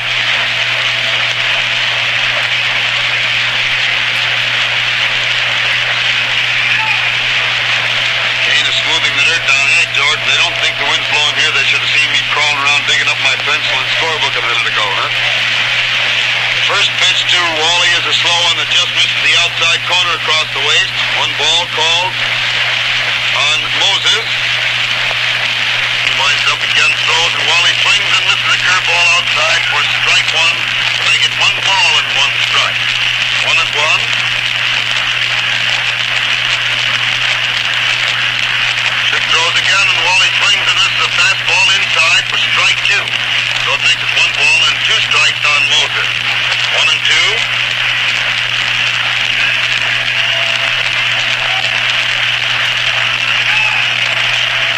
Waits out there again.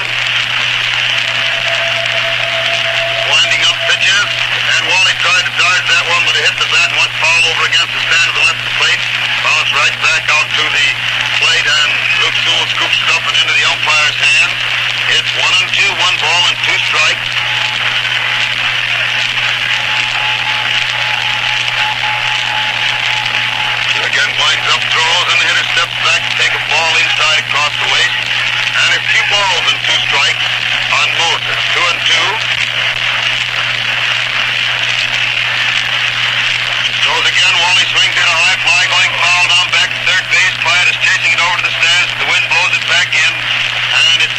balls and 2 strikes on Moses. 2 and 2.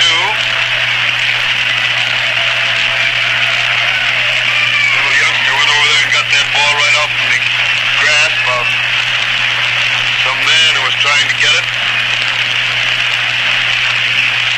2 and 2 now, 2 balls and 2 strikes. Wally swings, hit a bounder. Venura races over to his right, gets it, tosses the cane, but Wally, a very fast man, beats it out easily for a base hit.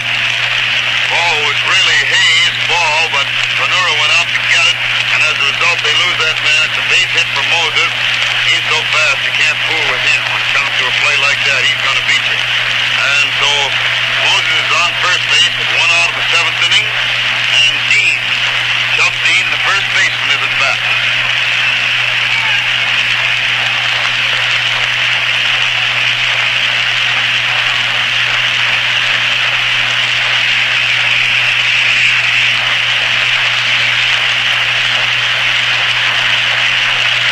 Throws, and it's the curveball inside and low for ball 1. 1 ball called.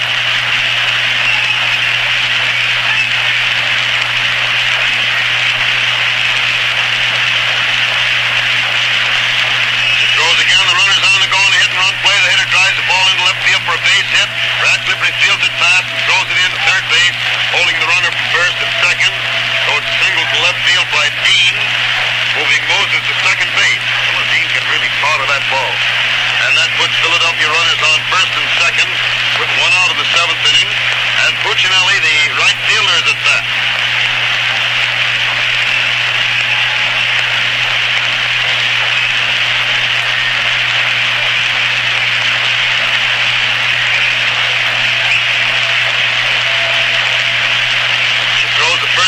Hits a long, high fly away out deep left center.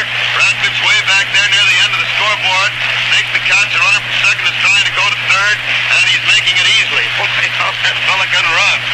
He's a streak. A long, long fly away out deep left center, right into the wind, or it would have been into the stands, I believe, with any kind of west wind blowing. That would have been a home run by Puccinelli. As it was caught by Radcliffe. And Moses, a very fast man, easily went to third after the catch. Big husky fellow. Ready to pitch the first one to him. Throws. Bob takes it high and inside for ball 1. 1 ball called.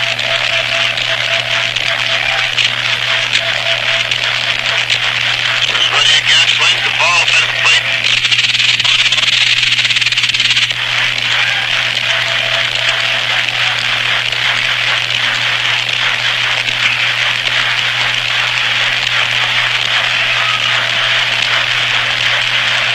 Quite a while while he rubs up this new ball, smooths the dirt down in front of the slab. He's pitching carefully to Bob. Finally, he's ready. Throws, and Johnson gets ball 2, very high and inside. So it's 2 balls and 1 strike. 2 and 1 on Johnson.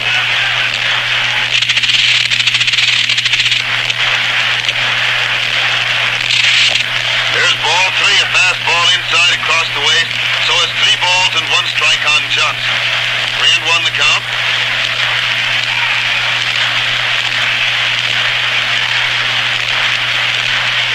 Kane throws again, and Johnson swings and misses a fastball inside for strike 2. And in swinging and missing it, he swung himself right off his feet.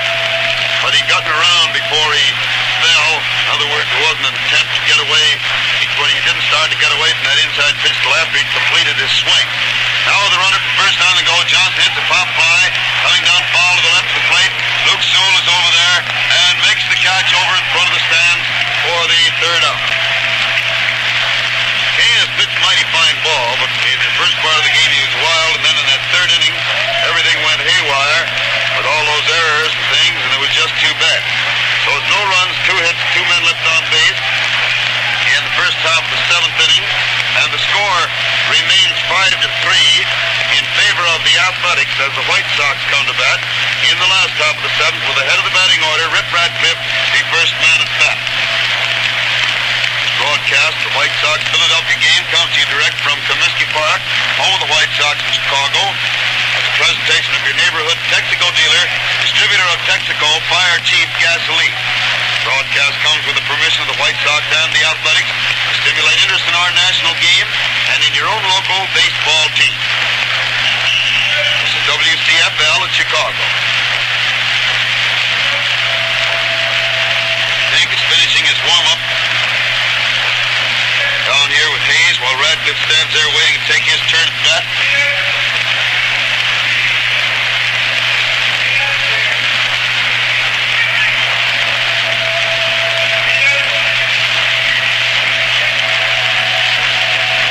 Ball finally goes out there to second base. And we're ready to go in the last half of the seventh inning. Crowd sitting down after its seventh inning stretch. Pink slams the ball into his glove a couple of times.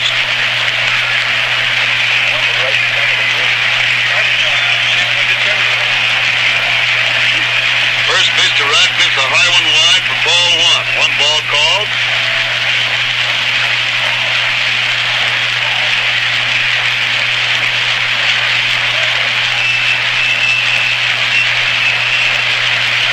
And Pink again goes through his windup throws, and it's a ball two. It's inside by the knees. 2-0 on Radcliffe. Ted Lyons is also warming up in the bullpen now, but I imagine he's warming up in preparation for tomorrow. There is strike one, a pretty one over the heart of the plate down around the knees to make it 2 balls and 1 strike on Radcliffe. 2-1. Winding up again, he throws. Radcliffe swings hit a ball out through the shortstop into left field for another base hit. Making 2 hits for Ripper today. And it puts him on first base with nobody out in the 7th inning. And Mule Haas is at bat. Haas up there at the plate.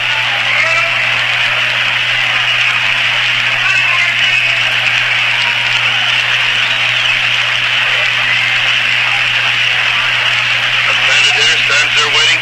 Takes a look at first base, throws. Haas takes a slow curve wide for ball one. 1 ball called. He's leading 5-3. The last half of the 7th inning.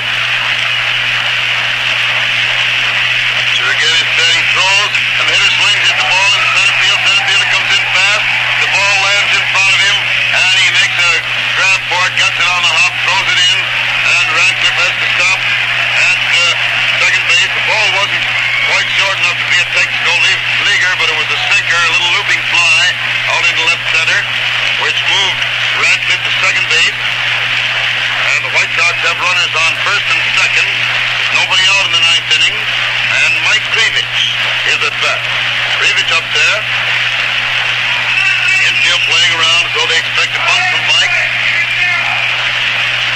Pitcher throws and Krivich does bunt down towards third base. Third baseman Higgins comes in fast, gets the ball and throws to first, where Dean had gotten back to make the play. And it's a good sacrifice. Perfect sacrifice by Krivich. Play going Higgins to Dean for the first out in the 7th inning, moving the tying runs to second and third.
Sox leading hitter before today's game, but right now he hasn't made a base hit although he's had a walk.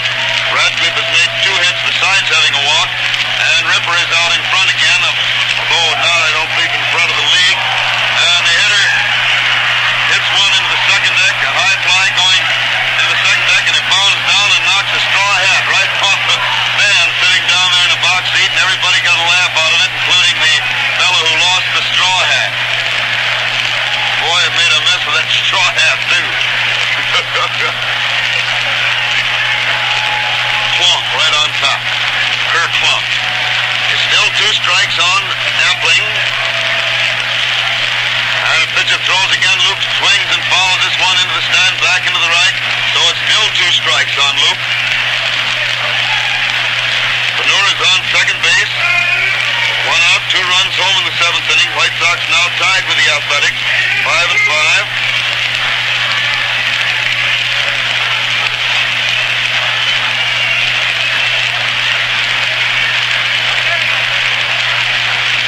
Ready once more, throws, and Luke swings, hit one down past first baseman, is going on down the line.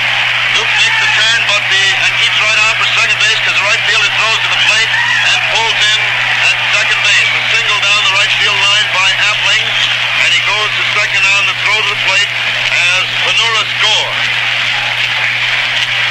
Give the White Sox the lead for the first time this afternoon. White Sox are leading the ball game now by a score of 6-5.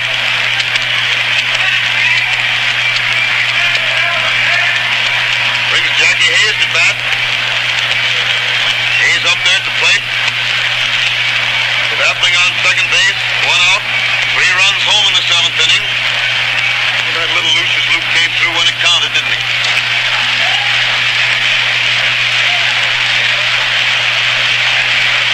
And the next first pitch to Jackie is a strike over the inside corner about knee high.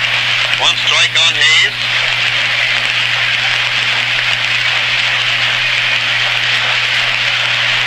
Ready out there again, throws, and Jackie swings, hit another one into right field. Right fielder comes in fast, grabs the ball, holds it for just a moment, then grabs it, throws it to the plate, but the runner scores easily, and it's a base hit with no error. The right fielder couldn't be charged with an error, although he fumbled that ball momentarily after falling to a knees trying to make a diving shoestring catch. No error. Single, no error. Fumbled the ball momentarily, but that was because he'd made that great try and was on his knees and couldn't be expected to handle the ball quickly after making that try for the ball. Scores another run, so the Sox now lead 7-5 and have Hayes on first base. With 1 out, 4 runs home. 25 at bat, swings around, tries to hit the first one to right, but he follows it down the right field line and pretty well back into the seat.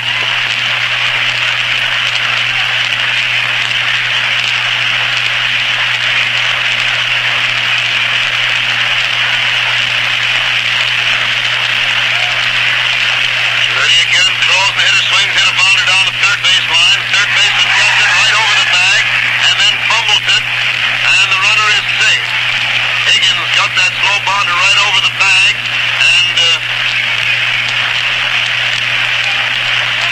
dropped it. He apparently was watching to see whether it was fair or not, instead of making the play, forgetting about the foul line, and as a result, by the time he got it, dropped it. You think Tony would have that beat? I don't think he would have. He made the right play on it. That was a boot. And it puts runners on first and second. 1 out. 4 runs already home in the 7th inning. Luke Sewell's bat hits the first pitch for a high, easy fly to center field. Moses circles in under it, makes the catch, and then throws hard to third base, chasing Hayes back to second. So it's 2 out in the 7th inning.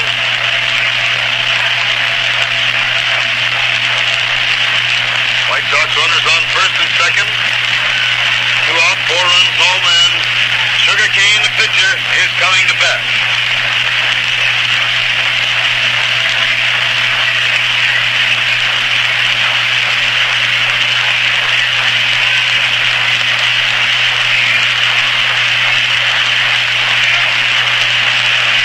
Pitcher throws now, and Cane started to swing but changed his mind and took a curveball wide and low for ball 1.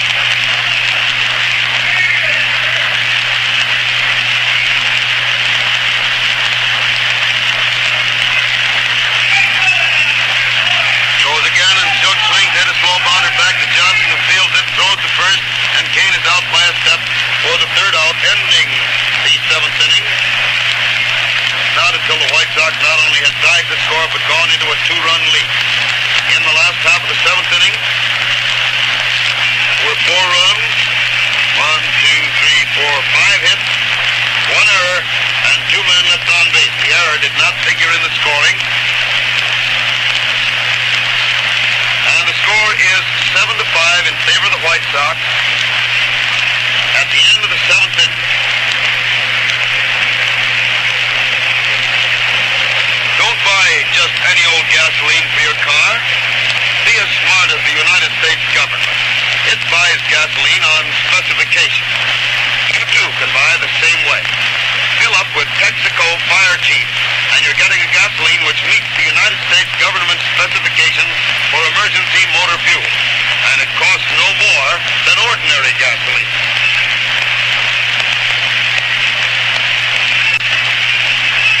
Ready to go in the eighth inning. First man at bat for the Athletics is Higgins, the third baseman.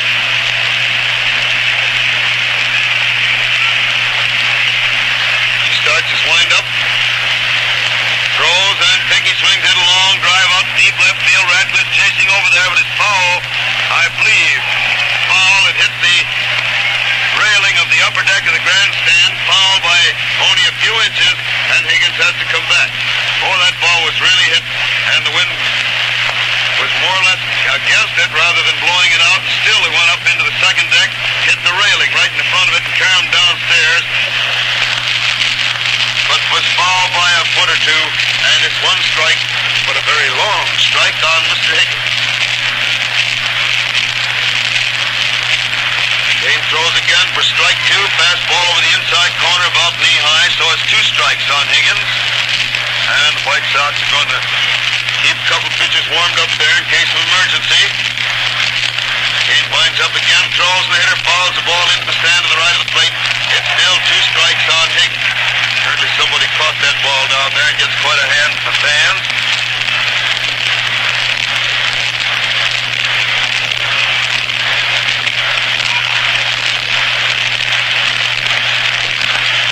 Hitter swings again, hit a high fly. Hayes is coming over back of it, waving Appling away, but suddenly Appling calls for it and follows it on into the infield in front of second base and makes the catch for the first out of the 8th inning.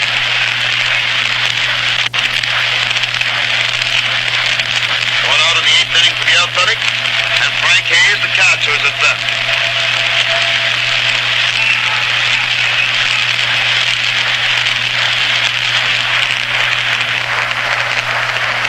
Kane starts to wind up, throws, and the hitter takes the ball. It's over the plate, but it's too low.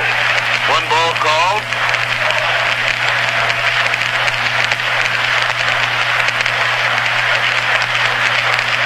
Kane throws again, and the hitter swings a high fly going foul into the stands back at first base. That makes it 1-1.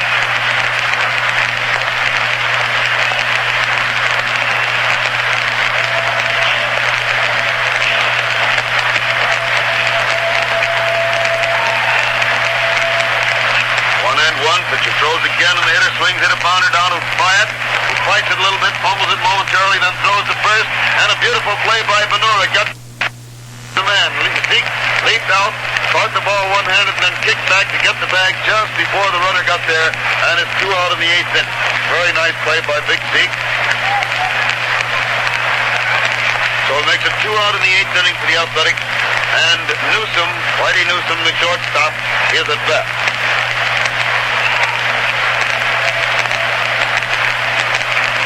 Kane throws the first one, and Whitey takes a curveball wide and low for ball 1.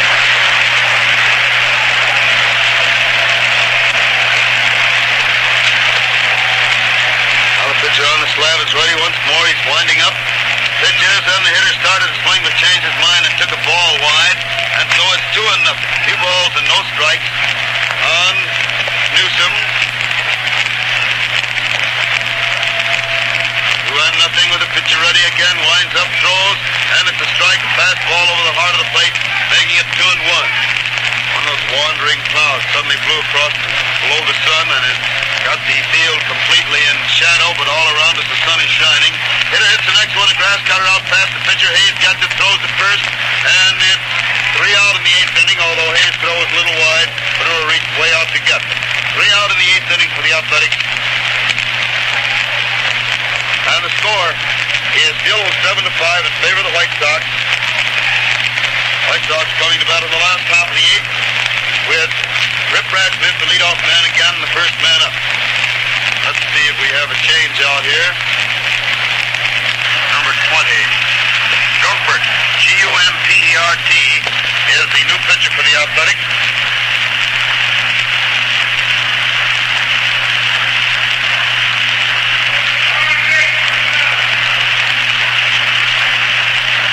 And he's a great, big, rangy fellow, right-hander. Gumpert, now pitching. Gumpert, the pitcher. Here's a very easy pitching motion. Bring that ball pretty much overhand, or it's a little bit high sidearm. He finishes his warm-up. Somebody else is keeping warming up down the right field bullpen for the A's. And Rip Radcliffe is up there at the plate to start the last half of the 8th inning.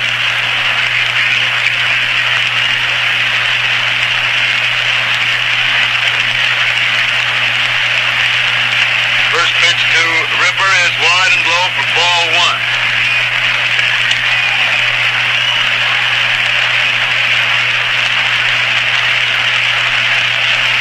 One ball call, pitcher throws again, and it's a strike over the inside corner, waist high, so the count is 1 ball and 1 strike on Radcliffe. 1-1 the count. Throws again, and Rip swings in, a foul out of the roof of the stand above and to left the plate, and it's 1 ball and 2 strikes. Uncle George just almost got his neck broken up here. My goodness, that's a terrible thing to say. You know, the wind blowing, why, he's got a handkerchief tied over this microphone to try to break the roar of the wind, and he says, we ought to have a fine broadcast today. We're straining it. Yeah, I had to restrain myself when you said that. The next pitch to Ripper is wide for ball 2, and the count is 2 balls and 2 strikes on Radcliffe. And he swings this time to miss a high fastball and strike out for the first out of the 8th inning. 1 out of the 8th inning for the Sox. And Haas is at bat. Ewell Haas has 2 hits and a walk since coming into the ball game.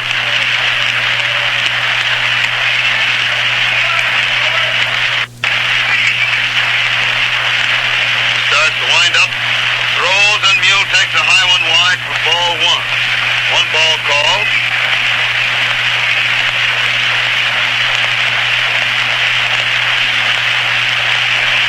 Ready once more, starts to wind up again, throws. The hitter swings to get his third hit, a drive out into left field for a base hit.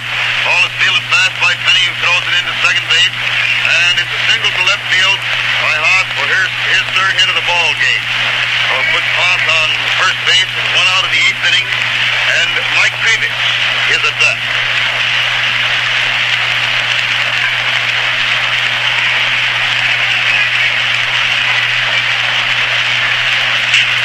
Hitter hits the first one, it's a bound to the shortstop, who makes a nice play on it, throws to second, and the throw to first completes a double play. The shortstop made a very fast play on that drive of Krivich. Flipped it to Johnson, and Johnson made a nice pivot and throw to first to complete a twin killer. So it's 3 out, no runs, 1 hit in the 8th inning for the White Sox. And at the end of the 8th inning, Sox are leading the Athletics by a score of 7-5. Have you stopped in to get your new 1936 Texaco scorebook, or at least got the request card to get it? You know, these books are going to be very precious possessions later on. It's going to mean that you can relive the games that you hear, thrill about, those that you see, all the rest of your life. Because in this scorebook, not only is space for 30 full games, 17 full games. I'm looking at number 30 on the back of the coach down there, Earl Mack. Emick is batting in place of Comfort. It'll give you this complete scoring system, and the room for 17 games, pictures the Sox and Cubs. It's so simple to get. Just stop in at any Texaco station, ask for a request card, fill it out, put a stamp on it, and mail it. It's all right anybody addressed to me, and you'll get your score. Neemick batting for Comfort takes the first pitch high and inside for ball one.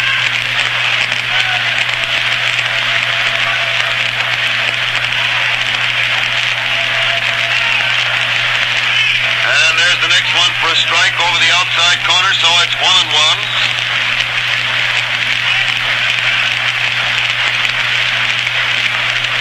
She winds up once more, throws, and there's ball two. It's inside and low.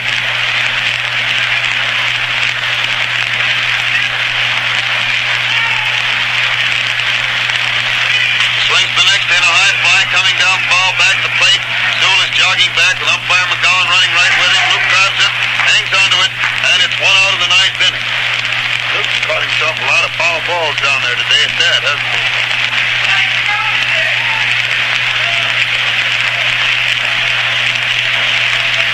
Well, that makes it one out of the ninth inning for the Athletics. And the next man up there is Lou Finney, the leadoff man at left field.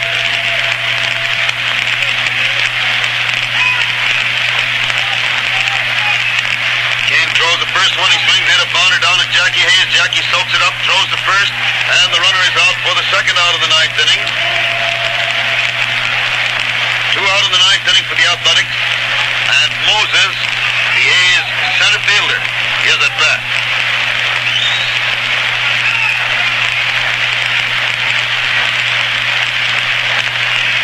Moses, another left-handed hitter, waits there as Kane starts to wind up throws.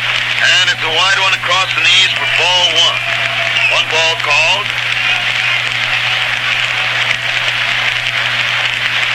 Sugar has the sign again, starts to wind up. Pitches, and the hitter tried to get away from that one, but it came into him and hit the handle of the bat and bounded foul back to the stand. So it's 1-1. 1 ball and 1 strike on Moses.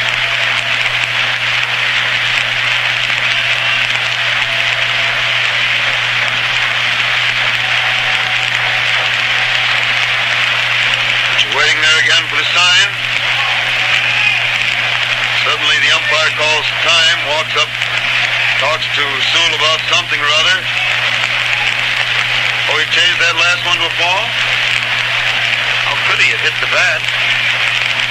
Well, he did, so it's 2-0. There must be some reason. It might have hit Sewell's glove or something first and tear him down against the bat. Anyway, the next one does come over the plate for a strike, and it's 2-1. 2 balls and 1 strike. And there's ball 3 wide and low. And it's 3-1. 3 balls and 1 strike on Moses. Kane is winding up again. He throws and the hitter takes a strike over the inside corner about knee-high. It runs the count to 3-2. Now we'll see what happens. Balls and 2 strikes on Moses. Throws and Wally swings the foul one way down the left field line, back underneath the second deck, far down beyond third base, and it's 3-2. 3 balls and 2 strikes.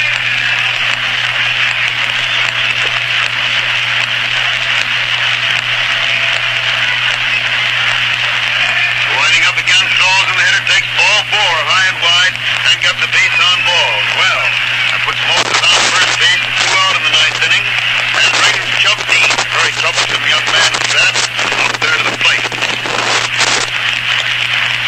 He really looks like a lot of hitters. Dean stands there looking at the bench. Oh, the umpire discovered the catcher's paraphernalia lying out there on the ground in front of the dugout. It's supposed to be in it, so they wait until it's taken in. And there's the first pitch to Dean for a slow curve that comes over the heart of the plate around the knees for a strike. 1 strike on Dean. Dean throws again, and the hitter swings it a foul down the left field line, clear over the roof of the stand, and it's 2 strikes on Chubb. 2 strikes count.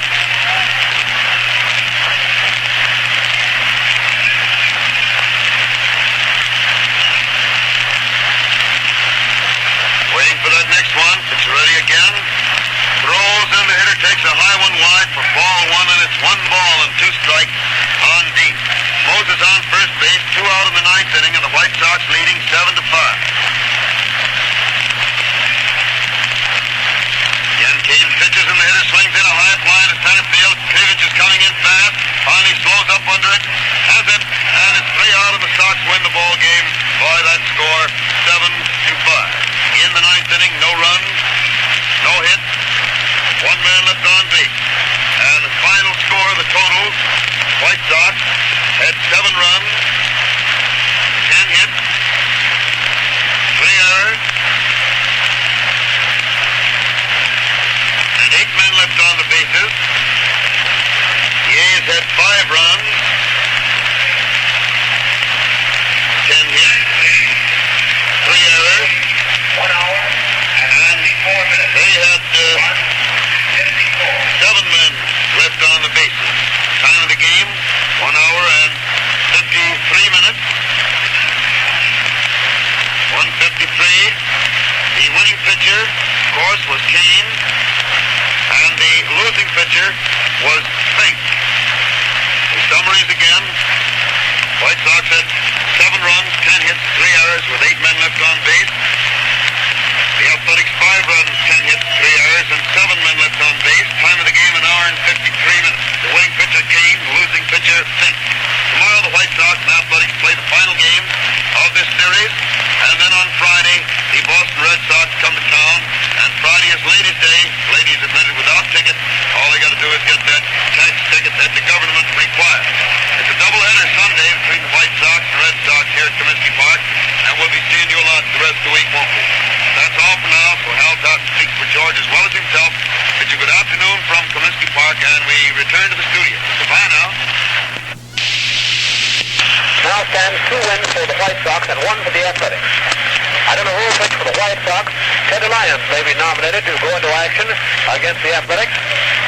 And Connie Mack's pitching selection is also a mystery because Connie rotates his hitters as he sees fit. The time of the game, 1 hour and 54 minutes. 7-5, Chicago coming from behind with a 4-run rally in the last half of the 7th inning to sew up the ball game. That's all for today, ladies and gentlemen, for Phillips 66. Don't forget to tune in this evening at 8 o'clock for the March of Sports. So now, this is Russ Hodges speaking from the ballpark, and I'll be seeing you. All right, thank you, Russ. There's no question about it. All gasolines, or nearly all of them, are better than they used to be. They've all been improved, stepped up, made pure, and freed from NOx. But only Phillips offers you at all its stations the benefits of the new scientific polymerization process. Every gallon of Phillips 66 polygas is enriched with the resulting extra energy units. You notice the difference the first time you try a tank full. Your motor runs sweeter, quieter, smoother, and cooler, with extra power and extra mileage. And the big news is that you don't have to buy a single penny extra for this wonderful new hot weather gasoline. For just the price of ordinary motor fuel, buy Phillips 66 polygas. Phillips 66 has brought you the baseball game by permission of the Chicago White Sox and the Philadelphia Athletics to stimulate interest in our national game and in your local team no matter where you may be. Don't forget, the Phillips Petroleum Company will present Russ Hodges again tomorrow in the broadcast of another baseball game from Comiskey Park. Be sure to listen in tonight at 7 o'clock for the reenactment of today's Cubs game, dramatized. WIND in Gary, the tip-top spot on your dial. The game between the Boston Red Sox and St. Louis Browns has just concluded the 3rd inning. The score, Boston 1, St. Louis 5. Boston using Ostermuller as the pitcher and Bird the catcher. St. Louis, Hogsett the pitcher and Giuliani the catcher. Going into the last half of the 7th inning at Detroit, the New York Yankees 13, Detroit Tigers 1. The batteries in the game for New York, Roughing the pitcher, Dickey the catcher. For Detroit, Sullivan, Hawker, and Kinsey all doing the pitching, and Myatt the catcher. While we wait for the rest of the scores, let me tell you ladies of the wonderful opportunity that's awaiting you at Newark. You can actually get the smart new dresses you need. Fresh, clean frocks that will carry you through the rest of the summer in beauty and comfort at a low sale price right now when you need them most. Values to $8.95. Satins, sheers, nets, crepes, every fabric that's popular in white, pastel shades, print, and even some new blacks. And they're just $2.95 on terms of 25 cents down and 25 cents a week without interest or carrying charge. Go to Newark and see these extraordinary values for yourself. there's a complete selection in your size, and New Art's courteous clerks are truly eager to help you. For 25 cents down, and no red tape or fuss at all to take your choice right home with you. It's New Art, 232 South State Street and 6319 South Halsted Street. Now here come the scores in the National League. At Boston, the end of the first game of a doubleheader, the Pittsburgh Pirates, 1 run, 9 hits, and 2 errors. Boston, 4 runs, 10 hits, and 3 errors. Boston 4, Pittsburgh 1. The batteries for Pittsburgh, Swift, Welch, the pitcher, and Patton, the catcher. For Boston, McFadden, the pitcher, and Lopez, the catcher. The final score of the second game that has just come in. Pittsburgh, 10 runs, 16 hits, and 1 error. Boston, 4 runs, 9 hits, and 2 errors. Pittsburgh 10, Boston 4. The batteries in the game. For Pittsburgh, Weaver and Brown, the pitchers. Padden and Finney, the catchers. For Boston, Smith and Rice, the pitchers, and Mueller, the catcher. The final score of the first game of the doubleheader between the St. Louis Cardinals and Brooklyn Dodgers. St. Louis, 7, and the Brooklyn Dodgers, 22. The total, St. Louis, 7 runs, 7 hits, and 3 errors. The Brooklyn Dodgers, 22 runs, 21 hits, and 1 error. The batteries in the game for St. Louis, Parma Lee and Davis. For Brooklyn, Van Lingle Mungo, the pitcher, and Barrett, the catcher. At the end of the fourth inning of the second game, the St. Louis Cardinals 5, Brooklyn Dodgers nothing. The batteries working that game for St. Louis, Big George Earnshaw, the pitcher, and Ogrodowski, the catcher. For Brooklyn, Park and Butcher, the pitchers, and Phelps doing the backstopping. The doubleheader between the Cincinnati Reds and the Philadelphia Phillies was called because of wet ground, being able to play neither of the two games scheduled. The final score between the Chicago Cubs and the New York Giants, played at New York, Chicago 2, New York Giants 7. The totals, Chicago 2 runs, 8 hits, and 2 errors. The New York Giants 7 runs, 12 hits, and 1 error. The batteries for Chicago, Big Bill Lee started, Bryant relieved, and Ruth relieved Bryant. 3 pitchers, Lee, Bryant, and Ruth, and Gabby Hardnett behind the plate. For New York, Gabler, the pitcher, and Gus Mancuso, the catcher. Fellows, you don't know what real comfort is until you've worn one of the smart new summer suits that New Arts are featuring. Nationally advertised, genuine loom cool and beach weave masterpieces in single and double-breasted models. Porous, lightweight suits that let the air circulate close to your body are priced just $12.50. And all you need is 50 cents down to take your suit home with you. 50 cents a week will take care of the balance, and at New Arts, there's never any interest or carrying charge. And while you're there, don't fail to see the smart accessories on display. Shirts and ties, polo shirts, white vinyl trousers, white shoes, all at the Loop store. Get everything you need at New Arts on easy credit. Go to New Arts, N-E-W-A-R-T, New Arts, 232 South State Street and 6319 South Halsted Street. Open Tuesday, Thursday, and Saturday evening. Listen tomorrow right after the game for scores of other games presented by New Arts, Chicago's favorite family credit clothier. Your neighborhood Texaco service station welcomes you to another baseball broadcast brought to you direct from Comiskey Park by permission of the Chicago White Sox and the Boston Red Sox to stimulate interest in our national game and in your local team. And now up to Comiskey Park and Hal Totten, who is going to give us some inside information on today's game right from the playing field.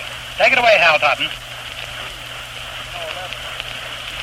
Good afternoon, ladies and gentlemen. Good afternoon from Comiskey Park, the home of the White Sox of Chicago, where the White Sox and Boston Red Sox are going to play a Ladies' Day game to open up the series of 4 games to be played in 3 days.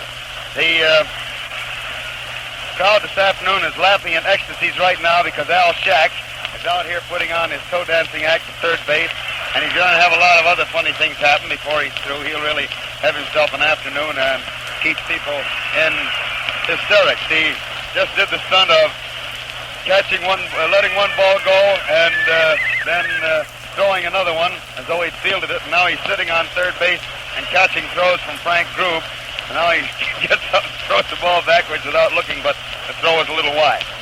Usually at this time, before the start of the game, we have a little chat with the ball player, but I'm going to try something a little bit different today. Right down here along the front of the stand, as you know, you people who are out here a lot, you know there's a number of faithful rooters that are here day after day and day after day.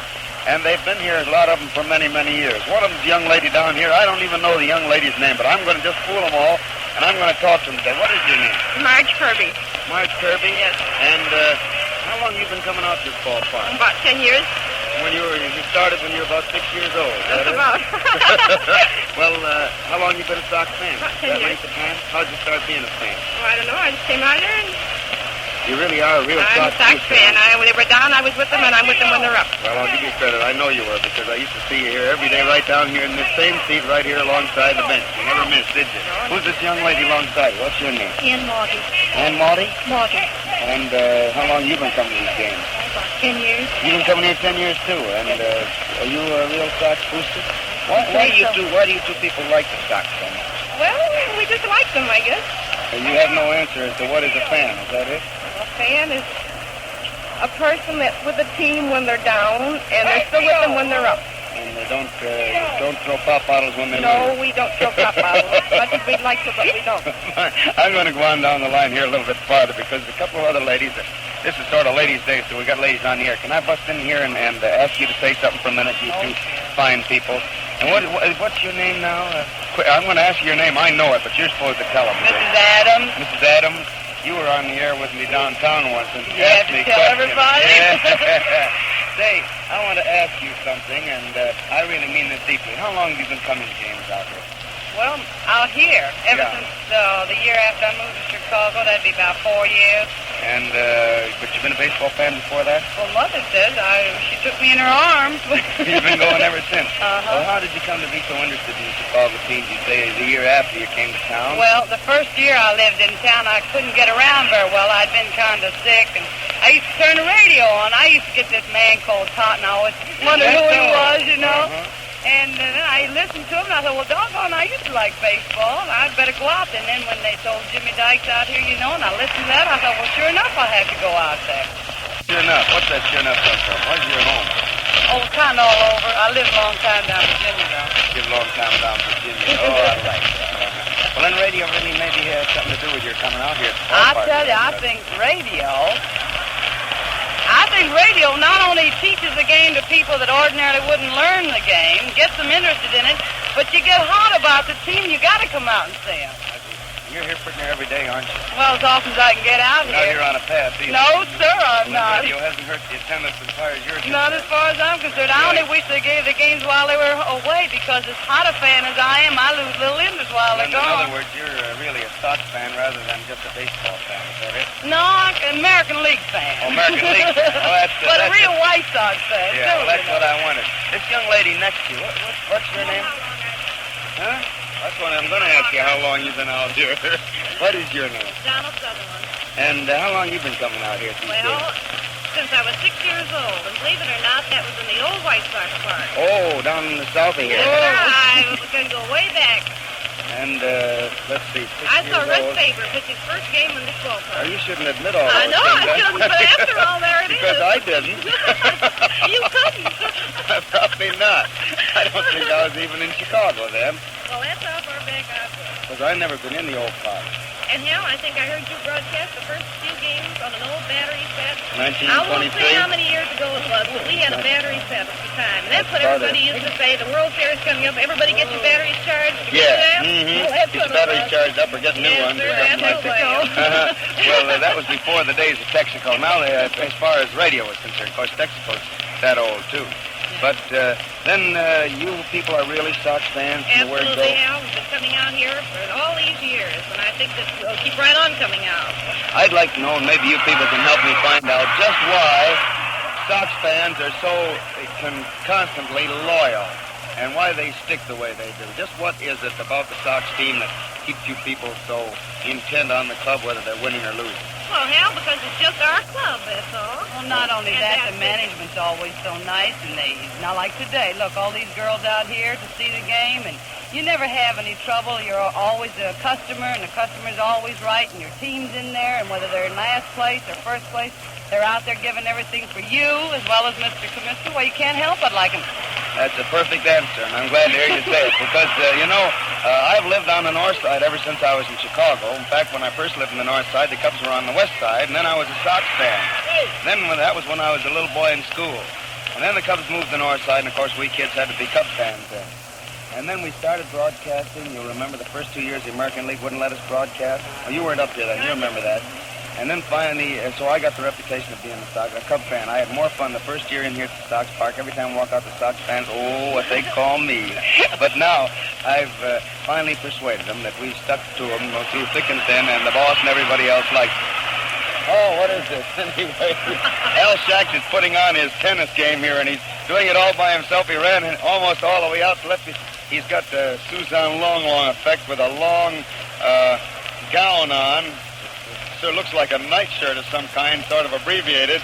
And he's going way down with slow motion now to come up toward the net, and he's got the crowd cheering for him as he does this slow motion business and he bows, and the crowd gives him a big hand as he trots off the field. Thank you, ladies, for a very, very nice broadcast, and I think you really told the fans something. No, that's better with the hat down. She turned her hat up so she could get the microphone under it, I think. Now, ladies and gentlemen, here are the lineups for today. For the Boston Red Sox, Cook, right. Kramer, center. Manush, left. Fox, first. Kramer, second. Sonnen, short. Werber, third. Berg, catching. And Cove, pitcher. For the White Sox, Radcliffe, left. Krivich, center. Hawk, right. Appling, short. Hyatt, third. Sewell catching. And Lyon pitching. Right now, a little White Sox mascot is sitting on Al Shack's knee like the dummy in ventriloquist act, and Al's looking at him and making him do all sorts of stunts for the benefit of the cameras. That ought to make a good picture of that. Now, ladies and gentlemen, I think I'm going to have to encounter a lot of traffic on the way up to the booth, so I'd better get underway pretty soon. I might add again that it's another one of those days like the last two. Sunshine, clear, warm, but a nice breeze blowing from the northeast, making it worthwhile all the way. That's all for now. And while I'm on the way up to the booth, George, will you just do a little switching to the studio? Here's good news for your pocketbook. Our great new motor oil, the new Texaco motor oil made by the new Furfural process, is now on sale at all Texaco stations. What is the Furfural process? It's a special refining method developed by the Texas company which washes out all non-lubricating impurities, giving to the new Texaco motor oil a stronger, tougher lubricating film, a film that resists burning up inside the engine. This oil film keeps the crankcase full longer because it is all lubricant. Gum-forming elements and all other non-lubricating materials have been removed. Ask for the new Texaco motor oil with the new Furfural film at any Texaco station. And try a tank full of Texaco Fire Chief, the emergency-type gasoline. This powerful driving combination will bring out the best in your car, and it will at the same time save you money. Now, while Hal Totten is on his way up to the booth to bring you this afternoon's baseball game from Comiskey Park between the Chicago White Sox and the Boston Red Sox, we'll give you the schedule of the other games to be played this afternoon. First, over in the American League. Well, let's start in the National League, inasmuch as the American League is in town. In the National League, the Chicago Cubs are in New York today playing another game with the Giants. That game has already started with French and Hartnett, the battery for the Cubs, the Giants starting Gumbert and Mancuso. At the end of the second inning, the score is tied with no score. In Brooklyn, the St. Louis Cardinals are leading the Dodgers at the end of the first half of the second inning, 3-0. Dizzy Dean pitching for the Cards with Ogrodowski behind the plate, the Dodgers using Pratt and Berry. In Boston, the Pittsburgh Pirates are leading the Bees at the end of the third inning, 2-1. Weaver on the mound for the Pirates with Patton catching, the Bees using Chaplin hurling and Lopez behind the bat. Philadelphia today in the National League, there's a doubleheader ball game between the Phillies and the Cincinnati Reds. The first game is already over, with the Reds coming out on top 12-2. The box scores, the Reds scored 12 runs, 14 hits, and 1 error. To the Phillies, 2 runs, 6 hits, and 2 errors. Walters and Atwood went the entire route for the Phillies, with the correction for the Reds, with the Phillies starting Davis and Lombardi, Harris pitching in the 6th, Sivas in the 7th. And now for the American League. There are no batteries and no scores, with the exception of from Comiskey Park and the batteries out there for the Red Sox, Grove and Bird. And for the White Sox, Lyons on the mound and Sewell catching. The schedule: in Detroit, the Tigers take on the Washington Senators. In Cleveland, the Indians play the New York Yankees. And in St. Louis, the Browns take on the Philadelphia Athletics. And now for a look at the standing of the club. In the National League, the Cubs are in first place. They've played 93 games this year. They've won 57 and lost 36. Second place, the St. Louis Cardinals, only 1 game behind the Cubs. Third, New York Giants, whom the Cubs are playing today. They're 6 games behind the Cubs. Fourth, the Pittsburgh Pirates, 8.5 games behind. In fifth place, the Cincinnati Reds, 11 games. Sixth place, the Boston Bees, 13.5. Seventh, the Philadelphia Phillies, 20.5.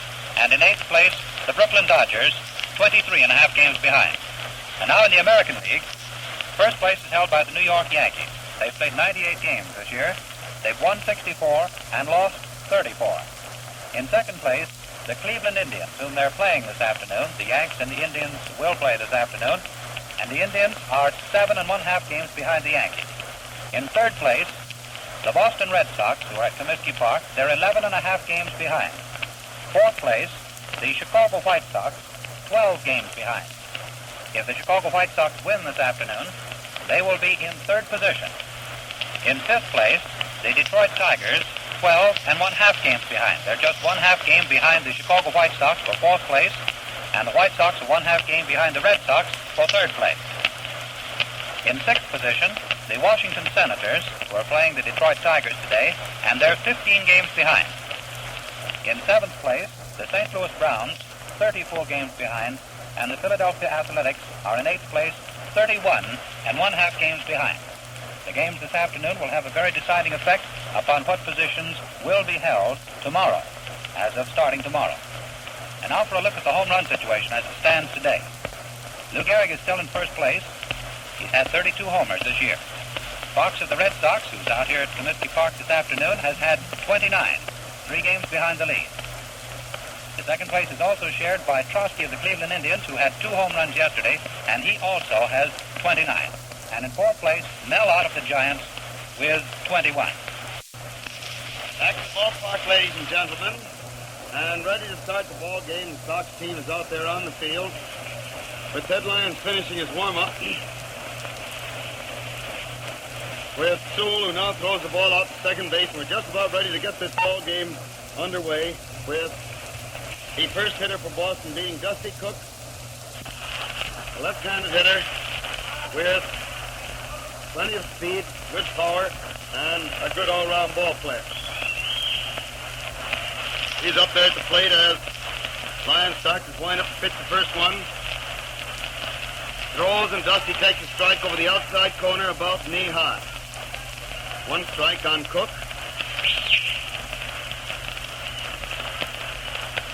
And Lyons winds up again, throws. Dusty swings the foul, this one back to the screen, and it's strike 2. That makes it 2 strikes on Cook. 2 strikes to count.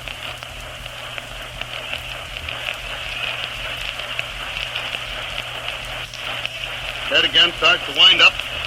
Throws, and Dusty swings, hit the ball right back through the box and into center field for a base hit.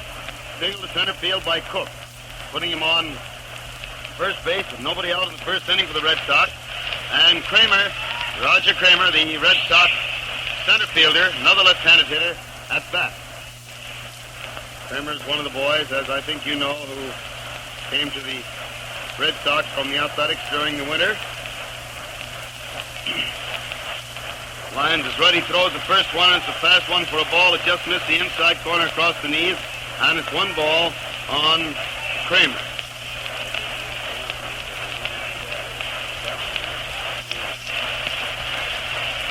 And there's a strike over the outside corner across the knees. So it's 1-1. 1 ball and 1 strike on Kramer.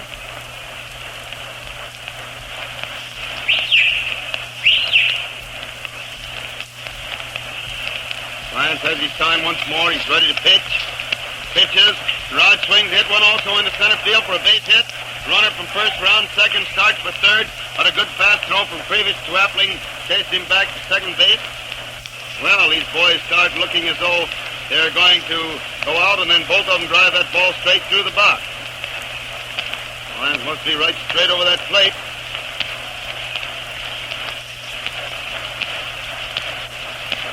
While the balls are going on the ground or low, they're going safe. Now the Red Sox have runners on first and second. Nobody out. And Manush, another husky, dangerous left-handed hitter, steps up there, taking the first pitch wide for ball one. Lyons throws again, and Heine swings at a pop fly going foul to the left of the plate. Wind carrying it back toward the stands. This back well into the stands, out of reach for a strike.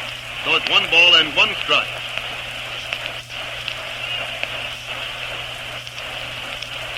One and one is the count.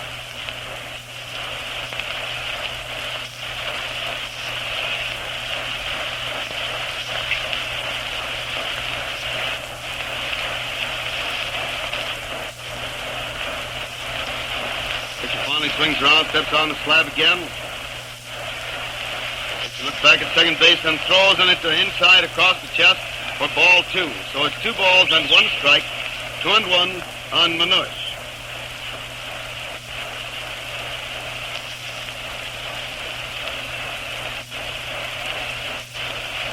Again, the pitcher throws, and Heine swings, hit a pop fly out toward right field.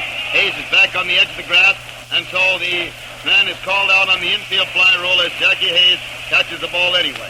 Infield fly rule had him out.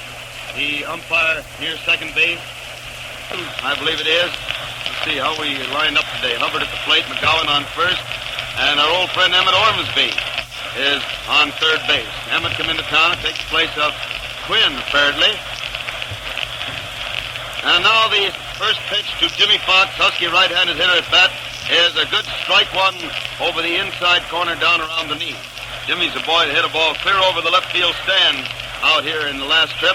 He fouls the next one back on the net back of the plate, and it's 2 strikes on Fox. 2 strikes to count.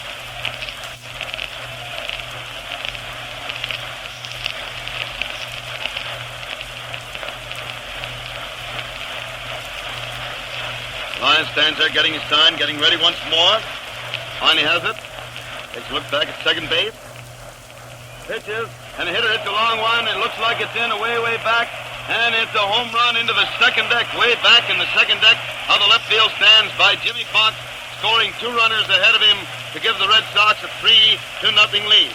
That ball was a mighty wallop way out there. Lyons must have let the ball get away from him and pitch it where he didn't want to, because he certainly pitched the ball right down Fox Alley, and it's a long home run for Jim, high into the second deck of the left field stand, which scores 3 runs for the A's, whereas for the Red Sox, been talking about the A's so long, getting mixed up, and the Red Sox are now leading 3-0. All seemed to get away from Ted because both he and Sewell, after the ball was hit, were standing there dejectedly as though to say the ball didn't go where it was meant to. And now Kroner, who's playing second base, the right-handed hitter, takes the first pitch wide for ball 1. Ted throws again. He swings and misses a high fastball inside for a strike, and it's 1 ball and 1 strike on Kroner. 1 and 1 the count.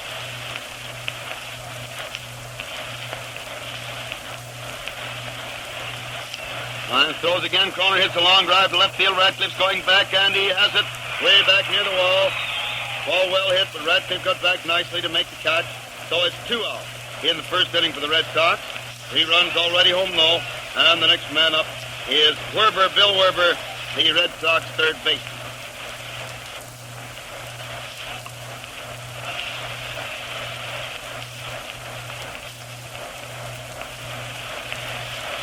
Throws the first one, so high on the inside for ball 1. 1 ball called on Cronin. Joe Cronin, the shortstop and manager at bat. Right-handed hitter. I said Werber was up. I skipped a name there in that lineup. My mistake. And the next one is a strike over the heart of the plate, a little above the knees. So it's 1 and 1. 1 ball and 1 strike on Cronin. Lyons throws another ball wide for ball 2, and it's 2-1. 2 balls and 1 strike. Ted goes through that swinging windup, throws again, and the hitter gets the third ball. A fast one that slips inside across the waist, and it's 3 balls and 1 strike on Cronin.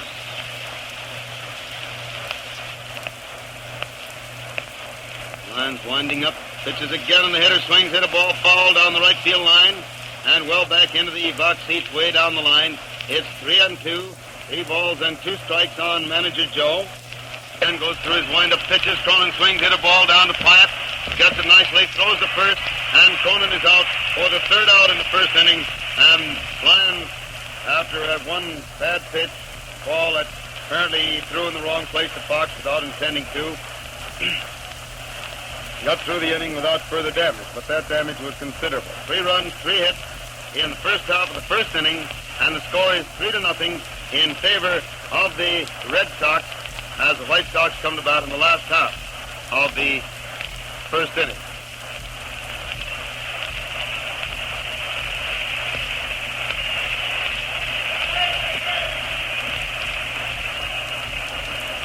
Ratcliffe, who walked out of the dugout just then, was greeted by the nice round of applause from the lady fans. Stocky little left-handed hitter who is the White Sox leadoff man and is second to the league standings today. Went back ahead of his teammate Appling yesterday and is trailing Gary Averill, who was up there for a day or so, dropped back down under the first pew.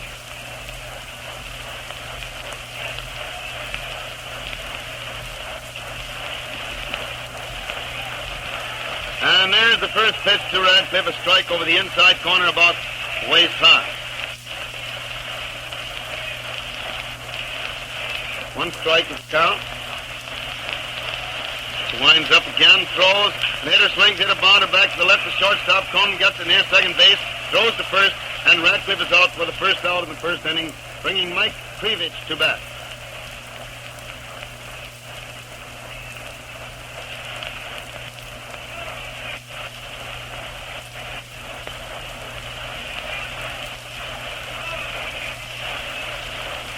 Mike is a right-handed hitter, stands there waiting. And Grove winds up and pitches for a strike over the outside corner waist high. Grove still got that easy, graceful pitching motion.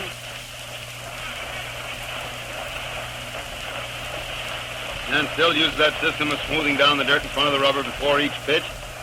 Here's strike 2. Fastball also over the outside corner waist high. And it's 2 strikes on Krivich. 2 strikes to count.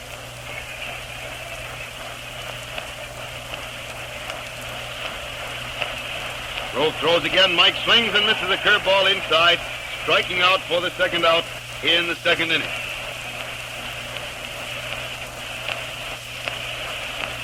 Old Colonel Kirsch down there, Harry Kirsch back in town. He spotted Judge Doherty, Charlie Doherty, wandering around in here to see the game. That old Colonel Yank here today, too. Colonel Taylor. Yank Taylor's wandering around here in the 2nd deck with us. Hitter hits the Haas hits the first ball pitch to him. It's a slow bounder, which Cronin can't quite get back to second base.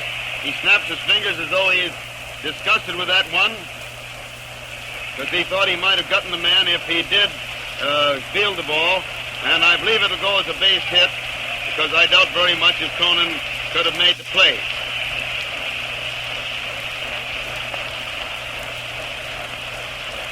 We haven't seen sign yet from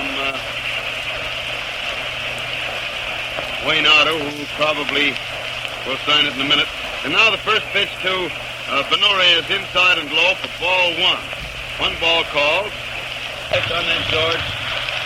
The hitter hits the next one, a long foul away down the right field line and hits the front of the roof of the stand, bounds out into right field, where one of the boys from the Boston bullpen gets it and rolls it into Merv Shea, coaching at first base. And it's 1-1. 1 ball and 1 strike on Benura. He swings at the next, hit a looping drive down the right field line. It's going to fall for a base hit. There it does, inside the line. And Benura is at second base, and the runner from first is going home as Benura turns and goes all the way to third base on it. The ball bounded away from the right fielder down the line and rose along the front of the stand by the time he recovered it. Haas had scored from first base, and Benura pulled up at third.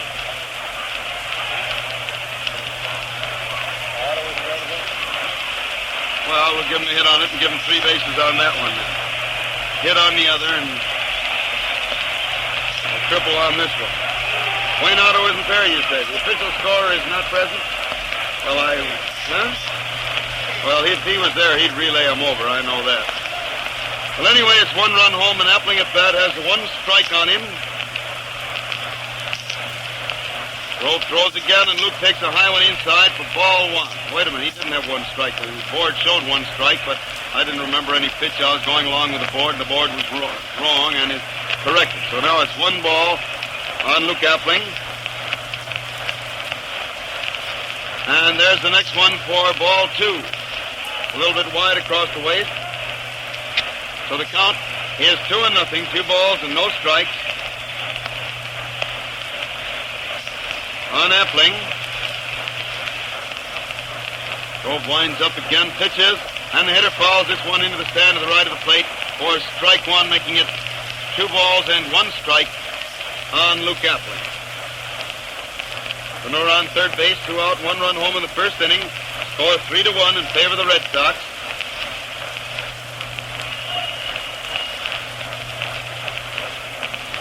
2-1 on Appling. Grove getting ready again. Starts to wind up once more.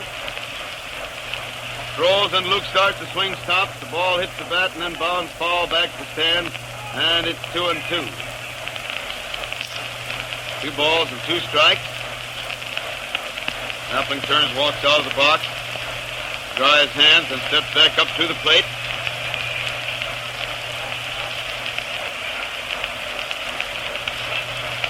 And Luke swings again to foul this one high into the second deck above him to the right of the plate.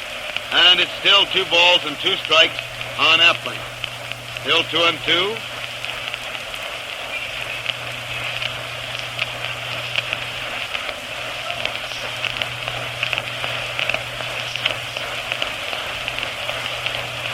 Balls and 2 strikes. He throws once more, and there's another foul onto the roof of the stand above and to the right of the plate. It's still 2-2 on Luke Appling. Old Luke fouling him off again.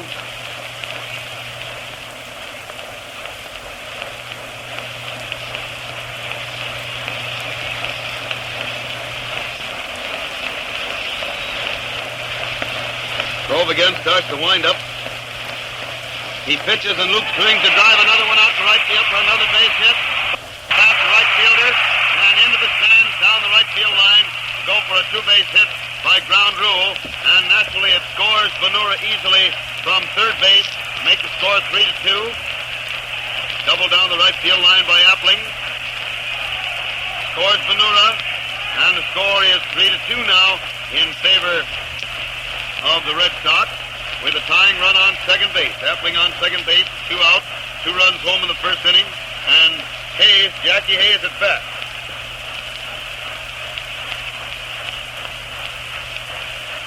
Grove throws the first one, and Jackie hits a high fly to left field. Looks like an easy out, though. Manush is waiting under it. He has it, and it's 3 out. 2 runs, 3 hits, 1 man left on base in the last half of the first inning, and at the end of the first inning, the Red Sox are leading the White Sox by a score of 3-2.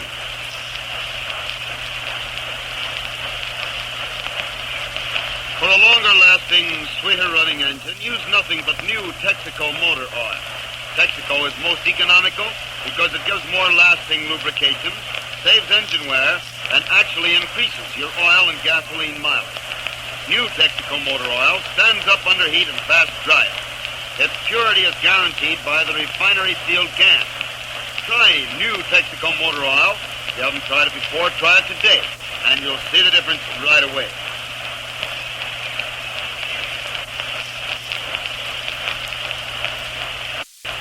Bill Werber, the Red Sox third baseman, is the first man at bat in the second inning. Bill's the right-handed hitter. Lyons starts to wind up the pitch to him. Throws, and he takes a wide one across the chest for ball 1. 1 ball called.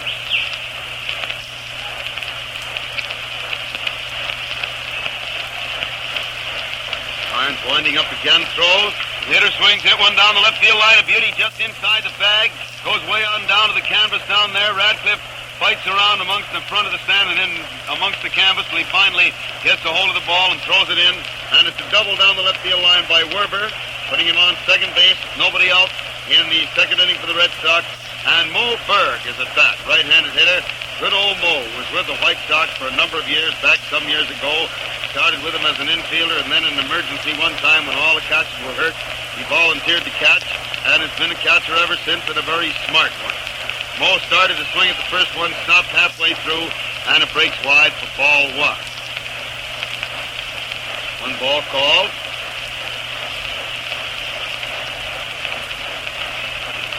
It's ready again, throws, and it's a wide one across the waist for ball two. The count is 2-0, 2 balls and no strikes on Berg.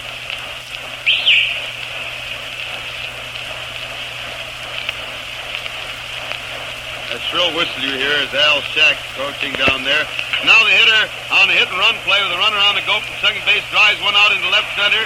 Radcliffe tries to field it, but just manages to tag it with his hand, and it rolls on around and out there in front of the scoreboard, and the runner keeps right on for third base, and the throw comes into Appling. That was funny. The ball scooted in under the bottom of the scoreboard there, and with Radcliffe and Krivich both looking for it, they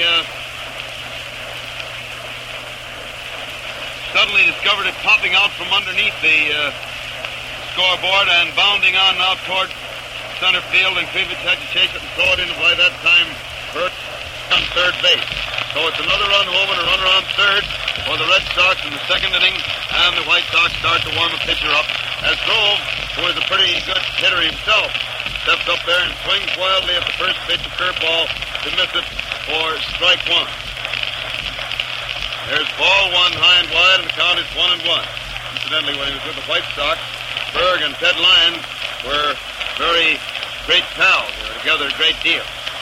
It throws again for strike two, a fastball over the heart of the plate about knee high, and it's 1 ball and 2 strikes on lefty Grove. White Sox infield playing right in close, hoping to cut off the run at the plate. And there's the second ball, a fastball wide across the chest, and they get 2 balls and 2 strikes on Grove. Berg on third base, nobody out. 1 run already home, and the Red Sox now leading 4-2. Lyons throws again, and Grove swings, hit a pop fly out there in front of the plate. Luke Sewell is down there getting it, makes the catch, and it's 1 out in the second inning. Sewell got the ball about 6 or 8 feet out in front of the plate. And so it's 1 out in the second inning for the Red Sox. Berg still on third base. 1 run in. And the leadoff man, Dusty Cook, is at bat once more. Again, the infield stays in close, try to cut off that run at the plate, but the right side of the infield backs up a little. Hayes and Benura, because Cook pulls the ball pretty good.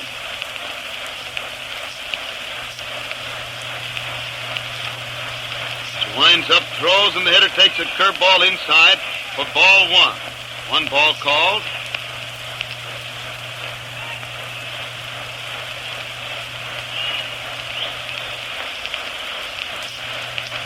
Winds up again, pitches the hitter, hits a slow bounder down to Hayes, who holds the runner at third, and then tosses the ball over to first base, getting Cook for the second out.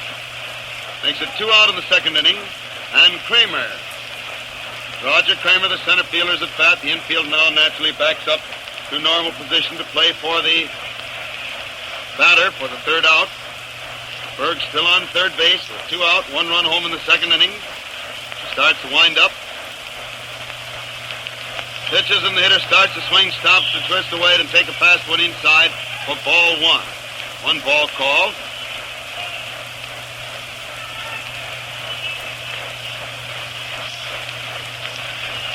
Winding up again, pitches, and the hitter swings, hit a bounder down to Appling, who grabs it, throws to first base, and although Benura had to lean way out to the left to get the ball, he made the catch on a nice reaching play for the third out, ending the inning, and Lyons pitched beautifully there after getting himself in a serious jam at the start of the inning by allowing a double and a triple.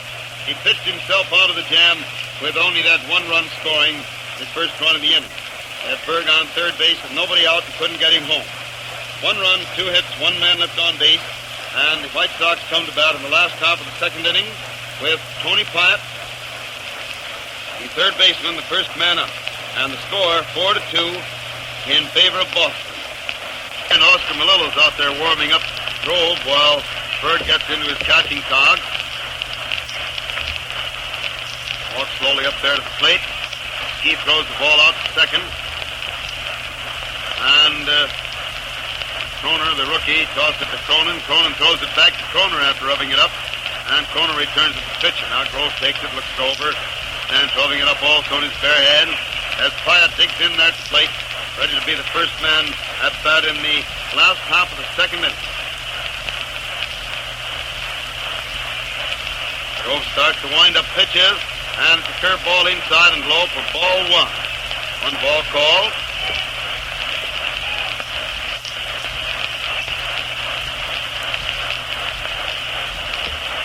She winds up again. Throws and the hitter swings, hit a bounder down to the shortstop. Cronin soaks it up, throws the first, and Pyatt is out easily for the first out in the second inning, bringing Luke Sewell to bat.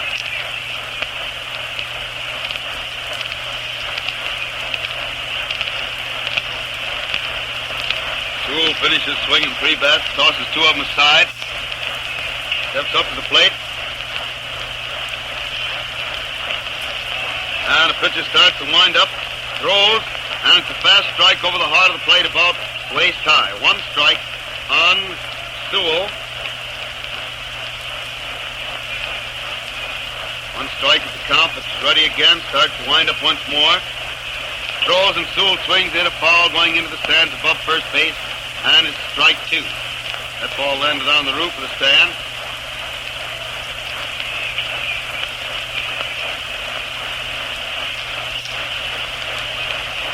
Two strikes now, the count.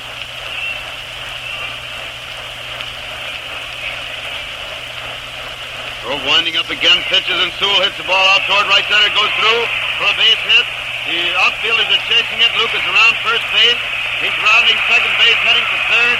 The center fielder caught up with the ball, but couldn't grab it, and it rolled on through to the scoreboard, and Sewell pulls up at third base on a triple to right center. That's his second triple in 2 days, besides a double. When Sewell hits that ball out there, it is pretty well hit. And when it lands, it doesn't lose any of its speed, but keeps right on going.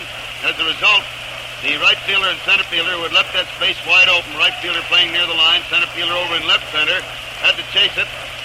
Kramer managed to tag it as it rolled past him, but couldn't grab it. And so it got through and put Sewell on third base. First pitch to Ted Lyons. Now at bat is inside across the waist for ball one. Ted switches around and is hitting depending on the pitching. So he's batting right-handed against Grove's left-handed throwing. Ted steps out of the box, rub a little dust on his hands, watches Grove for a moment, finally steps back up to the plate. Starts his wind-up. Pitcher pitches, and it's a strike over the inside corner waist high to make it 1-1. 1 ball and 1 strike on Lyons.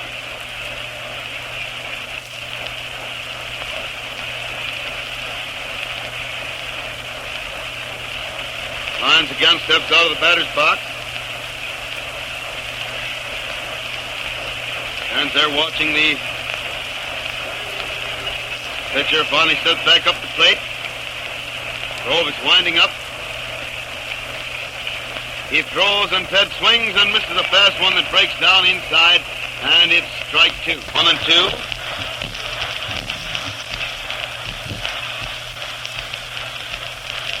Grove winding up once again.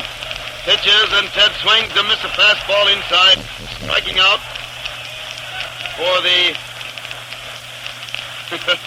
third out. The catcher dropped the ball and then stood there holding it. Lyons started just sort of jogging towards first base. And finally, Berg turned threw the ball down there, so that completed the play. And it's 2 out in the second inning for the White Sox. Sewell is still on third base. And the man at bat is Radcliffe. He starts to wind up, throws, and it's a curveball wide for ball one. 1 ball called.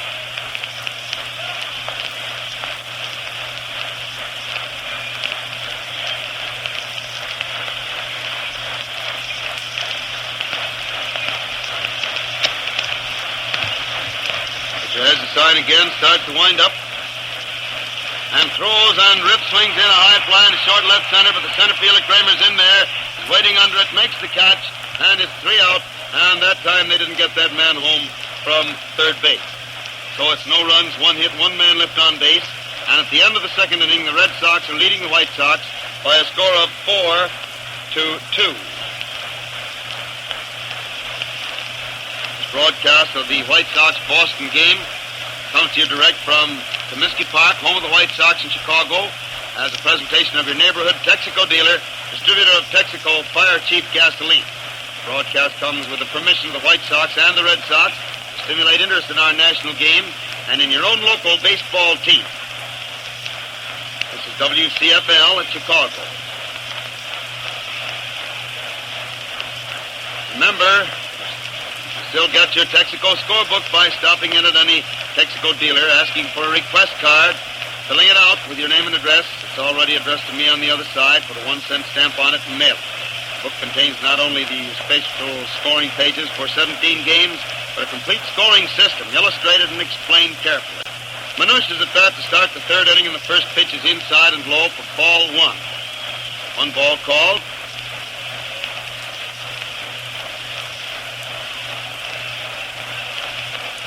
Lions ready again, starts to wind up. Pitches and the hitter swings and misses a fast one inside for strike 1. And the count is 1 ball and 1 strike on Manush. Dangerous left-handed hitter. Powerful fellow. Lions throws again and Heine swings a pop foul into the stand to the right of the plate. And it's 1-2. 1 ball and 2 strikes on Manush.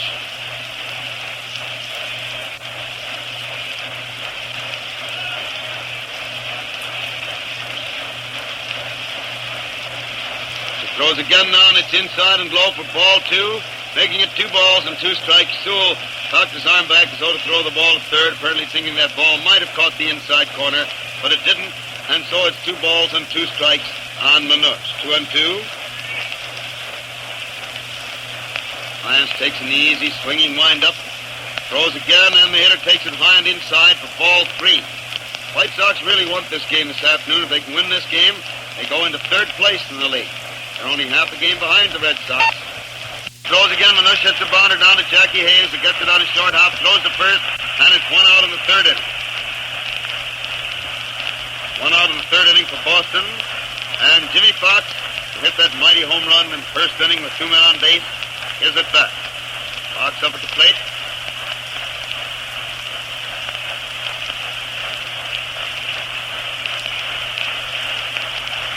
Fox takes a strike over the heart of the plate, waist high.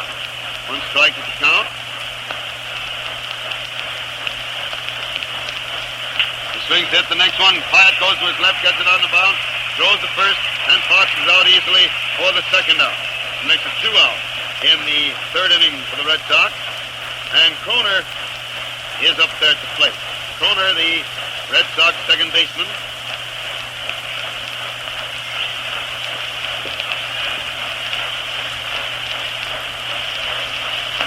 Throws now, and Kroner takes it over the plate, but low for ball 1. 1 ball called.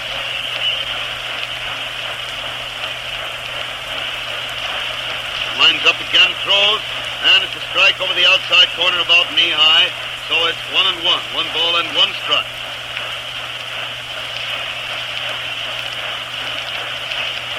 And there comes ball 2. It's 2-1, 2 balls and 1 strike.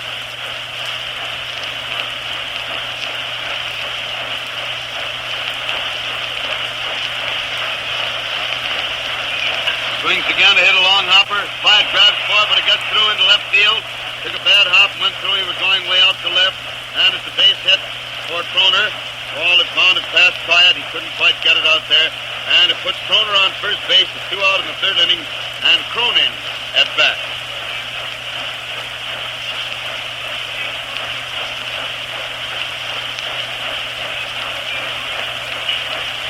Joe swings, hits the first ball pitch. It's a high fly in short right center. Haas is in there to make the catch and makes it easily for the third out, ending the first half of the third inning with no runs, 1 hit, 1 man left on base for the Red Sox. And the score, stands at 4-2 in favor of the Red Sox as the White Sox come to bat in the last half of the third inning.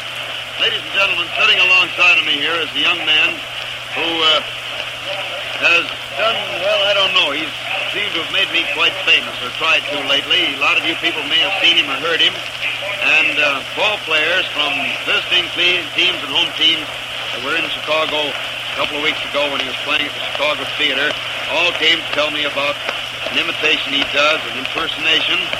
He does a lot of impersonations, but he seems to be impersonating a sports announcer, baseball announcer named Todd. Now, his name is Frank Payne. He's turning down at the College Inn also. And Frank is out here, and I told him, swore at him that he was going to have to go to work today if he came out here. Now, listen, Frank, you come up here and do a half inning, and let's see, I want to hear how I sound. And then the fans can write in and tell me if you really make it sound like me. Mike Krivich is the first man at bat. Lefty Grove standing out there getting his sign. Starts his wind-up. Throws, and Mike takes one wide for ball one.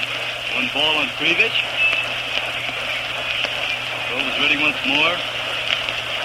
Getting his sign out there again. Starts his wind-up and throws, and Mike swings, hits the ball down the right field line, but it's foul. Bounces up against the stands. One of the boys from the bullpen gets it and throws it back into Mervyn Shea, who's coaching at first base. 2 strikes on ball one and strike one on Krivich. Throws up there once more. Starts his windup.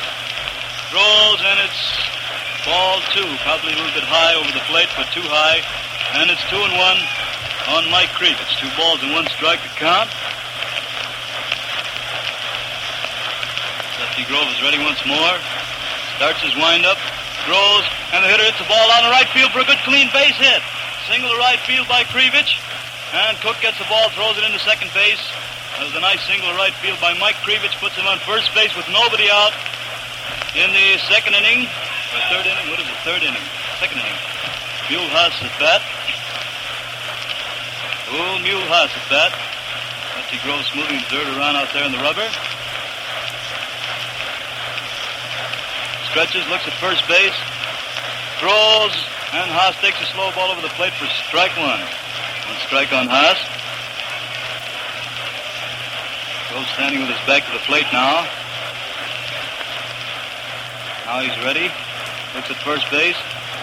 And throws. And it's wide for ball 1. And it's 1 ball and 1 strike on Mulehaus. 1-1 is the count. 1-1 the count on Haas. Krivich on first base. Boston leading 4-2. He throws the next one, and it's strike 2 over the outside corner, and it's 1-2 on Haas. 1 ball and 2 strike to count. Krivich on first base.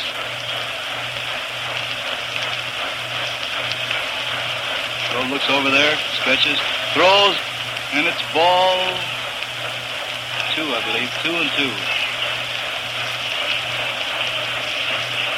Grove is ready once more.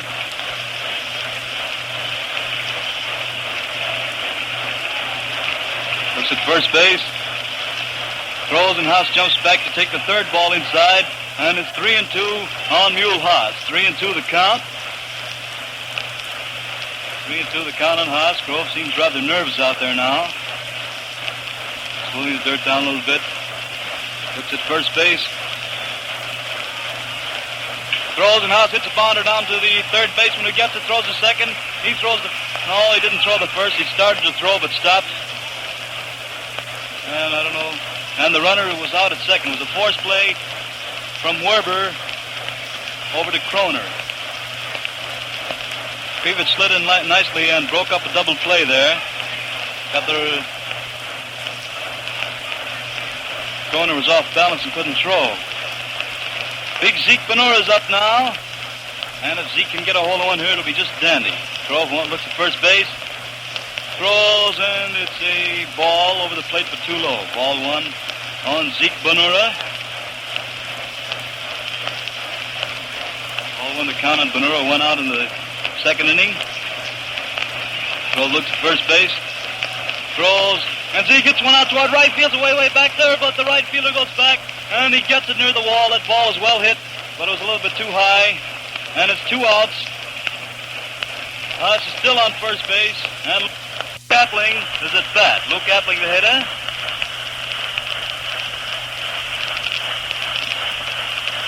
Old luscious Luke steps up there. Luke is waiting. He's batting around 377, I believe. Right up there with the top. So looks at first base and throws. And Luke hits the ball out into right field, but again Cook is back, ranges back easily and gets it. And it's 3 outs, no runs, 1 hit in the second inning for the White Sox, and the score remains 4-2 in favor of the Boston Red Sox. And here's the real Hal Todd. Hey, you're terrific, my friend, Thank but you. right now, being at the end of the 3rd inning, I think all right. for up-to-the-minute scores and complete batteries from other cities will return to the studio. In the National League in New York, the Chicago Cubs lead the Giants at the end of the 6th inning by a score of 3-1. French and Hartnett, the Cub battery, the Giants using Gumpert and Mancuso. In Brooklyn, the St. Louis Cardinals are leading the Dodgers at the end of the first half of the 4th inning by a score of 6-3. Dizzy Dean, working for the Cards with Ogrodowski behind the bat. Granton Berry, the opening battery for the Dodgers, with Phelps catching in the 3rd and Winston pitching in the 4th. In Boston, the Pittsburgh Pirates are leading the Bees at the end of the first half of the 7th inning by a score of 7-3. Weaver and Patton, the Pirate battery. Chaplin and Lopez opening for the Bees, with Reese pitching in the 5th. The first game of the doubleheader in Philadelphia was taken by the Cincinnati Reds from the Phillies by a score of 12-2. Davis and Lombardi, the Red battery, the entire route. The Phillies opening with Walters and Atwood. Harris on the mound in the 6th, and Cybus hurling in the 7th. In the second game of the Twin Bill, Brennan and Campbell opened for the Reds, with the Phillies using Jorgens and Atwood. At the end of the second inning, the score is tied 1-1. In the American League in Detroit, the Tigers are leading the Washington Senators at the end of the second inning, 3-0. Newsom and Millies, the Senator battery, the Tigers using Bridges and Hayward. In Cleveland, the Yankees are leading the Indians at the end of the second inning, 1-0. Hadley and Dickey working for the Yankees. The Indians have Harder on the mound, Pitlack behind the bat. And now back to Comiskey Park and Hal Totten. Take it, Hal. Okay, Frank, go right ahead again. I'm enjoying this red. Thank you. The first man up was Bill Werber, and he lined out to Zeke Benura. Next hitter is Berg, catcher. First pitch is low and inside for ball 1. 1 ball on Mo Berg. Headline stands out there ready once more, starts his windup. Throws, and Berg swings, hit a pop fly over near first base, but it goes back into the stands for a foul. Here comes Eddie Cavanaugh, and the ball game's official. Hi, Ed. Eddie Cavanaugh's here. Ball 1 and strike 1 on Mo Berg, the catcher. Steps up there once more. Headlines is out there getting his sign. Starting his windup now. Throws, and Berg hits the line drive way out to center field, but Krivich is back there, and he gets it. And it's 2 outs. 2 outs in the 4th inning for the Red Sox. And Lefty Grove is at bat. Grove comes slowly out of the dugout. Strolling slowly up to the plate there. Really nice hand from the crowd back at first base. He's waiting. That line's out there getting a sign. Starts his windup. Pitches, and Lefty swings to miss a low one inside, and it's strike 1 on Lefty Grove. Strike on Lefty.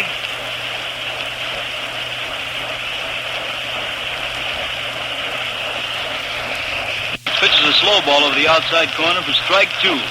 And it's no balls and two strikes on Lefty Grove. Line's ready once more. Starts his windup and throws. And Lefty takes a very feeble swing and misses the ball for strike 3, and he's out.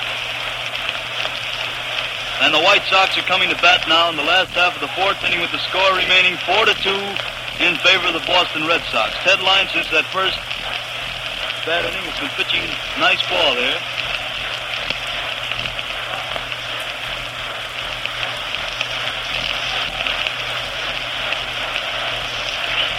Jackie Hayes will be the first man up for the White Sox.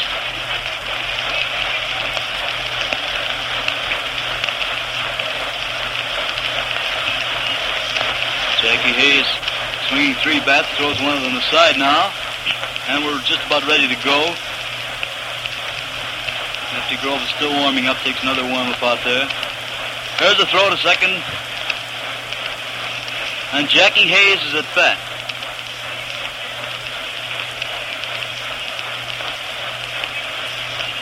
Jackie Hayes been doing some nice hitting for the White Sox. He's batting around 306, I believe, and he's hitting in the pinches. Lefty Grove is ready out there, smooths the dirt around. Starts his windup.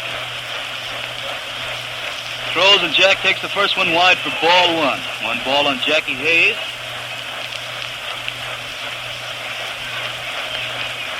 One ball to Conn and Hayes. Grove is ready once more. Winds up and throws, and the next one is wide for ball two.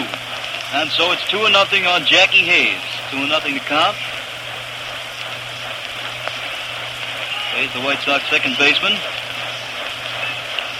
That in the last half of the fourth inning. Here's the next pitch. Ball three, very wide. 3-0 to count on Jackie Hayes. 3 balls and no strikes. Throws ready once more and throws. And it's ball 4 inside, and Jackie trots down to first base with a walk. Puts Hayes on first base with nobody out in the fourth inning. And the hitter is Tony Pyatt, who's playing third base these days for the White Sox.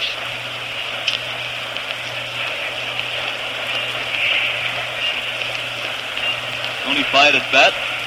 So looks at first base and throws. And Tony acted as though he was going to bunt, but took one inside for ball 1. One ball on Tony Pyatt.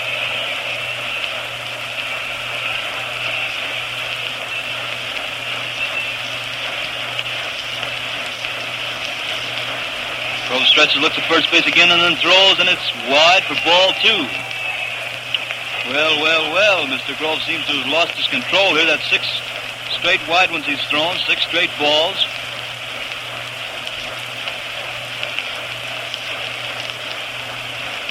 Ready once more. Throws, instant strike, caught the outside corner, and it's 2-1 on Tony Pyatt. 2-1 the count on Tony Pyatt at bat in the fourth inning, with the Red Sox leading 4-2. Jackie Hayes on first base. Nobody out. Grove is ready once more, looks at first base, and then throws. And Tony swings at the ball down the right field line, but it's foul, just curved foul. And it's 2-2 on Tony Pyatt. Balls and 2 strikes on Pyatt.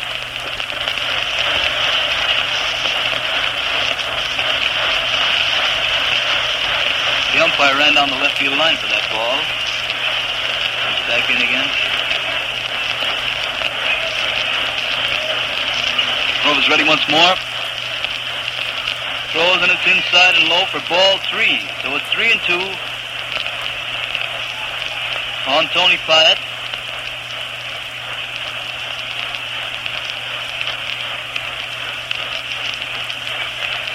Jackie Hayes on first base. Grove is ready. Throws, and it's ball 4 wide, and Pyatt gets a base on balls. Pyatt walks, putting Hayes on second base. Pyatt on first. Nobody out in the fourth inning. And Luke Sewell is the batter. Luke Sewell, the catcher, who hit that triple last inning, but remained on third base when the boys couldn't bring him around. Something seems to be the matter out there. They're booing somebody. I don't know who it is.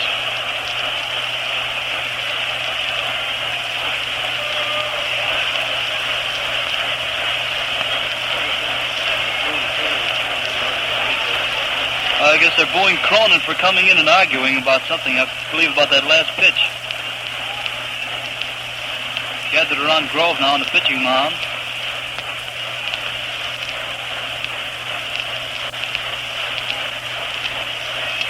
Luke Sewell standing down there waiting.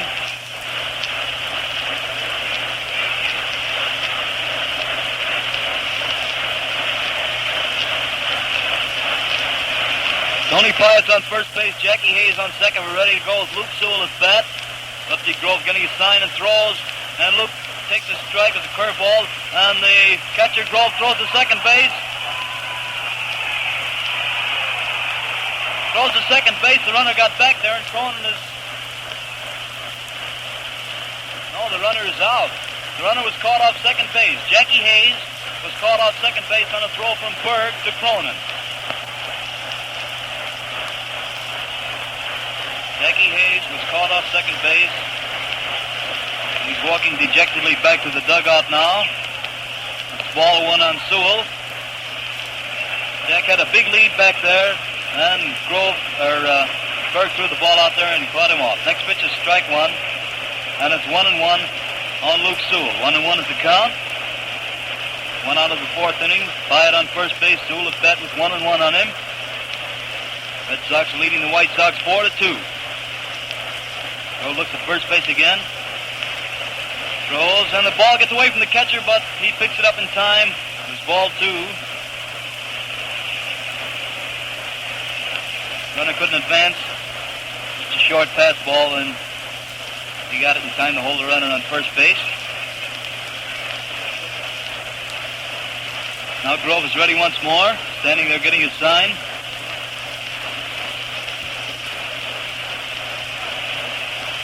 He's ready. Throws, and Sewell hits a pounder down to the third baseman. Werber misses it. Werber fumbled it, and the runner is safe, I believe, at first base. The runner's safe at first. Werber fumbled it. I believe it goes in error. I don't know.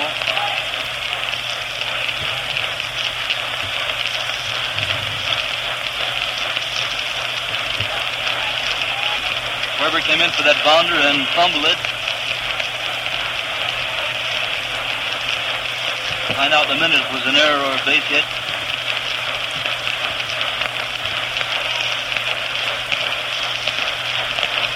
This man at bat takes a strike over the outside corner. It's Ted Lyons, the pitcher. Now, what was that? An error? It was an error on Werber, the third baseman. Lefty Grove throws again, and Ted swings and misses one inside, and a strike two on Ted Lyons.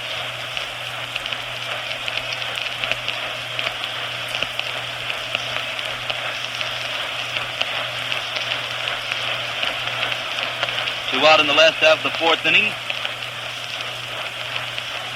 Sewell on first, Pyatt on second. The count is strike two on Lyons. Boston leading 4-2.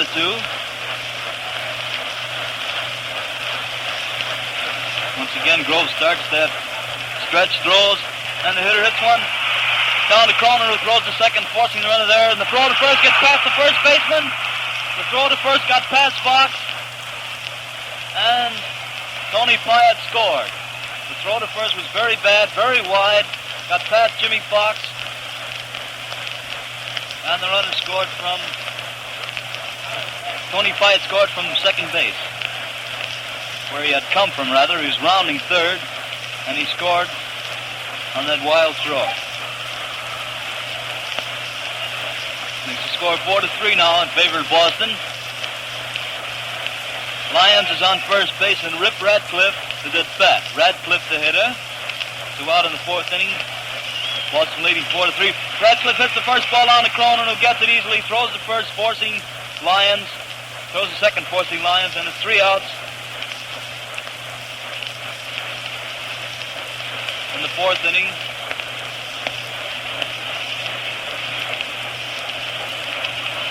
The score is still 4-3 in favor of Boston, and here's Hal Todd. Want me to go to work again, Frank?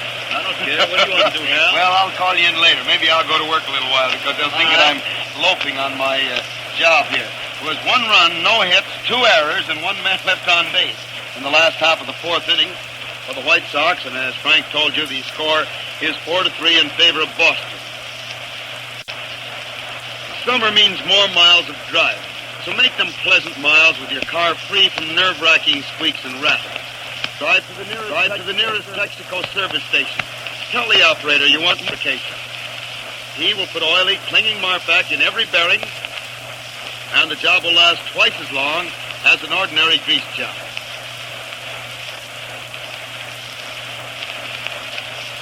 That voice that you've been hearing for an inning and that I'm sure you're going to hear again before the day is over belongs, as I said earlier, to Frank Payne, the noted impersonator, who has been doing an impersonation of yours truly at the College Inn and a couple weeks ago at the Chicago Theater, and so we thought we'd put him through a little bit of a job here while he was doing it.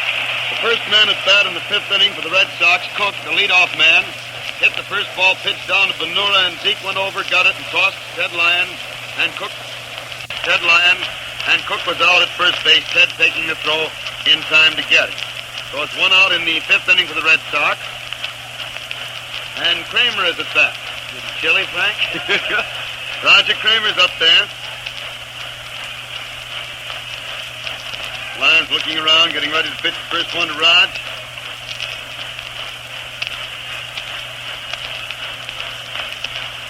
Dodgers wind up throws, and Kramer takes a strike over the heart of the plate about knee high. 1 strike to count.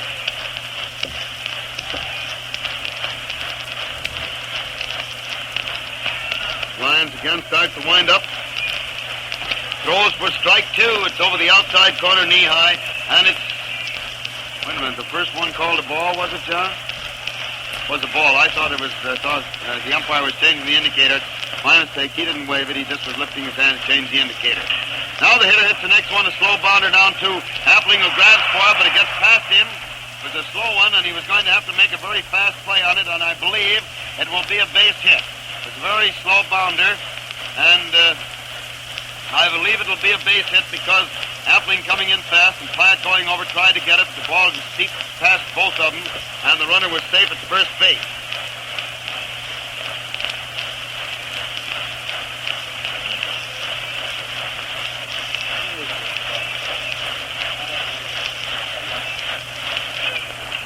Now Minush hits a hard bounder to Hayes, who flips it over to Appling. He scrapes his foot across the base, and it turns into a double play. A double play. Hayes to Appling to Benura for the 2nd and 3rd out. Ending the first half of the 5th inning, and the score is no runs. Hey, George, will you ask Whitey if he'll check on that, because Wayne is there now. He called that last one to me. This fella doesn't look the right place, I don't think. Wayne is there and calling him and relaying the information to us. I know he's not holding out, as he is official scorer and a very agreeable young man. So we don't know whether it's 1 hit or not in the first half of the 5th inning, but we're checking up to find out. We know it was no runs, nobody left on base. And the score is still 4-3 in favor of the Red Sox, as the White Sox come to bat in the last half of the 5th with Mike Krivich, the White Sox center fielder, first man up.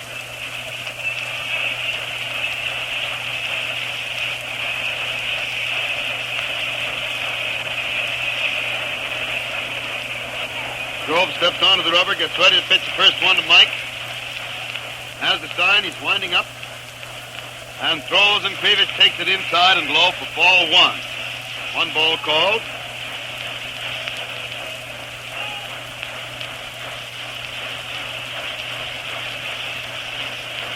Pitch is ready again, starts to wind up once more. Throws, and the hitter takes a high one inside for ball 2. So it's 2-0 on Krivich. 2 balls and no strikes on Mike.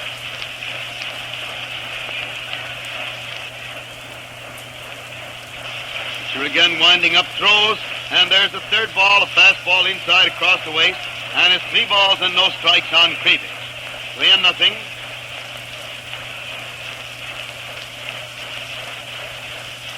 Easy wind up, throws, and it's a strike over the outside corner about knee high, making it 3-1.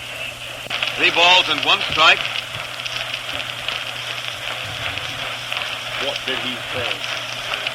And now comes strike 2, a fastball over the heart of the plate, making it 3 balls and 2 strikes on Krivich.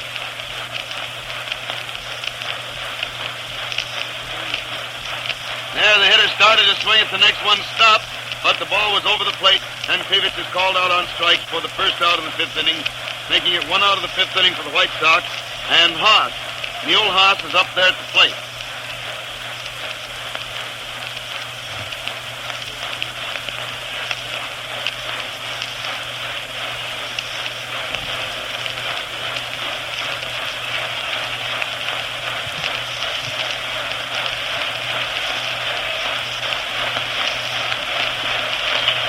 Haas swings at the first one to hit a slow bounder over the pitcher's head. Cronin gets it back to second, throws to first, and Haas is out for the 2nd out. That makes it 2 out in the 5th inning for the White Sox. And Benura, Zeke Benura is at bat. Big Zeke up there. hit one triple today, drove in one run and scored one. Side hitting a long fly to the right fielder his second time up. He's up there now with 2 out in the 5th inning. Grove pitches, and Zeke swings, hit another ball to right field. It's going way back, but Cook is back under it and makes the catch easily for the 3rd out. So it's 3 out, no runs, no hits in the last half of the 5th inning. And the score at the end of the 5th inning is still 4-3 in favor of the Boston Red Sox.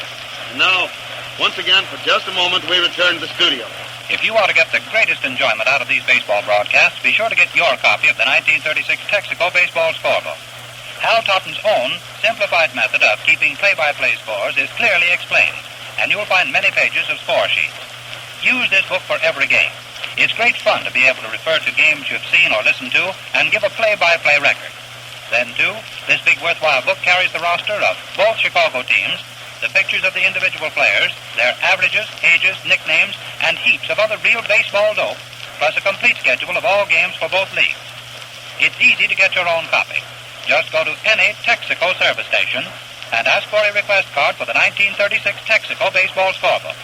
Then write your name and address on the card, stamp it with a 1-cent stamp, and drop it in the mail. That's all there is for you to do. It's absolutely free. So be sure to get your request card in the mail today and start keeping your own play-by-play record of these games.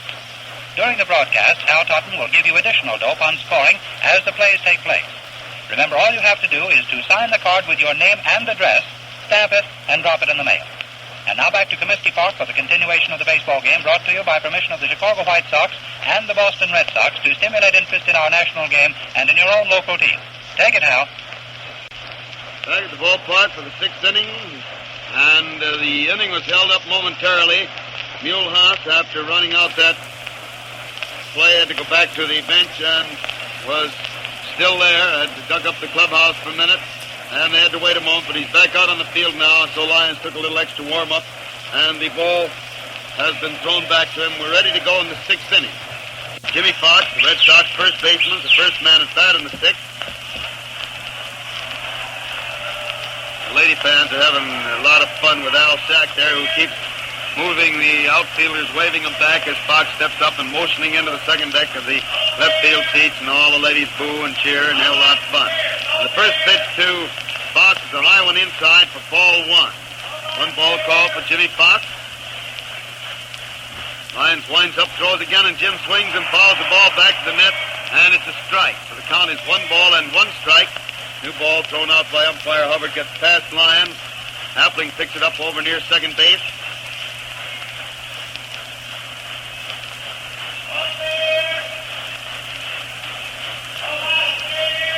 And now the pitcher winds up to pitch to Fox once again. He throws and Jim takes the ball. It's over the plate but too low, and it's 2 balls and 1 strike on Jimmy Fox. He's the first man up in the 6th inning. Red Sox leading 4-3. Lyons throws again. The hitter swings, hit a high fly down back at third base. Going foul. Wyatt chasing over to the stands and reaches way into the stands, but it's out of his reach. And the mushers grabbed for it, and 2 of them grabbed it once. As a result, the ball was fumbled, and one of the fans got it down there. It's 2-2 on Jimmy Fox. The wind blew that ball pretty well back into the seats and out of reach. Must be 4 o'clock. There's our Monon friend. Did the Pennsylvania whistle at 10 minutes out? He forgot us today. Well, the Monon remembered us. We can't. Jimmy swings out the next pitch and misses the ball for a strike. And maybe he tipped it. I don't know. He might have. Yeah, I guess he tipped it foul because it hit Luke Sewell's finger and then caromed off and hit the mask. Luke looked at his finger. Fox had started for the bench and then turned and walked back there again. Apparently just barely tipped the ball foul and thought that Luke had held it, but it dropped out of the glove. And as a result, Jim is still up there. If he'd held the ball, it had gone straight into the glove, and he'd been able to hold it. It had been an out. There's the next pitch for a ball high and inside, and it's 3 balls and 2 strikes on Fox. 3-2. Lyons again winding up, throws, and Fox swings in another pop foul coming down back of third base, but also well back into the stand. In fact, it lands clear up on the roof of the stand. Down to our left, and it's still 3-2 on Jimmy Fox.